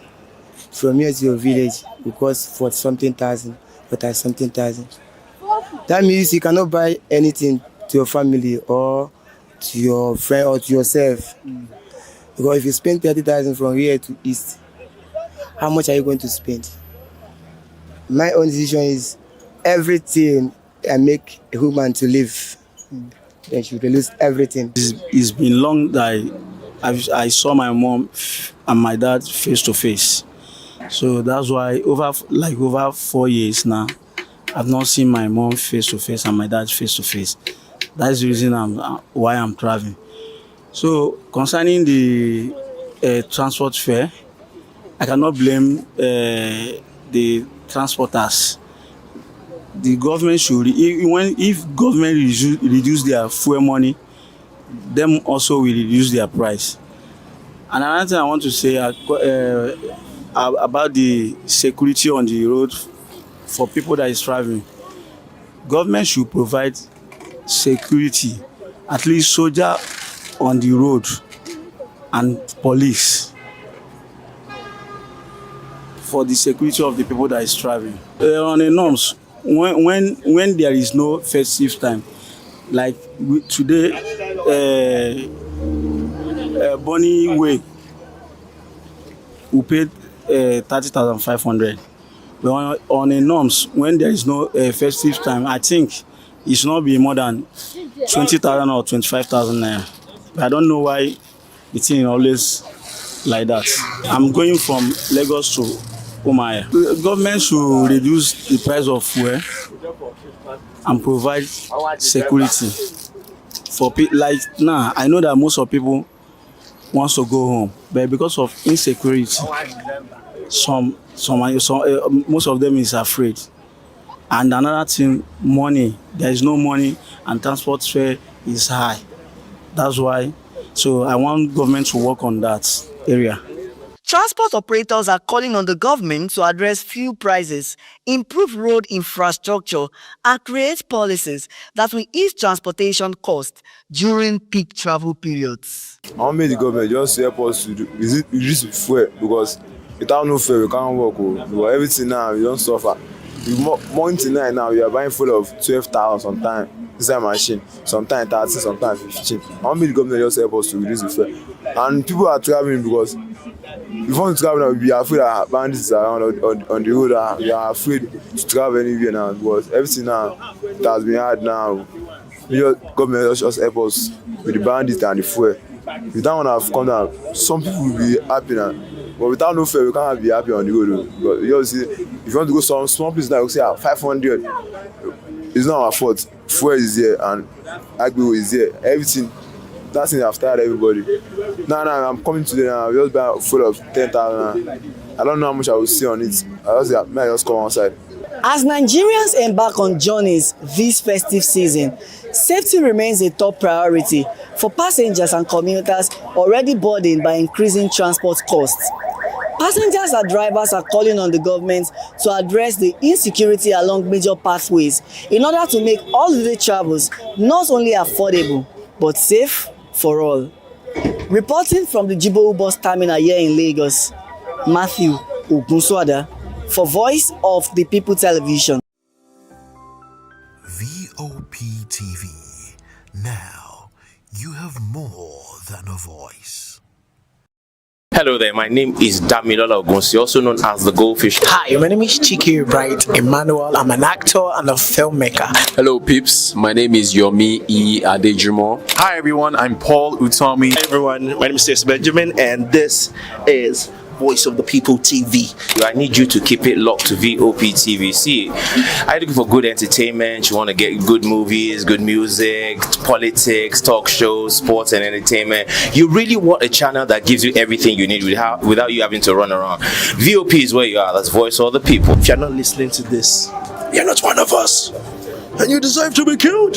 Scrap chat. Don't be killed, but watch it. Or I'll find you. And I want you. And you are locked on VOP TV. Don't go nowhere. This is where the juice is. This is where all you need for entertainment, politics, movies, and whatnot. And keep watching VOP TV. So keep it locked because I'm locked already, man, and it's money back guarantee. So you're gonna have a good time because I do. And please keep watching VOP TV. I won't want to actually. I beg you, subscribe, watch it. If not, whatever you see. You better not touch that die because VOP is the plot. In a world where truth is the ultimate power and opinions scream the loudest, it's time to wade through the noise. Hunger no get tribe! Hunger no get religion! And scan the human interest and trending topics that matter. Stay tuned to The Issues, your plug to the stories making the buzz, from politics to science and technology, social justice, and more. Let's tackle the tough questions and expose the truth. The Issues, on Voice of the People Television, Mondays to Fridays, 8 to 9 p.m. The Issues. Don't just react, understand. Join us as we drive into the world of politics through insightful interviews with prominent political figures, both serving and former governors, ministers, senators, legislators, party chieftains, activists, and analysts. Get first-hand information into the decision-making processes that affect our daily lives. Highly engaging one-hour program that brings political discourse into focus. I am Chukwuma Okoro. Political Lens, Monday through Friday, 6 to 7 p.m. Join us.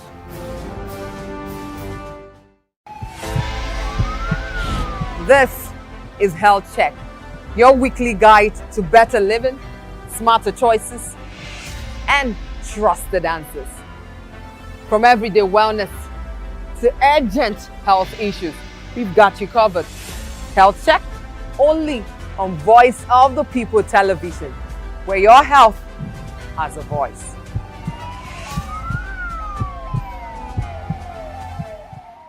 Are you ready for the extraordinary? Something big is happening on your screen. Introducing VOP TV.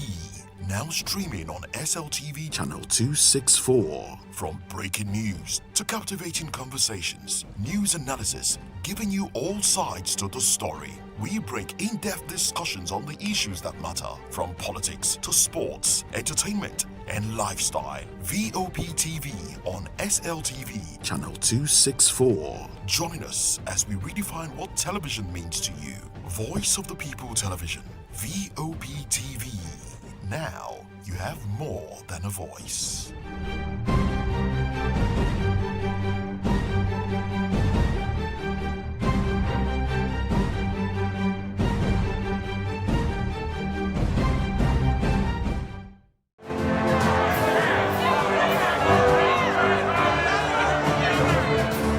Do you want your voice to be heard? Do you know that you matter in the scheme of things? The People's Voice, the show where ordinary citizens take center stage as we discuss the biggest stories that affect you and I. With you in mind, we facilitate lively discussions, debates, and interviews on the topics that matter most to you and I. From social justice to economic empowerment, education to healthcare, governance, and more. Tackling tough topics and amplifying your voice. Join the conversation and make your voice count. The People's Voice. Make your voice count.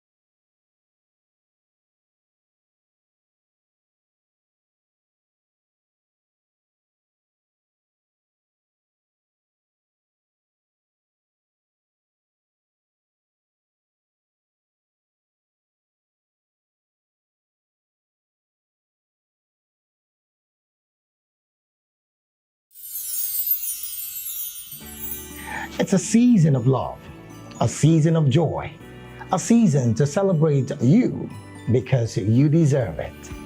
From all of us at Voice of the People TV, we only want to wish you a very merry, happy Christmas and a prosperous new year ahead.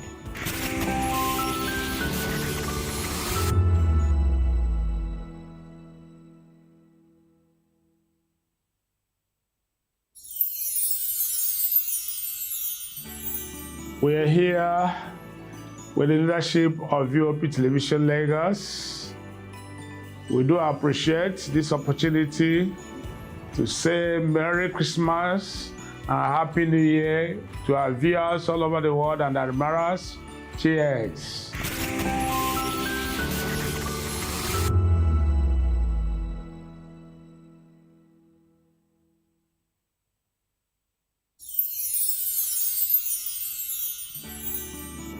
ẹ̀yin tèmi ní nàìjíríà lókè òkun mò ń kí yín fún kérésìmesì ọdún yìí á yabo fún wa o gbogbo àlàrí bá ti ṣe tààrọ̀ náà gbégbá o.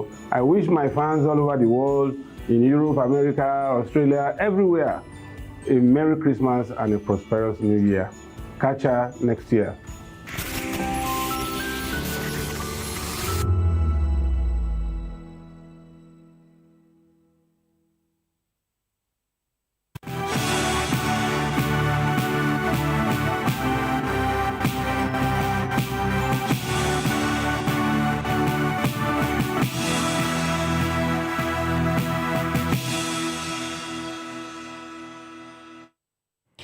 Happy Boxing Day and welcome to the African News and Voice of the People's Television. I am Fina Okechiko. Before we begin the news, kindly visit the website www.vop.ng for fresh and trending news. We begin today's African news from Somalia, where the United Nations Security Council has officially approved a one-year extension for the African Union's peacekeeping mission in Somalia.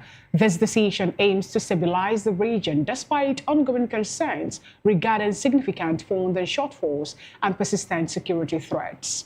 Resolution 2809 authorizes the maintenance of nearly 12,000 personnel to continue the fight against Al-Shabaab militants in the region. International leaders emphasize that sustained support is critical to prevent losing ground previously gained by security forces. The United States and European partners highlighted the need for a credible roadmap to eventually transition security responsibilities to local authorities. However, troop-contributing nations warn that diminishing resources are making it increasingly difficult to meet their operational goals. The mission is now set to run until December 31, 2026, while separate UN transitional operations will wind down earlier this year. Global donors are being urged to provide predictable financing to ensure the long-term stability of the Horn of Africa.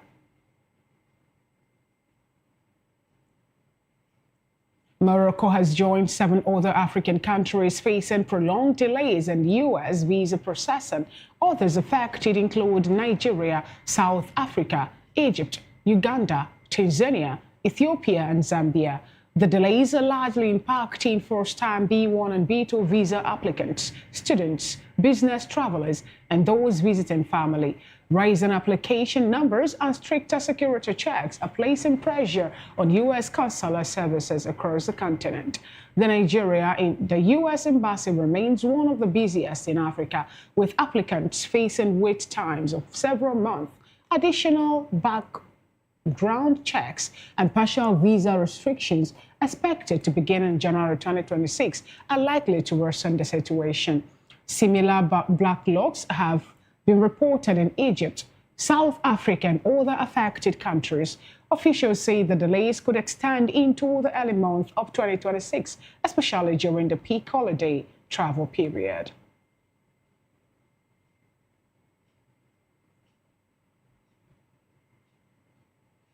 Meanwhile, residents of Mogadishu cast their ballots Thursday in municipal elections. The first local vote indicates the process is viewed as a test for Somalia's first direct national elections in more than 50 years.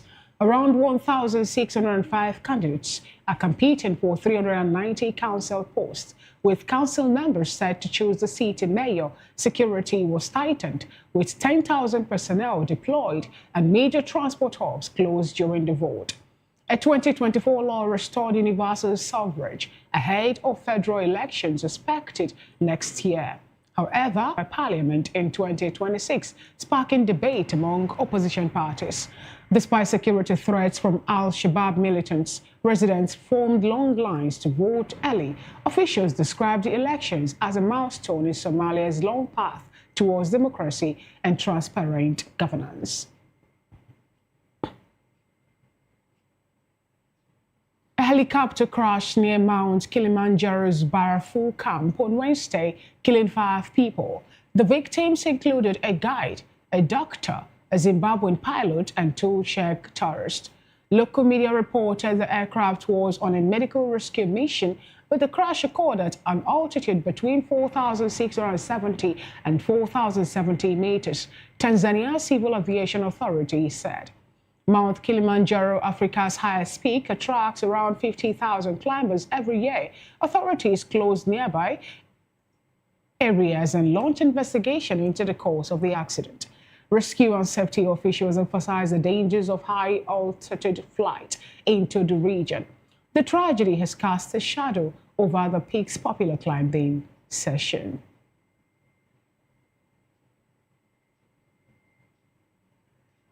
Meanwhile, the South African Weather Service has issued a yellow level 2 warning for severe thunderstorms across the central and eastern regions today. Residents in Gauteng, Mpumalanga, Limpopo, and the Free State are urged to prepare for heavy downpours, frequent lightning, and potential hail. Impact-based alerts suggest a high risk of localized flooding in low-lying areas and informal settlement throughout the affected provinces. Motorists are cautioned to avoid flooded roads and bridges as storm activity is expected to peak during the afternoon and evening hours. In contrast, the western half of the country, including the Western and Northern Cape, will enjoy calm and dry conditions. These regions can expect clear skies and warm temperatures, making it ideal for outdoor activities and coastal visits. Emergency services remain on high alert across the northeastern interior to respond to any storm-related incidents in the country. Authorities have specifically advised faith-based organizations to suspend river-based rituals until the volatile weather system subsides later this weekend. Still in the news, public health facilities across South Africa recorded the delivery of 714 newborns between midnight and midday on Christmas Day. Gauteng province led the country with 217 births, while the very first baby of the day was delivered at midnight in Limpopo. The Department of Health celebrated the Christmas baby boom, but issued a stern warning regarding the high number of teenage mothers, with over 30 of the recorded births involved mothers as young as 15 years, sparking renewed calls for better reproductive education. Health officials urge all new parents to prioritize essential early life care, specifically emphasizing exclusive breastfeeding and timely immunizations. These measures are described as vital for protecting infants from preventable diseases and improving survival rates in their first month. Government leaders extend their gratitude to frontline medical staff for their dedicated service throughout the festive period. The department remains committed to strengthen neonatal services to ensure safe and dignified care for every mother and child. Meanwhile, the head of the World Health Organization says 2025 was a year of both progress and challenges for global health. Tedros Adhanom Ghebreyesus highlighted the adoption of the WHO pandemic agreement as a key achievement. He described it as a powerful example of multilateralism, showing how countries can cooperate in crisis. The agreement is expected to strengthen global readiness for future pandemics. The agency also validated 13 countries for eliminating diseases and issued guidance on new health innovations. Lenacapavir for HIV prevention and GLP-1 therapies for obesity were among the breakthroughs highlighted. Tedros warned that funding cuts and humanitarian emergencies could undermine progress. Early estimates suggest childhood mortality might rise for the first time this century.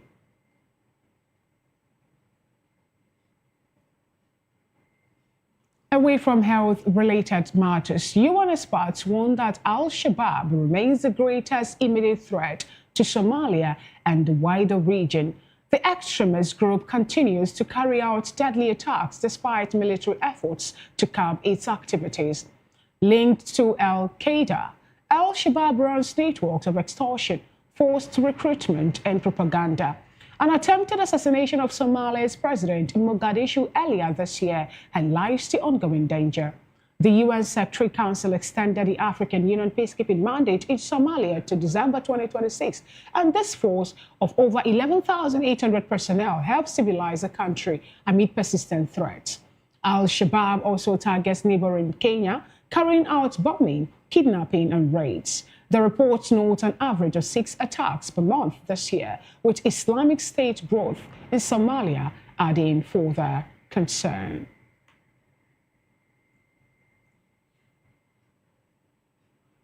You're watching the African News on Voice of the People television, and it's time for the news analysis.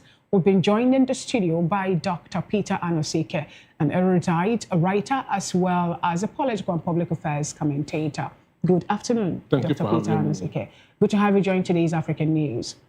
Without wasting much time, let's start off from the Somalia story, where we learned that the United Security Council have extended the African Union peacekeeping mandate in Somalia till December 2026. And this, is going to make them have over 11,800 personnel to help stabilize the country that have been faced with different attacks from Al-Shabaab and Al-Qaeda group. What do you have to say about this? Because we also learned that Mogadishu is working very hard on finding a way to conduct their first election after 50 years.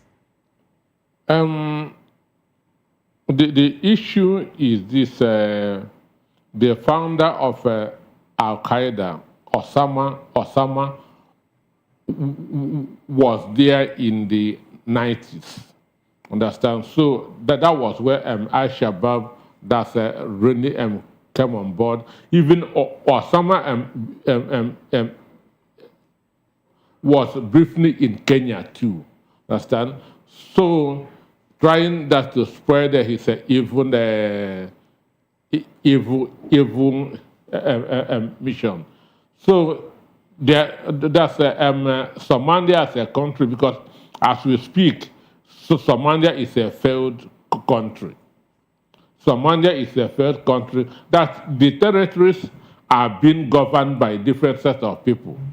There's no unified government there, understand me, because of the atrocities that's of this terrorist organizations.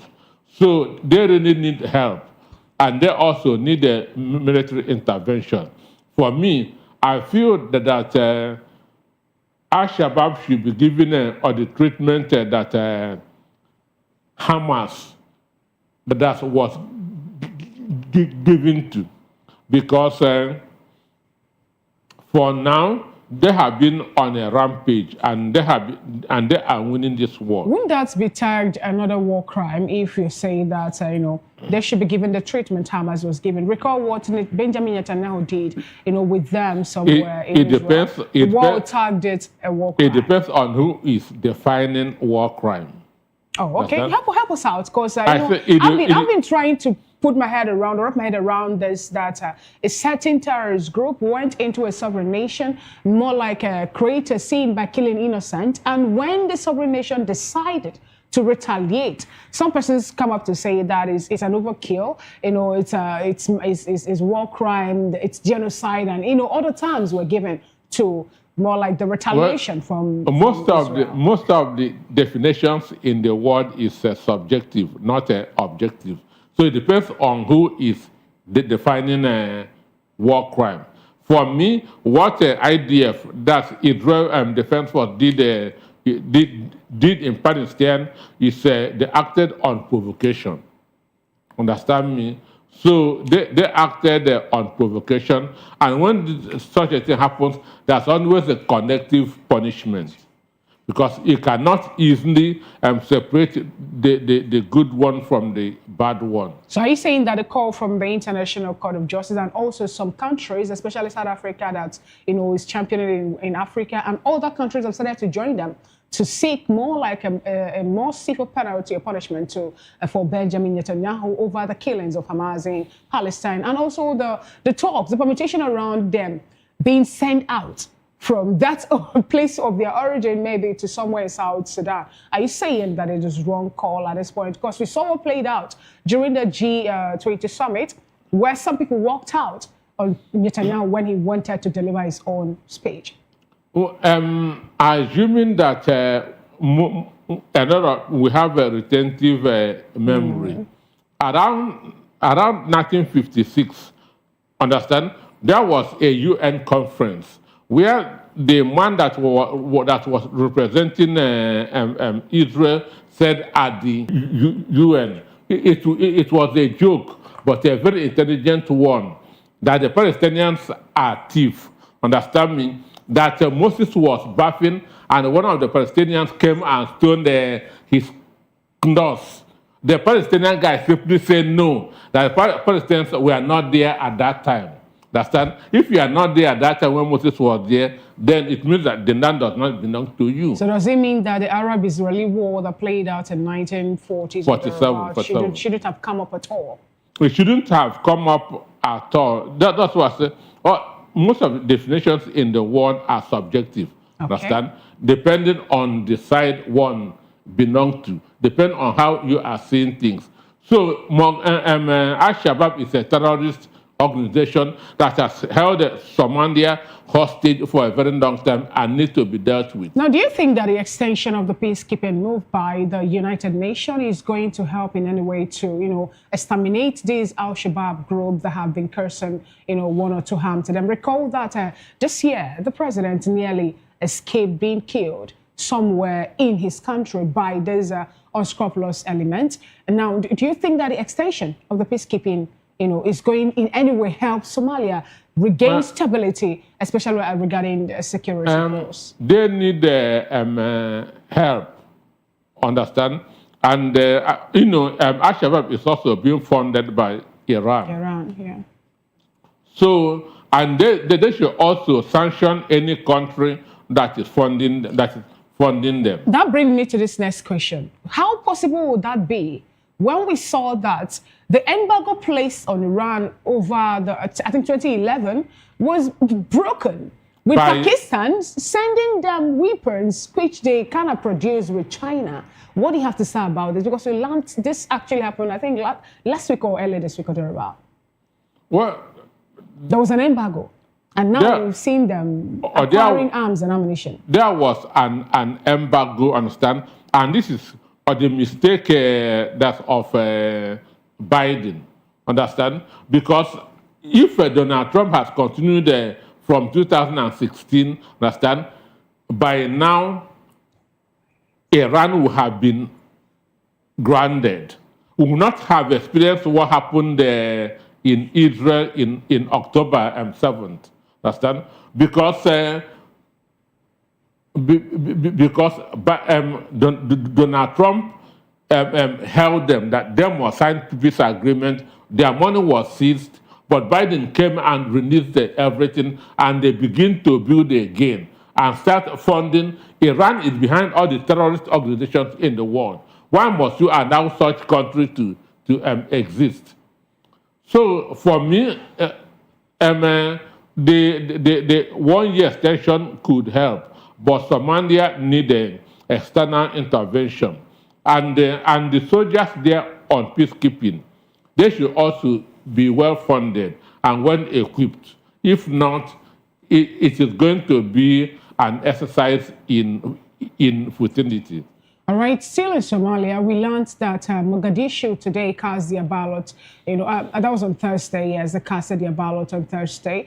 The first local votes indicate, and the process, according to some persons, was viewed as a test for Somalia's first direct national election, unlike what they used to do before, where clans should just appoint someone and send to the house. Now, they have, casted the votes. We are around the 1,605 candidates competing for 390 council posts. What do you have to say about this? Although we were told that the 2026 presidential election, will still be subjected to the parliament to decide who the number one man will be. But parliament is also indirect election, because it is those that we are voted at the counties that will go to the parliament and now produce the prime minister, just like what is happening in Britain. So it is good that there are, this is democracy on trial. Understand me? So it's good that they should start this way. But do you think it will be sustainable? 50 years already. How many decades now? And they're waking up to trying or testing the water, so maybe this is going to happen. Do you think it will be sustained?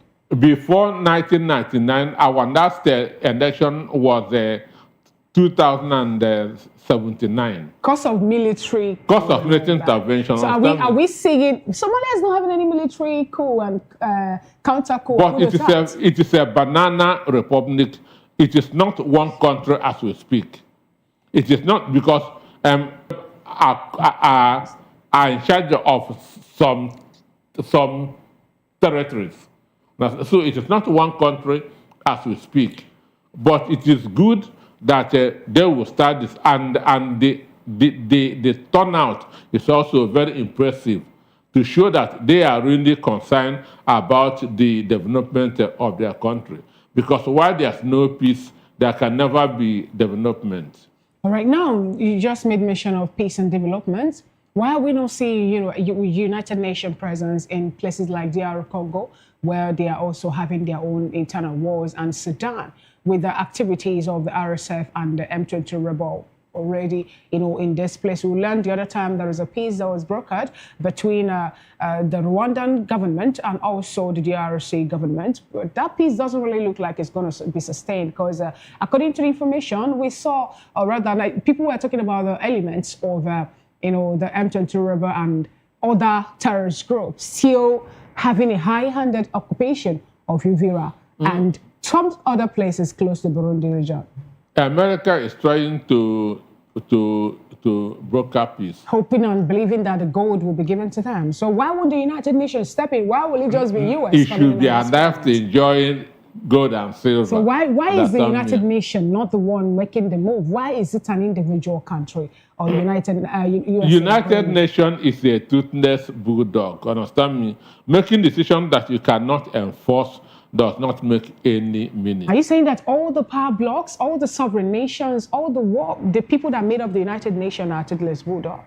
Do you know how sophisticated? I hope you recall how sophisticated their Security Council team are and all that. So when you say they are toothless bulldog, which is sophisticated? They were able to hold. They've been there in Somalia for some time. Excuse me, which sophisticated where one vote is enough to cancel a decision made by 195 different countries. So are you saying that United Nations, it's just like... It's like ECOWAS, it's like our AU. Understand me? Because now, if Donald Trump has gone to UN for permission that to strike Nigeria, Russia would have said no. Understand? China would have said no. So you can see the different interests. All right. Now, you just made mention of Nigeria. I never wanted us to get there, but what's your opinion on the airstrike that we saw happened yesterday evening in the northwestern part of Nigeria? Some Nigerians were kicking against that. We have the likes of Moyo Shore asked, why would the U.S. come in? Why can't Nigerian government end the issue of insecurity? And then a certain Sheikh Ahmed Gumi also have called on the president of Nigeria to hold any cooperation or collaboration that Nigerian military is having with the United States of America over the bombardment or the airstrike that happened in Somalia. For me, what I take out from before answering your question, all right, the shock there that this attack was revealed by Donald Trump. It happened in Nigeria, but Donald Trump was the one that revealed that U.S. forces strike. Our government didn't tell us anything. Our government told us that it happened in collaboration with Nigerian authorities. That was after Donald Trump has posted that on X. But don't you think that was just a way not to push everything out there for Nigerians to hope on and react? Recall what played out when Obama Barracks wanted to help Nigerians to end the issue of to rescue the Chibok girls that were kidnapped in Nigeria. You saw what played out. Some military personnel in Nigeria today are being accused of complicity. So how then do you expect them to reveal such vital information before the attack will happen? Isn't it better? No, I mean, after the attack has happened, it was Donald Trump that first revealed what happened. So are you saying the Nigerian government is not aware of that airstrike that happened yesterday? Well, I listened to what Donald Trump said, and I read her comment on X. He said, as the commander-in-chief, so he never mentioned Nigeria in all that he said. So it is Nigeria that's not trying to, we are part of this. Understand? We are part of this. But the issue is that if you cannot help yourself, you need somebody else to help you. And that's exactly what America did. This war against insurgents has been on since 2009. Understand? We have not been able to defeat Boko Haram. Then ISWAP came on board and other terrorist organizations. So they are multiplying in geometrical and proportion. So we need external help.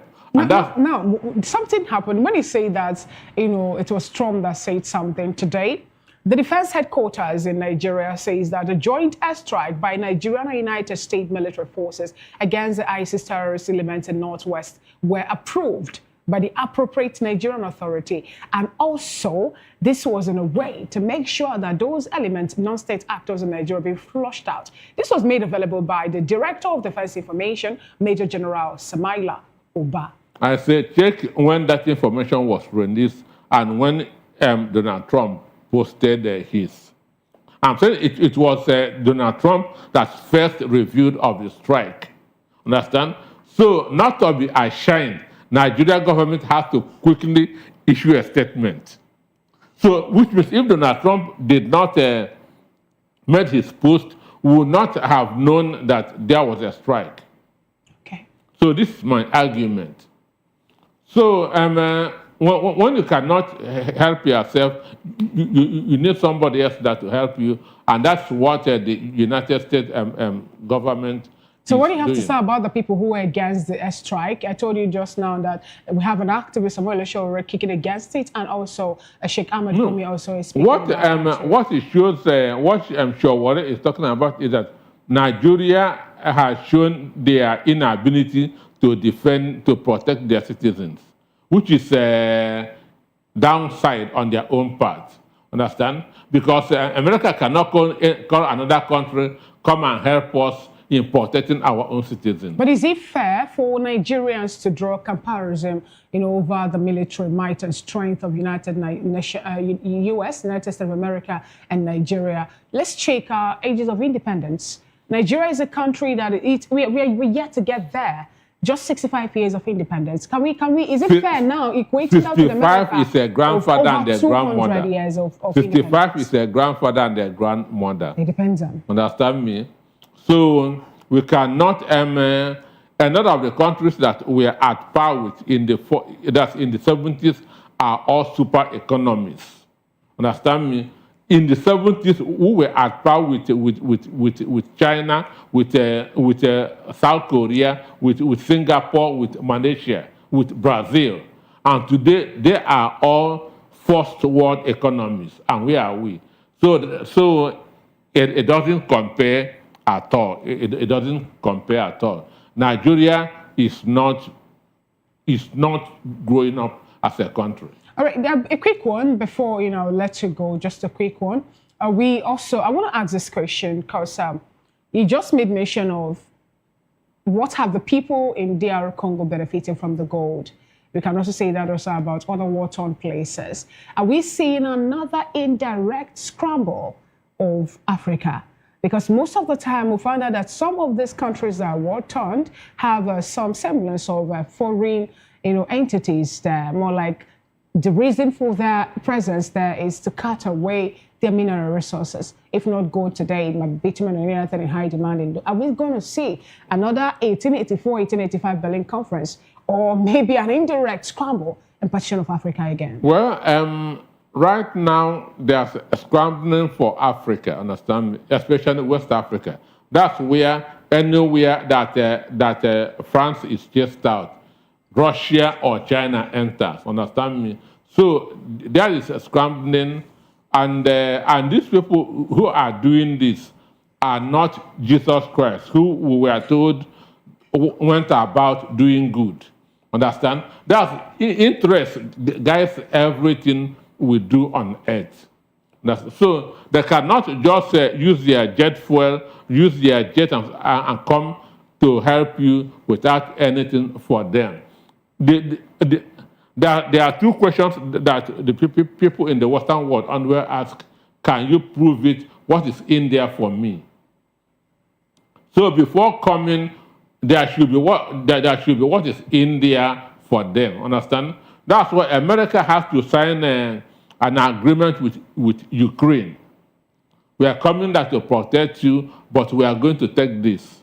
So interest is what guys they. So with all these interests that we're seeing playing out now in modern times, and maybe the indirect scrambling of Africa and all that, and also the fact that we have so many countries risen to power, the blocs and all that, are we going to see maybe in the nearest future another level of Cold War coming up, or would there be a full-blown war? Because, for example, in Nigeria, when U.S. made a statement of coming into Nigeria to help, flush out the terrorist group that we have, the extremists that we have in Nigeria, the likes of China were trying to protect their interests. speaking tough. We also saw Russia also being a bit verbose in that. And, you know, with the present time, we have Israel, Benjamin Netanyahu, condemning the killings in Nigeria, and also more like throwing the support to Nigerian government on how to end or squash these terrorists. Are we seeing this turning out into a full-blown war, or maybe a cold war? That's why you have to check where you are. Nigeria is a non-allied nation, understand? But before taking a decision, you ask yourself, who will protect me more? Where would I feel safer? China would only issue a statement. Russia will only issue a statement. America has attacked. What China can do is just to condemn and end there. Understand me? So who has that capacity? Understand? As the world stands today, understand? Nobody is as mad as Donald Trump. Interesting. You say nobody is mad at him. Nobody is as mad as Donald Trump. Okay, nobody is as mad as Donald Trump. Sure, whatever he says he's going to do, nobody is going to stop him. And what does that portend for the world, the entire delicate nature of the world? No, he's a peacemaker. What he's trying to bring that to Nigeria is peace. I want to protect Christians who are being killed by terrorists. Thank you so much, Dr. Peter Anosike. We have a good news. I'm done talking about all the bad, the war and every other thing. Now, let's look at the good news here, although we have some concerns coming from that too. That's a report from public health facilities across South Africa as they made the world know that they recorded delivery of 714 newborns between midnight and midday on Christmas Day. From the information, we learned that Gauteng, a province in South Africa, has the peak, the highest number of childbirth. 217 was what was registered there. But the concern now is the other reports following it that says that over 30 of the recorded births comes from teenage girls within the age of 15. What do you have to say about this? Well, Christ has been born, so nobody should compete over giving birth to another Jesus Christ. So this issue of giving birth on 25th of December, to me, does not make any meaning. But the issue is this. South Africa is going through hard time, understand? South Africa, their economy is not doing well as we speak. And it is causing a lot of things, understand? Like this prostitution and so on and so forth. And that's why you are seeing that's underage giving birth. Even in South Africa, any girl that is 18 and remains a virgin is celebrated because it is rare. And so that shows you how, and again, in South Africa, adultery is not a crime. So this shows you how immoral that the country is. So for me, I don't really see giving birth as a positive news. Neither do I see it as a negative news because it contributes nothing to the economy of the country. When you say it doesn't contribute to the economy of the country, the vice president sometime, talking about the population of Nigeria, made it look like it's a good market. Yes. So when you say it doesn't contribute to the economy, we know that human being and its capacity also contributes. One, China has done that by turning their huge population into productivity. Because they have what is known as one family, one business. And that's how China moved out of a third world country, which it was in the 70s, into second largest economy in the world and the superpower. Because they were able to harness their human resources and turn it into productivity. But in Nigeria, we have not been able to do that. So you still think the giving birth is... So population, it means market. But if you are able to turn it into productivity, That's when it should be celebrated. Yes. All right, thank you so much, Dr. Peter Anosike. We've been speaking with Dr. Peter Anosike, erudite analyst in political and public affairs issues, and also a grounded author, a celebrated author at that. We appreciate your presence in today's African News. Thank you for having me. We'll go on a quick break, and when we come back, the rest of the African News continues. Do well to stay with us.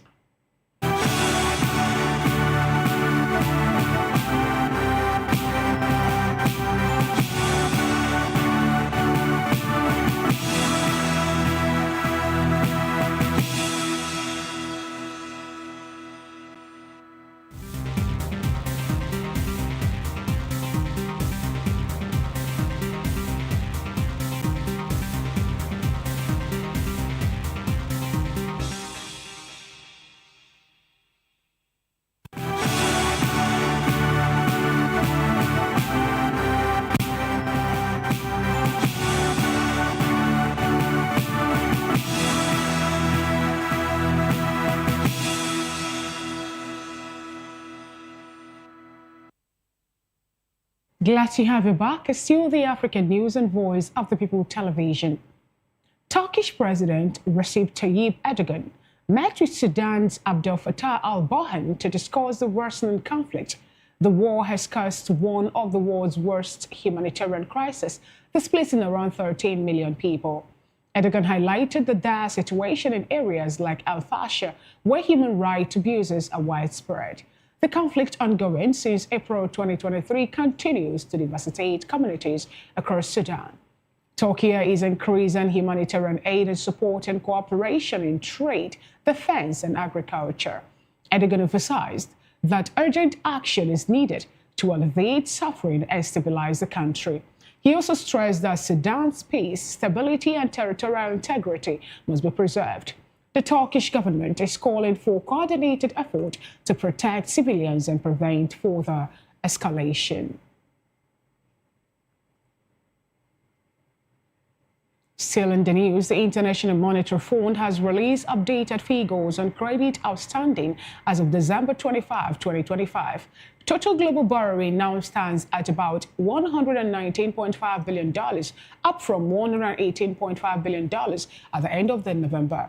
Several African countries remain among the IMF's largest borrowers. Angola has $2.53 billion outstanding, Ghana $2.85 billion, Egypt $6.2 billion, Ethiopia $1.57 billion, Cote d'Ivoire $3.63 billion, and Kenya $2.94 billion. Elsewhere, Argentina continues to carry one of the largest IMF debts as $41.8 billion, with Pakistan owing $7.42 billion. Some countries like Colombia have fully repaid their loans, reducing their balances to zero. The IMF says these figures reflect its ongoing role in stabilizing economies under financial pressure. The data is informational and does not replace official reports or statements.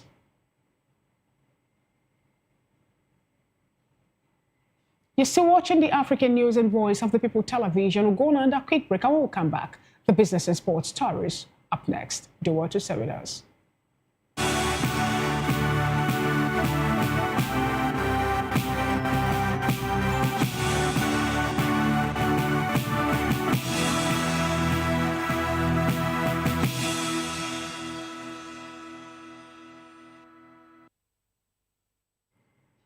Welcome back. It's still the African News and Voice of the People television. Now to some business stories. Economist Fadel Kabob is calling for a bargain of the century to transform Africa's role in the global energy transition. He argues that the continent must stop being a source of cheap raw materials and instead demand technology transfers to build its own industrial capacity. The proposal comes as the United Nations Climate Conference in Brazil recently approved the Belém Action Mechanism to support a just energy transition, while the mechanism aims to coordinate global aid. Experts warn that without systemic reform, existing economic inequalities could be reinforced. Kabob highlights that Africa possesses massive reserves of critical minerals like cobalt and lithium, alongside enormous solar and wind potential. He suggested that by banding together as a bloc, African nations can leverage their resources and growing population to negotiate more equitable global partnership. The strategy aims to provide electricity to the 600 million Africans who currently lack access to power while avoiding debt-heavy fossil fuel investments. If successful, this shift could position the continent at the center of a new multipolar international economic order.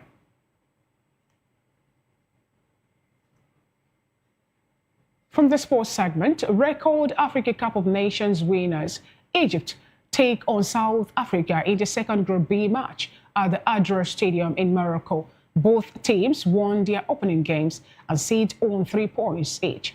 Egypt's Mohamed Salah scored a late winner against Zimbabwe in the first round to secure all 3 points. South Africa also won their opening match 2-1 against Angola, the first AFCON opening win in 21 years. Expectations are high for both sides as they battle to qualify for the knockout stage. Egypt aims to reclaim continental glory, while South Africa looks to upset the Northern Giants.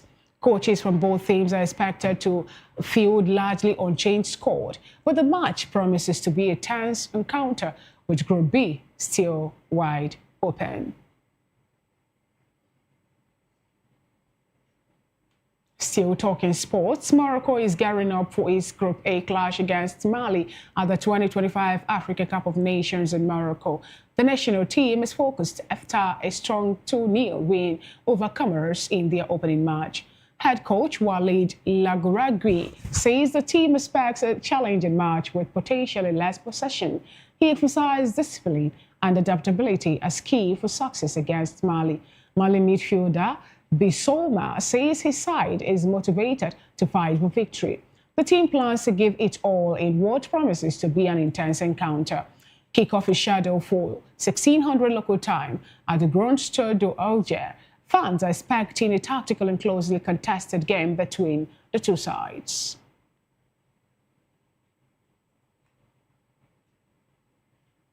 That is all on the African news. Don't forget to subscribe to our YouTube channel. On YouTube, we are at Voice of the People TV, and across other social media platforms, we are at VOP TV Live.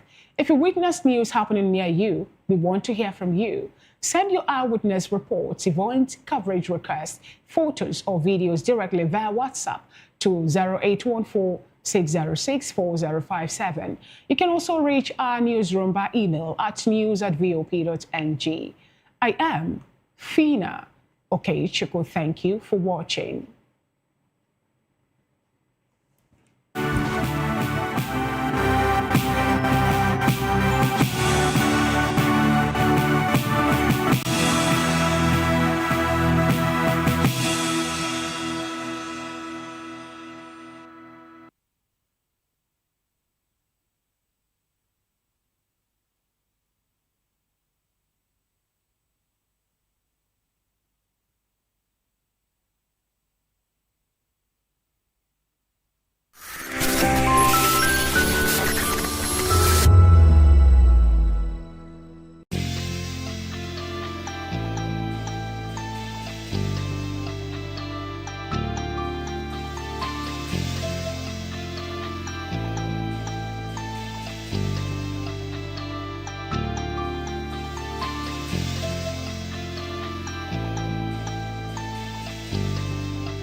To know the happenings in the maritime sector, join us on the program Maritime Frontiers on VOP TV as we discuss key areas in the maritime sector from aquaculture, maritime transportation, maritime labor regulation, oil and gas exploration, ferry and passenger insurance, marine pollution and prevention, port operations and lots more. Maritime Frontiers, exploring Nigeria's blue economy.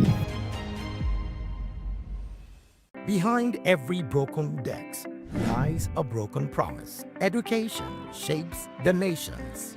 But who is asking the right questions? Introducing Edu Dialogue, the show that goes beyond the surface, exposes the cracks, the corruption, and the silence in Nigeria's education system. Edu Dialogue, Saturdays, 3 p.m., only on VOP TV. We break the biggest stories, from missing funds to policy failures. We ask the tough questions and demand real answers. Edu Dialogue, this Saturday, 3 p.m. on Voice of the People Television. Join us as we drive into the world of politics through insightful interviews with prominent political figures, both serving and former governors, ministers, senators, legislators, party chieftains, activists, and analysts. Get first-hand information into the decision-making processes that affect our daily lives. Highly engaging one-hour program that brings political discourse into focus. I am Chukwuma Okoro. Political Lens, Monday through Friday, 6 to 7 p.m. Join us. In a world where truth is the ultimate power and opinions scream the loudest, it's time to wade through the noise. Hunger no get tribe. Hunger no get religion. And scan the human interest and trending topics that matter. Stay tuned to The Issues, your plug to the stories making the buzz, from politics to science and technology, social justice, and more. Let's tackle the tough questions and expose the truth. The Issues, on Voice of the People Television, Mondays to Fridays, 8 to 9 p.m. The Issues. Don't just react, understand.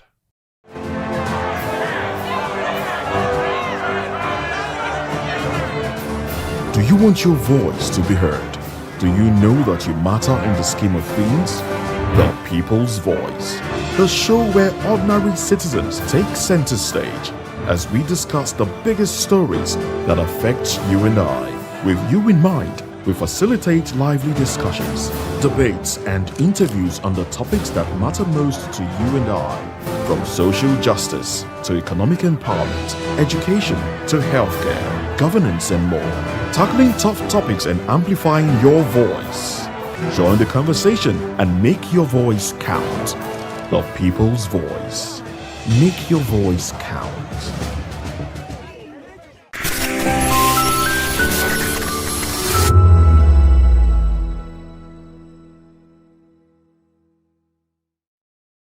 Aliko Dangote is a Nigerian businessman and industrialist. He is best known as the founder, chairman, and CEO of the Dangote Group, the largest industrial conglomerate in West Africa. The Bloomberg Billionaires Index estimated his net worth at $16.1 billion as at November 2023, making him the richest person in Africa, the world's richest black person, and the world's 107th richest person overall. Dangote was born into a wealthy Hausa Muslim family on April 10, 1957 in Kano, which was then part of British Nigeria. Through his mother, he is the great-grandson of Alhassan Dantata, the richest person in West Africa at the time of his death in 1955. Dangote received a bachelor's degree in business studies and administration from Al-Azhar University in Cairo. The Dangote Group was established as a small trading firm in 1977, the same year Dangote relocated to Lagos to expand the company. Today, the Dangote Group is one of the largest conglomerates in Africa, with international operations in Benin, Ghana, Zambia, and Togo. The Dangote Group has moved from being a trading company to being the largest industrial group in Nigeria, encompassing divisions like Dangote Sugar Refinery, Dangote Cement, and Dangote Flour. Dangote Group dominates the sugar market in Nigeria, and its refinery business is the main supplier to the country's soft drink companies, breweries, and confectioners supplying about 70% of the market. The company employs more than 11,000 people in West Africa. In July 2012, Dangote approached the Nigerian Ports Authority to lease an abandoned piece of land at the Apapa port, which was approved. It is now the largest refinery in Africa and the third largest in the world, producing 800,000 metric tons of sugar annually. The Dangote Group owns salt factories and flour mills and is a major importer of rice, fish, pasta, cement, and fertilizer. The company exports cotton, cashew nut, cocoa, sesame seeds, and ginger to several countries. Additionally, it has major investments in real estate, banking, transport, textiles, oil, and gas. On May 22, 2023, Dangote commissioned the Dangote Refinery, Lekki, Nigeria. The plant plans to export surplus petrol, turning Africa's biggest oil producer into an export hub for petroleum products. It also plans to export diesel, according to Dangote, who funded the refinery's construction. The refinery is situated on a 2,500-hectare site at the Lekki Free Trade Zone, Lekki, Lagos. It is supplied with crude oil by the largest sub-sea pipeline infrastructure in the world at 1,100 kilometers long. Dangote founded the African continent's largest cement producer. Aliko Dangote is regarded as an astute businessman with diverse interests who has contributed to the economy of Nigeria and West Africa immensely.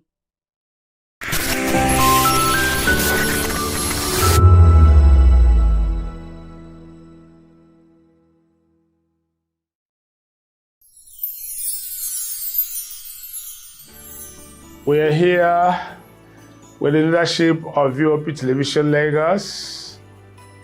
We do appreciate this opportunity to say Merry Christmas and Happy New Year to our viewers all over the world and admirers. Cheers.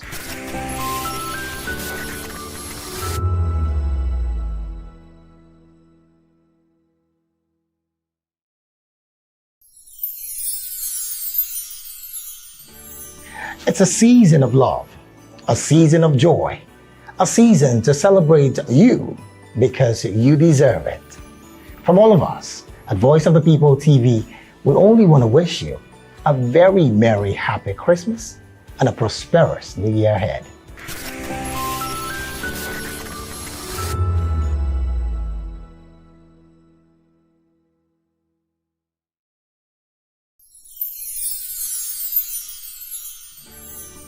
It's the most wonderful time of the year. But for us, the technical crew, it's weird for technical people to be in front of camera, but I just want to say, now this is why they make me come outside every day. Anytime when they call me, I will rush come outside. We don't get holiday. Our holiday is part of our daily routine and we've embraced it. I must say the work is challenging, engaging, and interesting. We are all families here at VOP and with the technical crew. For us, it's another day on the job. But it's tough being away from family. But the lighter part of it is that after the work, we will stay connected with video calls and messages. Merry Christmas. On behalf of the technical crew, we wish you a Merry Christmas and a Happy New Year. Merry Christmas, and here we are, job continues.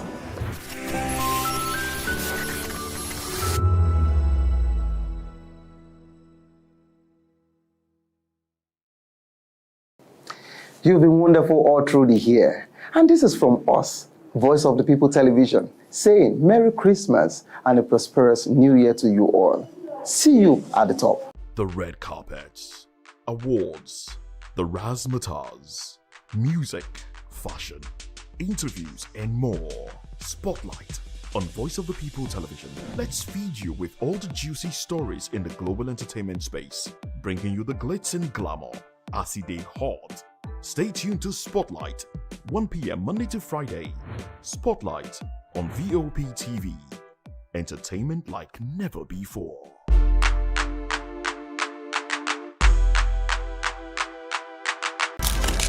In a world where power shifts with every headline. In a nation full of questions.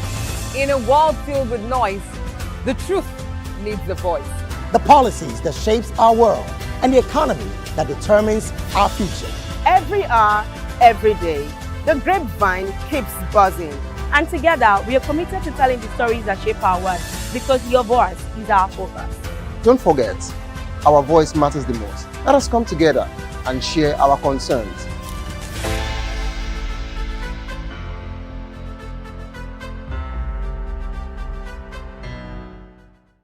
Are you ready for the extraordinary? Something big is happening on your screen. Introducing VOP TV. Now streaming on SLTV channel 264. From breaking news to captivating conversations, news analysis, giving you all sides to the story. We bring in-depth discussions on the issues that matter, from politics to sports, entertainment, and lifestyle. VOP TV on SLTV channel 264. Join us as we redefine what television means to you. Voice of the People Television, VOP TV. Now you have more than a voice.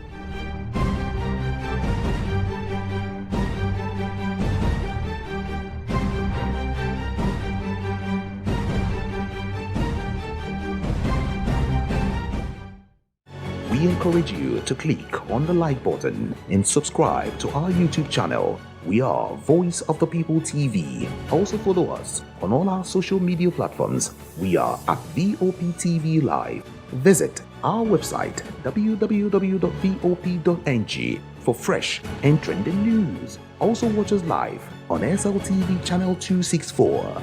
VOP TV, Voice of the People Television. VOP TV. Now you have more than a voice.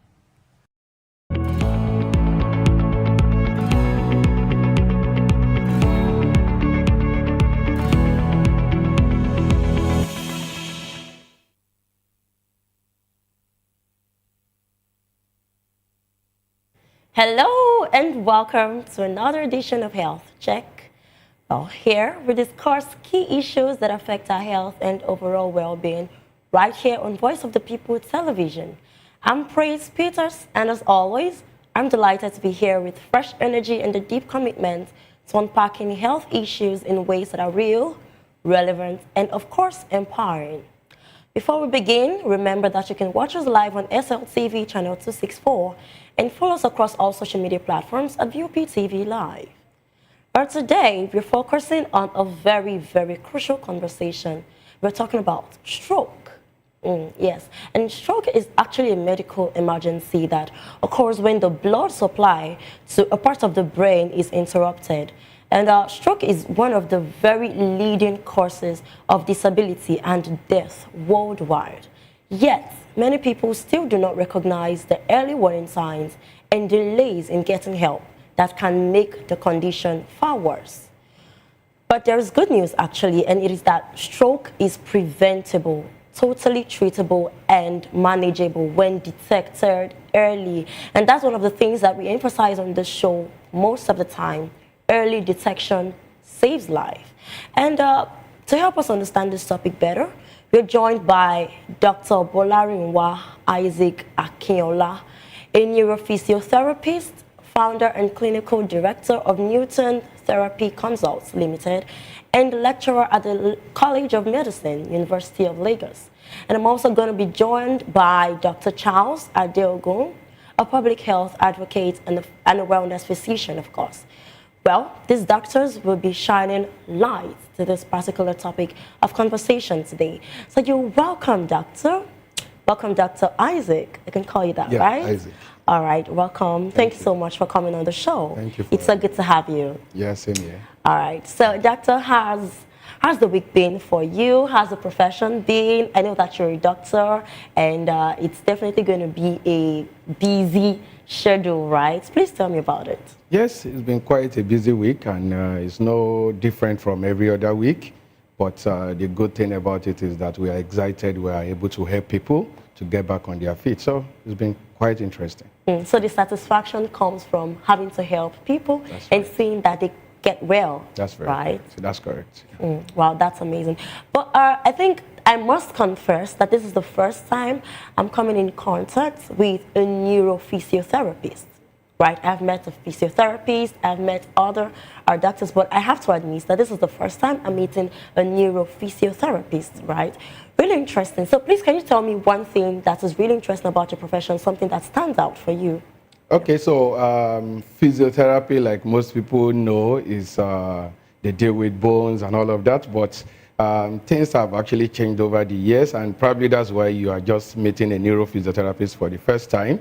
There are different specialties in physiotherapy, and neuro is one of them. We have the orthopedics and sports. We have cardiopulmonary. We have a lot of other specialties in physiotherapy. So for neuro, as the name actually implies, it has to do with the brain, spinal cord, everything that has to do with the nervous system of the body. So in this area, we actually, neurophysiotherapists rehabilitate anything that has to do with the nervous system of the body. And that's what makes it stand out from every other areas in physiotherapy practice. Yeah. That's totally amazing. I could go on and on, really, because I'm very much interested. But let's go straight to the topic of discussion today. So we're talking about stroke, right? So can you just break stroke down in the simplest form? What actually is stroke, and what is it about the brain, that causes this particular thing? Okay, thank you very much. In a very simple term, stroke occurs actually when, generally, the brain actually gets blood supply, just like every other part of the body. So when the blood is not getting, enough blood is actually not getting to the brain as a result of maybe blockage, or something is wrong with the blood vessels carrying the blood to the brain, then the brain actually gets affected either by cell death, because the blood itself does not just contain just the fluid we see. It contains glucose, it contains nutrients, it actually contains oxygen that actually makes the brain cells to function. So when these nutrients are not getting to the brain cells as a result of lack of blood supply, then the brain cells begin to die, even as early within seconds. And then when the brain cells begin to die, then they cannot carry out their basic function of getting to supply every other part of the body, and this can lead to lack of movement, weakness of the muscles, and every other thing that part of the brain is meant to do. So basically, in a layman language, when enough blood is not reaching a part of the brain, it can actually lead to deficit, which can actually affect every other part of the body. Simply, that's what stroke is. All right. So in simpler terms, it is, when the blood is not being flown right to the brain appropriately. Yes. All right. So I want to assume, or I want to believe that stroke is not a one-way thing. I want to believe that there are different types of strokes and how they differ in how they affect the brain. So can you please help us talk about the types of strokes? Okay, for the purpose of this conversation, I think I'm going to talk about four types of stroke. The most common one, which accounts for more than 80% of stroke, is the ischemic stroke, which is actually from the definition we gave earlier, the blockage. This is actually always caused by the blockage of the blood vessel that supplies the brain with blood.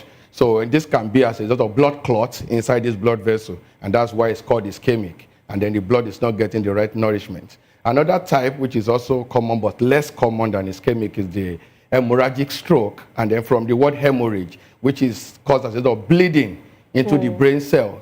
And then this can actually result in dysfunction of the brain cell. It can also cause increased in intracranial pressure of the brain when the blood is accumulated in the brain. That's the hemorrhagic. It's less common, but it's also there. And then we have the TIA, which some people call the partial stroke. That's the transient ischemic attack. Within 24 hours, you see some people recover quickly. And then they say, oh, they have a partial stroke. That is the TIA. Usually it lasts within 24 hours. That's a partial blockage, or a sudden short episode of blockage to the brain, and they recover quickly. And the last one is almost like the TIA, which is the RIND, R-I-N-D. That's the reversible ischemic neurologic deficit. This one can take up to like 2 or 3 weeks before they get to recover. It's also a blockage in the blood vessel that supplies blood to the brain. But within 2 to 3 weeks, they tend to recover. That's why it's reversible. So all these are different types of stroke, and then their recovery depends on which one is actually, that occurs during the process. Right. Yeah. Over time, I've gotten to realize that people describe stroke as a medical emergency where time really counts. I mean, every minute counts. Right. Can you explain why that is? Yes, it's an emergency and time counts. Because like I said earlier, when blood refuses to get to a part of the brain, the cells begin to die. And even studies have shown that within 60 seconds, more than 1 million, even about 1.9 million neurons die within just a minute. So you can imagine multiply that within a minute. Seconds. Within 60 seconds. Oh, that's really so critical. You can imagine multiply that by 60 minutes, that's an hour. Oh my God. Or 2 hours, 3 hours, and days. So that tells you how, how much of an emergency stroke is. So every minute counts. So the brain cells continue to die when nothing is done within a few minutes. So that's why it's an emergency. It has to be attended to as quickly as possible because every second counts when it comes to stroke, and the brain dies quickly. But I think so. Stroke doesn't just happen, right? That's correct. Some symptoms must have caused it. But then in some cases, it's just like it happens without warning. So I want to really understand, how is it that stroke sometimes happens without warning? Because we could just say, but this person was fine a minute ago, this person was fine just a few seconds ago, and then now something is happening. Why is there so much, I don't know the word to use, so many deliberations to if something is supposed to happen now or not when it comes to that particular crisis? Yeah, it's actually called a silent killer for a reason. It's interestingly, it's not that it doesn't have symptoms, just that most of the symptoms are very easy to ignore. For example, in the clinical setting, when people come and then we take their history, some of them, we ask them questions, what have you felt before, and say, usually they feel headache, persistent headache, every day, and then they feel like the headache was going to go on its own and all of that. So these it has been long coming. It has been long coming. They just ignore them. Exactly. Oh, wow. So they are there. Though few people actually reported that they never felt anything, which is actually why it's important to take healthcare very seriously. And one of the most common risk factors is even high blood pressure. A lot of people have been living with high blood pressure for a very long time, and they did not even know about it, because high blood pressure, for example, may not even show you any sign at all. And they feel they are fine until they just fall down one day. And that's why from the definition I said, sudden loss of blood supply. So it can be sudden to the level that people will feel like, oh, maybe it's witchcraft or something. So it can actually happen like that. So it can be very sudden. Yeah, it's actually interesting how people just, misinterpret everything to be witchcraft.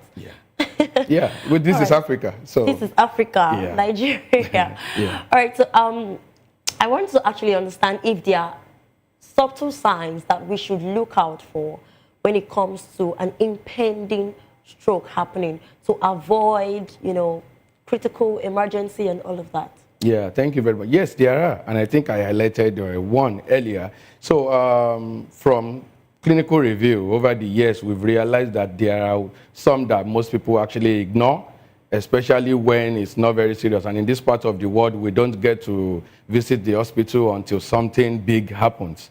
So like the headache I mentioned earlier is actually one of the subtle signs, persistent headache that you cannot even explain. Then you have to know that, okay, something is wrong. I have to check myself. Some people just get confused. They try to look for something where they put it, they can't, and then it becomes a recurrent kind of issue. All right, so confusion. Yeah, confusion. Constant or consistent Yes, confusion, yeah. So some of them, they can actually experience dizziness. Immediately they get up, they feel dizzy, and then they go back to sit down and everything goes fine. And then it keeps coming like that, and they just feel like, something is wrong, but they just don't pay attention to it. They can be very minimal like that. But these are signs to tell you that something is actually wrong somewhere, and then you need to take a check. But yeah. All right, but are there specific earliest common signs that people should look out for concerning this? Yes. I mean, the very earliest. Okay, at the very earliest, Yes. when the stroke, you mean the stroke itself? Impending Okay, an stroke. impending stroke. Yes. Okay, the most common one is the persistent headache we're talking about. You know, the headache just keeps coming and keep And you know, coming. it could actually be misinterpreted to be stress. Actually, yes, yes, and even that's why stress is one of the risk factors of stroke itself, which has to be well managed. All right. So, and then you look at sudden slurring of speech. Some people, you just get confused and you want to utter a word, and then you are looking for the right word to say. We've actually, you know, assessed people, and they say they just were looking for the right words. They could not put their words together. These are subtle signs that telling you that something is actually going on in the brain. Yeah, that's actually one of them too. Yeah. All right. So I think there is this term. While I was reading up on this particular conversation, there is this particular term that I came in contact with. Fast. I think face, arms, speech, and the time. Yeah. Right. So okay, can you explain the FAST method for recognizing strokes? Yes, FAST is an acronym that is actually used in very synonymous to stroke, but in the recent studies, we've actually moved it to be fast, not just fast, be fast. Okay. And then the B stands for balance. You know, when you get up and then you try to take one step and then you are losing your balance, you can actually put your balance together. That is actually one of the common signs. Then the highs, the he is actually highs, where this vision becomes blurry. Yes, that is actually one of the cardinal signs. And then we go to the beginning of the fast that you said earlier, which is the face. The drooping of the face on one side, which is actually a classical sign that you see in stroke patients. That's the asymmetrical sign. One side is actually, you know, drooping compared to the other. And then that's a sign. And then the ham, that's the A, F-A-C now. The ham can actually become weak. Probably some of them have reported that they were just trying to pick something up and then it drops. And that's how their own started. So sudden weakness of the ham can be a very serious a sign. And then you talk about the speech. That's the T, the S there talks about speech, where the speech becomes suddenly slurry. You know, they're trying to put words together, but they are not able to actually pronounce the right words. So speech is actually one of them. And the last one is the T, which is time bound. And then you said earlier the importance of actually, you know, doing things immediately. Immediately we see the first sign. That's the B, F-A-S now. Then the time actually has to kick in. Within few seconds, they start noticing all these things. You have to call, you know, the emergency line, or you find a way to get yourself to the hospital. And that is how the BFAST actually came into being. All right, so I really want to understand the speech aspect. Is it that they start stuttering, stammering, or they just don't know what they want to say next? Yeah, so it depends on the severity. It can be a combination of all of that, and it can be, you know, any of that. Yes, it differs, and then it depends on the part of the brain that is affected. So yes, it depends on the part of the brain. Like the left side of the brain actually controls the speech. That's where we have the speech area. So for those people that have affectation on that side, definitely we have problem with even some of them cannot even say a word at all. It can be that bad. Wow. Why some of them can pronounce words, but you cannot understand what they are saying. So it actually varies, yeah. All right, talking about this particular still speech thing, I want to believe that it must have taken some level of negligence for it to get to the height. I mean, the part where they can't even say anything at all. So I want to, you know, confirm my guesses, right? Is it that they tend to neglect the earliest signs before it gets to that point, or it is normal for it to just skyrocket to the very maximum level? Yeah, it really skyrockets, but it happens. By itself. Yes, it happens, but very, very few cases like that. But usually, people just ignore these signs.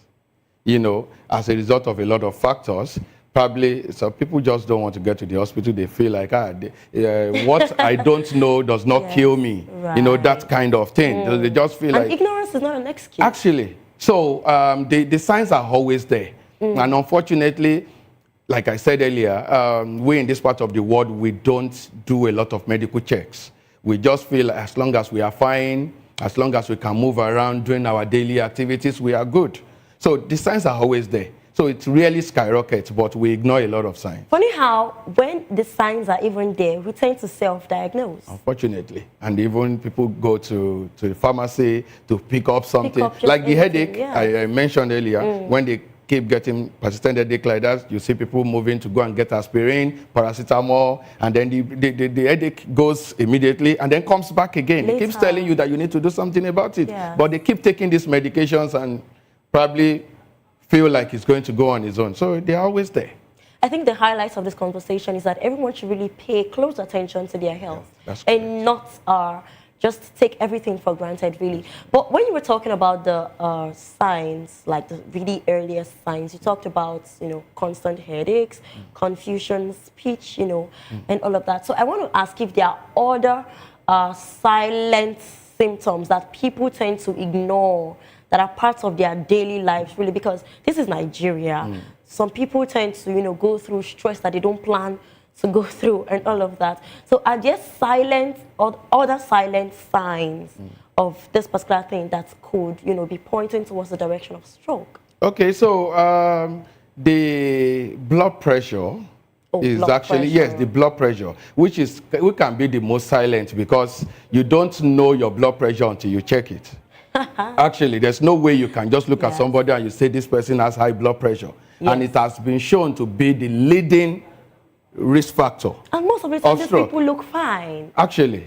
So it's actually one of the most ignored, and it has actually been accounted for the largest cause or the risk factor of stroke. So it's very silent. That's why I keep using it as actually. And there are other conditions that some people don't know they have, like diabetes, which have actually, which has actually been linked, which has been linked to this, because with diabetic it can actually lead to the destruction of the blood vessels, which can, cause like shortage of blood supply to the brain. So that's why they go hand in hand. Most of the time, people that have diabetic, you see that they have high blood pressure too. They are like twins most of the times. And these are signs, And then if you don't check your blood sugar, if you don't check your blood pressure, there's no way you know that you have all these things.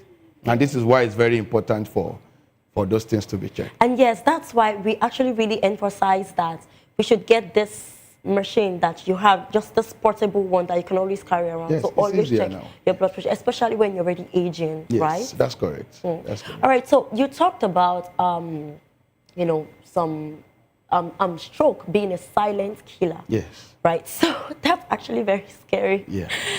But I've seen some situations, from online and all that, where stroke comes and go within minutes. Yes. So what would you say about that? Okay, I think the third type I mentioned earlier is the TIA, which is transient ischemic attack, which can get resolved within 24 hours. But that is a sign that for something worse to come. When it comes, some people will just say, I just felt weak on my hand, or they stand up and then they are able to move around again within 24 hours, they are fine. That is to tell you that you have to take it very seriously, because when next it happens, it's not going to get resolved in 24 hours. That is a classical sign, and that's why it's important to take it seriously. So it can happen. It can be a temporary blockage of blood supply to the brain, which gets resolved within few hours. So those are lucky ones. But the luck is that it's telling you that a bigger problem is coming. It's giving you a sign that a bigger problem is coming. So don't just say, I'm fine now, then I go back to sleep and keep doing what I used to do. Just check yourself into a hospital and get properly, checked to be sure that, okay, there's, you are actually fine, or something is not wrong with probably the brain or any part of the blood vessels that supply the, blood to the brain. Yes. All right. So why is it that I think the stroke affects the left side of the body, right, more than the right? Is that true? Okay, yeah. So based on studies, one is actually more common than others. But, so why is that? But what I have seen in my clinical practice is that it's not even like that anymore. It can happen to any part of the brain now. It can, actually. So they say, because the left side of the brain controls the right side of the body. So if it affects the left side of the brain, then the affectation is on the right side of the body, and vice versa. So basically, but based on studies, they said it's more on the left. That's why it affects speech and all of that. But now, in the clinical setting, now we see both. People present with left weakness. People present with the right weakness. So a lot of things are changing, but it's based on actually previous studies that said that one is actually more common than others. But now you see it in both ways. All right. Yeah. So is it that the affected parts determine the type of disability, or it determines the time factor of that particular disability, like if it's going to be easily resolved or well managed or not? Well, it does. The severity actually depends on the part of the brain that is affected. Quite all right, because every part of the brain, has its own function. So what you see in the presentation of a person with stroke depends on that part of the brain that has been affected. Like I said earlier, for people that have the affectation of the right side of the brain, most of the times you see them speaking very well. There's no affectation of speech at all, just weakness of the other side of the body. And then the severity or recovery also depends on how severe, the blockages on the part of the brain. So these are factors that contribute to how fast somebody comes out of it. Yes, the part of the brain actually determines them. All right. Yeah. Talking about factors, let's go now to the risk factors really, really well. So you talked about diabetes, blood pressure and all of that. Yeah. Are there other risk factors like smoking and all of that? I want you to touch all of the aspects so that the public can be really aware of this particular process. Yes. Most of apart from the high blood pressure and diabetes, most of the other risk factors are things that we can modify in our daily activities. Stress is a big predisposing factor. And when we talk stress, especially in Lagos, Nigeria, we are all familiar with stress. Can really be avoided? Can it really be avoided? Well, it cannot be avoided, but it can be managed. We can manage stress properly. Because when I give talks to some places and I tell them you are supposed to sleep for up to like 7 to 9 hours of sleep every day, and then people look at you like in Lagos, when you're just getting into your room by 1 a.m. and you have to get out of the house again by 5 a.m. So it's difficult. Also, it depends on the management. How you manage the stress. And some people will tell you that they are nocturnal. Actually, yes. They function better at night. And night sleep is actually very important. So how do we handle this? These are the issues. Yes, actually, these are key issues. Anyway, but if it's well managed, you just know you listen to your body. That's what I tell people. You listen to your body. When your body is stressed, it gives you signs. Like if I didn't have a good sleep now, or because I've been busy in the clinic even prior to coming here, probably I will be dozing right now on the screen. So, but if you listen to your body and you feel tired inside of you, it's telling you that you have to get some rest. And then you just listen and you get some rest. It might be 1 hour or 2 hours, and then you feel better.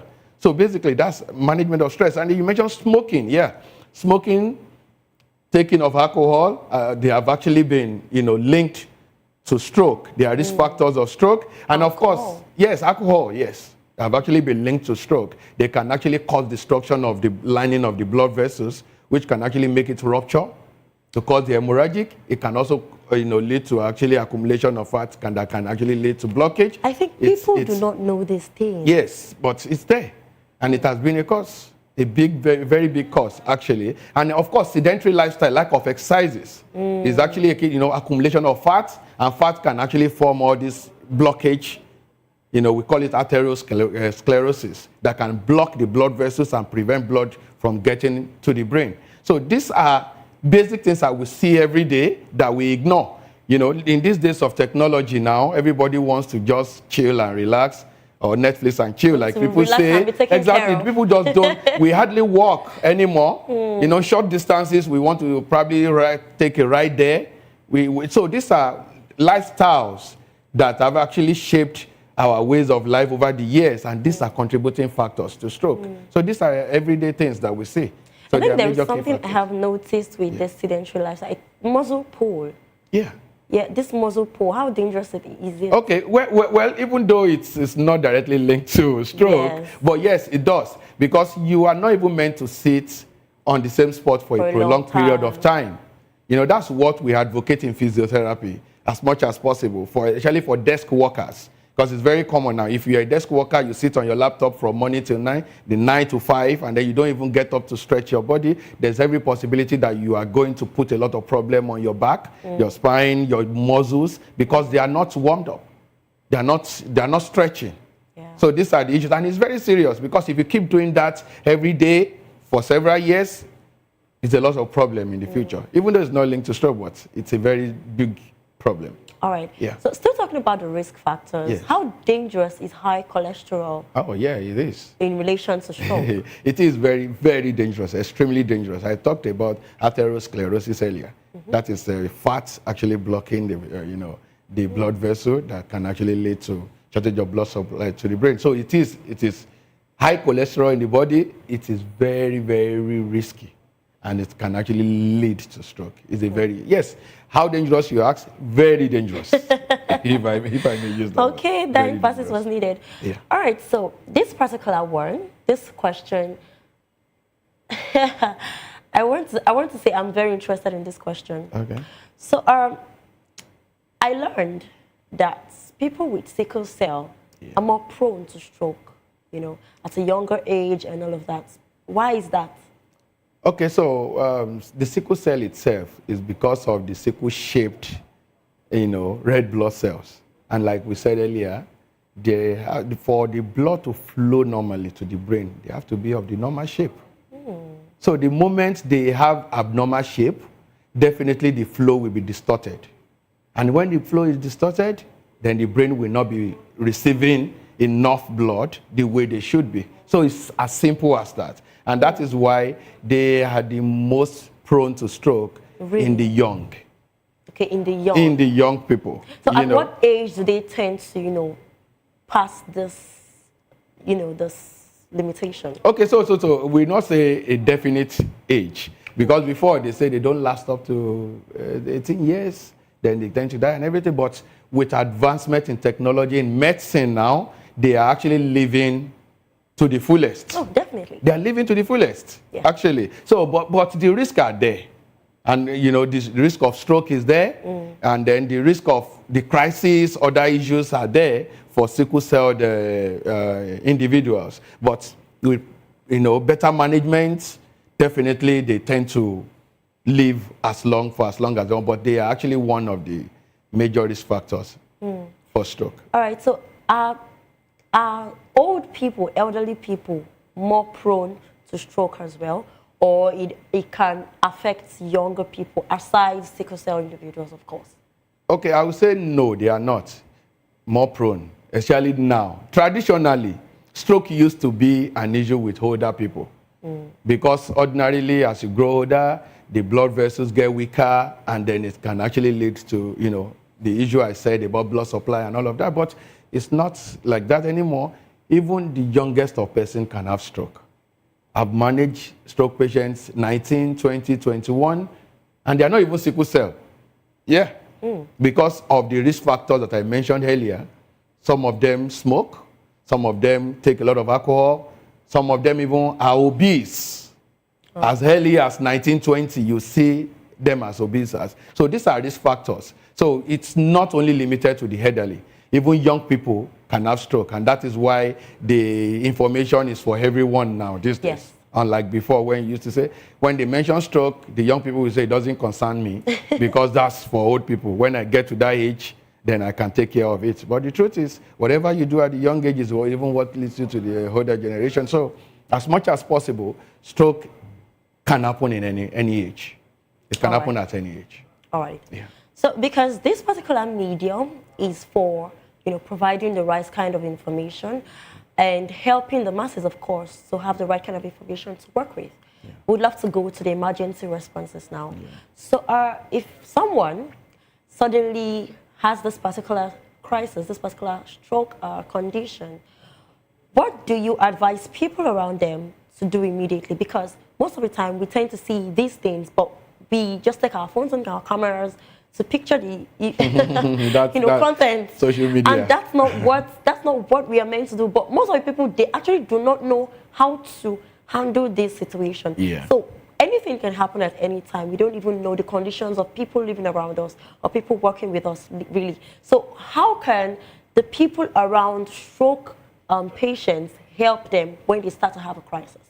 So immediately it happens and you suspect a stroke, the first thing you should do is to call an emergency. Right. Yes, you call an immediately. So, and just avoid probably try to feed them with anything. Just go straight to calling an emergency for them to be, transported to the hospital as soon as possible. Because we've had situations whereby they would just say they were trying to move and then they fell. They're trying to open their cars and then they fall down and then that's it for them. So at that stage, they need to be taken to the hospital. They need an expert to actually assess them and start management immediately. That's not time for trying to do a guesswork or trying to form like you can start doing something before. Immediately you can get them to the hospital. Loss of consciousness, if it is just loss of consciousness, they are still breathing, then you don't need to start performing any magic or something because this is stroke. Immediately you suspect it's stroke, like you said. It's an emergency case. So call an emergency line and get them to the hospital. So there is no first aid, no anything, just an emergency. Yes, it's an emergency straight because except maybe immediately they fell, then probably they hit their head on something. You want to stop the bleeding. Yes, we've had cases like that. And then you want to stop the bleeding. You want to prevent them being crowded. Okay. Because a lot of people will start gathering and suffocating them. Exactly, and they suffocate them. So as much as possible, give them space. While the call is ongoing, give them as much space as possible. Place them in a good and comfortable position where they can get fresh air before the experts actually arrive. That's the key. So don't try to do anything or try to probably carry them in an awkward manner that can actually cause more damage and all of that. So just place them in a comfortable position and then you call an emergency. All right, so I've seen or I've heard of situations where people have this particular crisis and they are being taken to the pharmacy, to massage them, to help them sleep and wake up. Yeah. Can we please talk about the dangers of this? Because if we don't know what we are doing, if we don't know that this particular thing is dangerous, we'll keep doing them, or we might not even see the need to take the right steps. So can we talk about the dangers? Yes, it's interesting that you've heard of these things. We have seen these things. Oh, wow. We see them a lot of times before they are even brought to the clinic at all. Massage those joints. Yes, they would have done a lot of things. A lot of things, even about concussion and all of that. They can actually have to pack a lot of things and give it to them. But I have to say this, that it is very dangerous to self-medicate because you don't even know the type of stroke they have. You don't know the severity yet because immediately they get to the hospital, they have to do the brain scan to even know. They don't even start managing them without knowing the cause or how severe it is or which part of the brain is affected. So these are things that follow processes and not just by packing things for them. It's very dangerous because you can actually move the condition from mild to severe. Worse. Oh God. Yes. Something that probably they could have recovered within few days or weeks, you can make them be in it for several years because of that singular act of giving them a wrong medication or doing some massage that can even dislodge more clots. Yes, because you don't know what caused it in the first place. So trying to massage them probably is accumulation of fats. So trying to massage them might even dislodge more clots that can even block their lungs and make them die right there immediately before they even get to the hospital. So these are very dangerous acts. So try as much as possible to get them to the hospital and let the experts handle the situation. Let the experts handle the situation. Well, it has been a very interesting conversation, but right about now, we'll go on a short break, and when we return, we'll be talking about treatments and lifestyle habits that can reduce stroke risk. Please stay tuned.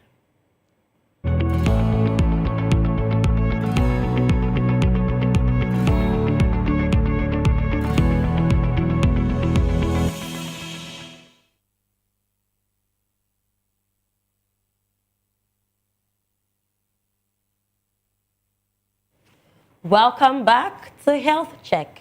We're still on the program on Voice of the People Television, and we have been discussing stroke, the symptoms, the risks, the emergency responses, and right about now we'll be moving into prevention, treatments and lifestyle modifications, of course. So we've been with Dr. Isaac, and he has been talking a lot, saying a whole lot about, you know, making sure that you pay good attention to your body, pay attention to the very slightest symptom and all of that. So right now we're talking about, you know, the lifestyle habits and all of that. So Dr. Isaac, what everyday habits can drastically reduce a person's risk of developing a stroke? Okay. If you know the risk factors, then you know what not to do. Actually. That's how I always start this. And then we listed them earlier. The first thing is manage your stress very well. That is, I started with the stress because this is Lagos, and then we have to emphasize on stress management a lot. So as much as possible, listen to your body, manage your stress properly. Don't overwork yourself to the level that you turn it into a case of emergency. And of course, avoid some bad habits, you know, or bad lifestyle like drinking, alcohol, smoking. The tobacco smoking has actually been linked to, you know, increased in risk of stroke. And of course, regular check. I said earlier, these are everyday things.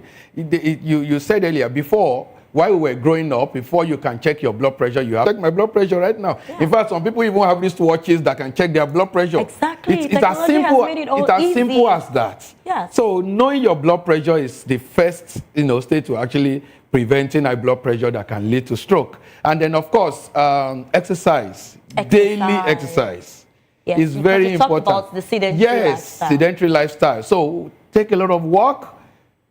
Move around as much as possible. Avoid sitting down for a prolonged period of time that can lead to accumulation of fats and all of that. Eat right. Eat right is also very important. Right. Okay. Yes, eat right as much as possible because fingers are not equal, you know. When you say, in those days you say, eat balanced diet. But what is balance? What is diet? But when you eat right, then definitely you are able to prevent a lot of fat deposit on your body. You're able to prevent the risk of having the condition I mentioned earlier that can actually diabetes, because it's food or diet that can actually lead to diabetes also. So if you eat right, then you can actually avoid, you know, causing that. And, you know, just drink a lot of water instead of alcohol. I try to encourage people, hydrate, get yourself hydrate. Yes, replace alcohol with water. Take a lot of water, you are going to be helping a lot of system. You are going to also help the blood flow in your body by drinking a lot of water. So these are daily activities that can actually help to prevent stroke. All right, I'm really interested in this one. What does recovery look like, you know, with people that has gone through stroke? Is it possible for full recovery to take place, or it's very, very gradual? And is it, you know, compulsory that this particular condition takes a whole lot of time before it gets to normalcy? Or is it even possible that it ever gets to normalcy? Yes, it is possible, though it's a very long, lonely road. Like I always tell patients, it's very long and it's very lonely, you know, because, you know, it's very difficult for you to start realizing or appreciate the fact that you have to move from functionally independent to suddenly becoming dependent on people. It's very difficult. It's very difficult. And then because of that, it can even lead to a lot of issues like psychological issues. You know, some of them keep thinking of how did I get here and all of that. Yeah. So there is a long road to recovery. But yes, recovery is very possible. But we try to say prevention is better than cure, because the recovery is not as simple as it looks. Yes. We have had people that recovered fully. Some may get up to like 90%, there will still be something, but at least they are able to do things on their own. Why some people never recover? Unfortunately, you know, some people never recover. Some people never become, you know, independent ever again. They have to probably be confined to wheelchair, or probably have to use one walking aid or the other, or have to get a caregiver that has to be with them. But few people, or some people, still get to become independent, but it depends on a lot of factors, including the management. You know, and one of the key management is the physical therapy. You know, physiotherapy actually helps you along the line to gain your function back. which is very important. And then the quality of the physical therapy also matters. It's not just about, stand up, do this, do that. There has to be some specific group of muscles that have to be strengthened. These are experts that understand what has been affected and how you can move from point A to point B in the recovery. So yes, people can recover. All right, so instead of going to the recovery stage, let us just take proper precautionary measures. Yes. All right, so I'm actually very, very concerned for people that are already, stroke patients. So emotionally, it can be very devastating. So what would you advise these survivors or intending survivors to, cope with the shock, the frustration, the lifestyle changes, having to, rely on someone and all of that, just in 30 seconds? Yes, people around them have to do a lot of job to help them. Like I said, it's a very lonely road, and then psychologically they are down because they are trying to say that me that I used to move around, now I have to wait for somebody to come and help me before I get to the restroom. Exactly. So it's very difficult. So people around them have a lot of work to do in terms of, helping them to cope with the situation, because when they continue to see these people that are supportive, then they think less of the situation. And then even the healthcare profession, as part of what we do, is psychological support. We have to keep encouraging them that it's not the end of life. You can still get your function back, but you have to be determined, and then you have to do a lot to also help yourself to get there. So yes, it's an emotional situation, but with people around them, with a lot of support, they can always get there.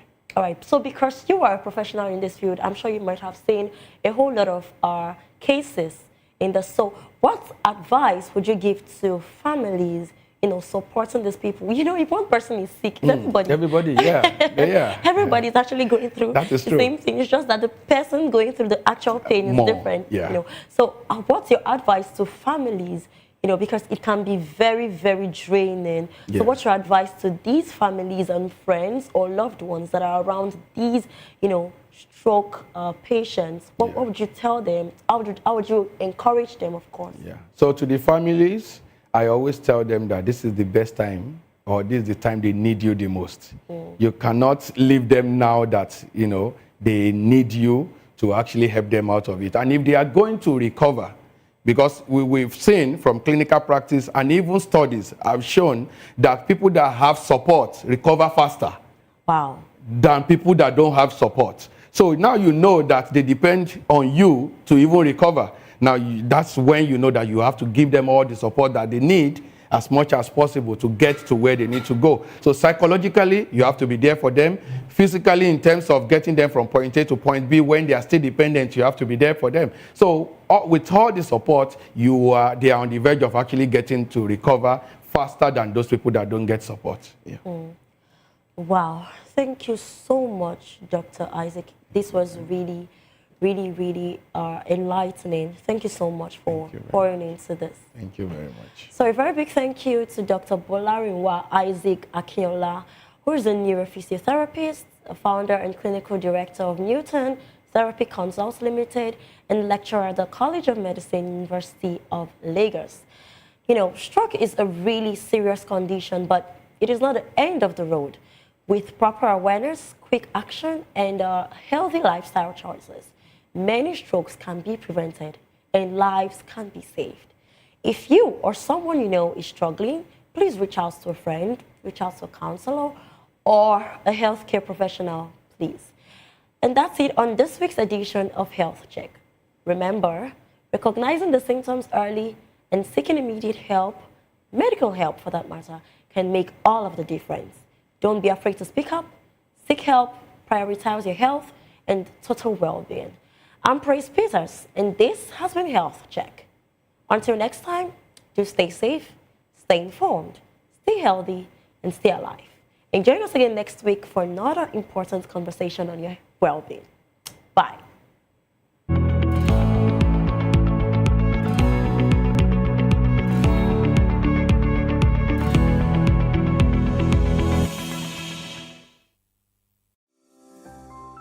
VOP TV. Now, you have more than a voice. Welcome to the locker room, the home of football talk that matters. I am Jerry Archbishop. Join us every weekday, Monday to Friday at 5 p.m. Nigerian time, as we share the hot takes and hot debates in the exciting world of football. And joining me are the usual suspects, Ikechukwu and Mayowa, as we break down all the hot takes and everything that's happening in the football. Don't just watch football, live it with us. Catch us on the Locker Room and Voice of the People television at 5 p.m. Nigerian time. And like I always say, if not 20 minutes off, please discuss. My name is Esther. They call me the Oga of them are the general overseer of them all. Every man, every woman has got a voice where integrity is the volume. So this is Voice of the People's TV. Voice of the People's TV. So this is the people's voice. And the people's voice is the voice of God. That's the voice populi in Latin. The people's voice is the voice of God. So keep watching Voice of the People. In fact, my name is Voice of the People. Keep watching MC Adobe King. Hi guys, my name is Kagan. I am Nigeria's biggest tech content creator, and I just wanted to give a quick shout out to Voice of the People TV. Keep watching, enjoy, and you're welcome. My name is MC Alamano. They call me Enjoyment Landlord. It's VOP TV. Keep watching VOP TV. Don't touch it down. Even if you want to touch it down, increase the volume. If you don't increase the volume, I told me. My name is Collins Agawabe, popularly known as No Mide, but last, more than No Mide, or more. Not be all so the cook right at the fry plantain. We keep on watching VOP TV. The voice of the people, the voice of Edo. If you now want to get the authentic news for Edo, the way it be, that's why they show and all they cut anything come on. At VOP TV.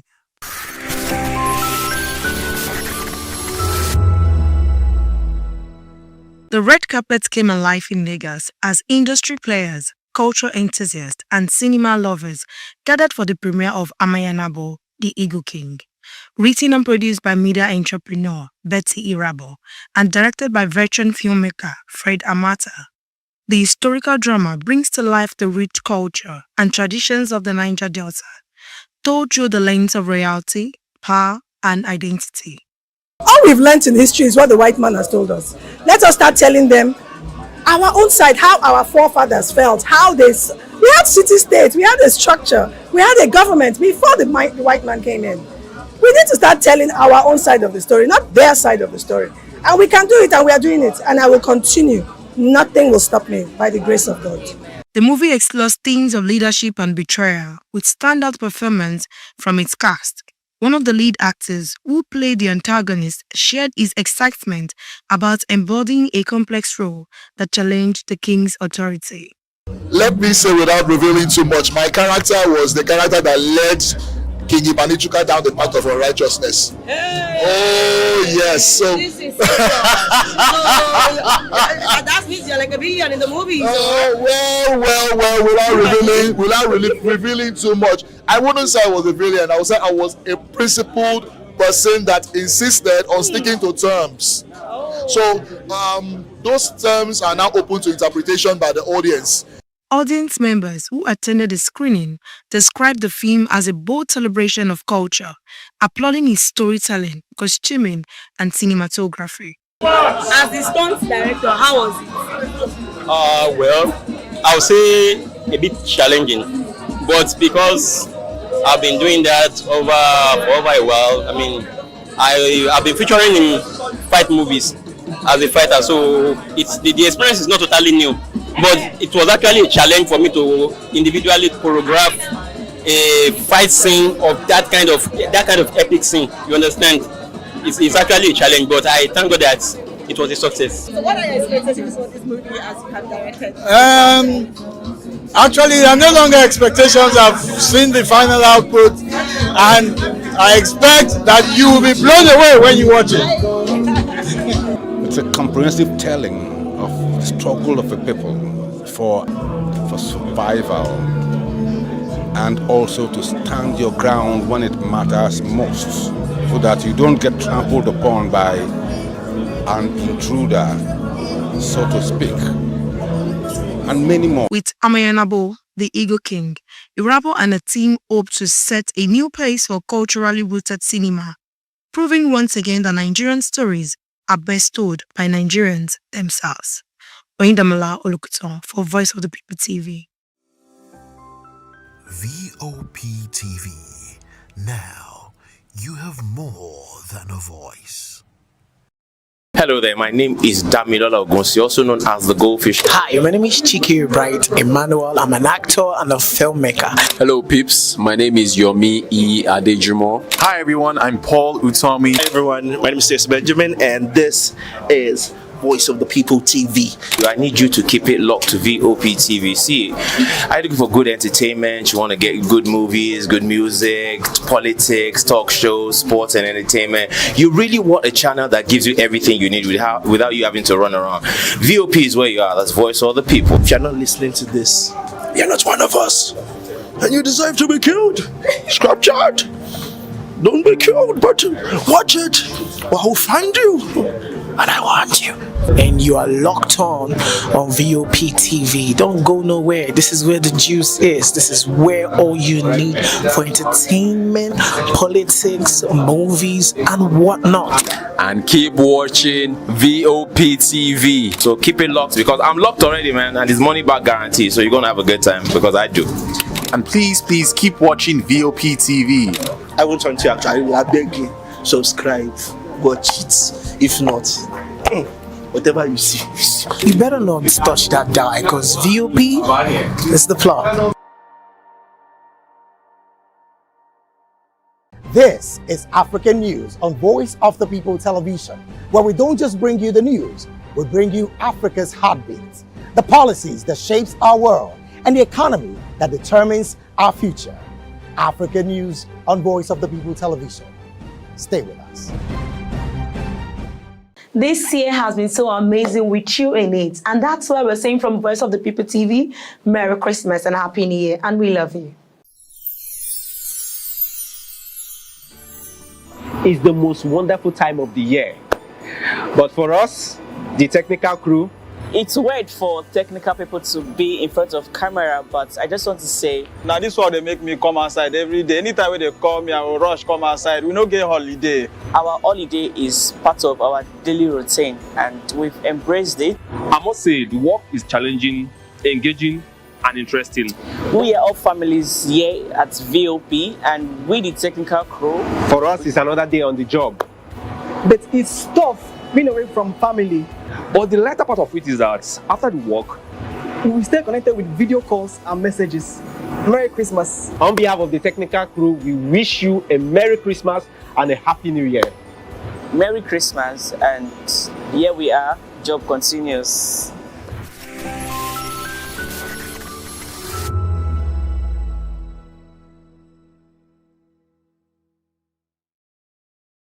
In a world where truth is the ultimate power and opinions scream the loudest, it's time to wade through the noise. Hunger no get tribe!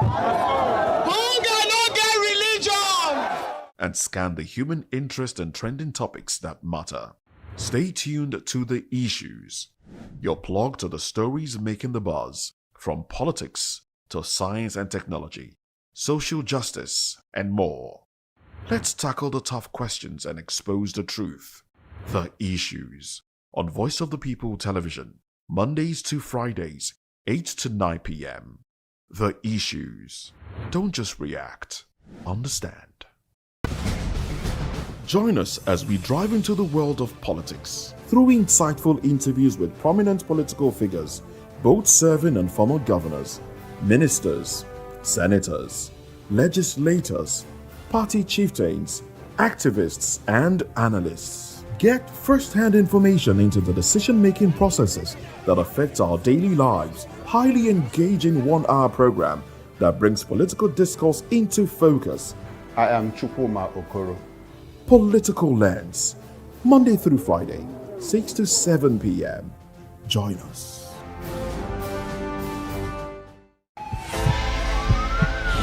This is Health Check, your weekly guide to better living, smarter choices, and trusted answers. From everyday wellness to urgent health issues, we've got you covered. Health Check, only on Voice of the People Television, where your health has a voice.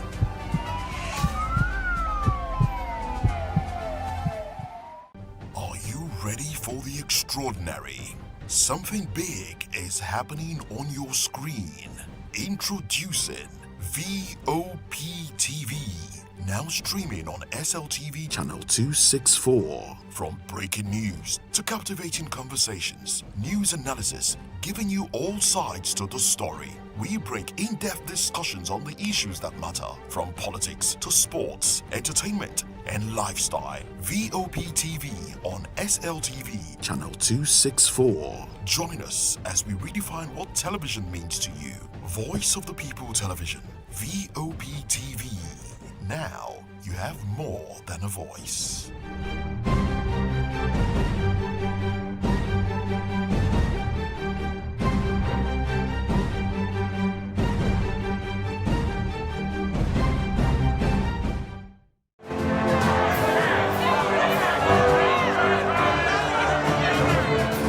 Do you want your voice to be heard? Do you know that you matter in the scheme of things? The People's Voice, the show where ordinary citizens take center stage as we discuss the biggest stories that affect you and I. With you in mind, we facilitate lively discussions, debates, and interviews on the topics that matter most to you and I, from social justice to economic empowerment, education to healthcare, governance, and more, tackling tough topics and amplifying your voice. Join the conversation and make your voice count. The People's Voice. Make your voice count.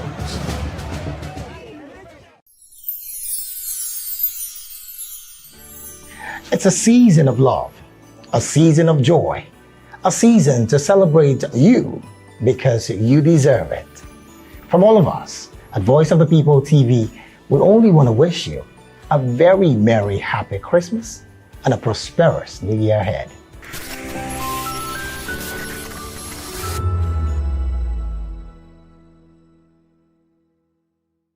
In a world where power shifts with every headlines, news breaks and events happens, we bring you unbiased and explicit information on politics, economy, and state of the nation. We break down the chaos. Facts, not fluff. Truth, not spin. We discuss not just politics, but a glimpse into the future. Voice of the People Television. Now you have more than a voice.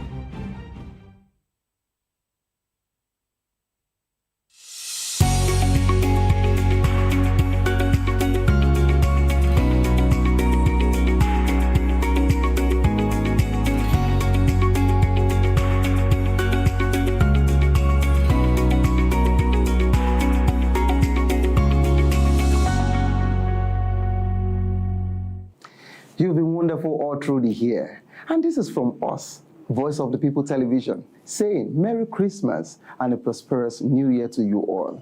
See you at the top.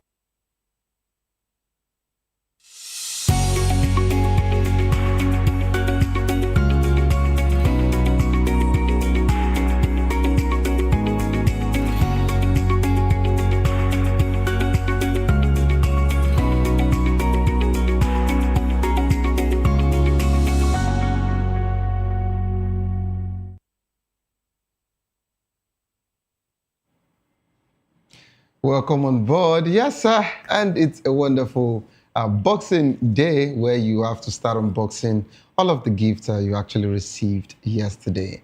And what a way to actually, celebrate the Christmas. The Yuletide season has actually been, wonderful all through the day before yesterday, 24th, to yesterday, and of course today I've been seeing, chicken, turkeys, cow meat, ram, goat, flying everywhere, different kinds of rice and all of that. And this is to actually show that we've been enjoying ourselves. And to some that have not been able to, or that were unable to actually enjoy themselves, I would just have to encourage you to tell you that everything will be fine and all will be well. And of course, I would have to also talk about those people who actually wished they celebrated the festive season with their loved ones, but unfortunately their loved one is in the hospital. All I would say from here is I'm sending you prayers to your loved ones, that all will be well and get well, soon, so that you can actually, go back and be with your loved one. All right, welcome on board. It is the Boxing Day edition of People's Voice on VOP TV, where season stories shape the narrative. And today we'll be dissecting a major story that is dominating the headline and sparking conversation. Something really, serious happened yesterday, day before yesterday, and of course yesterday, and it's been buzzing everywhere, in the nation. U.S. airstrike in Nigeria, first step to ending killings, says U.S. lawmaker. This is quite a very serious one because we have, different people talking about this particular conversation. Some, so many are, in support of that particular airstrike. But, of course, we have some people also, going against it, saying that we're a sovereign nation and we shouldn't have that, such a strike on our land. But of course, we'll be dissecting this conversation today, as we actually take the ride together. Join the conversation with experts inside and citizen perspective. Share your thoughts with us. I am Savio Udo. Let's look into other news stories with details. NDLEA urges Nigerians to stay drug-free during Christmas.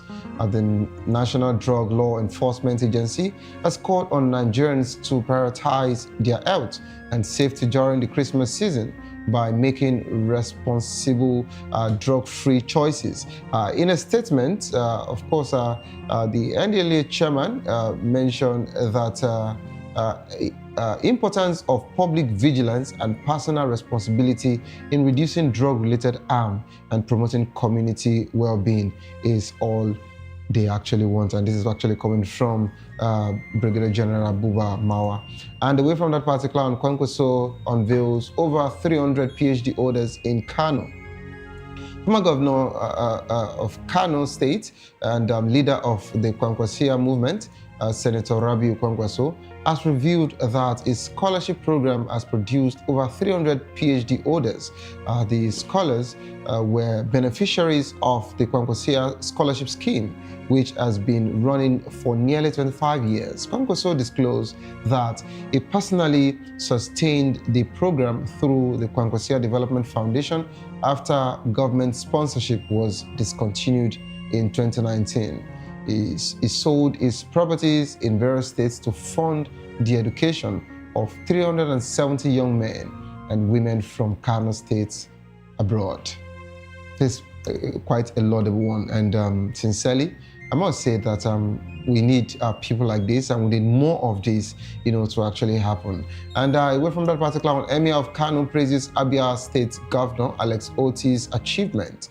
Muhammad Sanusi II, the Emir of Kano, has commended Abia State Governor Alex Oti's administration for its transformative work in the state. Speaking at the 2025 Attorney Day celebration in Arochukwu local government area, Sanusi praises Oti's achievement, noting that they have garnered attention both within and outside Nigeria. Sanusi, who has a decades-long friendship with Governor Alex Oti, expressed pride in serving on Oti's International Economic Advisory Council. He urged Nigerians to continue building bridges across the country, promoting unity and cooperation among citizens. And away from that particular one, let's go back to the PDP's quarter now.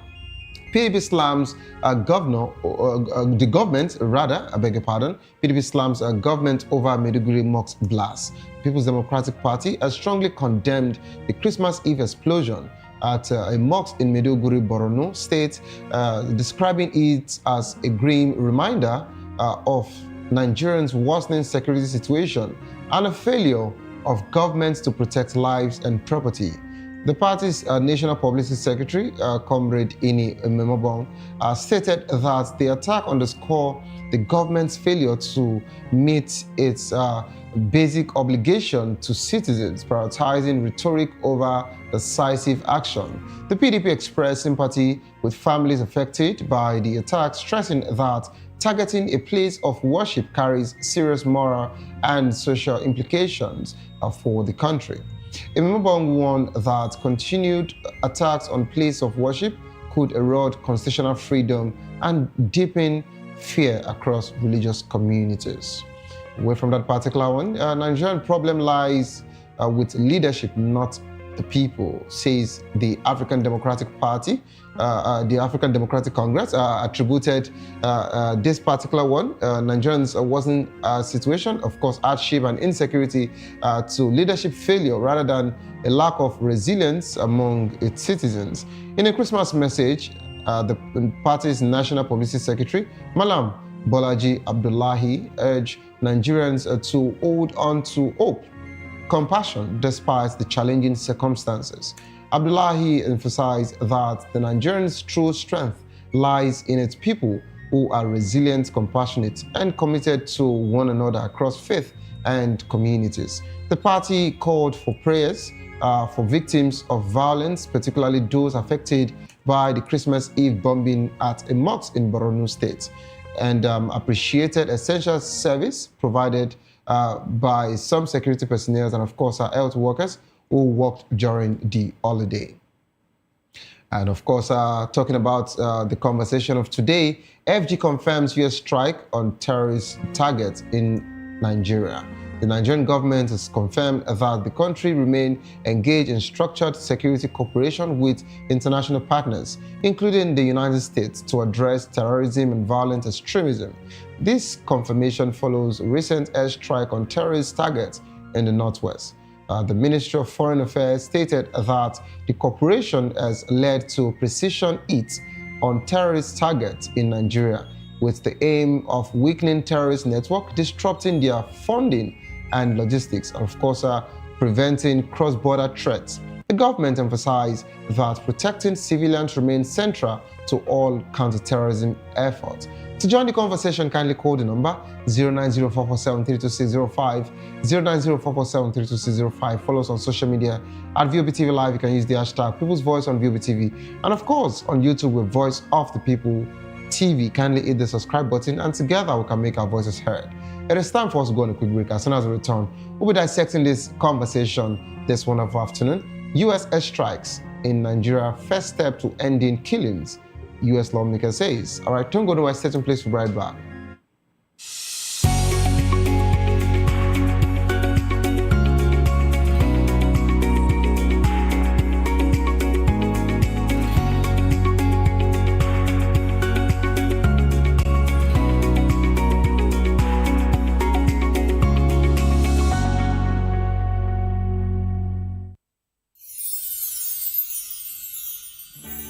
Whether you've been with us through the ups and downs or just joined us for this festive season, take a moment to cherish the moments you've made and look forward to making new ones on the horizon.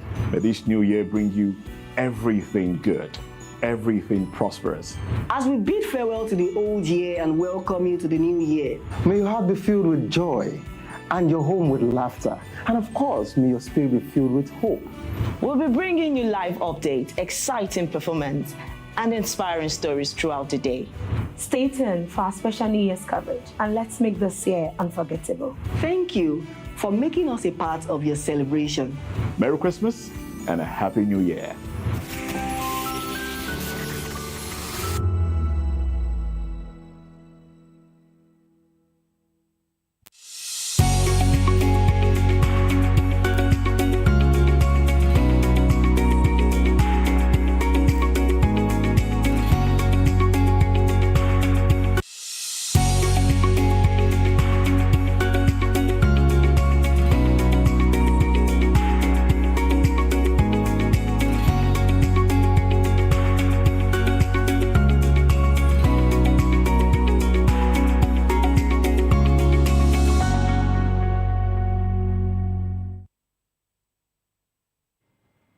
And welcome back to the program. It is still People's Voice on VOPTV. The U.S. Congressman, Raleigh Moore, has described recent U.S. military airstrike in Nigeria as the first step in ending the killings of Christians and tackling the country's security crisis. The airstrike carried out in coordination with the Nigerian government targeted ISIS elements operating in northwest Nigeria. U.S. President Donald Trump authorized the strikes, saying the U.S. would not allow radical Islamic terrorism to prosper. The Nigerian government has confirmed that the airstrikes, stating that they are part of ongoing international cooperation to combat terrorism and violent extremism. All right, we're now being joined by Mr. Obong Thompson, a journalist and, of course, a political analyst. Welcome on board, sir. Thank you very much, Saviour. So I think it is safe to say Salaam Alaikum. Very well said. May the peace be with you too. Or let me go back to the north to say Nauni Baba. Sonu Yaiki. And you tell me Lafia Kalau. Very well said. Okay, so it's quite a very serious conversation here because I understand what it feels like, being a sovereign nation and having, other government from other climes coming into the nation to, release these offensive strikes. But of course, you'd agree with me that this particular one, did not just happen as regards to the U.S. having, fighting war with Nigeria. No, but all they're actually doing is trying to support Nigerians to end the security crisis. Okay, and coming, at the ISIS, the ISWAP, the Boko Haram, the bandit, whatsoever they have, So what would you say as regards to the strike? And I don't know if you actually saw it. Yes, that's the video, on the screen when this particular airstrikes were released, and the U.S. does not joke when it comes to things like this.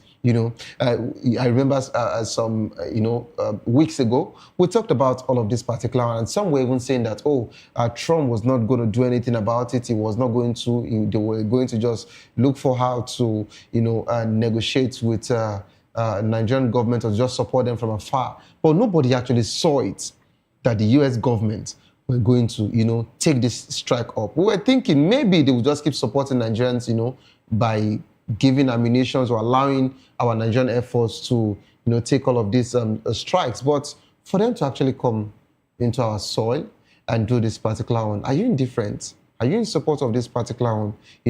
Are you, when you saw, the news, when you saw this video, what were your thoughts? How would you actually respond to this? Well, it might not have come as a surprise because few days back, we have, some information flying online that the Nigerian government, alongside with the U.S., are carrying out some surveillance, activities across the northern region of Nigeria, trying to spot out all the terrorist enclaves around the northern part of Nigeria. So this strike does not come to me as a surprise because, the U.S. understand the implication of this terrorist attack on Nigeria in the suffering continent like Africa. Nigeria is supposed to play a very critical economic and, economic-wise and military-wise in the continent of Africa. And now the same country is being ravaged by terrorist attack for so long, and nothing has been done about it. So the U.S. that plans ahead of its time has seen the danger that this portends for the country called Nigeria and Africa as a whole. They understand if anything happens to Nigeria, definitely it will be a very, very devastating, situation for African country and the West Africa as we speak. So the airstrike, Nigerian government has claimed knowledge, having been put into knowledge of, the airstrike with the U.S. government, whether they were informed or not. That's not a case that we should be talking about now. The most important thing is, has this airstrike been effective? Have they actually hit the enemy's target? Have they been able to, dislodge these terrorists or send a major signal to the terrorists that there is no hiding place for them? Because for once, I'll be glad to see Nigeria living in peace, with these various state and local government and, villages at peace and being ripped up of all these terrorists, either ISIS, Boko Haram, or ISWAP. So it's a very, very welcome development. It comes to many with the mixed feelings, but, we don't need to wait to be killed.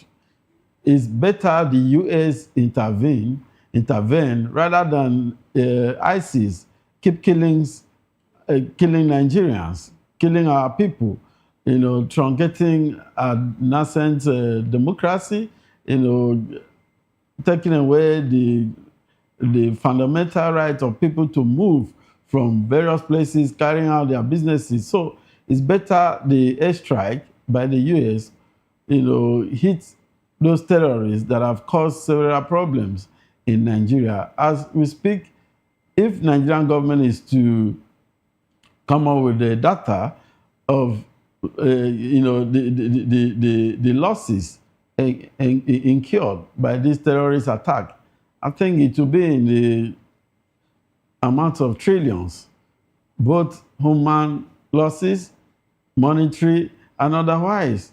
We are unable to, progress as a nation as we are supposed to progress because of the much is voted into the budget for, fighting terrorism. And this money would have gone into areas of education, health, and other activities. But here we vote so much money, trillions of dollars, and at the end of the day, we don't even get to see the impact of these trillions of dollars voted to fight terrorism in Nigeria. So the U.S. government have done the right thing, and right thing in Nigeria should rather ask the question, what lesson does Nigeria, what are we learning as a people? What do we learn from this airstrike? Are we to wait next time for another country to come and strike, our common enemy, or we should always be proactive in our activities, in our actions, and make sure that we nip the whatsoever issues, challenges we face on the board before a stitching time serve 9. If this has been taken out, these terrorists have been taken out by the Nigerian government on time, there wouldn't have been any need for foreign intervention. Okay. Thank you so much, Mr. Obong Thompson, for that wonderful opening. Of course, I would like to also bring in from Canada, Mwoye Chijoke, who's also a distinguished business magnate and astute political and social analyst. Good morning, Chijoke.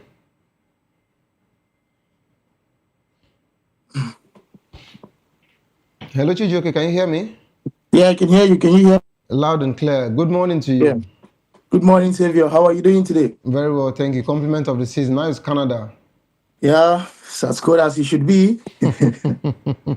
All right, so Chijoke, you heard what your neighbor actually, did in Nigeria, talking about the United States of America. Of course, the U.S. and Canada share a border. So I would like to know, so many people have been talking about these strikes as regards to some saying that they're in support of it and they are happy that this particular one actually happened. Meanwhile, some are saying that it shows the inefficiency of this administration, or the government has actually failed, the nation by the government not being able to protect its people enough that the U.S. had to come. That this is the first time in the history of Nigeria that the U.S. would be helping, the Nigerian government, to strike terrorists, of course. And some people were actually saying that Nigeria is a sovereign nation, so why should the government approve such strike in the land? What is your take as regards to this? When you saw this in the news, what were your thoughts as regards to the airstrike? Well, when the news came out, it was actually evening here, so you guys were sleeping, so we were all awake, partying and enjoying our Christmas. And then I saw the news and I was like, what? It doesn't make sense. Why doesn't it make sense? First of all, we know we are in war with these terrorist people. We know that they are cleaners. We know the damages that they are doing to us. But it doesn't make sense for another country to bomb your country in the name of attacking terrorists. You need to understand, like, we are a sovereign nation and we are not in a war with another country. So I don't think that we have gotten to a situation whereby another country needs to come and bomb our country, whether you like it or not. This was a direct attack on our nation because we were not warned. And in that state that this attack happened, people were living there. They were traumatized. Hello, Chijuke, are you there? Okay, I think we're having a network glitch there. Let me come back to the studio. Hello, Mr. Obong.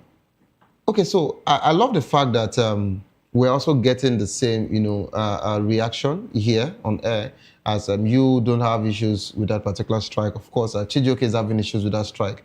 Some people actually said, that the strike affected some areas, in some places. Some even mentioned, aside from Sokoto community, some talked about Kwara State.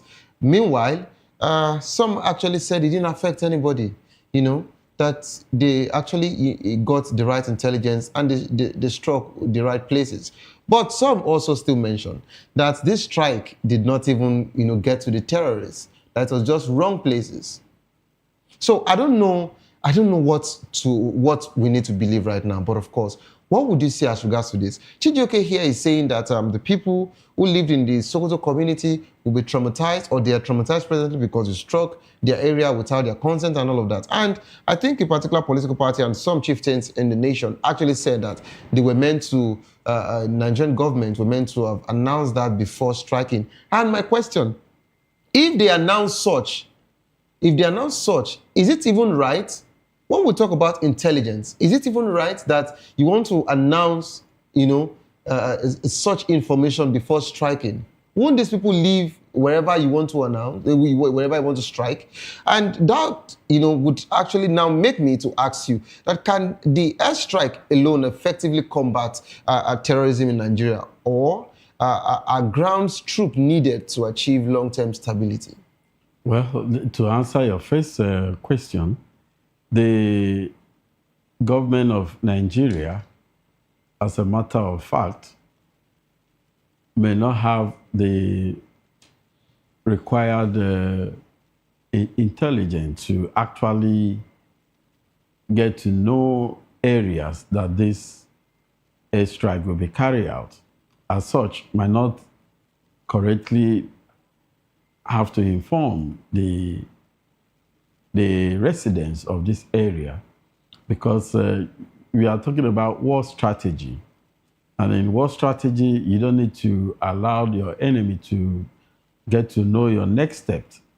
So I think people calling for the fact that Nigerian government would have passed an information across to them, I think we are getting so messy about the serious and important issues as regard this fight against terrorism. So I don't expect anybody to have waited to hear from Nigerian government before, they identify terrorists and, get to, distance themselves away from terrorism. Because you see, one of the problems that Nigeria is facing is because communities keep condoning these terrorists and terrorism activities, housing them, keeping their armory, and so on and so forth. So this has become a very, very difficult fight for Nigerian military to execute, because these people, they live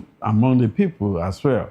So they help these terrorists to navigate their way and escape whenever, there's any attack by the Nigerian military.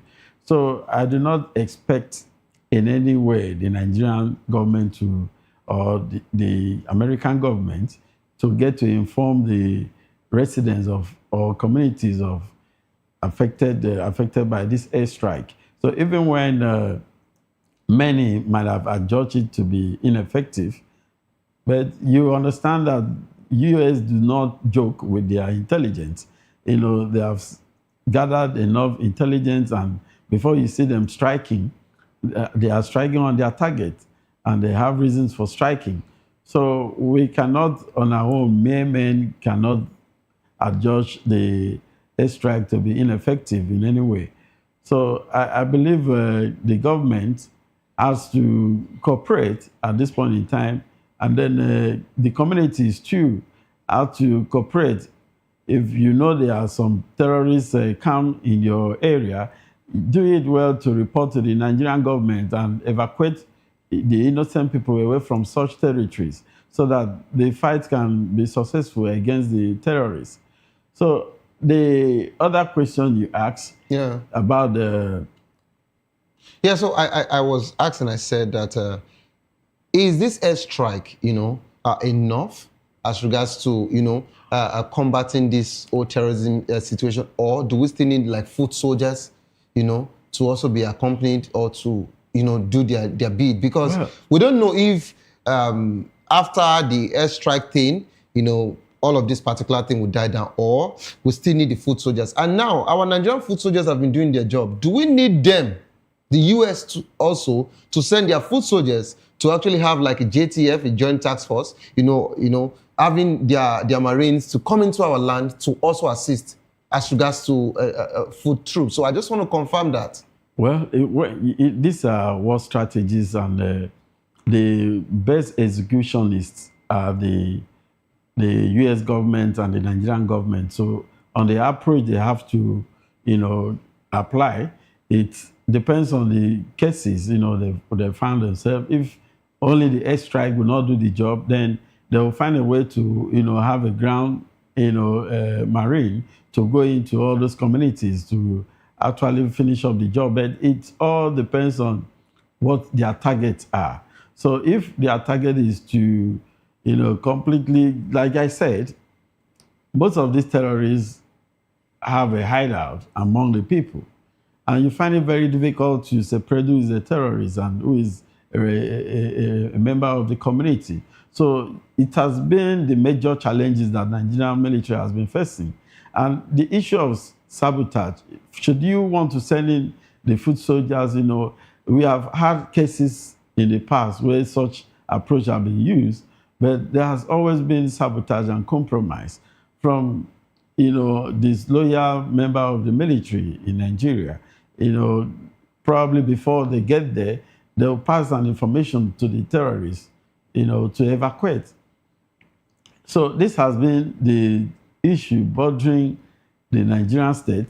And if there can be some form of, sincerity in the side of the army officers fighting this war, I think we will better, have a good time to flush out these terrorists.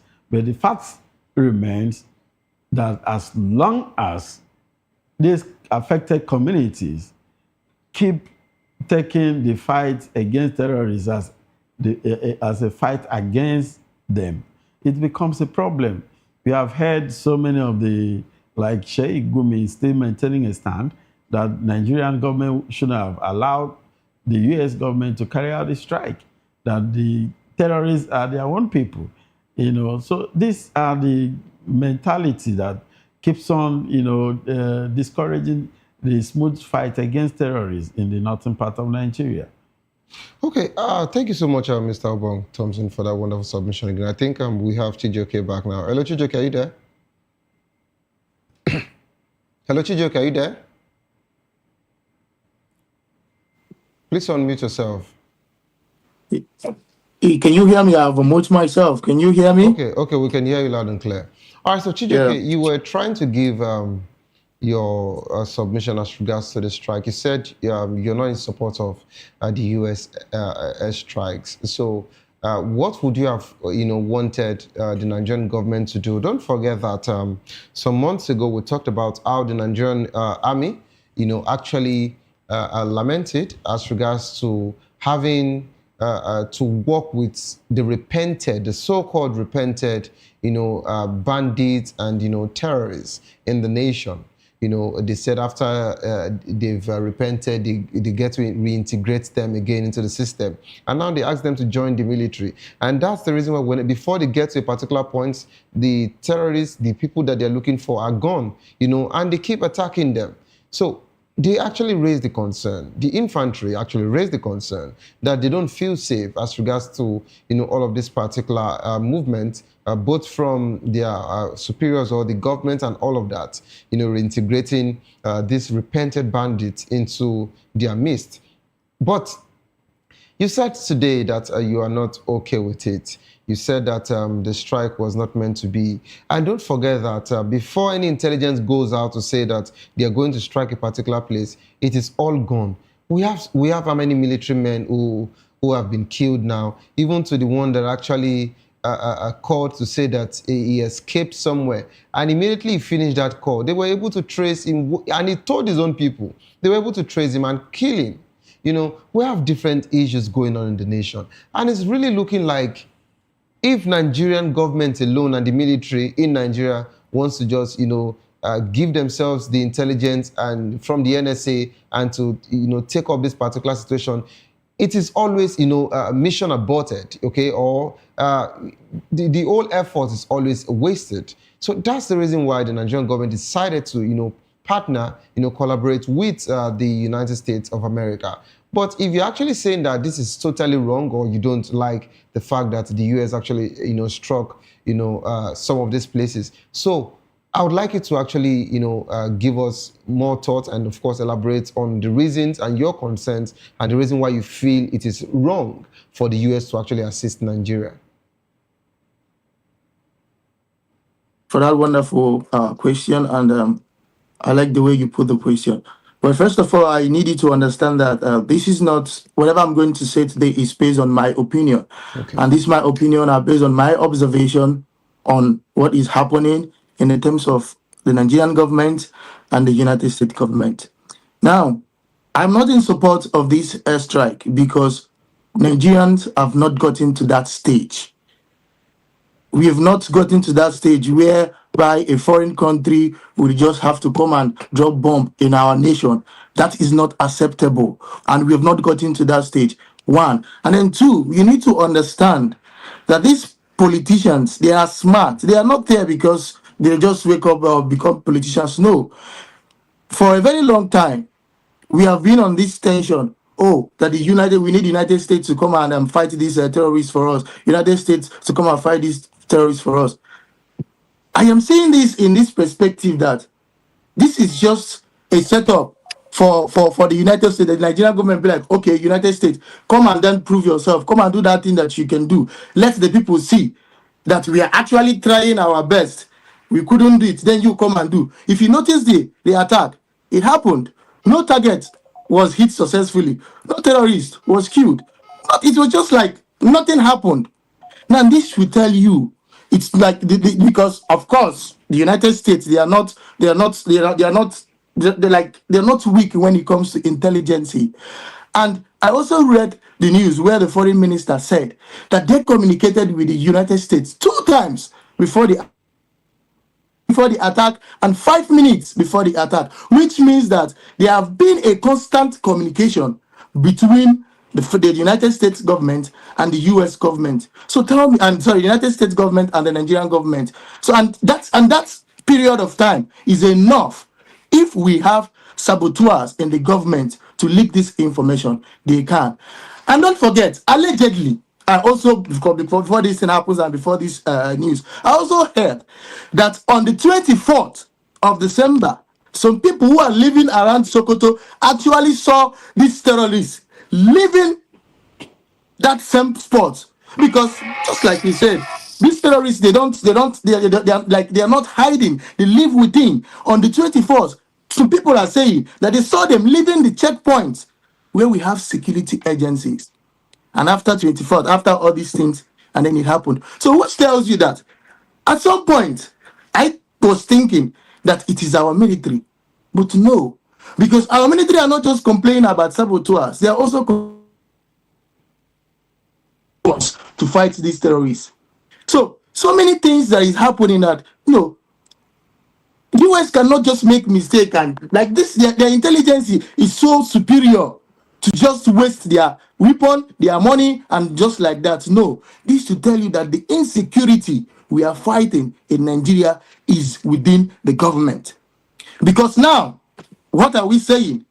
What are we going to say? The US are this is a failure on their own side. So what are we going to say? That actually that the US that we are hoping on to come and save us cannot do the job done. So which means that the government are trying to make it look like it is superior. No. And don't forget that even this attack that the US government made, our Air Force, we have the weapons, we have the things to actually make this attack without even needing the US. Because check the result of the attack. Our own military can do this attack. So why didn't we do it? Why did the US have to come and fail like that? Which means that it was a coordinated, and let me not just say it like as a fact, but that is how I see it. So I don't know if you're getting my point. Okay. No, let me. I just wanted to make sure if we are still there, because the last time I thought and I felt like. Please go ahead. Please go ahead. All right. So as you see all these things, and it makes you ask the big question: what actually happened yesterday?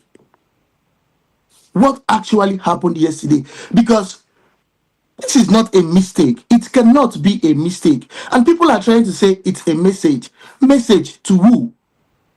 We have been suffering from these killings and this attack, and I don't think we are on the stage of sending a message. This is a clear, direct attack on these terrorist people, but it failed. Why? Who is to be blamed?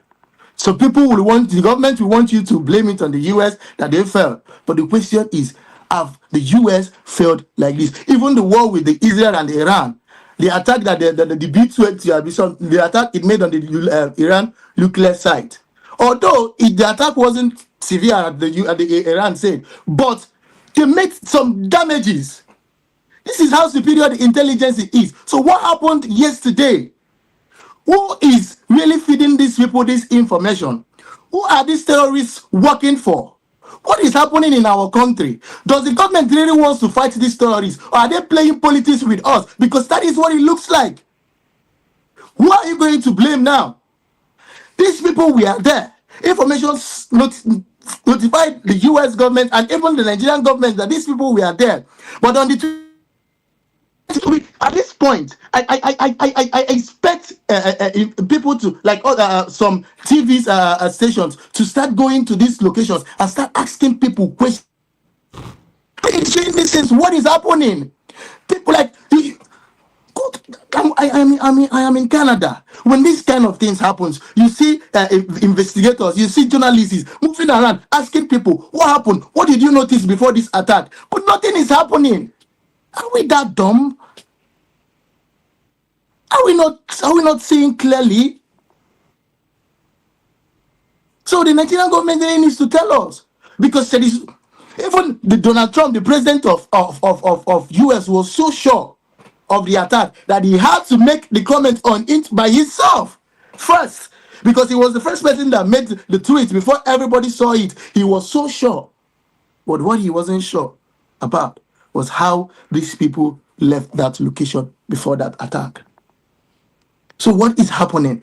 And over the years, the military has been complaining of lack of weapon, and the government has not in any way thought about providing or solving that issues. That put another question: does the government really wants to? Because there is no how you will tell me that the US just came down to throw this bomb free.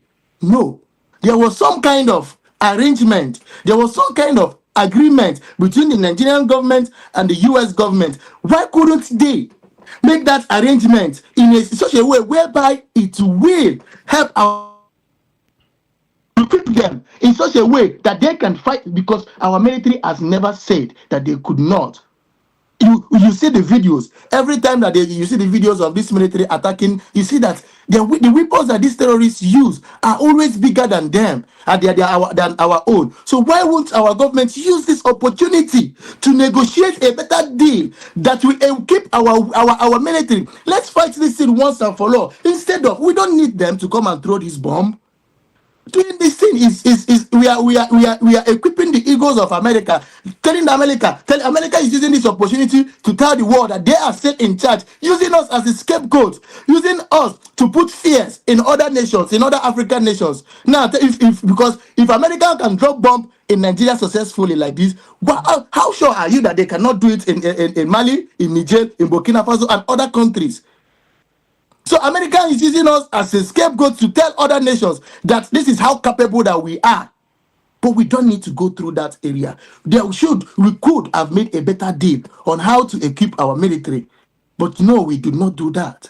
Rather, we negotiated another deal that will benefit the interests, the ideas, and the ideas this government is trying to push. It was never about fighting these terrorists. Doing a wonderful job.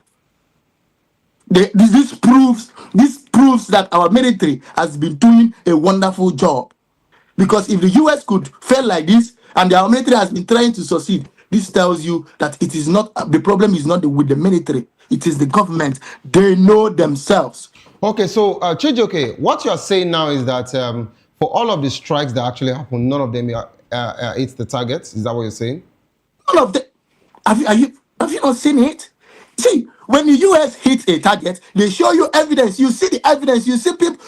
We should be with how powerful this thing is. With the message that the US president posted on Twitter, we should be seeing corpses of terrorists lying around the place of this attack. This is airstrike, Chijioke, and it is airstrike, but the intelligence, the intelligence showed that there were terrorists there. Before this airstrike happened, what was the damage? Okay, tell me, what damage so far have you heard that this airstrike made? All right. There was no significant damage. Thank you so much, Chijioke, for that wonderful submission. Thank you. Chijioke is is blowing out on Boxing Day. Chijioke. Oh no, I need people to not to when things happens.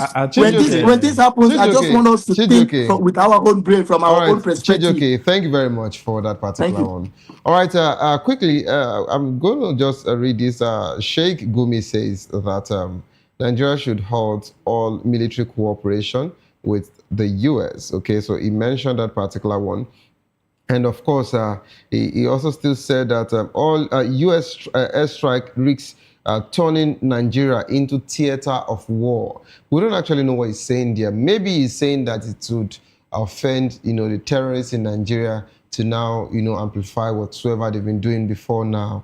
I don't know why Sheikh will be saying this. But let me also still mention that Peter Exet, he said on X that the president was clear last month, the killing of innocent Christians in Nigeria and elsewhere must end.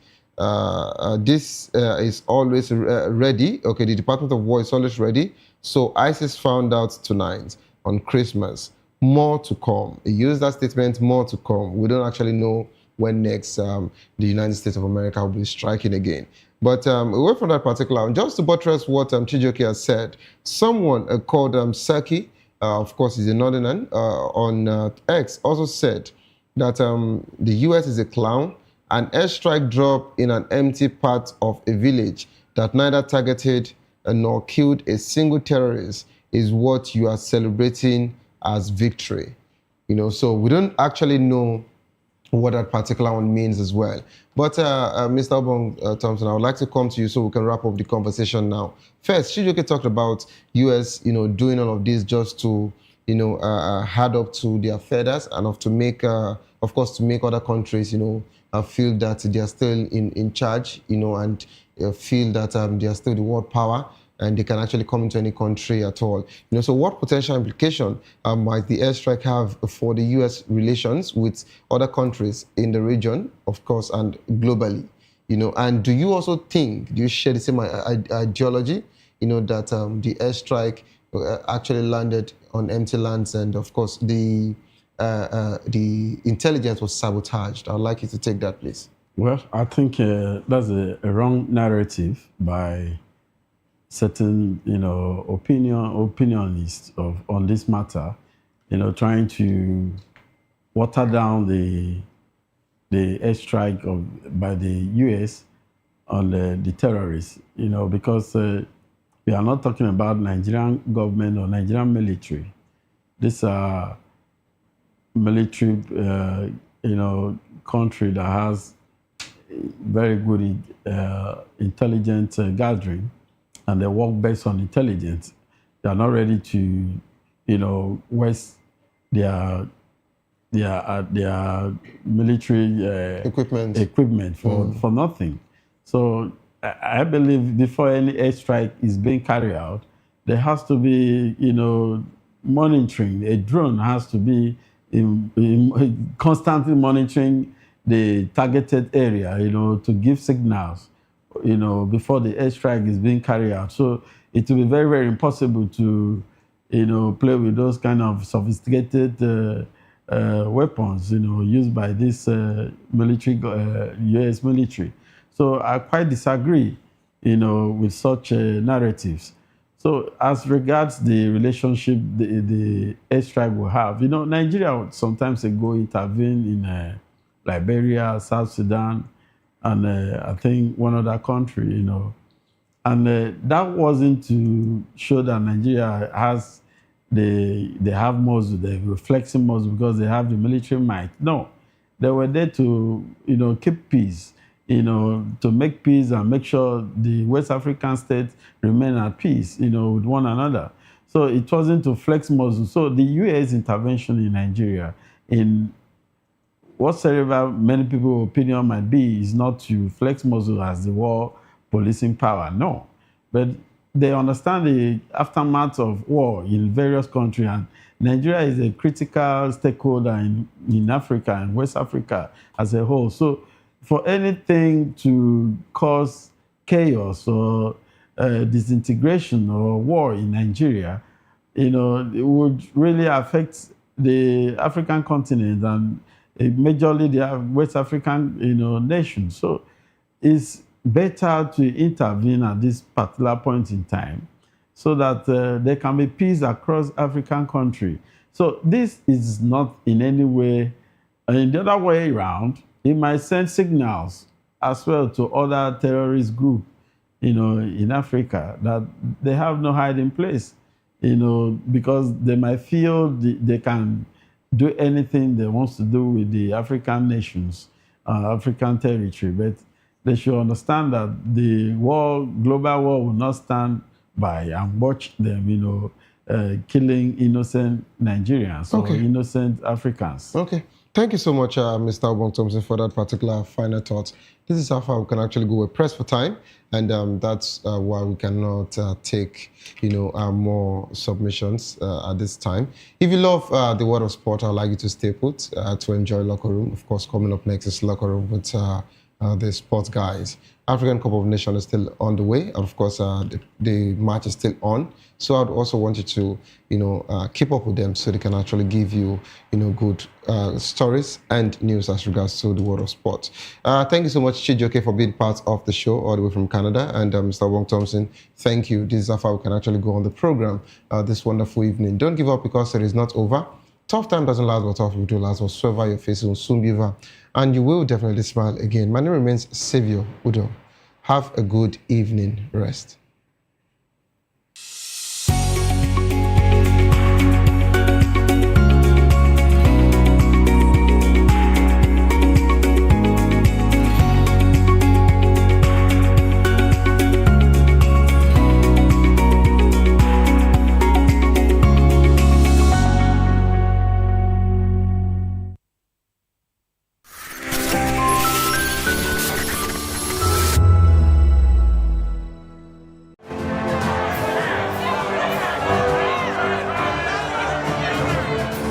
Do you want your voice to be heard? Do you know that you matter in the scheme of things?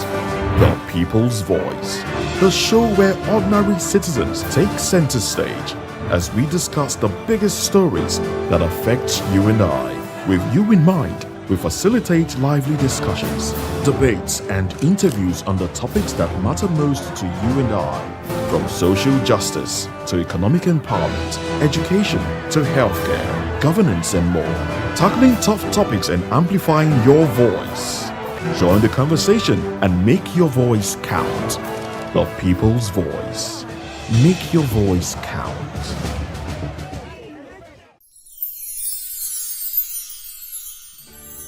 We are here with the leadership of VOP Television Lagos. We do appreciate this opportunity to say Merry Christmas and a Happy New Year to our viewers all over the world and admirers. Cheers.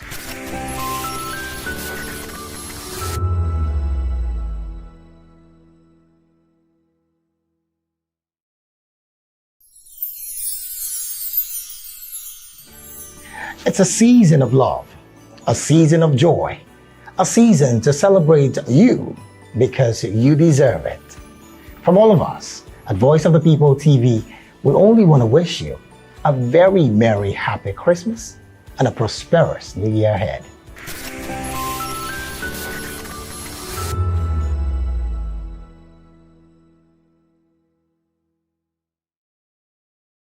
We encourage you to click on the like button and subscribe to our YouTube channel. We are Voice of the People TV. Also follow us on all our social media platforms. We are at VOP TV Live. Visit our website www.vop.ng for fresh and trending news. Also watch us live on SLTV channel 264.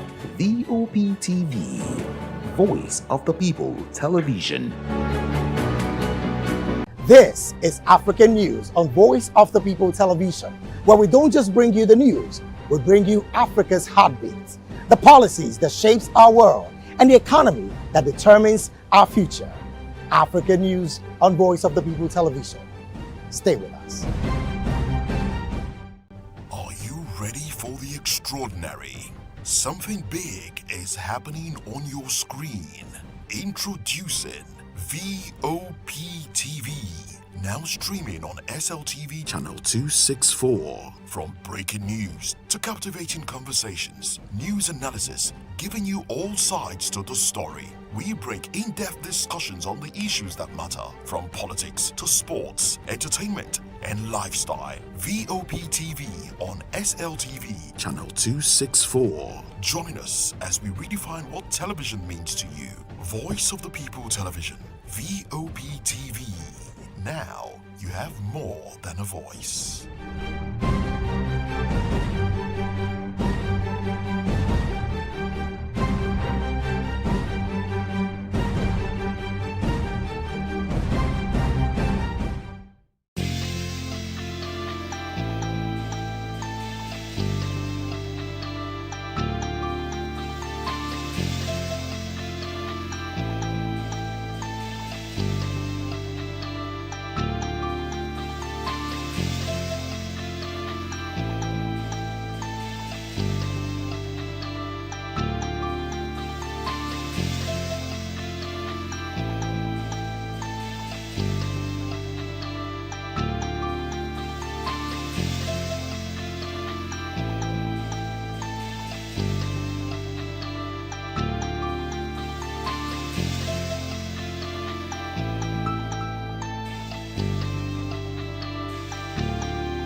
To know the happenings in the maritime sector, join us on the program Maritime Frontiers on VOP TV as we discuss key areas in the maritime sector, from aquaculture, maritime transportation, maritime labor regulation, oil and gas exploration, ferry and passenger insurance, marine pollution and prevention, port operations, and lots more. Maritime Frontiers, exploring Nigeria's blue economy.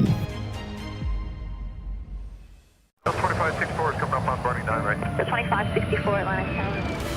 What happens in the hush behind hangar doors? Who signs the papers that gamble with lives? Which truths were grounded before they even ever had wings? If you've ever buckled a seatbelt at 30,000 feet, if you've ever stared out of that tiny window and wondered who's really in control of the skies, it isn't just flight, it's power, it's politics, it's pressure sealed in steel. We're peeling back the clouds from runway risks to sky-high secrets. We're diving deep where most dare not to look.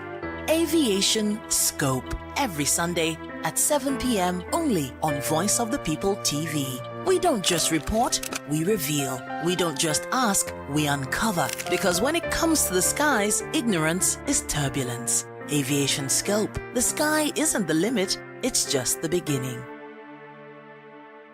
The red carpets, awards, the razzmatazz, music, fashion, interviews, and more. Spotlight on Voice of the People television. Let's feed you with all the juicy stories in the global entertainment space, bringing you the glitz and glamour as it is hot.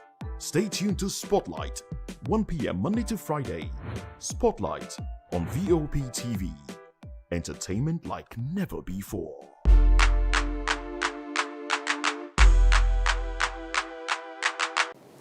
You've been wonderful all through the year. And this is from us, Voice of the People Television, saying Merry Christmas and a prosperous New Year to you all. See you at the top. As the year comes to an end, we want to take a moment to thank each and every one of you for your hard work, dedication, and the positive vibe you bring to Voice of the People every day. From all of us on the HR, we would like to say Merry Christmas, a happy, prosperous, and healthy New Year. Thank you.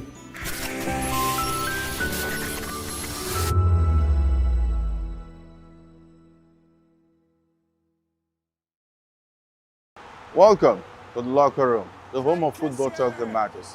I am Jerry Archbishop. Join us every weekday, Monday to Friday at 5 p.m. Nigerian time, as we share the hot takes and hot debates in the exciting world of football. And joining me are the usual suspects, Ikechukwu and Mayowa, as we break down all the hot takes and everything that's happening in the football. Don't just watch football, live it with us. Catch us on the locker room and Voice of the People television at 5 p.m. Nigerian time. And like I always say, if not anything at all, please discuss. And it's Hakim Ziyech who puts the This is Health Check, your weekly guide to better living, smarter choices, and trusted answers. From everyday wellness to urgent health issues, we've got you covered. Health Check, only on Voice of the People television, where your health has a voice.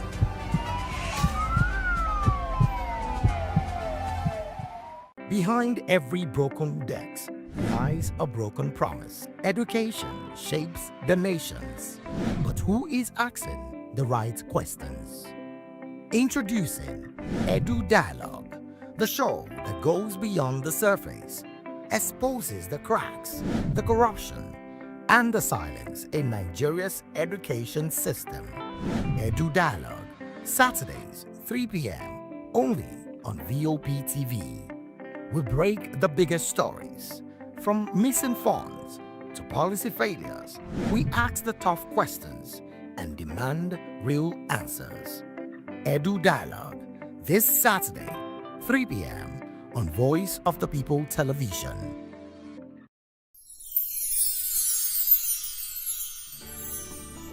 Ẹ̀yin tèmi ní Nàìjíríà lókè òkun, mò ń kí yín fún Kérésìmesì ọdún yìí á yabo fún wa o. Gbogbo àlàrí bá ti ṣe tààrọ̀ náà gbégbá o. I wish my fans all over the world, in Europe, America, Australia, everywhere, a Merry Christmas and a prosperous New Year. Catch ya next year.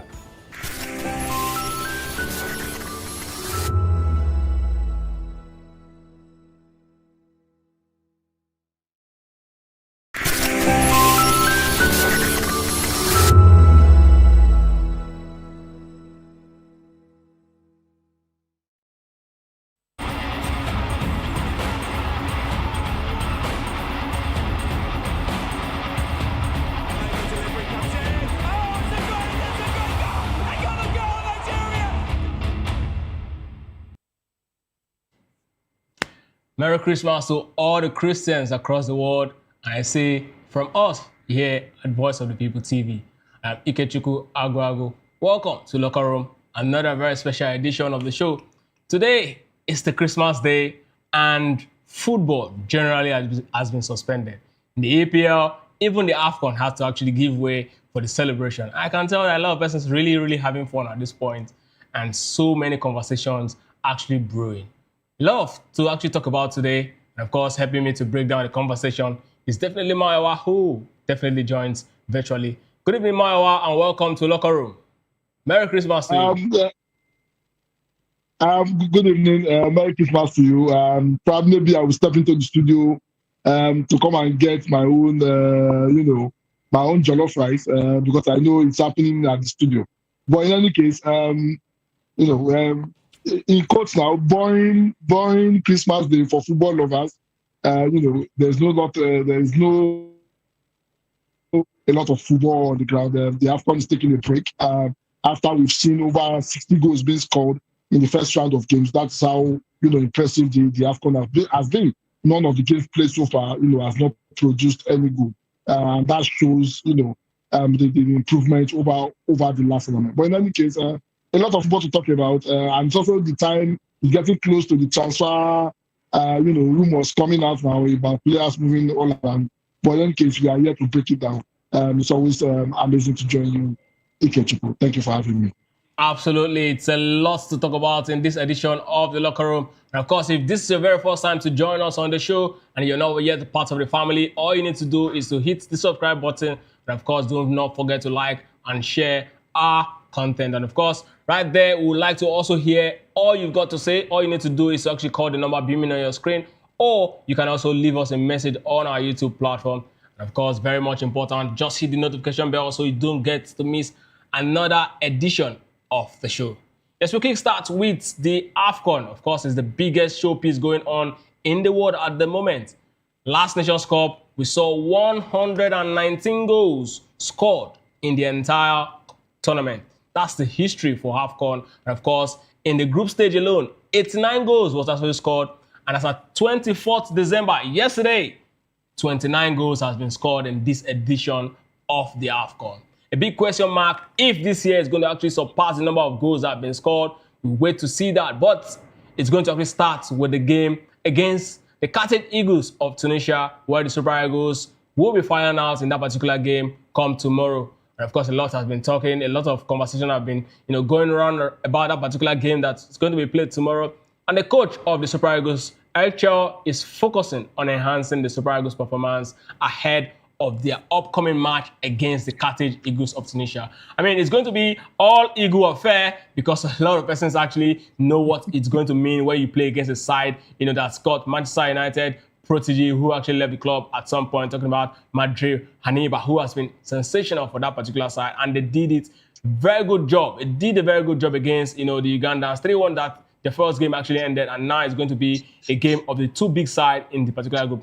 After a satisfactory 2-1 victory over Tanzania, Chelsea has expressed a desire for improvement, particularly noting that while the team created several scoring opportunities in the first half, they allowed Tanzania to gain momentum in the second half. Chelsea acknowledged both the positive and areas for growth in the game. He emphasized the need for better defensive strategies and improved movement, saying, and I quote, "We have to continue to improve, especially with a challenging match against Tunisia, who topped the Group C after an impressive 3-1 victory over the Ugandans." Of course, the Super Eagles aim to build on their previous performance while, of course, learning from the errors against, the Tanzania. Mayowa, we all saw that particular game against Tanzania. If there's anything actually, a lot of persons were actually feeling that game is the fact that, the Super Eagles, yes, we got the 3 points, but it was a very, very terrible performance. In fact, some persons even describe it as a lackluster performance. And of course, in the words of Winston Churchill, he said actually, to improve is to change, and of course, to perfect is to change constantly. The Super Eagles so far is yet to actually change from what we actually saw in the World Cup qualifiers. Mayowa, tell us exactly what we need to know. What is going to be the advantage for the Super Eagles going against, the Carthage Eagles of Tunisia? And how are we expected to turn the game around in our favor, come tomorrow? Well, I in fact go ahead. You should say, "Ayajale Yiwa."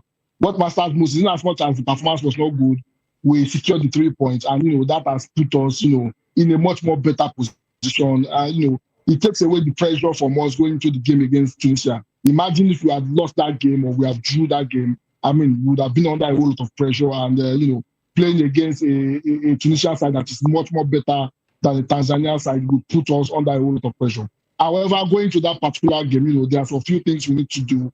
If you watch the game of the Tunisians, they ran ragged. They were able to dispatch the Ugandans very easily. Yes, a lot of people might say the Ugandans are not they are not the top guys in football, and the quality of the Ugandan side you can't compare it to the quality of the Nigerian side. However, with the kind of quality of players that we have, you would expect that we would have done things differently. If you see how all the big teams have played, they've been able to dispatch smaller opponents that are against them, and we have not been able to do that. However, going to that game tomorrow, there are a few things that need to change. First of all, tell us to play our players in the actual position. That's number one. Number two, I think the defensive lineup, the likes of Osai Samuel and Zaidu Sanusi, there's a need for a change. I will not mind if I see Bruno Yemati starting on the left-hand side. And probably maybe I would like to see Arian Alebiosu because of his accident playing for a Blackburn side.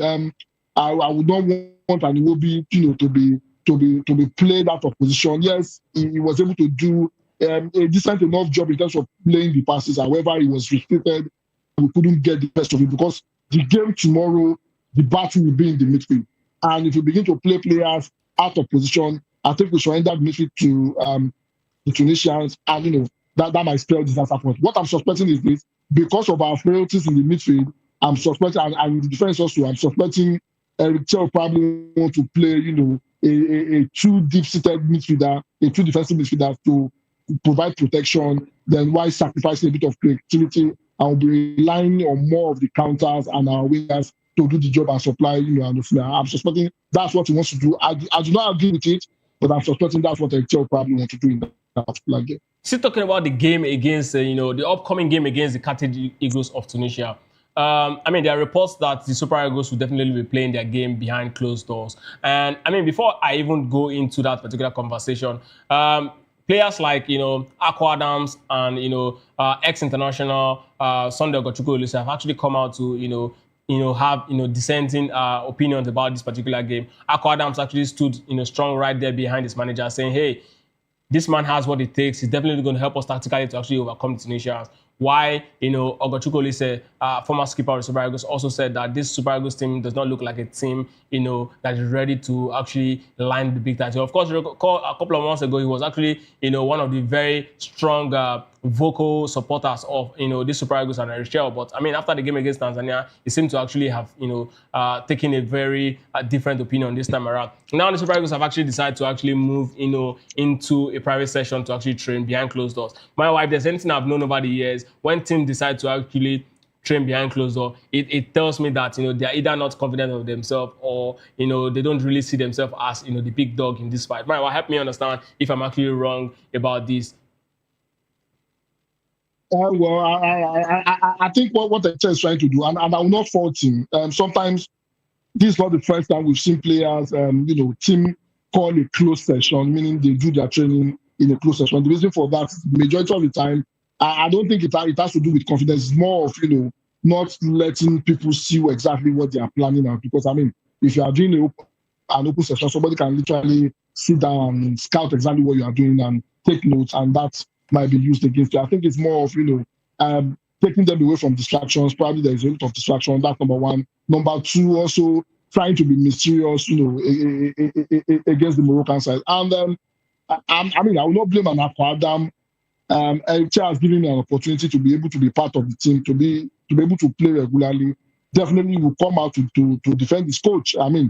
Defending his coach, is a guarantee of him having a place in the national team. However, for the criticism of Olise, it is very correct. It seems Eric does not know exactly, his winning team at the moment. We talked about the formation he used in that game against Tanzania, and we are wondering, why are you playing, Tanzania side when the quality of players we have, they are much more suited to a 4-3-3 formation.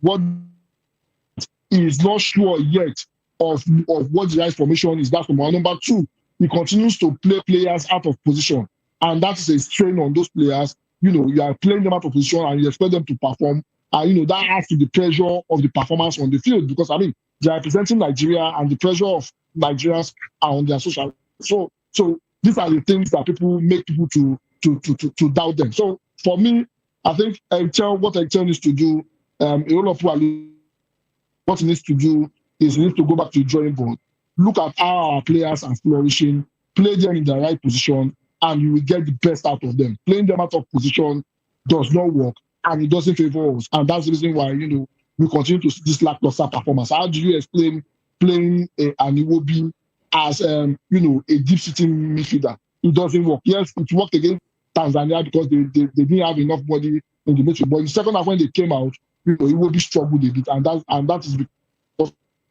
So we need to look at the materials he has and deploy them, the way it's supposed to be deployed for the Super Eagles to do so well in the game against Tunisia. So Mayowa, we've seen, a couple of games against the North Africans. The Super Eagles have played a lot of times against them. And for an average Nigerian fan who has actually been following football for at least 10 years, you know that North Africans comes with tricks, they come with antics, they are very slicky, and of course they bury their chances. Even if it's just one chance, they are not as wasteful as any other part of Africa when it comes to goal scoring opportunities. Now we are actually against this particular side, one of the very best in Africa, one of the very best or one of the strongest in that North African part of the country, the continent. Mayowa, you are Eric Shell. I'm putting you on the spot now. How do you approach this game? Outside the fact that, yes, playing them in the right position is one thing that it should be done. Let's keep that aside. Let's talk about, now tactically and man management. How do you approach, a Tunisian side that seems like, they are unstoppable? They are a team that you don't want to actually play against, especially in the group stage of, any AFCON tournament. Well, the first thing you need to do is playing the players in the position really matters. Look at the materials that you have. And the constant, battle with Excel has always been him not using the materials he has properly. I'll give you a typical example. Look at the Chukwueze. Look at the Chukwueze in Fulham. Anytime Chukwueze plays in Fulham, you see how Makosiva deploys him. Look at Aniwobi in Fulham. Anytime Iwobi plays under a Makosiva. The thing is this, the players we have, and I'm focusing on the midfield now, the players we have, they have the quality. But the problem has always been, the way they are being deployed. If you deploy them the right way and they don't have a good game, yes, we complain. Definitely, an example of that is Anosime. He was deployed the right way and didn't perform, and everybody, criticize him for that. However, other players are supposed to contribute, they're supposed to do the job, especially in the midfield. They are being played out of position. So the number one thing he needs to do correctly, if I were to be Excel, play the players in the right place. That's number one. Number two, if you want to beat the Tunisians, our fullbacks, definitely there is a need for us to have mobile fullbacks. We cannot beat Tunisians without having mobile fullbacks. I'll take you back to the game against Egypt. One of the downside of that particular game, yes, a lot of people might say some new players were playing and the rest of that. One of the downside of that particular game was because our fullbacks were not mobile enough. And that is the reason why the Egyptians had a field day, especially on the wings with their attackers. That is why they had a field day. So, one of the things we need to do clearly is we need to have a mobile fullback. And at the moment, Anosai Samuel and, Ezedu Sanusi will not do that job for us. If we don't have a mobile fullback, what it does is this. It begins to add pressure on a Calvin Bassey and a Shemi Ajayi. In the last game, Calvin Bassey was practically covering for, Ezedu Sanusi.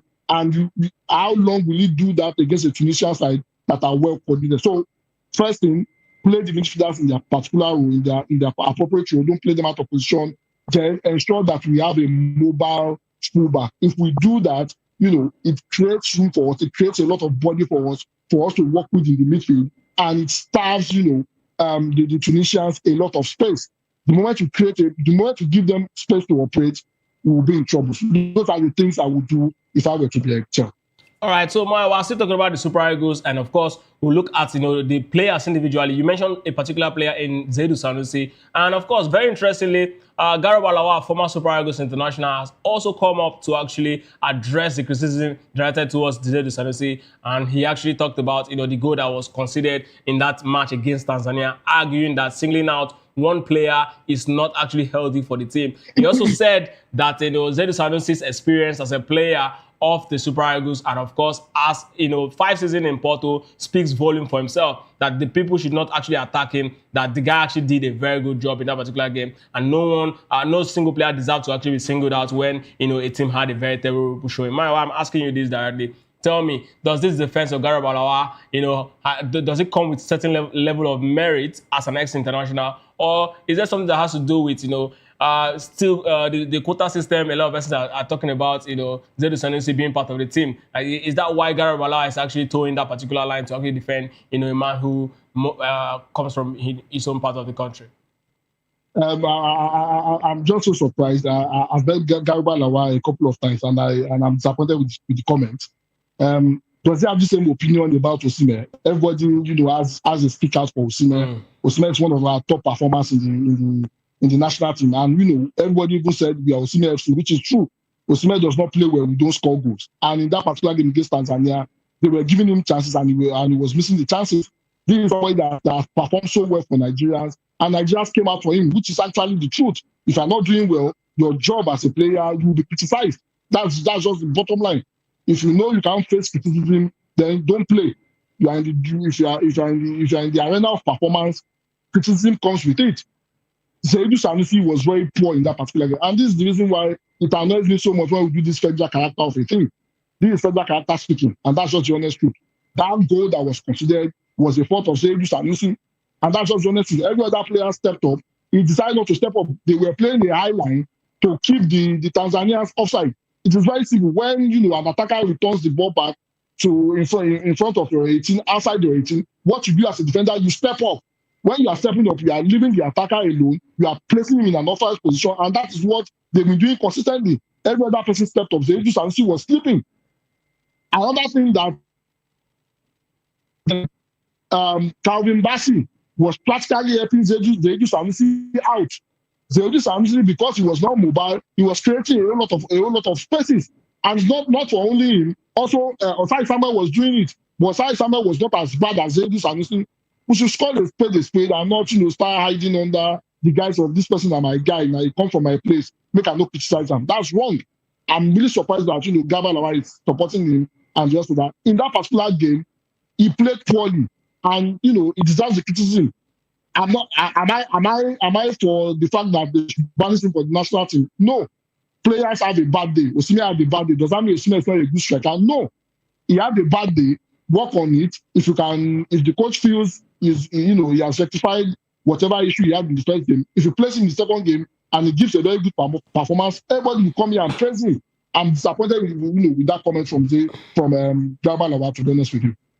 All right, so away from the Super Eagles story, let's move straight to the AFCON. Of course, earlier on, before we actually entered the show properly, we were talking about the goals that have been scored in this particular championship, and a lot has been happening. And two players actually have shown just why they should be respected coming from Europe. I mean, Nicholas Jackson and Riyad Mahrez are currently leading the line for the Golden Boot of the 2025 African Cup of Nations, with both players having scored 2 goals in the competitions. This development highlights their significant contributions to their respective teams earlier in the tournament. Jackson showcased his talent by netting 2 goals during Senegal's 3-0 convincing victory over Botswana on Tuesday, while Riyad Mahrez, who actually we're talking about his game here live on the show because we're following that particular game, also got 2 goals, and of course in that also similar scoreline 3-0 against the Sudanese yesterday, and this brings Mahrez total to 36 goals for Algeria national team. In addition to his goals,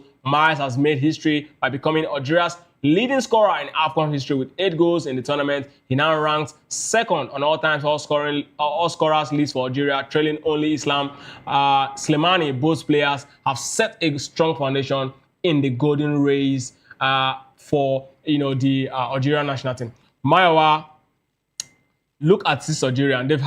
Algerian national team. They've had awesome players. We'll go back to the days of Rabah Maja. We'll go back to the days of Bellumi. I mean, Madi, the one who was injured in that, famous semi-final clash between Nigeria and Algeria in Maroc 88. You recall the guy the game that actually nicknamed our own Brighton Macaro 10-10. And they've had a lot of players. Now there's a certain Riyad Mahrez. Tell me exactly. I mean, you saw some of these guys, and you've seen Riyad Mahrez now. Is he the all-time greatest Algerian player ever? Well, no, you not put the Riyad Mahrez over a Bellumi or Robert Manja. Riyad Mahrez is learning where Robert Manja and Bellumi is. However, the Algerian side, they've gone through a rebuild.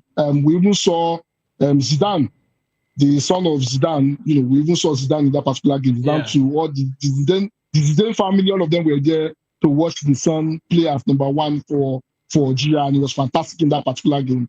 He ensured that he didn't concede any goal. So the Egyptian side, the Algerian side rather, they are rebuilding, and the rebuilding process is going. It's a mix of younger players and older players, and it comes with the experience. Remember Riyad Mahrez kicked us out of getting to the finals. They won, I think, about 4 years ago, if I'm not mistaken, with that last minute. Yeah, with that last minute free kick, and that led to Algeria winning that particular tournament. So I mean, it's a leader in that particular team, and he led so well. Scoring goals, dispatching teams, and a lot of people might say there was a red card in that particular game that gave them a whole lot of advantage. And however, you take anything away from the Algerian side, the advice comes to a whole lot of experience. He has been there, done that. He has won everything that was my World Cup, and he brought that experience yesterday, and we could see how the team is. They are one of the most dangerous teams in that particular tournament, and if the way they are going, I will not be surprised, if they get to the semi-finals with the way they are going. Kudos to Mahrez, 8 goals in the Nations Cup. Top scorer for Algeria, 36 goals so far. It shows the kind of quality he has brought. He has been part of the team for over 12 years now, and but tell me exactly, where does Riyad Mahrez rank for you in the Algerian all-time player? Well, definitely not above Robert Manja. If you follow Robert Manja very well, yes, he doesn't have the same success that Riyad Mahrez has in terms of winning Champions League and the rest of that. But to be honest with you, football right now is overrated. The football they played in the 80s and in the early 90s is way much difficult than what we have at the moment. So I would say, Riyad Mahrez comes, after a Bellumi. So it's going to be Robert Manja, Bellumi, and probably Riyad Mahrez. Okay, Riyad Mahrez come third. Yes. Okay, so let's talk about the other man, Nicholas Jackson. The guy has actually endured a torrid time in Europe after his move from Villarreal to Chelsea. At some point, he was Chelsea's mainstay. He got a lot of stick, because of the number of chances squandered for Chelsea. He was shipped to Bayern Munich, became the second striker behind the evergreen Hurricane, and now he's in the AFCON with the bank, showing just why he's one of the best strikers, in Africa. I mean, let's talk about this guy. This guy seems to be a player who, situations around him never deters him. He just wants to keep going, just want to keep getting the result, just want to keep putting his name, in gold. I mean, let's talk about Nicholas Jackson. Well, to be honest with you, I think he's trying to write his story.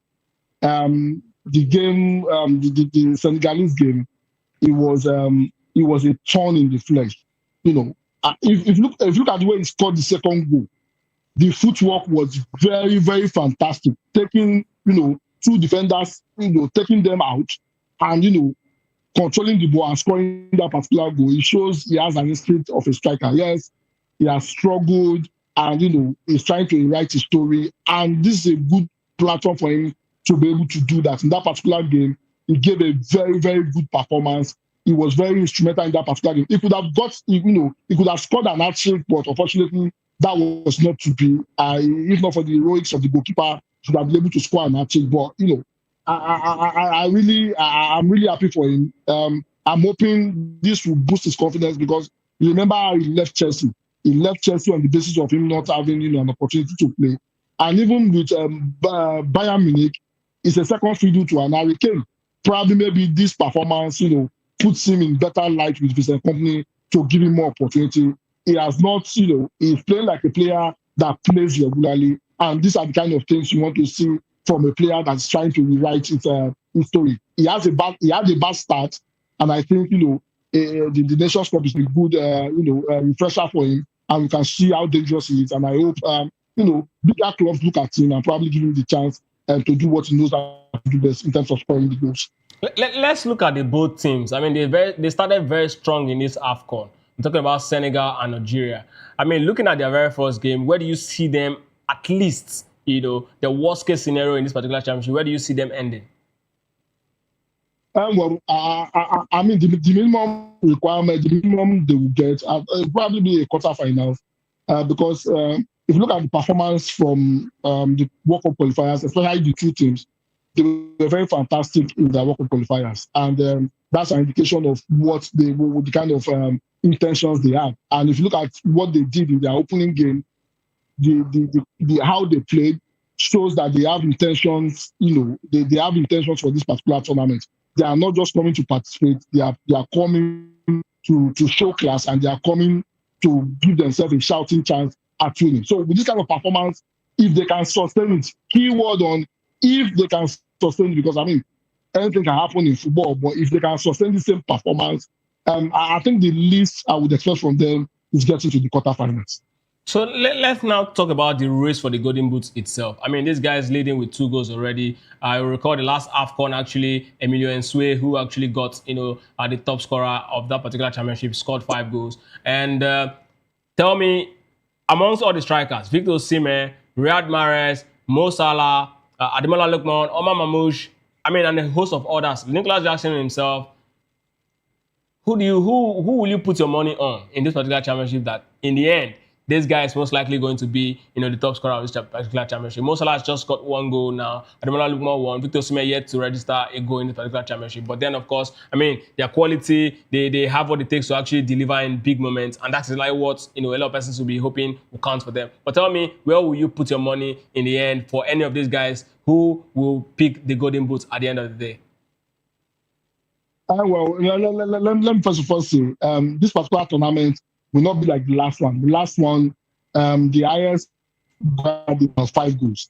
Yes. This particular tournament, I think anybody that will win it will be looking at 7-8 goals. If you don't score 7-8 goals, you win the Golden Boot. I mean, they scored over 29 goals. Earlier when I was talking, I said 16 goals. I meant 29 goals, over 29 goals. So I mean, with the kind of games we have seen, no games has failed to produce any goal. All games so far, they've produced goals, and what that means is that people are ready to bang in the goals. So those that are having two goals at the moment, we should be looking at them. But I think the eventual winner will probably be netting about 7-8 goals to probably take the title. It's going to be very, very competitive. And if Osimhen, our own Osimhen, does not wake up, we might not be in the conversation for the Golden Boot, even if we probably get to the finals or even get to it. So far, with they are playing, I think a Nicholas Jackson, a Riyad Mahrez, even a Mohamed Salah, because he has a point to prove. Even Mohamed Salah, might have a shot. For Nigeria, my problem is if you can figure out our midfield and the supply is steady, probably maybe we can see, an Ademola Lookman and an Osimhen in that particular, in that particular. But for now, I'm looking at Mo Salah, Nicholas Jackson, and probably even a Mahrez, having a big chance at winning that particular Golden Boot. So, Maiwa, we've had, tons of huge, great strikers leading the lines for the Super Eagles going to Nations Cup. And every single time, we rely on our strikers to actually deliver the goals. And they've turned up in huge style. Case in point, late Rashidi Yekini, he was the top scorer, in Tunisia. And other Super Eagles strikers, whenever they step into the ranks, like Beni, they don't fail to actually register a goal or two, in this championship. They recorded in 2013 winning championship side. MNK actually got 4 goals in that particular championship. What will this say, for Osimhen in history if he fails to actually register a goal or just manage to get just 1 goal again in this particular AFCON? Is it going to actually be, a very good story for him if you go back to his history for the national team, particularly in major championship? Well, I think it should probably take away from his legendary, or from his legend. It probably take away from it. The last tournament, a defender playing as a striker got their highest goal in that particular tournament, and I will not blame Osimhen for that. A whole lot of people, yes, last tournament I will raise up my hand. I threw a whole lot of stick at him. As a striker, you need to do your basic job and just. However, the circumstances around how Nigeria played did not help his cause. A lot of people might say he should have played like an Ademola Lookman, but they are not the same player. He doesn't have, the movement of Ademola Lookman, so we don't expect him to be like Ademola Lookman, and that's the reason why he only scored one goal. In this particular tournament, I think if you look at the first game, there were a whole lot of chances. If he had taken that chance, if it was the Osimhen, of the World Cup qualifier, probably he would have scored 1 or 2 goals in that particular game. The chances were there. He had about 3 or 4 chances in that game, and he couldn't take it. What I'm happy about is that he's getting the service.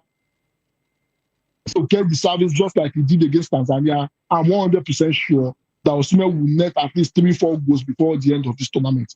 But the key is he has to start converting the chances, because if you are giving a lot of opportunity, if you are giving the ball like he was giving against Tanzania, you just have to bury it as a striker. So he needs to improve on that. Probably maybe that's the reason why there's a close session, maybe to work on his sharpness in front of goal. I think if the passes continue to come the way he did in the Tanzania game, I think Osimhen will probably be on the score sheet and probably score more than 1 goal in this particular tournament.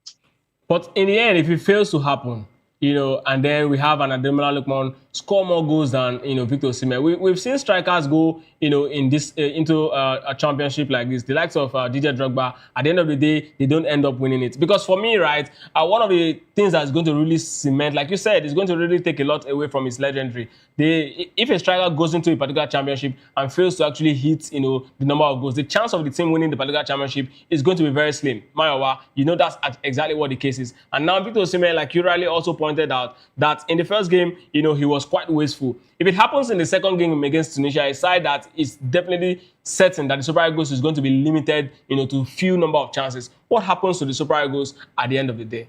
And Victor Osimhen himself. Well, the thing is this. I think in big competitions, you have to show that you are unreplaceable in a team. What that means is this. And I'm not trying to throw Osimhen under the bus or anything. If Osimhen is given the opportunity in the second game and he continues to be wasteful and is not taking the chances, it's very simple. The coach should send him a message. When he was substituted in that game against Tanzania, he had a back and forth with the coach. I'm 100% sure he was not happy about that. So in the game against Tunisia, if he gets the service and he does not score, then you should take him out and bring in players that can score the goal. Because in as much as, we are trying to see if he's going to score, we are trying to see if he can deliver, because he's our top performing striker, he's our best performing striker in Europe, apart from Onachu. If he cannot do the job for the team at the moment, you take him out and bring in those that can do the job. There are other strikers on the bench who will be licking their lips at the opportunity to be able to represent Nigeria. And if they can deliver more than an Osimhen, then you take him out. So the bottom line is this: if he does not deliver, take him out. Let others who are part of the team, let's try them and see if they can deliver. That's just it.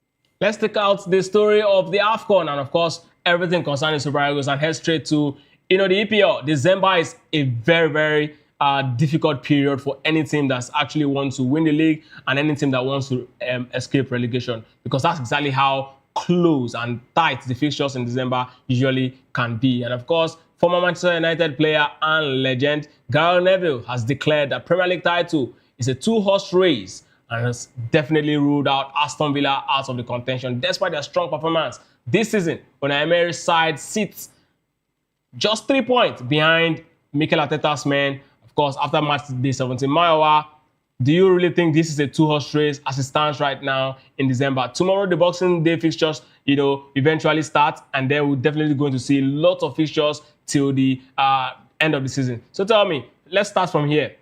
Is Aston Villa not, a contender this season? I think Guy Neville might be correct. And the reason for that is, and I want him to be wrong, because, having multiple contenders for the league, at least till the tail end of the league, makes the league much more interesting. I will not mind if Aston Villa comes from behind and, overtake everybody and probably win. However, if you look at the antecedent and how Aston Villa has been, they do not have the squad depth. That's it.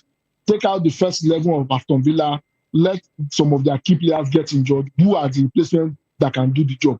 They do not have that. And that is what Gary Neville is trying to speak to. Now, go to the top two teams, a Guardiola and an Arteta. A Guardiola is even looking at signing a Semedo, whereas there's a news that Oscar Bob wants to leave, and that's the reason why they want to bring a Semedo. That is, they are even trying to reinforce while the league is still going on. Look at Arsenal; they've been able to bring some players in. Yes, Arteta has his 40% of usage of players, but at least you can see that if some players are injured, he has other players to bring in. So that's the reason why I would tend to agree with a Gary Neville that if you look at it at the long run, in the next 22 games, the next 21 games that is left, I think the race is going to probably be between Arsenal and Man City. And the reason is they have a squad that Aston Villa do not have. I think Aston Villa fades out, when the game starts getting to 27, 28. By that time, you start seeing injuries for player fatigue setting in, and you don't have appropriate replacement to replace those players to be able to chase the tide. So I want to agree with Gary Neville. So let's talk about Unai Emery's men a bit more. Looking at the table right now, they sit comfortably at the third position of the log. Mayowa, tell me, do you think, okay, let's rule them out of winning the title according to Gary Neville? Or do you think they can actually make a very strong case for the top four finish? Well, definitely. I mean, I will not be surprised if they end up finishing top four. And what to the two horses is this: it's hypothetical. They can still play, and they might play the remaining 21 games and not get injured. It might happen. It's a possibility. They might play the games, and player fatigue will come in, and they find a way to win their games. It's a possibility. So, but I mean, if you are looking at it based on the strength, you might want to say, okay, because of that, they are not in two horses, they are not in the race, and the rest of that. However, the way the league is and the way the people under them are playing at the moment, I think I will not be surprised if an Aston Villa finish in the top four position, because even the teams under them, they are not consistent. The consistency level of the teams under them is not that it's not that perfect. There's a Liverpool that is just coming back out of the doldrums of defeat. You don't even know the Liverpool you will get. There is a Chelsea side that you don't know exactly what they are doing. Today they are hot, tomorrow they are cold.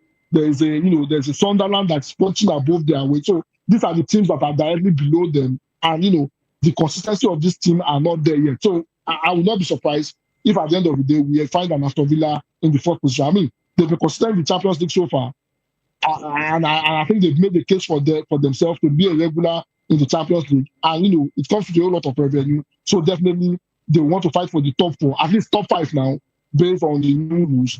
Top five now, and I think at the end of the season they should be one of the top five teams in England. Of course, still talking about Gary Neville, who actually said that, or rather, he also said that Manchester City is the primary threat of Arsenal's titles aspiration, highlighting a combination of Pep Guardiola's tactical acumen and star forward Erling Braut Haaland's prowess on the field. I mean, we talked about Haaland's, hitting 25 goal mark, and if he does that, and Manchester City is able to actually keep a low profile when it comes to the number of goals conceded, they might actually just be running away, with the league title. With the way it seems right now, Haaland is just 6 goals away from hitting 25 Premier League goals this season. Do you really think Manchester City can actually take this title from Arsenal with the way Arsenal is structured at this point? Yes, they are actually recovering from injury, but they are managing to actually grind results, which is an hallmark of a very top team. Well, I think the biggest strength to Arteta not winning the league is always a Man City side. And they have this scary attitude of going on a very long unbeaten run. And they started, in the last couple of games, they've not lost. I think the last game they lost was one against, was one against Newcastle, if I'm not mistaken. I think that was the last game they lost. And since then, they've been winning with Lakers. Even games that they struggle, they end up finding the winner very, very late. But if you look at the Arsenal side, yes, the hallmark of a team, of a top team, is even when you are not playing very well, you still grind out the win. But the question is this: can Arsenal sustain their unbeaten run just like a Man City will do? The answer is no. So for me, I think it's just a matter of time. Arsenal will sure draw a game while Man City takes over them. So I will not be surprised. My man is laughing. I will not be surprised, if Man City actually finally wins, because I mean they've built a reputation of grinding out consistent win for a very long time. The last time they did it, they went 19 games without losing one. Can Arsenal do that? I don't think so. Well, really, for me, right, I'm looking at this Arsenal side and I'm having mixed feelings. The first is that this Arsenal side, has shown that, in the moment of despair, in the moments where key players are injured, they manage to actually get the result.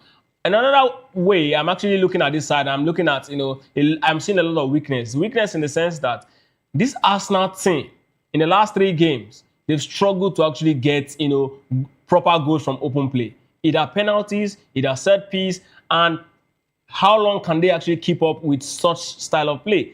All through the season, they've also been getting a lot of their goals from set piece. A lot of teams have been finding them out now. They're not as dangerous as they were, in the earlier part of the season. And as the season continues to improve, a lot of teams will find a way to actually stop them from, scoring goals from that particular route. Now, here's my problem with that particular team. I know they can be very difficult defensively. That's one very good strength they've got. But what exactly do you think Mikel Arteta should actually do to actually improve, Arsenal's chance of, maintaining the lead? Because that's exactly where the question comes. If they can actually maintain the lead, then we can actually talk about them winning the title.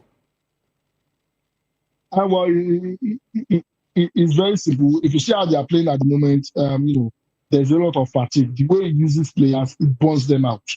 And that is the reason. He needs to spread out the game. One thing Guardiola has been able to do over time is, is able to spread out games. And even some of the games, you can see players that he brings in, keeping the major key players that you need when it's very, very important, keeping them fresh.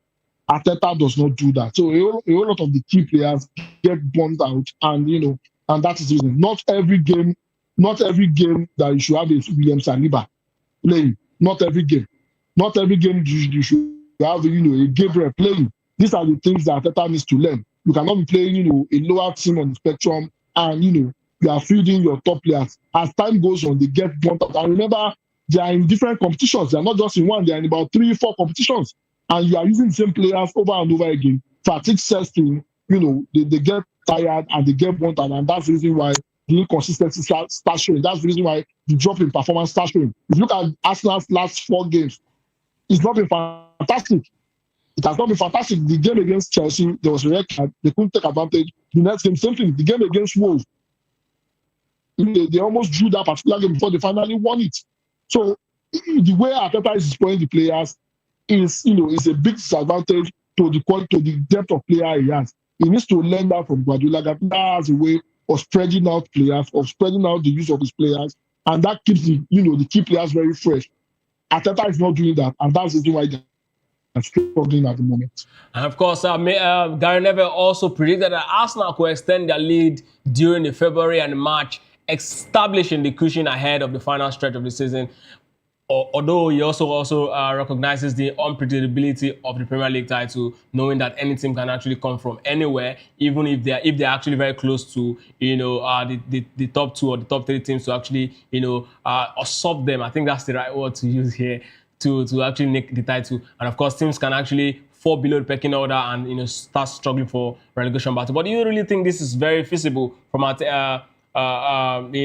Gary Neville, who is talking about Arsenal's chance of extending the league in February, March, when we know that February, March is usually the season, the part of the season alongside November, where Arsenal naturally will struggle to actually keep up the pace of the Premier League. I don't know what Gary Neville is seeing. Perhaps you are also seeing it, but just help us see what he's actually talking about.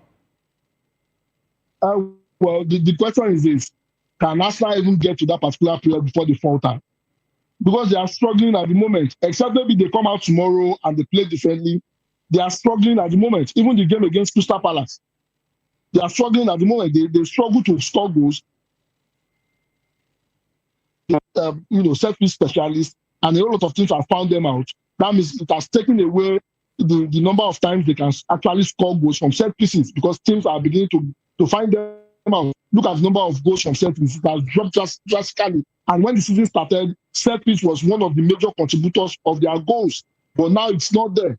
The team itself, they are struggling in terms of scoring goals itself. Goikarens and the rest of them, they are not producing goals in front of goals, in front of goals, and that's a big problem. Any team that is going to compete or win needs to start scoring goals. That is not the case with Man City. Man City is scoring goals with reckless abandon. The big question has always been, how long will Arsenal stay without them drawing or losing? I don't think they can sustain this momentum before they lose or they draw. Except maybe they come out tomorrow or during this festive period and something happens and I can see, okay, maybe there's a breath of fresh air. But based on the last 4 games they've played, they are struggling. I don't think they can keep up the momentum for a very long time before Man City overtakes them. Mawa, give us a parting shot as we prepare, to actually face, the Carthage Eagles of Tunisia tomorrow. On Saturday, it's very simple. Well, it's very simple. I want, our boys to go out there and do the magic. They have it in them to do it, and I'm hoping, Eric Chell, stop this EJ that is doing with the formation. Stick to a particular formation. Let's have an identity and let's go from there. Thank you very much, Mawa, for being a part of the Christmas Day edition of The Locker Room. Hopefully, we'll definitely be here together to actually do the Boxing Day edition of the show. Thank you very much for joining us once again. It's always amazing to be here. Thank you for having me, Ikechukwu. Of course, this is exactly where we'll be drawing the curtain on today's episode of the show. And of course, yes, it's a good time to actually, go enjoy myself. I mean, Christmas is, one part of the year that every single person would definitely be looking up to us. And of course, it's the end of the year again. If you're a fan of politics, you just have to stick around because Chukwuma Okoro will be stepping into the studio to actually do justice, help us see what's happening in the world of politics. The show is Political Lens. And of course, Chukwuma Okoro will be the host. I'm Ikechukwu Agwago. Stay tuned.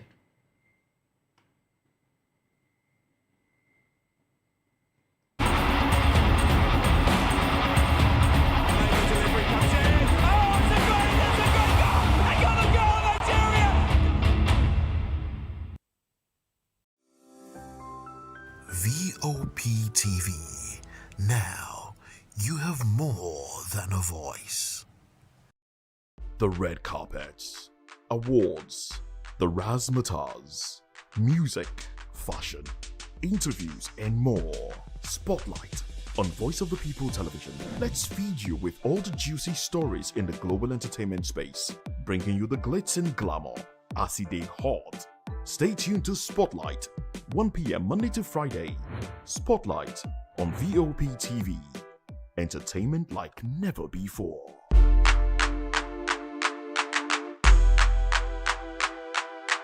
To know the happenings in the maritime sector, join us on the program Maritime Frontiers on VOP TV as we discuss key areas in the maritime sector from aquaculture, maritime transportation, maritime labor regulation, oil and gas exploration, ferry and passenger insurance, marine pollution and prevention, port operations, and lots more. Maritime Frontiers, exploring Nigeria's blue economy. Welcome to the Locker Room, the home of football talk that matters. I am Jerry Archbishop.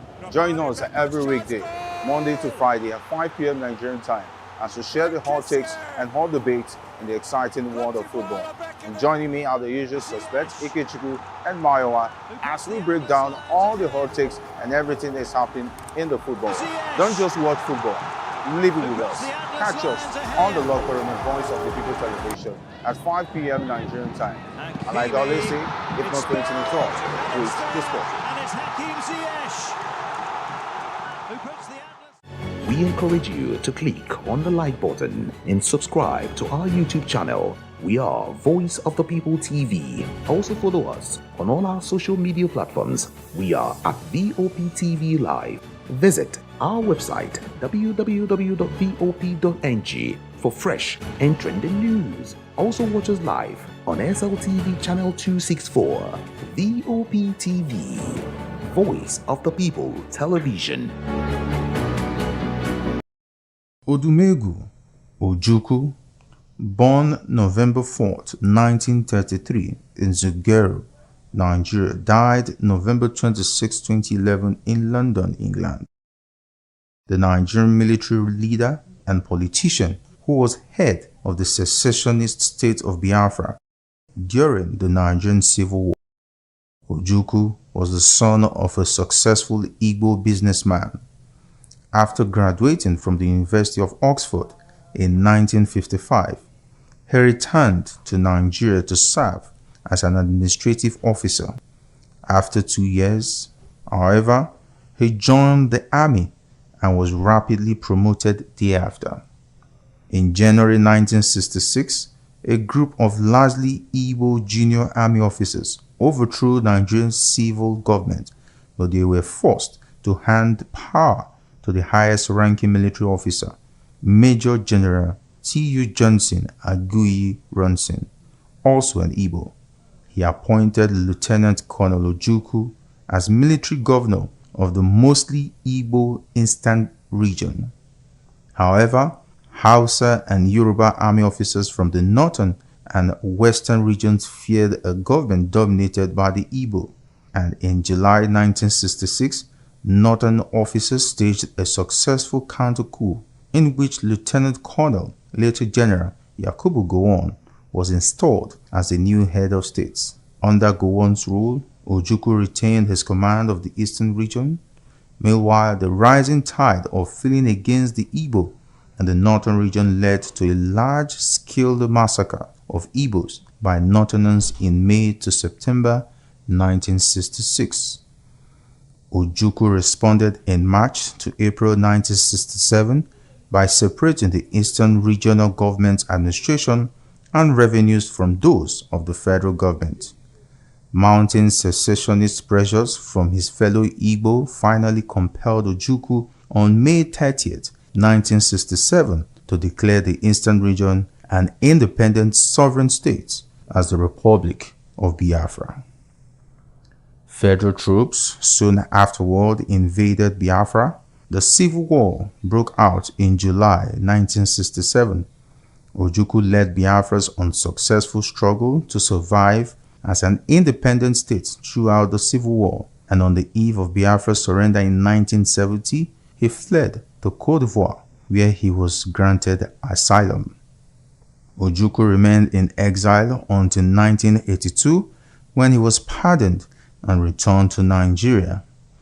He joined the National Party of Nigeria (NPN) in January 1983 and subsequently attempted to re-enter politics. His bid for the Senate representing the state of Anambra was unsuccessful. He was detained for 10 months following a coup that brought Muhammadu Buhari to power at the end of 1983. In 1993, he once again joined a political party, this time the Social Democratic Party, but he was disqualified from running for president. A member of constitutional conferences in 1993 and again in 1994 and 1995, he, along with other former Nigerian leaders, was consulted in 1998 by Abdulsalam Abubakar, the military head of state, as Nigeria once again began the process of converting from military to civilian rule. In 2003, Ojukwu, representing a new political party that he helped form, the All Progressive Grand Alliance, unsuccessfully ran for president. He ran again in 2007 but was defeated by the ruling party's candidate, Umaru Yar'Adua, in an election that was strongly criticized by international observers as being marred by voting irregularities. Ojukwu had several honors and titles bestowed upon him during his life, including the honorary chieftaincy title Ikemba of Nnewi.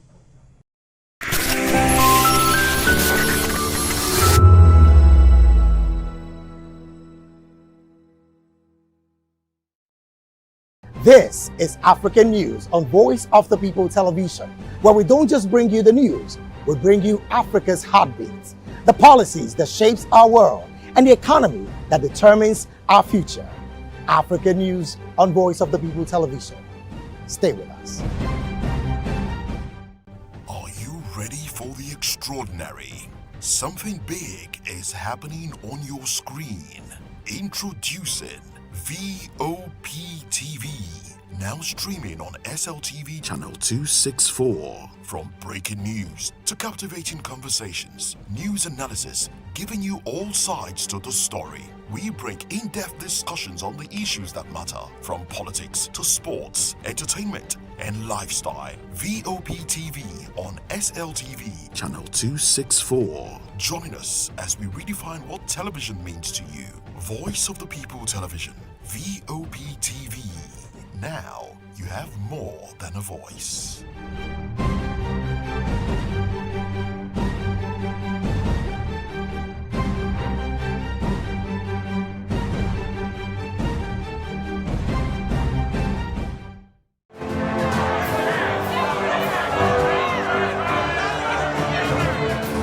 Do you want your voice to be heard?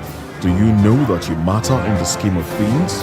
The People's Voice, the show where ordinary citizens take center stage as we discuss the biggest stories that affect you and I. With you in mind, we facilitate lively discussions, debates, and interviews on the topics that matter most to you and I, from social justice to economic empowerment, education to healthcare, governance, and more. Tackling tough topics and amplifying your voice. Join the conversation and make your voice count. The People's Voice. Make your voice count. In a world where power shifts with every headlines, news breaks and events happens, we bring you unbiased and explicit information on politics, economy, and state of the nation. We break down the chaos. Facts, not fluff. Truth, not a spin. We discuss not just politics, but a glimpse into the future. Voice of the People Television. Now you have more than a voice. In a world where power shifts with every headline. In a nation full of questions. In a world filled with noise, the truth needs a voice. The policies that shapes our world and the economy that determines our future. Every hour, every day, the grapevine keeps buzzing. And together, we are committed to telling the stories that shape our world, because your voice is our focus. Don't forget, our voice matters the most. Let us come together and share our concerns.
VOP TV.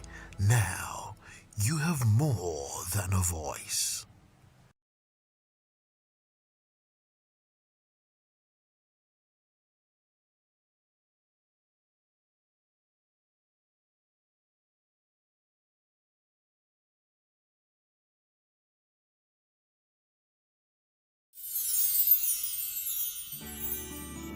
ẹ̀yin tèmi ní nàìjíríà lókè òkun mò ń kí yín fún kérésìmesì ọdún yìí á yabo fún wa o gbogbo àlàrí bá ti ṣe tààrọ̀ náà gbégbá o. I wish my fans all over the world, in Europe, America, Australia, everywhere, a Merry Christmas and a prosperous New Year. Catch ya next year.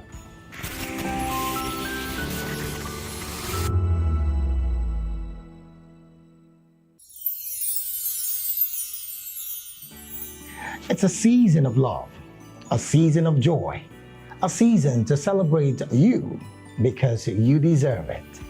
From all of us at Voice of the People TV, we only want to wish you a very merry, happy Christmas and a prosperous New Year ahead.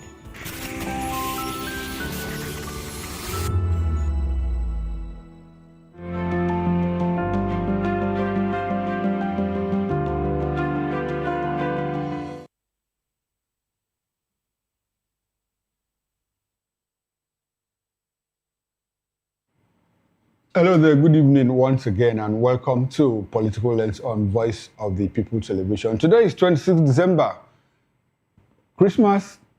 Boxing Day, and we have before us a Christmas box. It's meant for our guests here, and we've been joined in the studio here by Dr. Peter Anosike. Dr. Anosike is a philosopher, he's a journalist, business consultant, and author. He is the author of Dangote's 10 Commandments of Money. And Dr. Anosike, good evening and welcome to Political Lens. Thank you for having me. Okay, good to have come. When you're leaving, you can take the box of gift. It belongs to you. It typifies, our expression of love to you for what you have done for us all year round. Business first. Okay, thank you very much. Thanks for coming. Now, on the show today, you can also be a part of this conversation by calling in or sending WhatsApp messages to the number showing on your screen. And by the way, in case you don't know, we are broadcasting on Metro SLTV channel 264 and on YouTube and other social media platforms. We are at VOP TV Live. On the show today, U.S. strikes in Northeast spark controversies in Nigeria. NAS orders regazetting of tax laws as Yoruba Nation agitators block road, assault police in Ogun State. Now let's get into it. The United States carried out a Christmas Day airstrike on alleged ISIS targets in northwest Nigeria, Sokoto to be very precise, in Jabo village in Sokoto State, in coordination with the Nigerian government, where U.S. President Donald Trump claimed the operation was aimed at stopping what he described as the killing of Christians, a narrative Nigerian officials have rejected. Well, Nigeria's Foreign Minister Yusuf Tuga confirmed Abuja provided intelligence and approved the airstrike, stressing it was part of a broader counter-terrorism cooperation and not motivated by religion. Residents in affected areas reported loud explosions that caused fear and property damage, but no casualties.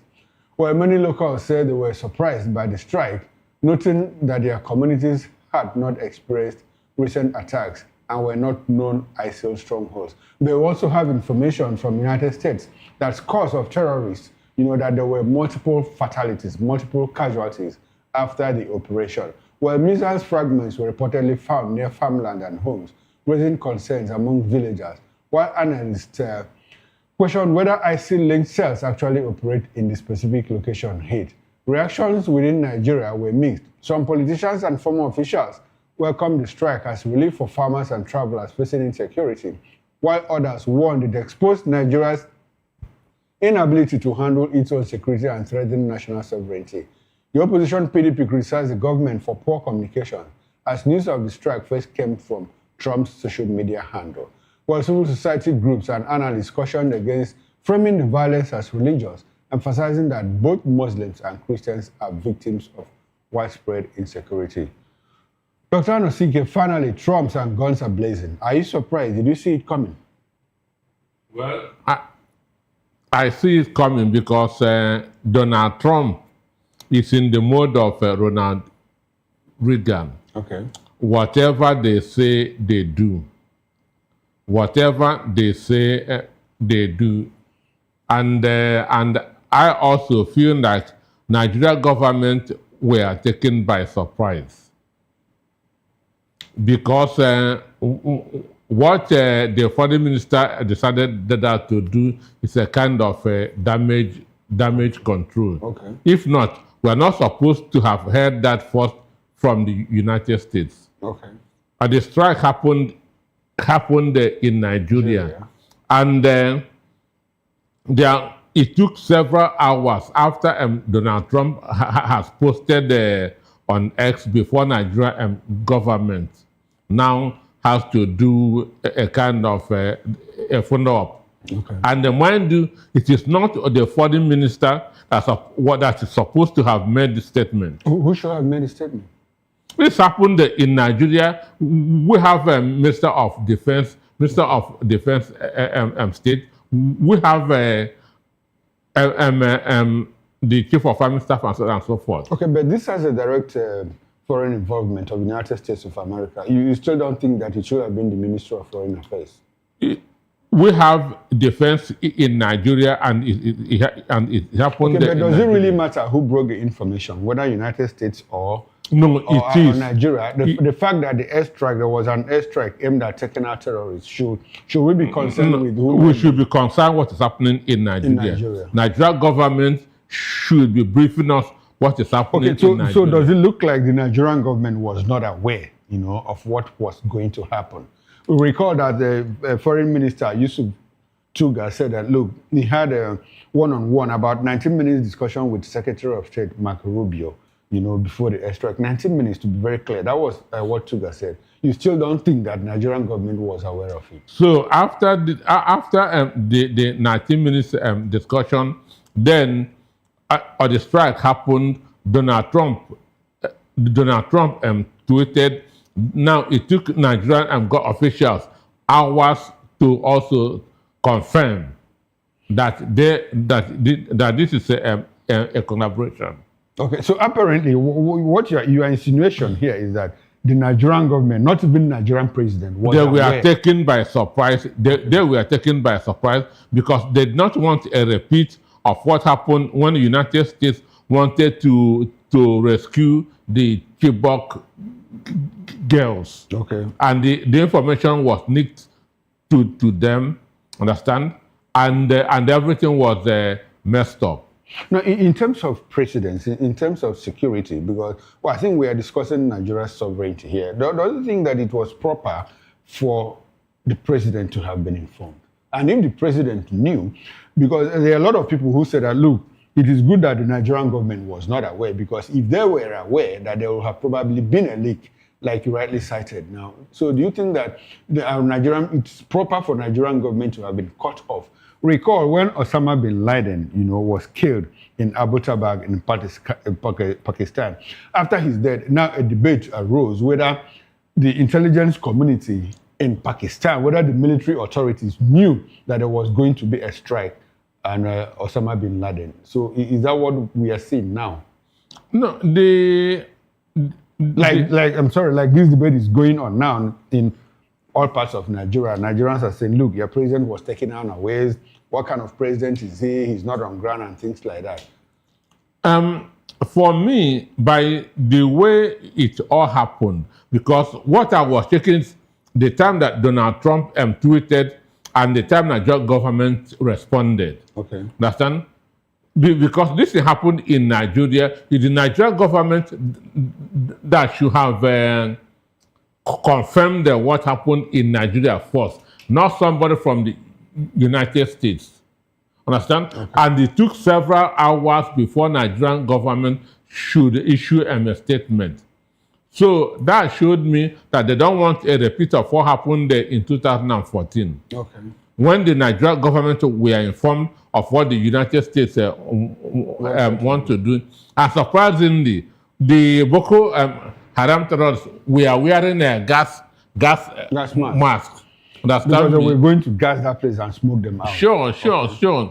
So because in security, you make sure that you covered everything. Now, Dr. Anosike, we are trying to get at something, knowledge, intelligence sharing. Is it proper that our president didn't know? And if the president knew, if he was the only person informed, do you still believe that there might have been a leak if the president knew about it? It depends on who is talking to the president.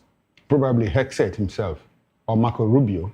But somebody told you that they discussed with the Secretary of State for 19 minutes, which means it wasn't the president that was discussing. Okay. And we know that some people have sympathy for these bandits. Some people have sympathy for them, and these people are likely to nick the information. So for me, it's better or the way it was carried out. Okay, the way it was carried out. Now, let's interrogate the aspect of collaboration. If it was a collaboration and nobody in the Nigerian hierarchy, not the president, not the service chiefs, not the chief of defense staff, not the minister of defense knew about this invasion, and there's supposed to be some kind of collaboration between the Nigerian intelligence community and the United States. If there's a collaboration, okay, it would have been a joint statement. It would have been a joint statement. Sure. So apparently there's no collaboration. There's no collaboration. So does it look like an invasion? Nigeria was invaded by United States. No, because when they were gathering their intels, Nigerian government was aware. Okay. And Nigerian government has been having series of meetings with them. And in the nick of time, they felt it was not necessary to inform the Nigerian military hierarchy. No, that is security. Okay. That's security. Or you can tell them, I'll be striking in a week time. And you strike that the next hour. Okay. So you shouldn't tell your enemies, look, I'm coming. Okay. Understand So me? at this point, the federal government has also become part of the enemy community. No, this is a trust issue. It's trust issue. Because there's a dangerous precedent. Okay, now does this look like an infringement on the Nigerian sovereignty? It is not an infringement. Okay. Understand? Because they are now doing what we call in the media make good. Understand? Okay. We supplied the intel. Understand? We were aware of the strike. Which you don't believe. Which I don't believe. Okay, because so it's more like an invasion. The statement that Donald Trump made, he never put Nigeria government in the picture. Okay. He never said that it was a collaboration between Nigerian intelligence and the USM intelligence. Okay. Understand? So, but Nigeria knows. Okay, so Dr. Nosike, you don't think it's invasion? You don't think it's an infringement on our sovereignty? No, it's not. It's and not. welcome as far as you are concerned. Sure. Okay, now we have a certain because this is a Machiavellian principle of the end justifying the means. The means, okay, the end justifies the means, according to Dr. Nosike. Gumi and some northern elements are angered by the strike, and he has personally called for the cancellation of the collaborative effort between US and Nigeria. What does that tell you about the disposition of northern elites on the war on terror? No, before I walk into the studio, I read comment by former governor of Sokoto State. Okay. Understand? Tambawa. Okay, Tambawa, Lamini. Understand? Sure. So where he was saying that he will still have to investigate further, that to know what really happened, which means a lot of them did not know what happened. Understand? Okay. But that they shouldn't panic. That's what he is telling his own people. Okay. You know, he was once he represented Sokoto South in the National Assembly. Yes, before he became. Understand me? Governor. So he said that he will still ask for further questions about what happened. This shows you that many of them were taken unaware, but he did not condemn the strike. Okay, he did not condemn the at strike. all. But what I'm saying is that a few people, you know, pockets of people, you know, elders and those are terrorist sympathizers. And you think that they don't matter in this equation?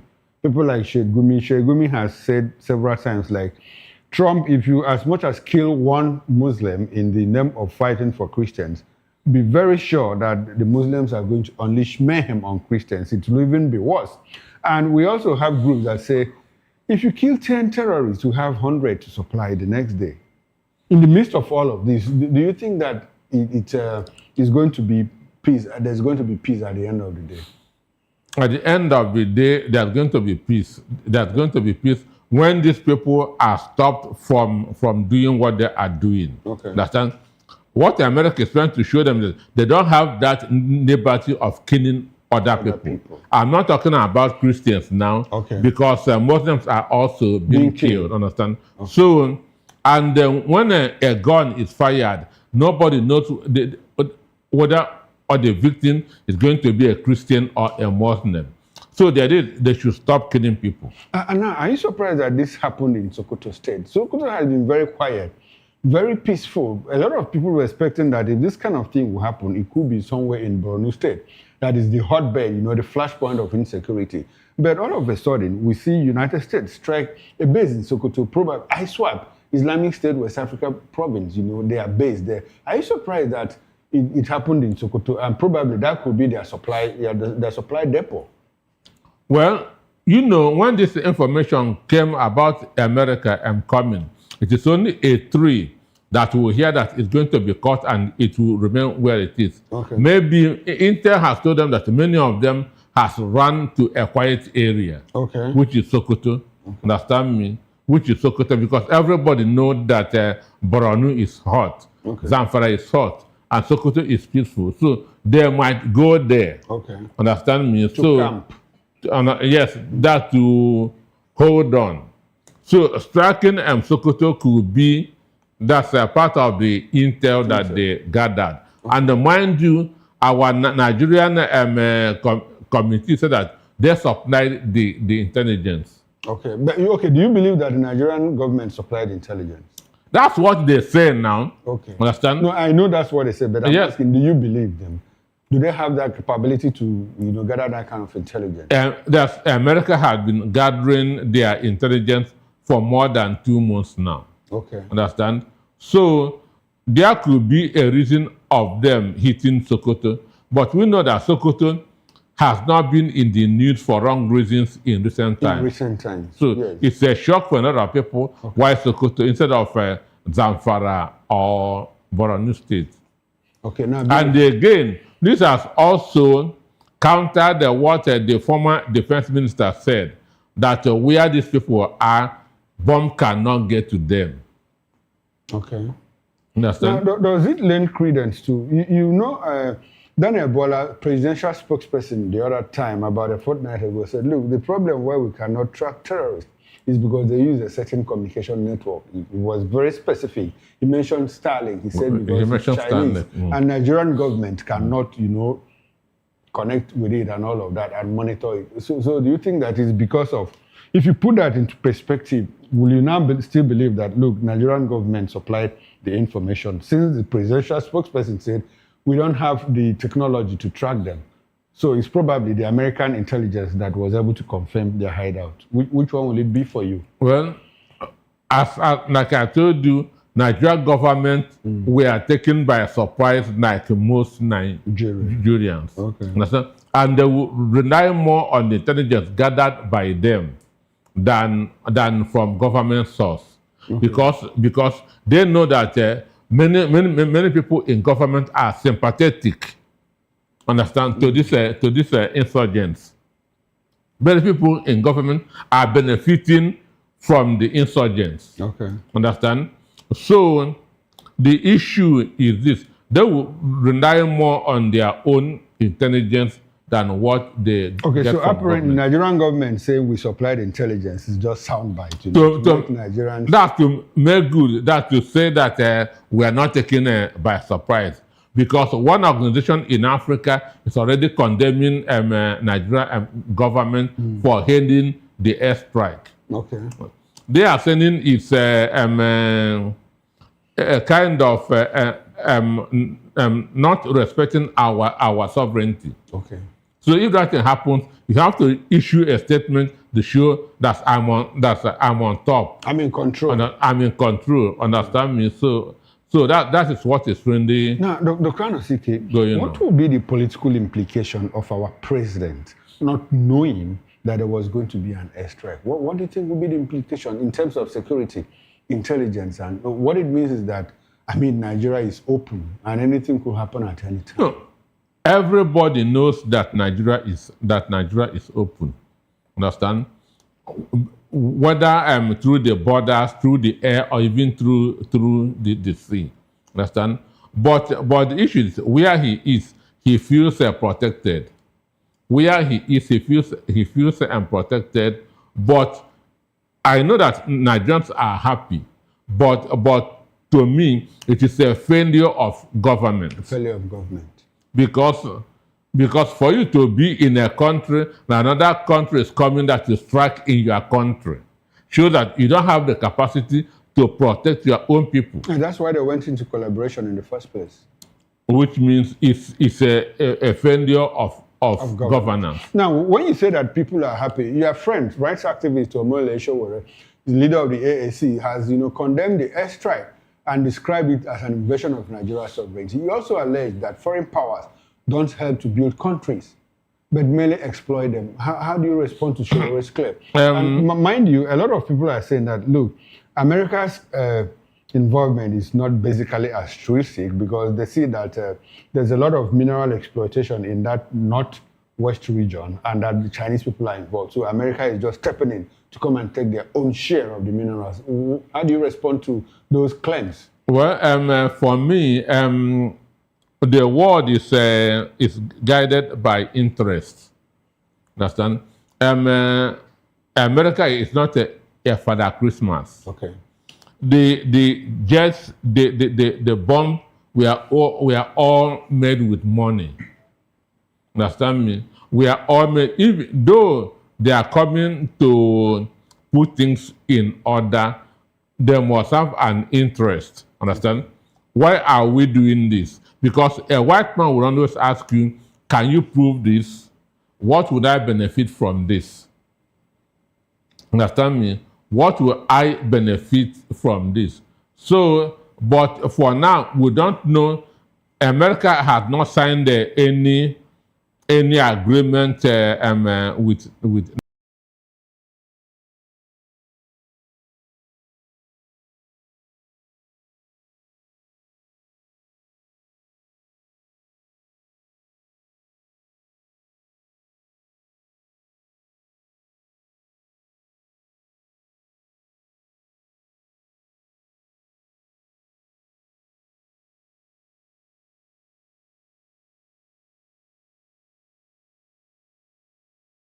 understand me? And then that the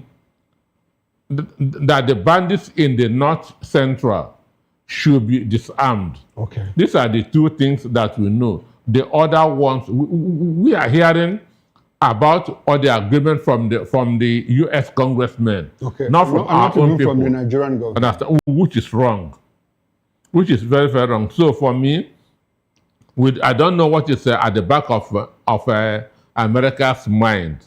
Okay. Understand? But for now, they want to stop the killings in Nigeria. Okay. Now talking about business interests and America's involvement, perhaps to also be part of the booty from Nigeria. That's their own. That's the question I asked, and you said that look, there's always an interest tied to any. Yes, but I don't know what's the American interest. Okay, you don't know what's America's interest. Yes. Now, but you also know that there's a lot of Chinese activities within that area, and you also know that there's been so much loans from China. Do you think that, and we are also not privy, to some of the agreements that are signed, the ones that were even told that there's an agreement, we don't even know the letters of the agreement. Do you think that the exploitation, the freedom to exploit, resources in the Northwest could be some form of securitization of Chinese loans, which we don't know? Is there a possibility? Well, I don't know. Just like when we heard that Tinubu, Buhari sold our crude oil that's in advance. We didn't know. That's what I mean. So, and why this thing can be happening is because of the kind of economy that we are operating in the country, where everything is tied that's to the federal government. For instance, if there's gold in Sokoto and the government in Sokoto don't have any right over it, understand? Whatever is happening there, the governor will not show interest. Okay. And the people also will not show interest. But if there's resource control, and the gold in Sokoto is in the hand of Sokoto state government, whatever happens, he must make sure that it is protected. Okay. And the people of Sokoto who are benefiting from that will also make sure that it is protected. So it is the kind of economy that we are running that is giving room for all those things. Okay. Now, we'll talk about resource control another day, but for today, I want us to stay within the issue of America's involvement. Now, Dr. Anosike, how long do you think this exercise will last? Do you think do you expect it to be sporadic, frequent, or do you think it might eventually require boots on ground over time? Well, it's a process, understand me? And Donald Trump has said that more of the strike will still come. Okay. And I know that when it didn't stop it, there might be boots, understand me, which we don't pray let it get that to that extent. Okay. Understand? So now this is an opportunity for Nigerian government to continue from where America stopped. Because the former defense minister Badado said that where there are, our bombs cannot get them. Okay. America has shown that a bomb can get them. If Nigeria can take up immediately from where America stopped. Understand? So America will have to calm down. I will now be providing intelligence and the hardware. Okay. Now, when you say that we don't pray for it to get to having boots on ground, why do you want us to pray? If it gets to a point where America has to put troops down, what will be the implication? You know, terrorists everywhere in the world have one tactic, that's using a human shield. Okay, soft target. Understand me? That's using human that to protect them. Themselves. And when it gets to that, you will see them that's abducting people, understand, and putting them where they are, understand. And when you get to that stage, that's where you will see that America is killing innocent children, innocent women. And there might be a rebound because certainly international uproar, you know. Sure, now. Now, exactly the point. Now, the Nigerian government has consistently said, look, where these people are, some of the time where we can even get to them, they have human shield around them, and we don't want to cause collateral damage. So how far do you think that this airstrikes, you know, is going to solve the problem? How far do you think? Because, I mean, there are pockets. We are just talking about the Northwest now.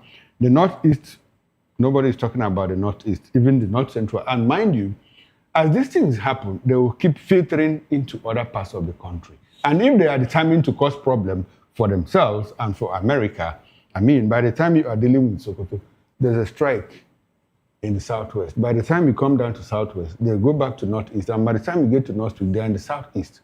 So America's involvement, how long do you think it will last? For me, that's it is.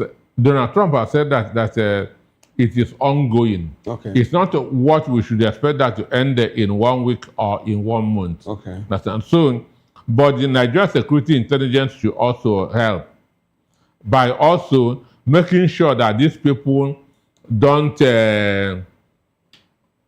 run to other states. Understand?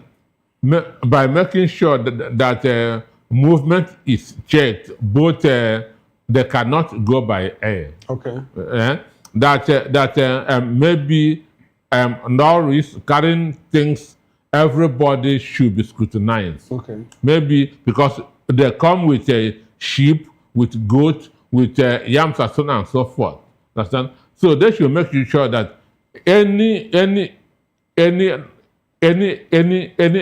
truck on the road is checked. That to make sure that the occupants are ordinary civilians. I like your prescription, but the danger here is that a lot of Nigerians believe that, look, that the military command, the military hierarchy has been very complicit, you know, in ensuring that, look, this war on terror, that Nigeria cannot win it. If we have a situation where we rely on the same military hierarchy to prevent the infiltration of terrorists, you know, their cells in other parts of the country, how would that solve our problem? We don't have alternative. Okay. We don't have. It must be them. Okay. It must be them. And since then, I think they've not been able to do it in the past 15, 20 years. But the impression that they will do it now. Especially when they have sympathy, when we have sympathizers in the military. But they are praising. They are praising the new defense minister. Okay. Christopher Musa. Okay. So Christopher Musa, with his new position, should be able to reorganize. Now, talking about the new defense minister, Christopher Musa. Take out the American involvement that happened yesterday, Christmas Day. How far do you think he has gone in, you know, putting a wedge on insecurity in the past month that he got appointed as Minister of Defense? For me, visible improvement. For me, I've not really seen anything apart from the release of the Niger abductees, because there was a bomb at the mosque. Okay. Understand? So there's not, for me, there's no significant change. So the people that are praising him, on what ground are they praising him? You just said that some people are praising him. He was being praised. The way people are praising him, Is it the same Musa that was the defense minister that was sacked? That was sacked. Let us put that word. Sacked. Okay, now you are the one saying sacked. He was sacked now. Okay. He was sacked, and the chief of army staff was he sacked or he retired? He was retired. He was sacked. Okay, he was sacked. He was sacked. And now brought back as Minister of Defense. Sure. And all of a sudden, people are praising him. People are wondering why they are praising him. I said, then I called him a new improved Musa, and I asked a question. What training did he undergo in the last 1 month? What book did he read in the last 1 month? What intelligence that he gathered in the last 1 month while people are celebrating him?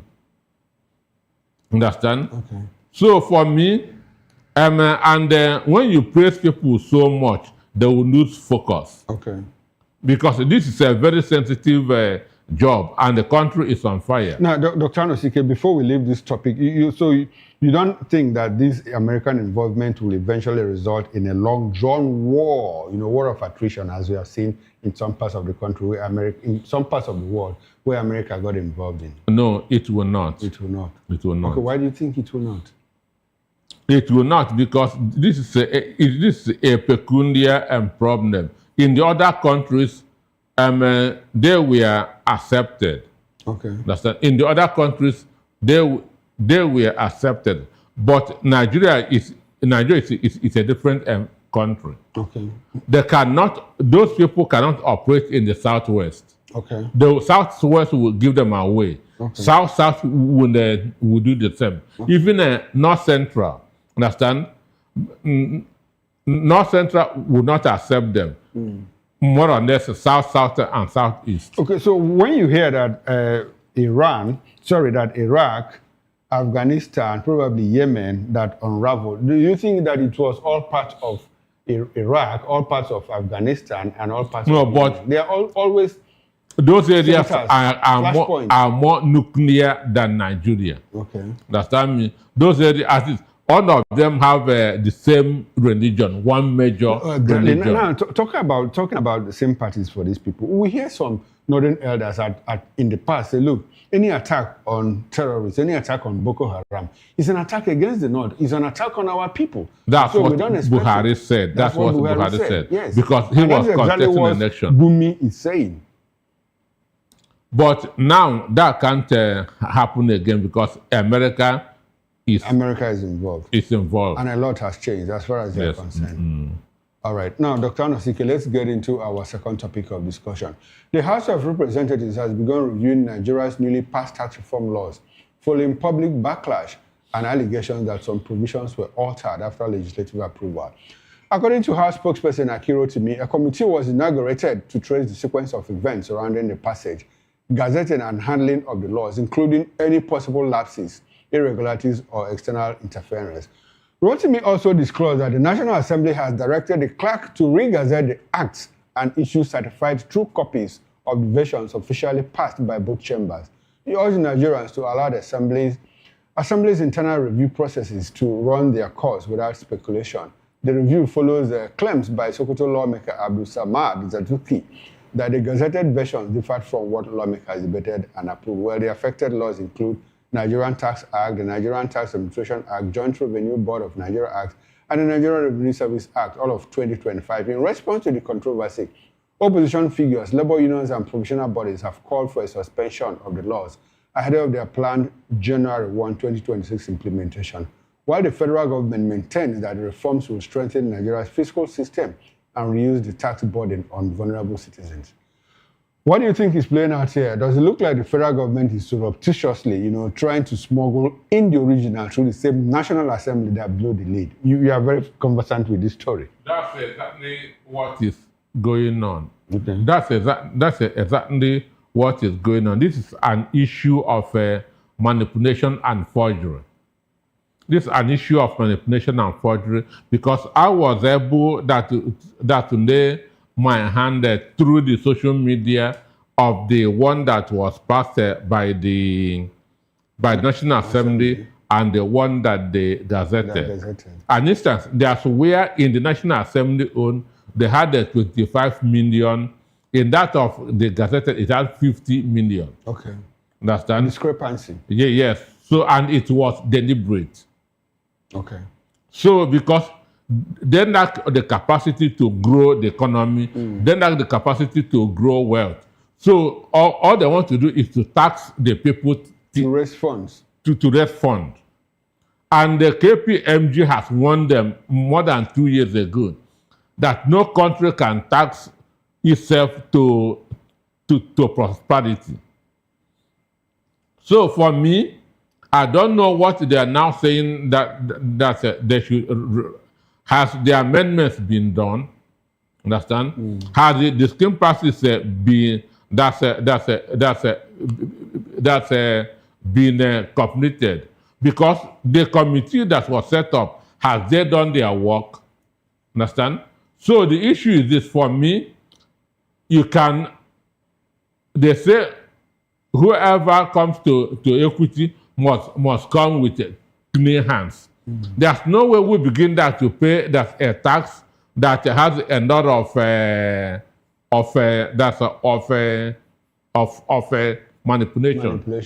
So I'm in agreement with those that are calling for the suspension until the right thing. Now, I want to read to you what Rotimi said. He said that the National Assembly has directed the clerk to re-gazette the act and issue certified true copies of the versions officially passed by both chambers.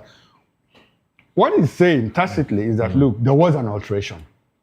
It's a confirmation. In an admission that there was an alteration. Now, the question would be, now, who ordered that alteration? Because some lawyers there ought to be consequences. There ought to be consequences. There ought to be consequences. It will not deter anybody. Yes, people get into this. There ought to be consequences because the National Assembly has confirmed that what they sent was manipulated. And the person that did it shouldn't be allowed that to go scot-free. From your understanding of how things play out in Nigeria, do you think that the president was ambushed? Probably he didn't know about the alterations and he just signed the bill into an act. Is there a possibility that, they will just walk to him and say, Mr. President, it's okay? Of course, you'd expect that he wouldn't have time to read through all of that and he would just sign. Well, for me, at times I pity the president, not just Tinubu as a man. All the presidents. Because this 24-hour job. More like a surveillance. So this 24-hour job, how many documents will you read? So that's why he has advisors who will go through, understand, scrutinize, check every word to make sure that everything is in order before bringing it to the table. It's just like the pardon issue. There's no way Tinubu would have known everybody on that list and the offense they committed. But he relies on his attorney general. And once he tells him that this is okay, the next thing is to sign. So, and this Taiwo Oyedele, to me, is punching more than he can chew. Now, when people talk about Taiwo Oyedele is not a member of the National Assembly. He doesn't work for the president. He doesn't have to ascend that bill. No, the National Assembly have done their job and now passed to the government. Understand? And this man can go there to do a lot of bad things. Understand? He was even saying that the president has no power to change what is in that in the tax bill. Exactly. He's on point if he says that the president doesn't have power, to change that. Because the law should be assented to as passed by the National Assembly. So for me, there should be an investigation because a lot of things are happening. They'll come and issue a statement and nothing will happen. Mind you, when Christopher Musa came on board, he said that he's going to investigate who gave the order for that's for the security guarding the KB schools. Why they left there 30 minutes before they were kidnapped. Up to now, we've not don't have anything. Now, Dr. Nosiki, both sides are talking tough. Nigerians, opposition versus the government. The people insist it must not take off. And The government is saying, look, there's no way. There was no alteration in the first place. And the government is saying... But Akim has confirmed the alteration. Has confirmed there was an alteration. And that's the legislature, confirming. And we have people in government say, look, this is just noise, political noise from the opposition. And we have people talking to whatever you do. I mean, the president's handler saying, this tax law must take effect from January 1. What do you see coming? And they will start paying from their pockets. Those who want to implement should start paying first, understand? So, Rotimi, that cannot, he's from Ekiti. Okay. Where the Senate leader, Bamidele, came from. So, he cannot be in the opposition. Understand? He cannot be in the opposition. Now, power belongs to the people. The people have said suspend this until the right thing is done. Okay. So if they want to go that's on a suicide... Now, there was a protest on Wednesday, day before yesterday, 23rd December, though it was feeble, pockets of protest against the tax law. Now, do you see an intense resistance coming anytime in January? No, if they try that to force it on Nigerians, it will not work. Well, how will it work? How? I want to understand. How will it work? Because, I mean, these things are based on technology. You are somewhere, you have an account in the bank, and all of a sudden, bam, bam, you hear some deductions in your account. In the bank. So what will you do? Yes. I'll go to the bank. Because that's part. I will go to the bank. That's part of the altered clauses. I will go to the bank and ask what happened to my money. Okay. I'll go to the bank and when the bank tells you that it was taken by FIRO, and what will you do? Until then. Until then. Until then. If they want to impose it on Nigerians, it will not work. Okay. They will be going on a suicide mission. On a suicide mission. Okay, I understand that it will not work, but how will Nigerians prevent? Mind you, campaign is taking off officially from January 15. Okay. So you think that they will not try anything, funny with Nigeria? Watch it now. Okay. Now, Dr. Anosike, there's a development because the Ogun State Police Command has arrested 8 suspects over an alleged breach of public peace, unlawful assembly, obstruction of traffic, and assault on police officers following a disturbance linked to the Democratic Republic of Yoruba group in parts of Sango, Ota, that's in Ogun State. The incident reportedly occurred on Thursday yesterday, with the arrest confirmed by the police Public Relations Officer DSP Oluseyi Babasheyi in a statement made available to journalists on Friday this morning. According to Babasheyi, the disturbance took place at Temidire Junction and the underbridge area of Sangota, where members of the group allegedly barricaded roads and disrupted vehicular movement. He stated that on 25th December 2025, Christmas Day, at Temidire Junction and under the bridge, Sangota, a group agitating under the aegis of Democratic Republic of Yoruba unlawfully barricaded roads, set bonfires, disrupted free flow of traffic, and attacked the police officers deployed to maintain law and order. Now, this is coming from Babasheyi's statement. He explained that police operatives were promptly mobilized to restore calm in the affected area. So upon receiving the report, police operatives swiftly mobilized to the affected locations, successfully dispersed the group, and arrested the following suspects: Adewale Sushanya, aged 48, a male; Obayemi Oladotu, male, aged 31; Zara Gabriel, female, age 22, Ajoke Gabriel, female, age 19, and Adewala Adejombo, female, age 48. Yusuf Tanimowo, male, age 40. Olurotimi Ademola, male, age 52, and Toyi Gabriel, female, age 40, it read. But the police spokesperson further disclosed that several items, I beg your pardon, were recovered from the suspects during the operation.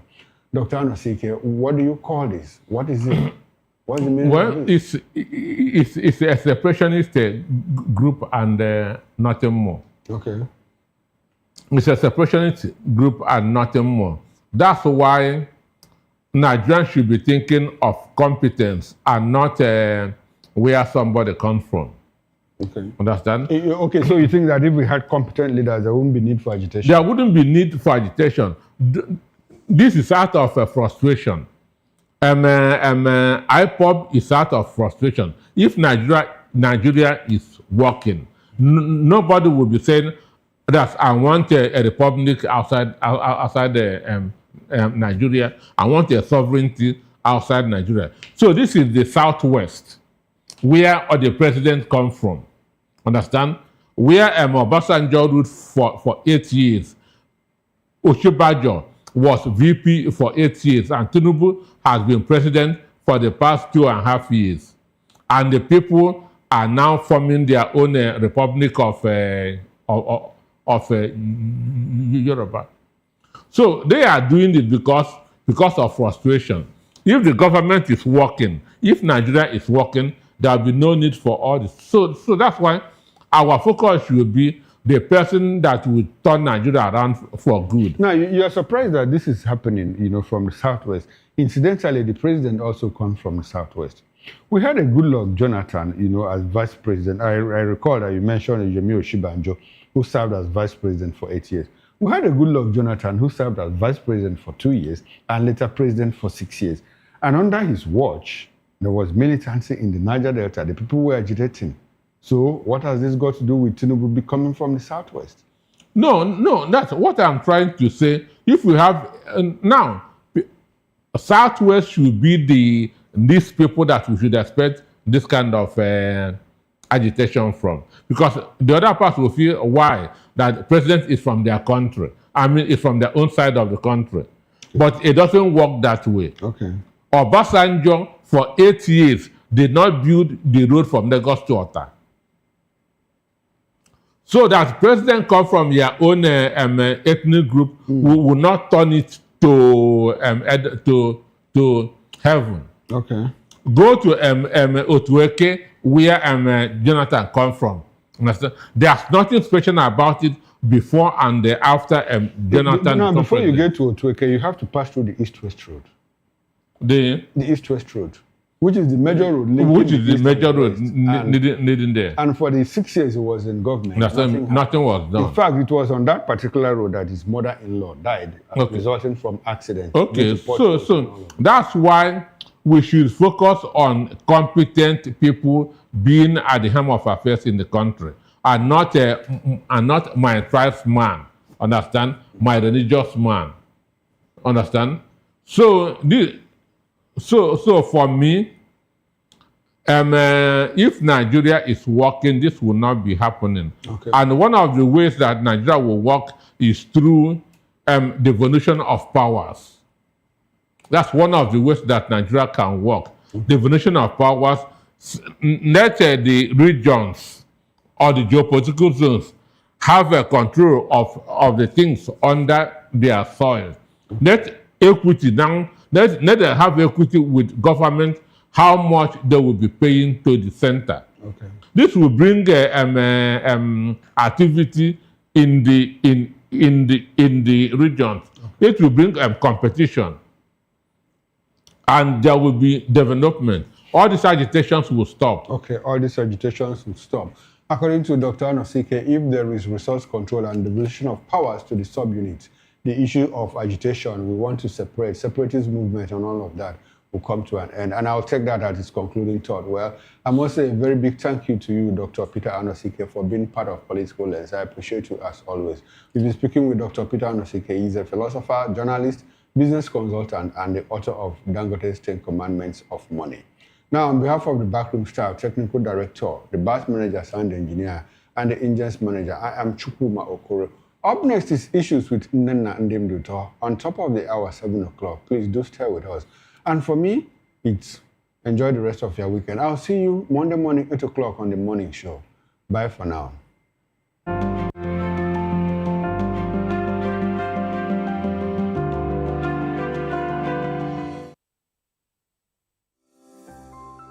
VOP TV. Now, you have more than a voice. 2564 is coming up on Barney 9 right. The 2564 Atlantic Tower. What happens in the hush behind hangar doors? Who signs the papers that gamble with lives? Which truths were grounded before they even ever had wings? If you've ever buckled a seatbelt at 30,000 feet, if you've ever stared out of that tiny window and wondered who's really in control of the skies, it isn't just flight, it's power, it's politics, it's pressure sealed in steel. We're peeling back the clouds from runway risks to sky-high secrets. We're diving deep where most dare not to look. Aviation Scope, every Sunday at 7 p.m. only on Voice of the People TV. We don't just report, we reveal. We don't just ask, we uncover. Because when it comes to the skies, ignorance is turbulence. Aviation scope. The sky isn't the limit, it's just the beginning. Behind every broken desk lies a broken promise. Education shapes the nations. But who is asking the right questions? Introducing Edu Dialogue, the show that goes beyond the surface, exposes the cracks, the corruption, and the silence in Nigeria's education system. Edu Dialogue, Saturdays, 3 p.m., only on VOP TV. We break the biggest stories, from missing funds to policy failures. We ask the tough questions and demand real answers. Edu Dialogue, this Saturday, 3 p.m. on Voice of the People Television. Welcome to the locker room, the home of football talk that matters. I am Jerry Archbishop. Join us every weekday, Monday to Friday at 5 p.m. Nigerian time, as we share the hot takes and hot debates in the exciting world of football. And joining me are the usual suspects, Ikechukwu and Mayowa, as we break down all the hot takes and everything that's happening in the football. Don't just watch football, live it with us. Catch us on the locker room and Voice of the People Television at 5 p.m. Nigerian time. And like I always say, if not 20 minutes off, please discuss. We encourage you to click on the like button and subscribe to our YouTube channel. We are Voice of the People TV. Also follow us on all our social media platforms. We are at VOP TV Live. Visit our website www.vop.ng for fresh and trending news. Also watch us live on SLTV channel 264. VOP TV, Voice of the People Television.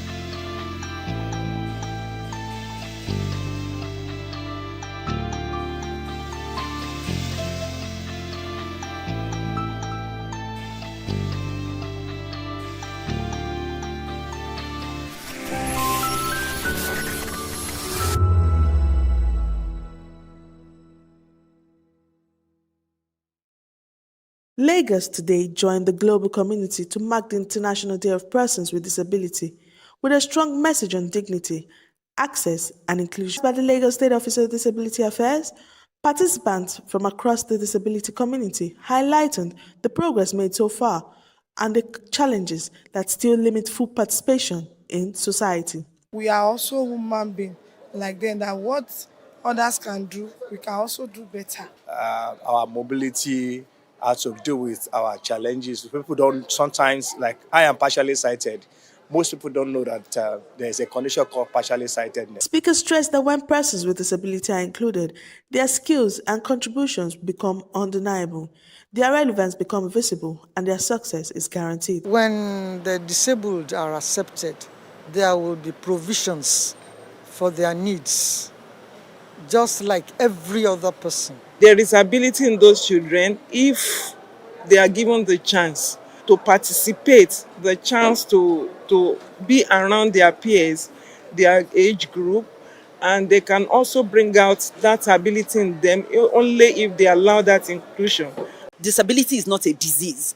And so, because it's not a disease, then, there's so much that can be done about it. The state government reaffirmed its commitment to global principles such as the United Nations Convention on Rights of Persons with Disability and the Sustainable Development Goals, especially those focused on equity, education, decent work, and inclusive community. They emphasize that inclusion is a right, not a privilege. Today, I am pleased to announce that very soon, Lagos State will introduce The Lagos Disability Inclusion Compact is a comprehensive policy framework designed to deepen accessibility. The government also called for stronger partnership, noting that it cannot build an inclusive society alone. It appealed to private sectors, employers, technology creators, faith-based organizations and communities to open doors, design accessible platforms, and dismantle discrimination. Our administration and policy is about everyone. Our Themes Plus developmental agenda speaks to this. The plus is an intentional, deliberate focus on inclusivity, youth, and gender equality. According to the state, persons with disability are innovators, creators, professionals, and visionary leaders who enrich workplaces, inspire creativity, and strengthen communities. The government announced that Lagos will soon introduce the Lagos Disability Inclusion Compact, a comprehensive framework to expand inclusive education, improve transportation support, enhance digital accessibility, deepen economy empowerment, and reinforce LASODA's regulatory power. The state commended on its agency for swift action in addressing recent discrimination incidents, insisting that accessibility must become a natural part of every system. As Lagos marks the 2025 International Day of Persons with Disability, the call is for every resident to recommit to dignity, justice, and empathy. And people build a strong society where ability is defined not mobility, vision, or hearing, but by courage, creativity, and potential. I am Onyeka Ogolo, reporting for VOP TV.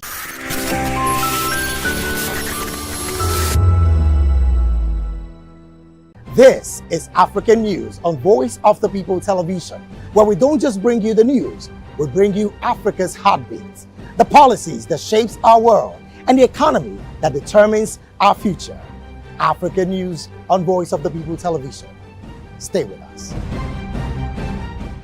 To know the happenings in the maritime sector, join us on the program Maritime Frontiers on VOP TV as we discuss key areas in the maritime sector, from aquaculture, maritime transportation, maritime labor regulation, oil and gas exploration, ferry and passenger insurance, marine pollution and prevention, port operations, and lots more. Maritime Frontiers, exploring Nigeria's blue economy.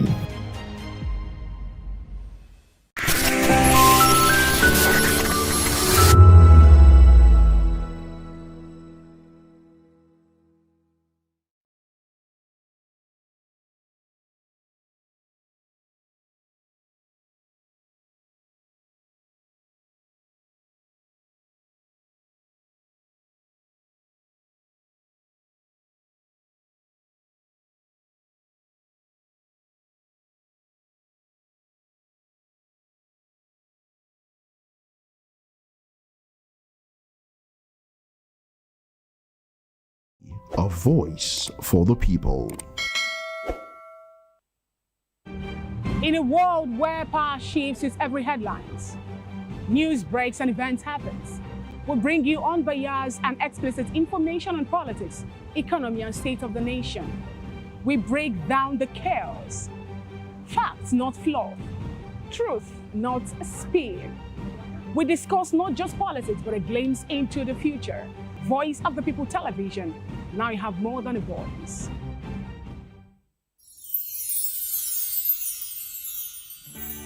Whether you've been with us through the ups and downs or just joined us for this festive season, take a moment to cherish the moments you've made and look forward to making new ones on the horizon. May this new year bring you everything good, everything prosperous. As we bid farewell to the old year and welcome you to the new year, may your heart be filled with joy and your home with laughter. And of course, may your spirit be filled with hope. We'll be bringing you live updates, exciting performance, and inspiring stories throughout the day. Stay tuned for our special New Year's coverage, and let's make this year unforgettable. Thank you for making us a part of your celebration. Merry Christmas and a Happy New Year.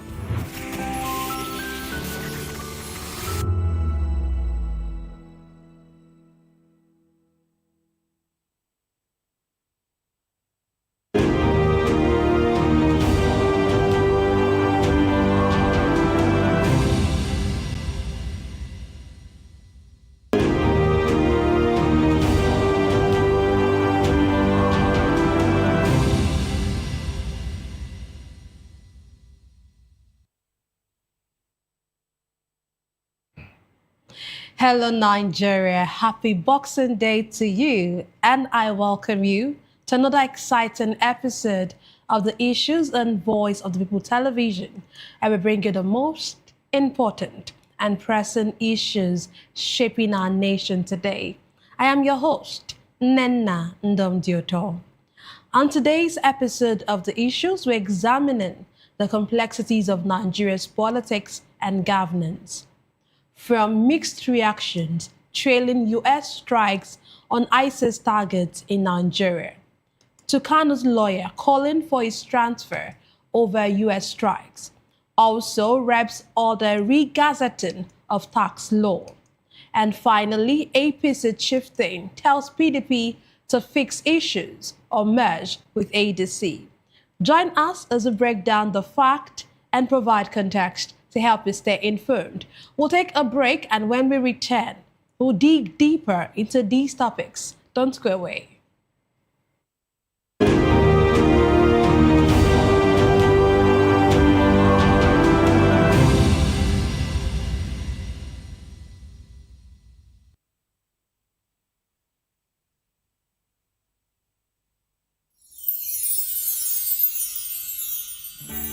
Whether you've been with us through the ups and downs or just joined us for this festive season, take a moment to cherish the moments you've made and look forward to making new ones on the horizon. May this new year bring you everything good, everything prosperous. As we bid farewell to the old year and welcome you to the new year, may your heart be filled with joy and your home with laughter. And of course, may your spirit be filled with hope. We'll be bringing you live updates, exciting performance, and inspiring stories throughout the day. Stay tuned for our special New Year's coverage, and let's make this year unforgettable. Thank you for making us a part of your celebration. Merry Christmas and a Happy New Year.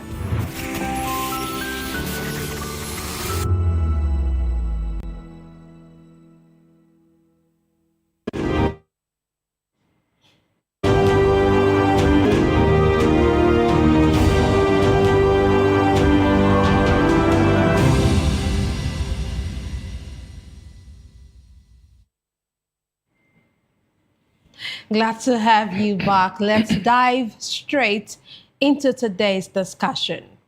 United States President Donald Trump says American forces carried out precision air strikes against ISIS terrorists operating in Nigeria, describing the action as part of Washington's global counter-terrorism campaign.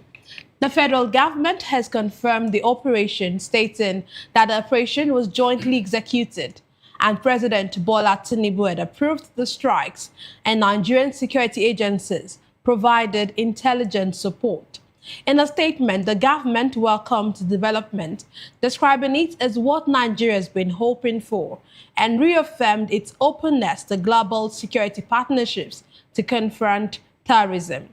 However, the opposition People's Democratic Party has criticized the federal government for failing to announce the strikes before Trump's public disclosure, calling it a lapse in strategic communication and national sovereignty optics.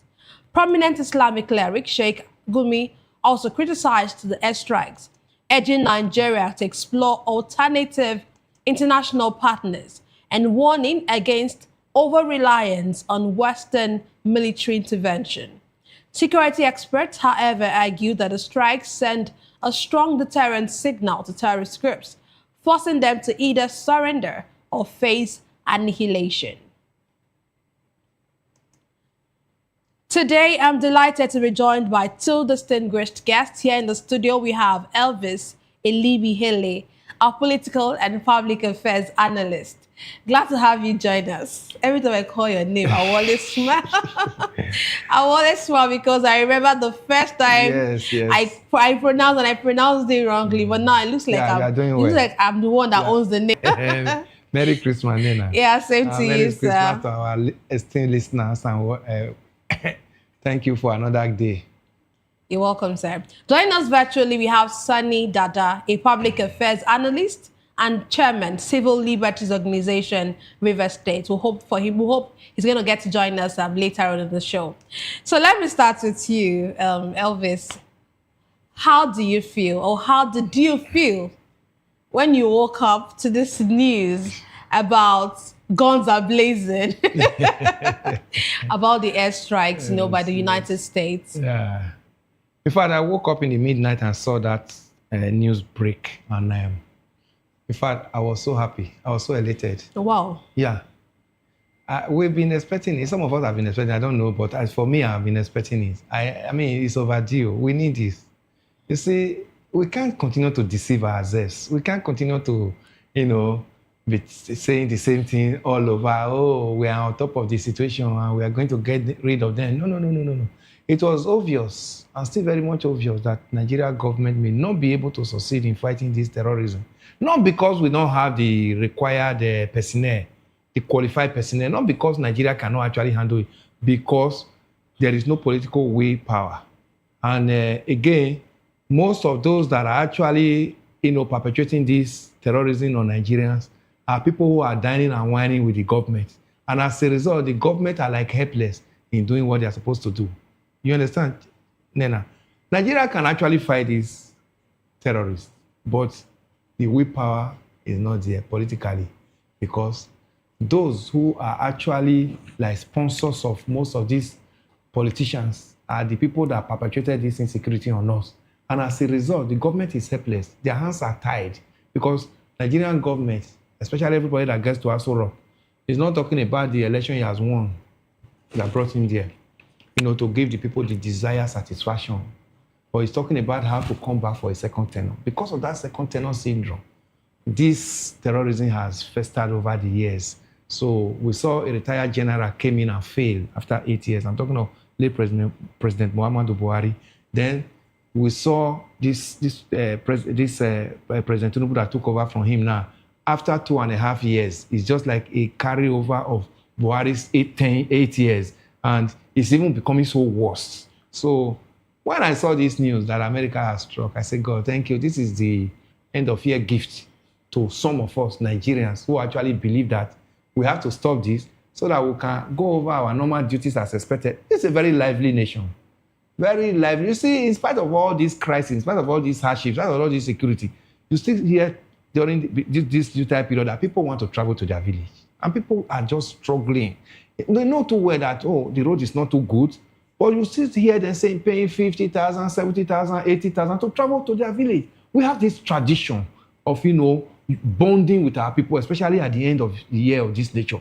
But unfortunately, for some years now, this one that are doing it, we see them as, they have actually undertaken the kind of a suicide mission.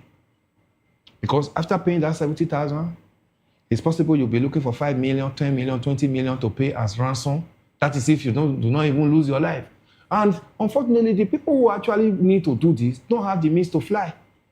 A one-way ticket within Nigeria, this type period became 500, 400 and something thousand, 500,000 and all that. So when this one came in, let's watch this, where it's going to take us to. Probably by this time next year, most of us who could not travel this year will be able to travel freely without going to our pastors and imam and say, want to do fasting and prayer and give us some anointing oil for us to put on our forehead because we want to travel. So thank God to Donald Trump and the American government for seeing what our government refused to see all this number of years. And they came in, and within this period, they came in, and we are going to start seeing changes because our government played down on this matter and call it, it's just herders and farmers clash. It's just because of the climate change. Then the herders are moving from up north down to the south. And they played down so much on it until another government saw, no, this is not what is actually happening in Nigeria. So they have now come in. We want to see more. We want to see these terrorists actually decimated, not the decimation of Lai Mohammed and Buhari's administration that they use in deceiving Nigerians. Lai Mohammed in 2017, 2018 was, terrorism had been decimated. Today, I don't know where that same Lai Mohammed will be facing now when he sees what is happening in Nigeria.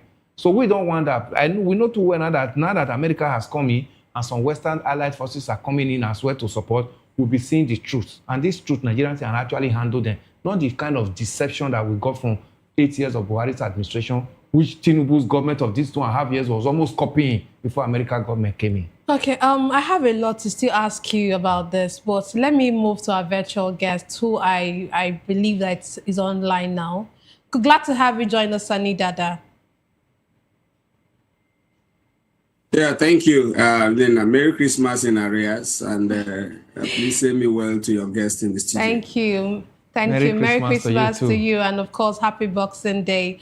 Okay, I don't know if you share the same view with my guest in the studio, who is saying this is like the best Christmas gift. And I think somebody else also said it online as well, that Nigeria just got the best Christmas gift they've gotten in years. Do you actually see these airstrikes as the best Christmas gift Nigerians have gotten? Well, I agree with him to a large extent, but however, there are some areas I think that we need to.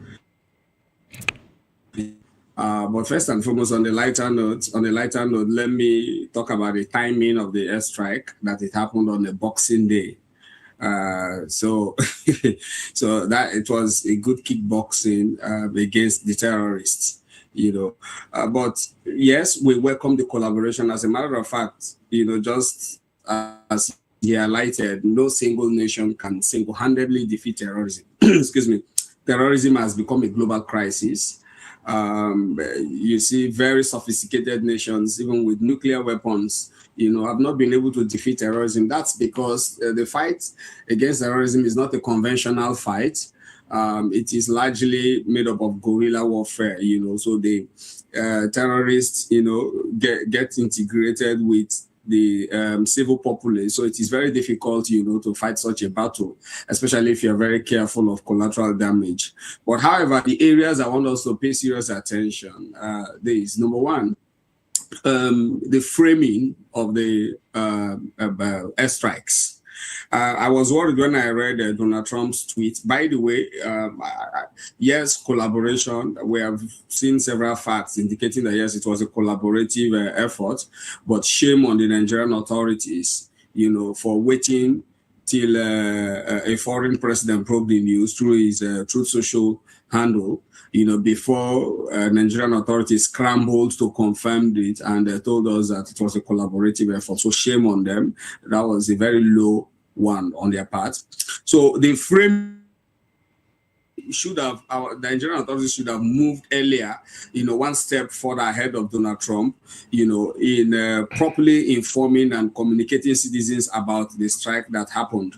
Because they couldn't move a step further, or because they couldn't move ahead, they allowed Donald Trump, to frame the strike in his usual Trumpian style. And what is his usual Trumpian style? Usually in his the way he framed things, he deploys hyperbole, he says things completely out of context, and in this case, he said the strike was targeted against ISIL, who were perpetrating atrocities against Christians in Nigeria. And that is what is partly contributing to the ongoing debate, especially largely in the North. Because of the framing, some Muslim faithfuls, are now seeing it the other way around, because Donald Trump framed it as an effort, in protecting Christians, instead of saying that the airstrikes were carried out against ISIL terrorists. That should have been it, because ISIL is a problem. ISIL or ISIS, any term you want to use to describe them, they are a challenge to the world. They are global terrorists. So if you say you have carried out airstrikes against them, it will be welcomed globally. But by the time you now bring in that Christian, genocide element into it, you cause needless crisis or needless controversies, as we're having it now. Then secondly, I was also worried, I earlier talked about the timing, but let me talk about it even deeper. Netanyahu, the Prime Minister of Israel, talked about, alluded to the fact of Christian genocide yesterday in his Christmas message, and he made reference to Nigeria. Now, that message was delivered in the afternoon, and in the midnight, we saw the strike. That gives us an indication that Mossad may have probably also provided intelligence. So it may not just be a collaborative effort between Nigerian authorities and U.S. authorities. If we're not careful, Mossad, the Israeli intelligence agency, may have been part of it. And that's my worry. My worry is that because Mossad is part of it, or Mossad may be allegedly part of it, then Nigeria could be another battleground, So, and that is why, I've been monitoring the performance of defense stocks since the strike happened. I've been monitoring performance of defense stocks since morning, and I noticed that defense stocks are going up. During the Palestinian and Iranian war with Israel, defense stocks, skyrocketed.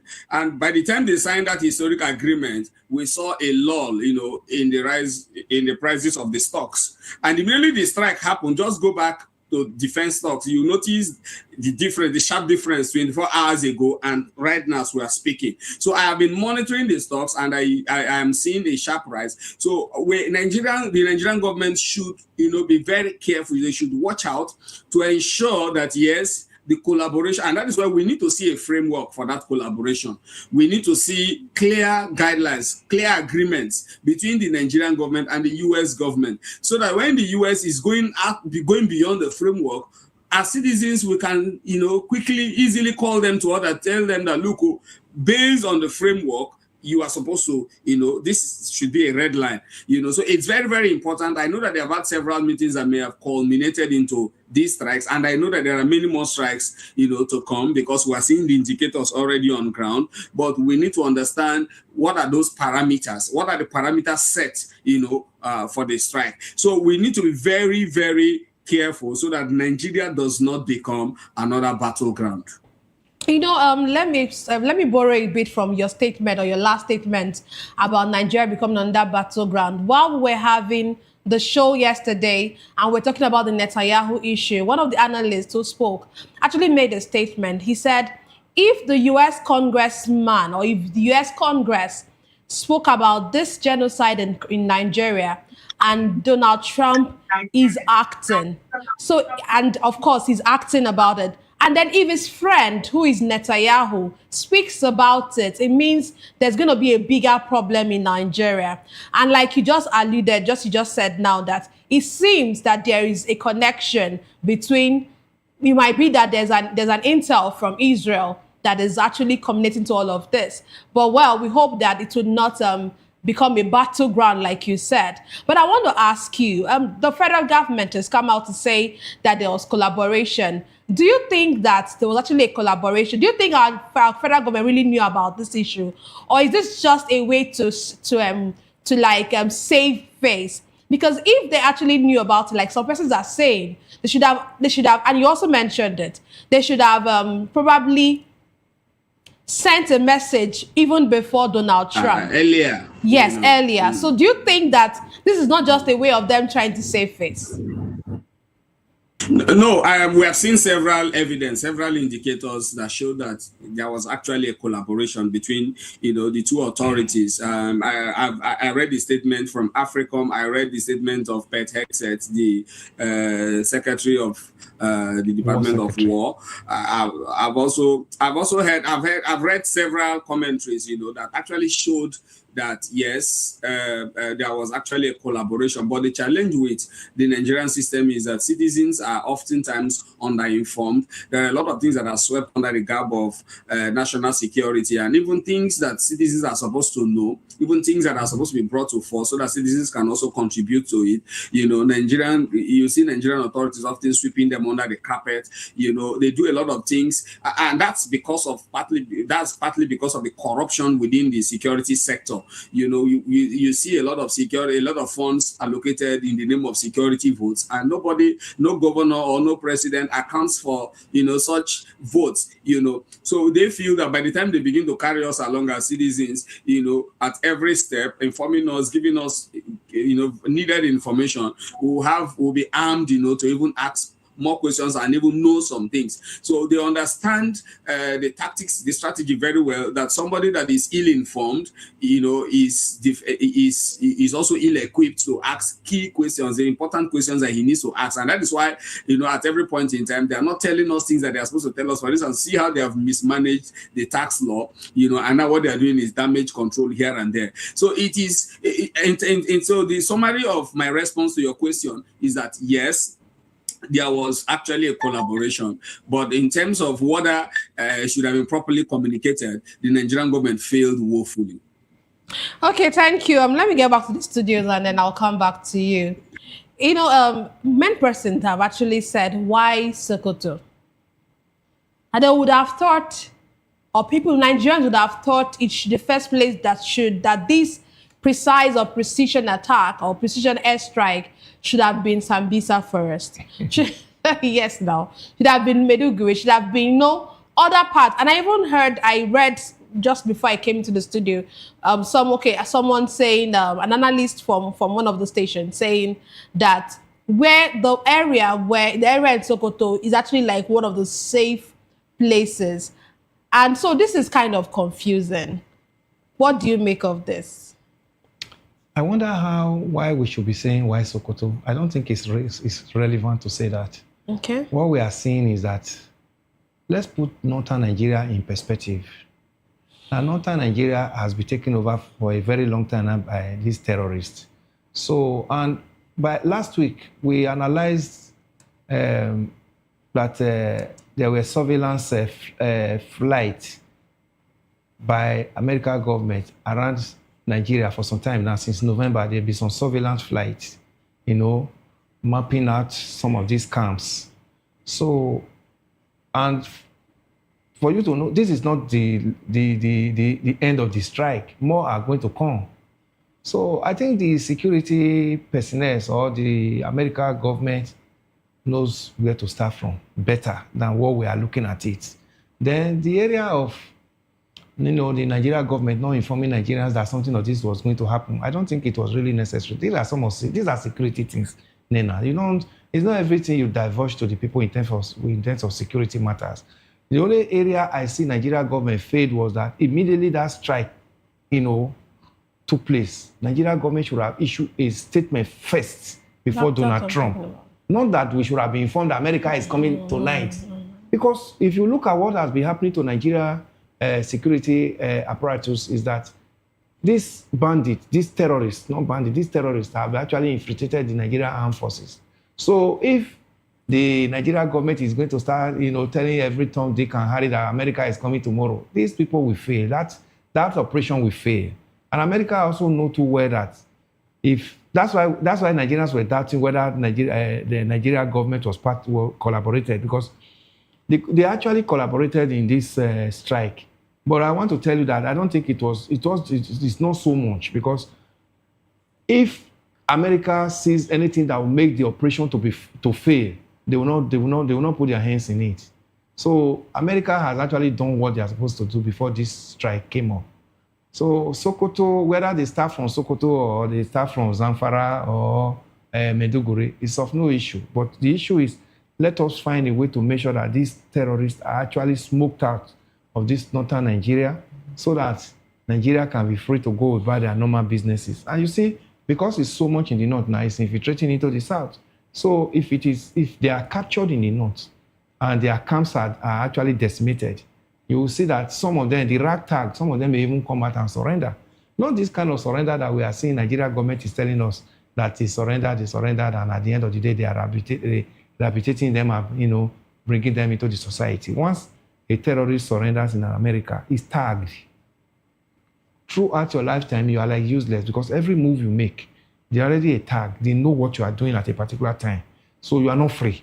It's not this one that Nigeria say they have surrendered, they've come out, we are rehabilitating them, then you send them back to the society. You don't know what they are doing thereafter. It's very risky. These people have been loyal to a very, very difficult, very useless group. And by the time you now say, you've released them to the society, they don't have good means of livelihood, they could be informal to where they are coming from. It's possible they may not go back and pick up arms, but they could be informal.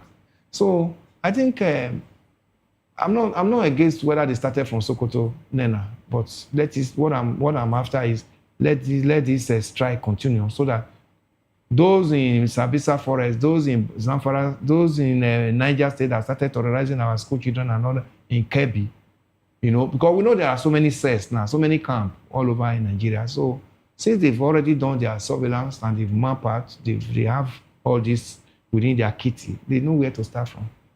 Okay, you said something about, you said the airstrike should continue. But don't you have any fears of collateral damage at any point during this airstrike? Well, for now, this one that was reported, now they said there was precision and they struck their targets, you know. So I pray there should be no collateral damage, especially for the innocent citizens. But you also know too well that, you know, these are technology. Human error can also come in. But we pray. Let's not look at that area now. But we are happy now that this first one now, we have not heard any report now. If there is appropriate mapping and surveillance, I think the collateral damage may be very minimal.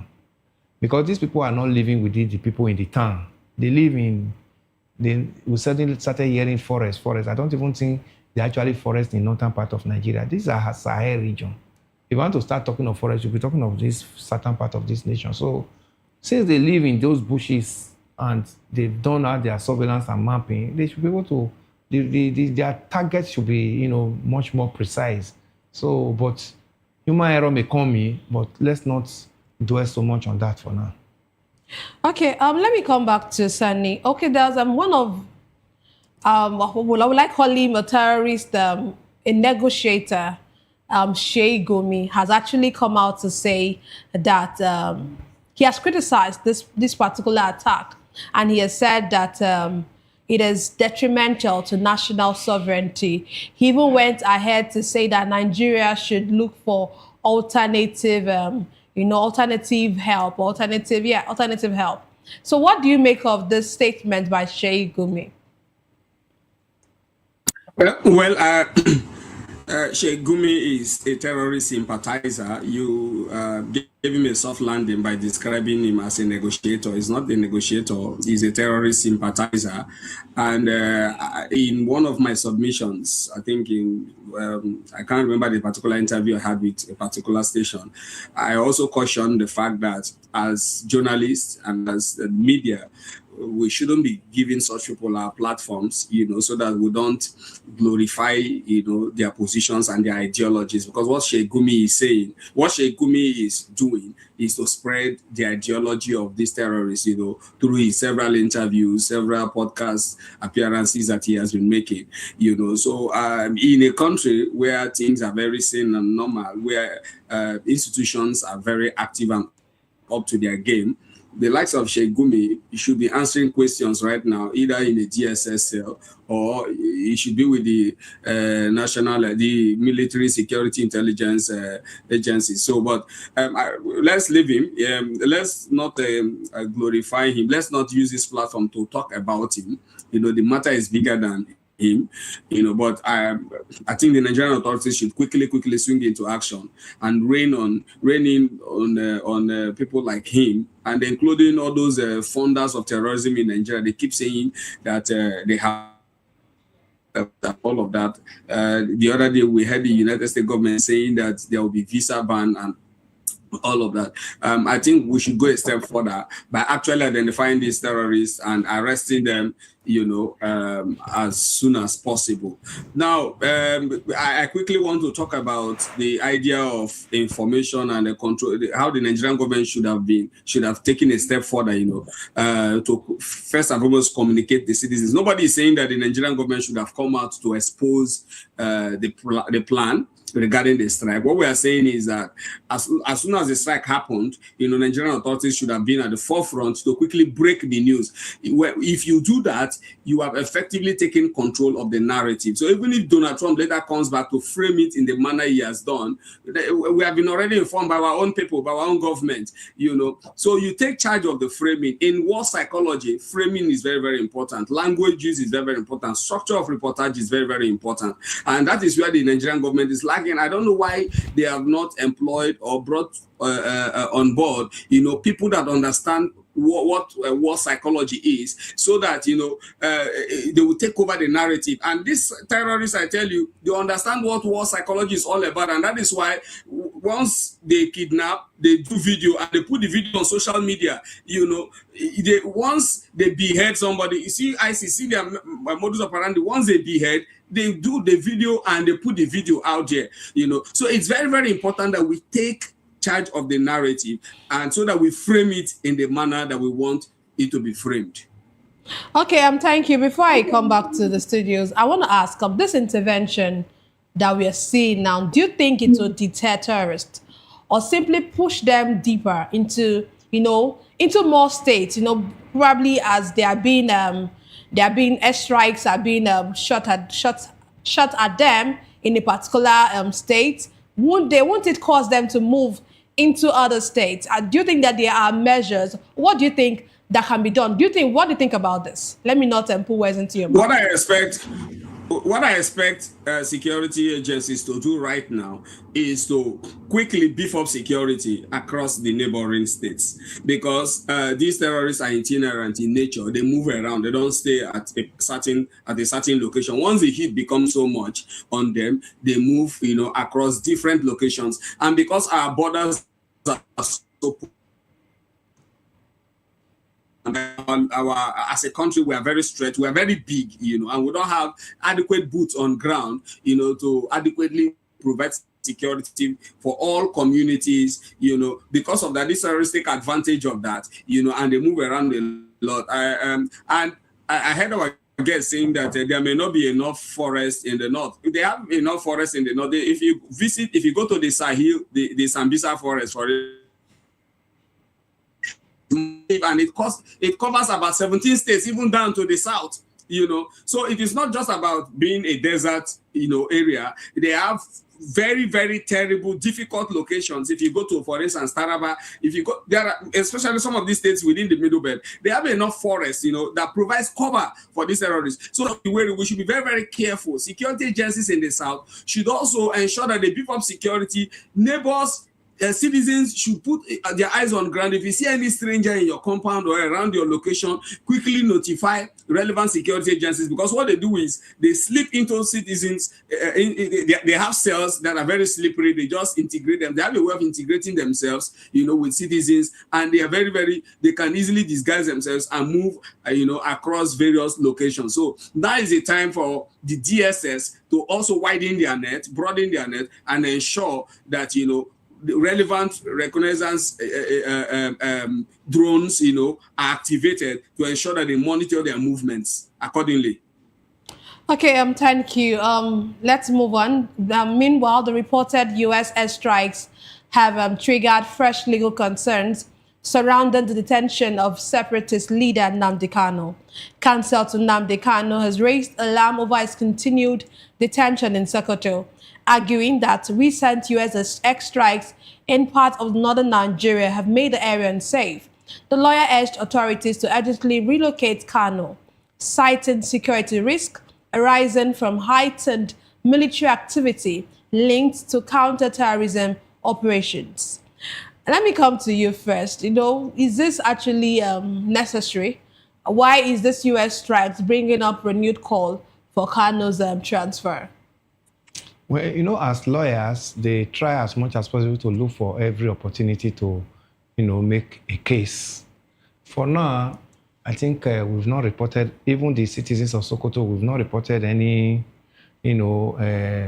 skirmish movement since this strike. We've not heard that the people have started having issues concerning their security and all that. Sokoto has, even before I came into the studio this afternoon, I called a friend and he told me that everywhere is calm. They also woke up this morning to hear about this strike. It's not as if this strike was carried out in the town, in the cities.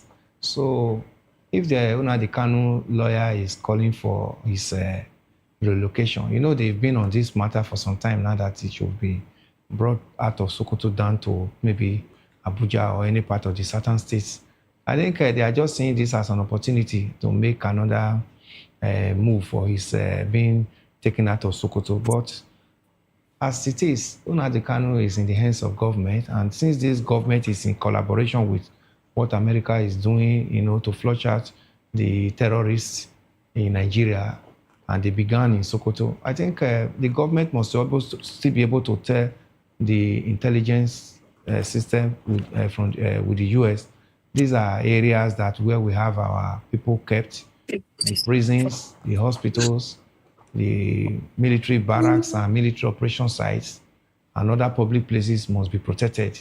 So, but I think lawyers always have used this kind of opportunity. Lawyers, every little opportunity, they want to cash in on them to actually make case. So, Nnamdi Kanu is a high-profile detainee or prison house, we'll call it now. But the government must watch. And since the lawyers have actually mentioned it now, even if there were some security lapses around him, the government should make sure now that at least securities are beefed up around. Not just him alone. There are so many other persons in that same prison with him. But there should be proper security beefed up so that what the lawyer is already envisaging may not happen. But I see this as just to make case for what they have already been, hammering on before now.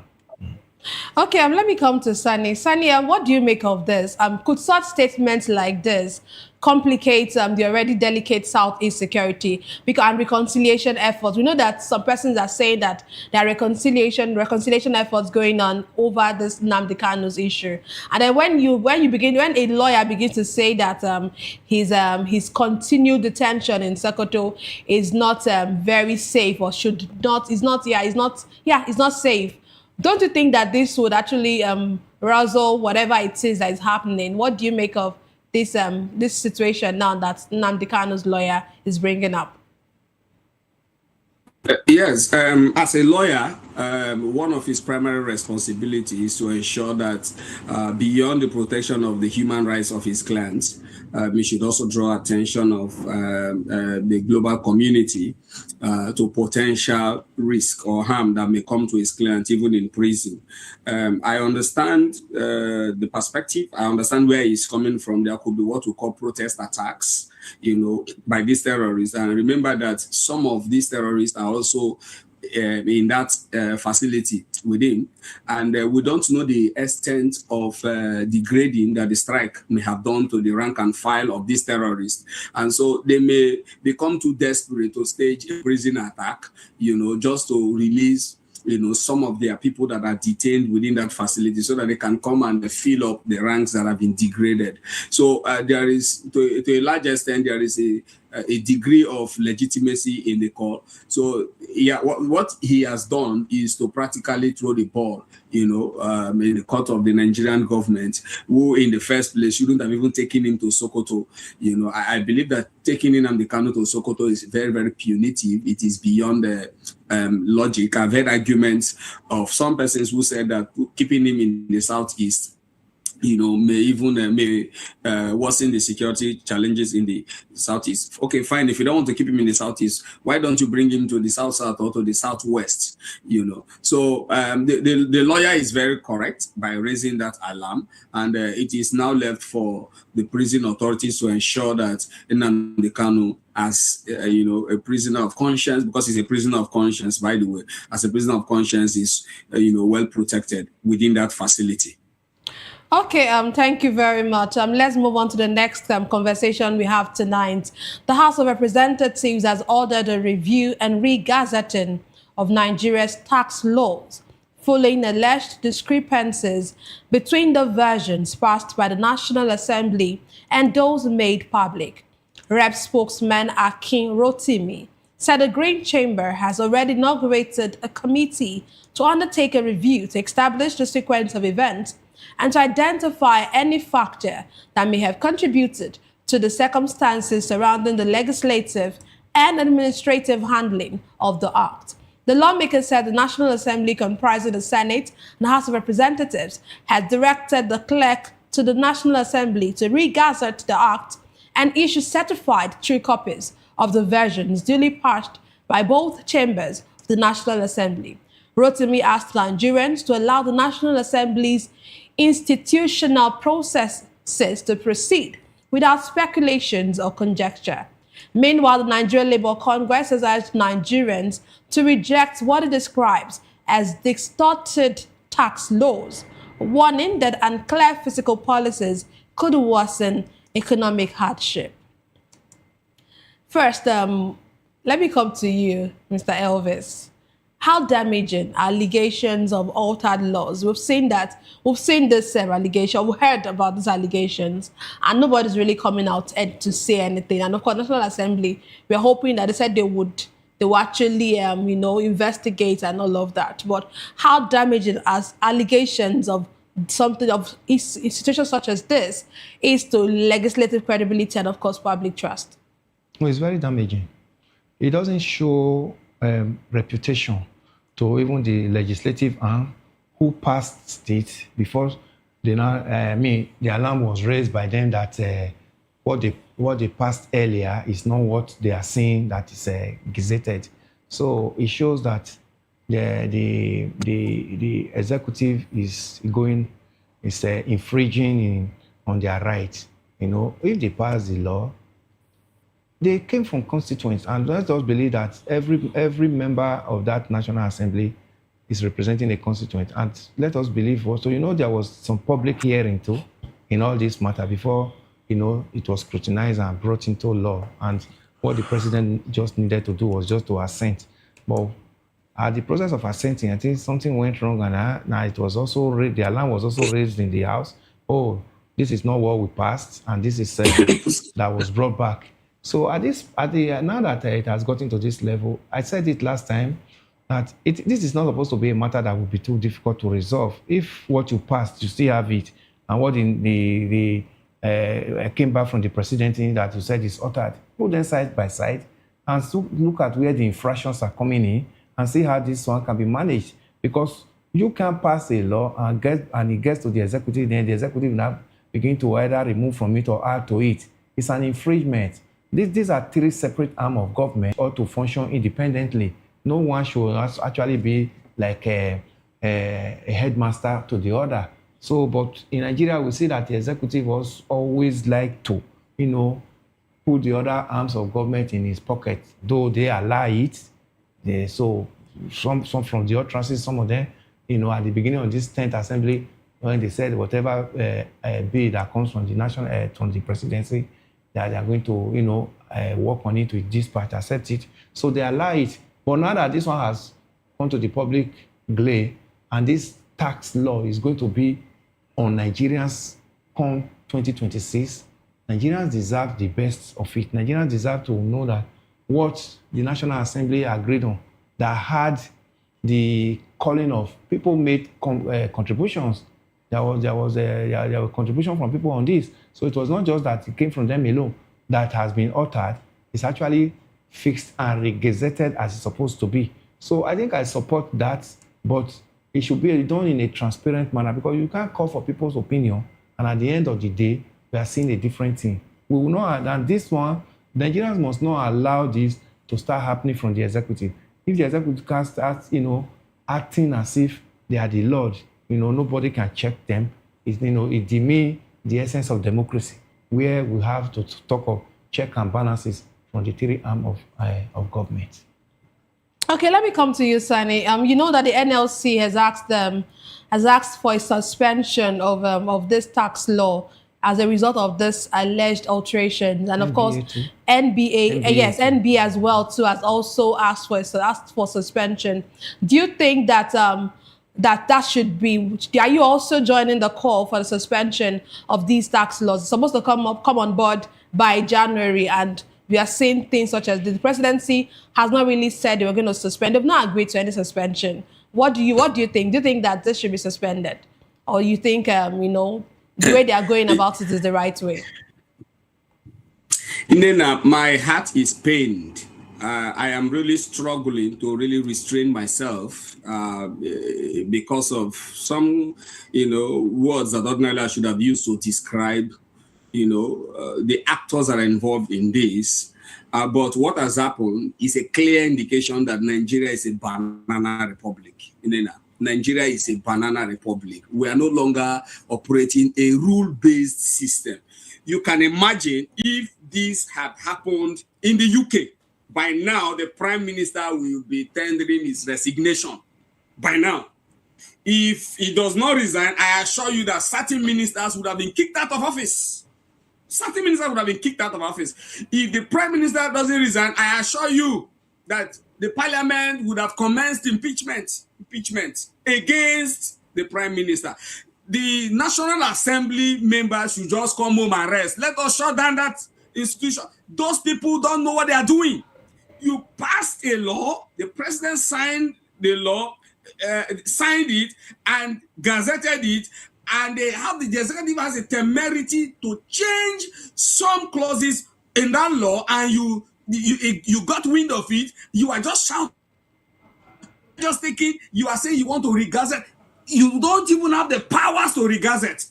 Yes, you don't even have. They don't even have the powers to regazette. The best they can do is to repeal it. Repeal it, then look at it again, represent it to the executive for assent. That's what they should have done. They don't even have. I am expecting, legal fireworks based on this regazetting thing they are talking about. Lawyers have said it that they don't have the powers to regazette. You know why? Because it has, in the eye of the law, whether we like it or not, right now, that is a law. It's an existing law. It has come into effect. It has come into effect. So it clearly shows that these people don't even know what they are doing, and they have lawyers among them. They have senior advocates of Nigeria among them. They can't, toothless bulldogs. They can't hold the executive. They can't ask the executive to come and explain. They should invite the red chambers to come and explain in a joint sitting, to come and explain to them what happened. What happened? The president should have sacked the Minister of Information, because it is that ministry that is in charge. They are the official government printers. They are the official government printers. Okay. So they should have sacked, the president should have sacked the Minister of Information even right now, if indeed the president is claiming innocent. Okay. Okay, thank you very much, The Sunny. National Assembly passes a law, a bill into law. You give your assent, and you went back and you changed some clauses and you gazetted it. Oh God, this country is finished. Citizens should rise up. Okay, Sunny is asking citizens to rise up. Ordinarily, should ordinarily put citizens on the streets. Thank you. I can see how passionate your response is to this particular question. And many Nigerians share your view. And I'm sure even our guest in the studio also shares your view. But anyways, it is Boxing Day. So before we go, on a lighter note, let's put aside the tax reform to start whatever, maybe in January US or whatever they want us or the USS strikes. On a lighter note, before we go, let me start with you, because he's still upset. Let me start with you. At what age did you get to know? I asked my son this morning. I just wanted to ask him, so what do you think Boxing Day is? He said it's not when they box each other. I'm like, oh my God. I said, no, that's not what you mean. So at what age did you get to know the true meaning of Boxing Day? No, I knew quite early then because I was opportune to attend a Catholic school, secondary school. Actually, I attended an Association Catholic College, Irua. So, this celebration is more in Catholic environment so much. So, at least, let me say, when I was in class 1 or thereabout in secondary school, we had the opportunity of, so we know much about this, that it's not just physical boxing, that is actually unveiling your presence that you received. During Christmas. That's what I told him. Yes. Because I know that, I know that usually what they do, when I give them their gift, they open it usually. My kids open it immediately. Yes. So I told him, when I asked him that question, I was like, no, it is not boxing. No. It's actually the day you're supposed to open your box, your gifts. Yes. So for those of us who don't know, but I'm sure many Nigerians. So my secondary school exposed me early. Okay, let me go to Sunny because we're out of time. Sunny, in one sentence, at what age did you get to know the true meaning of Boxing Day? I didn't know about it until when I was appointed youth president in my church.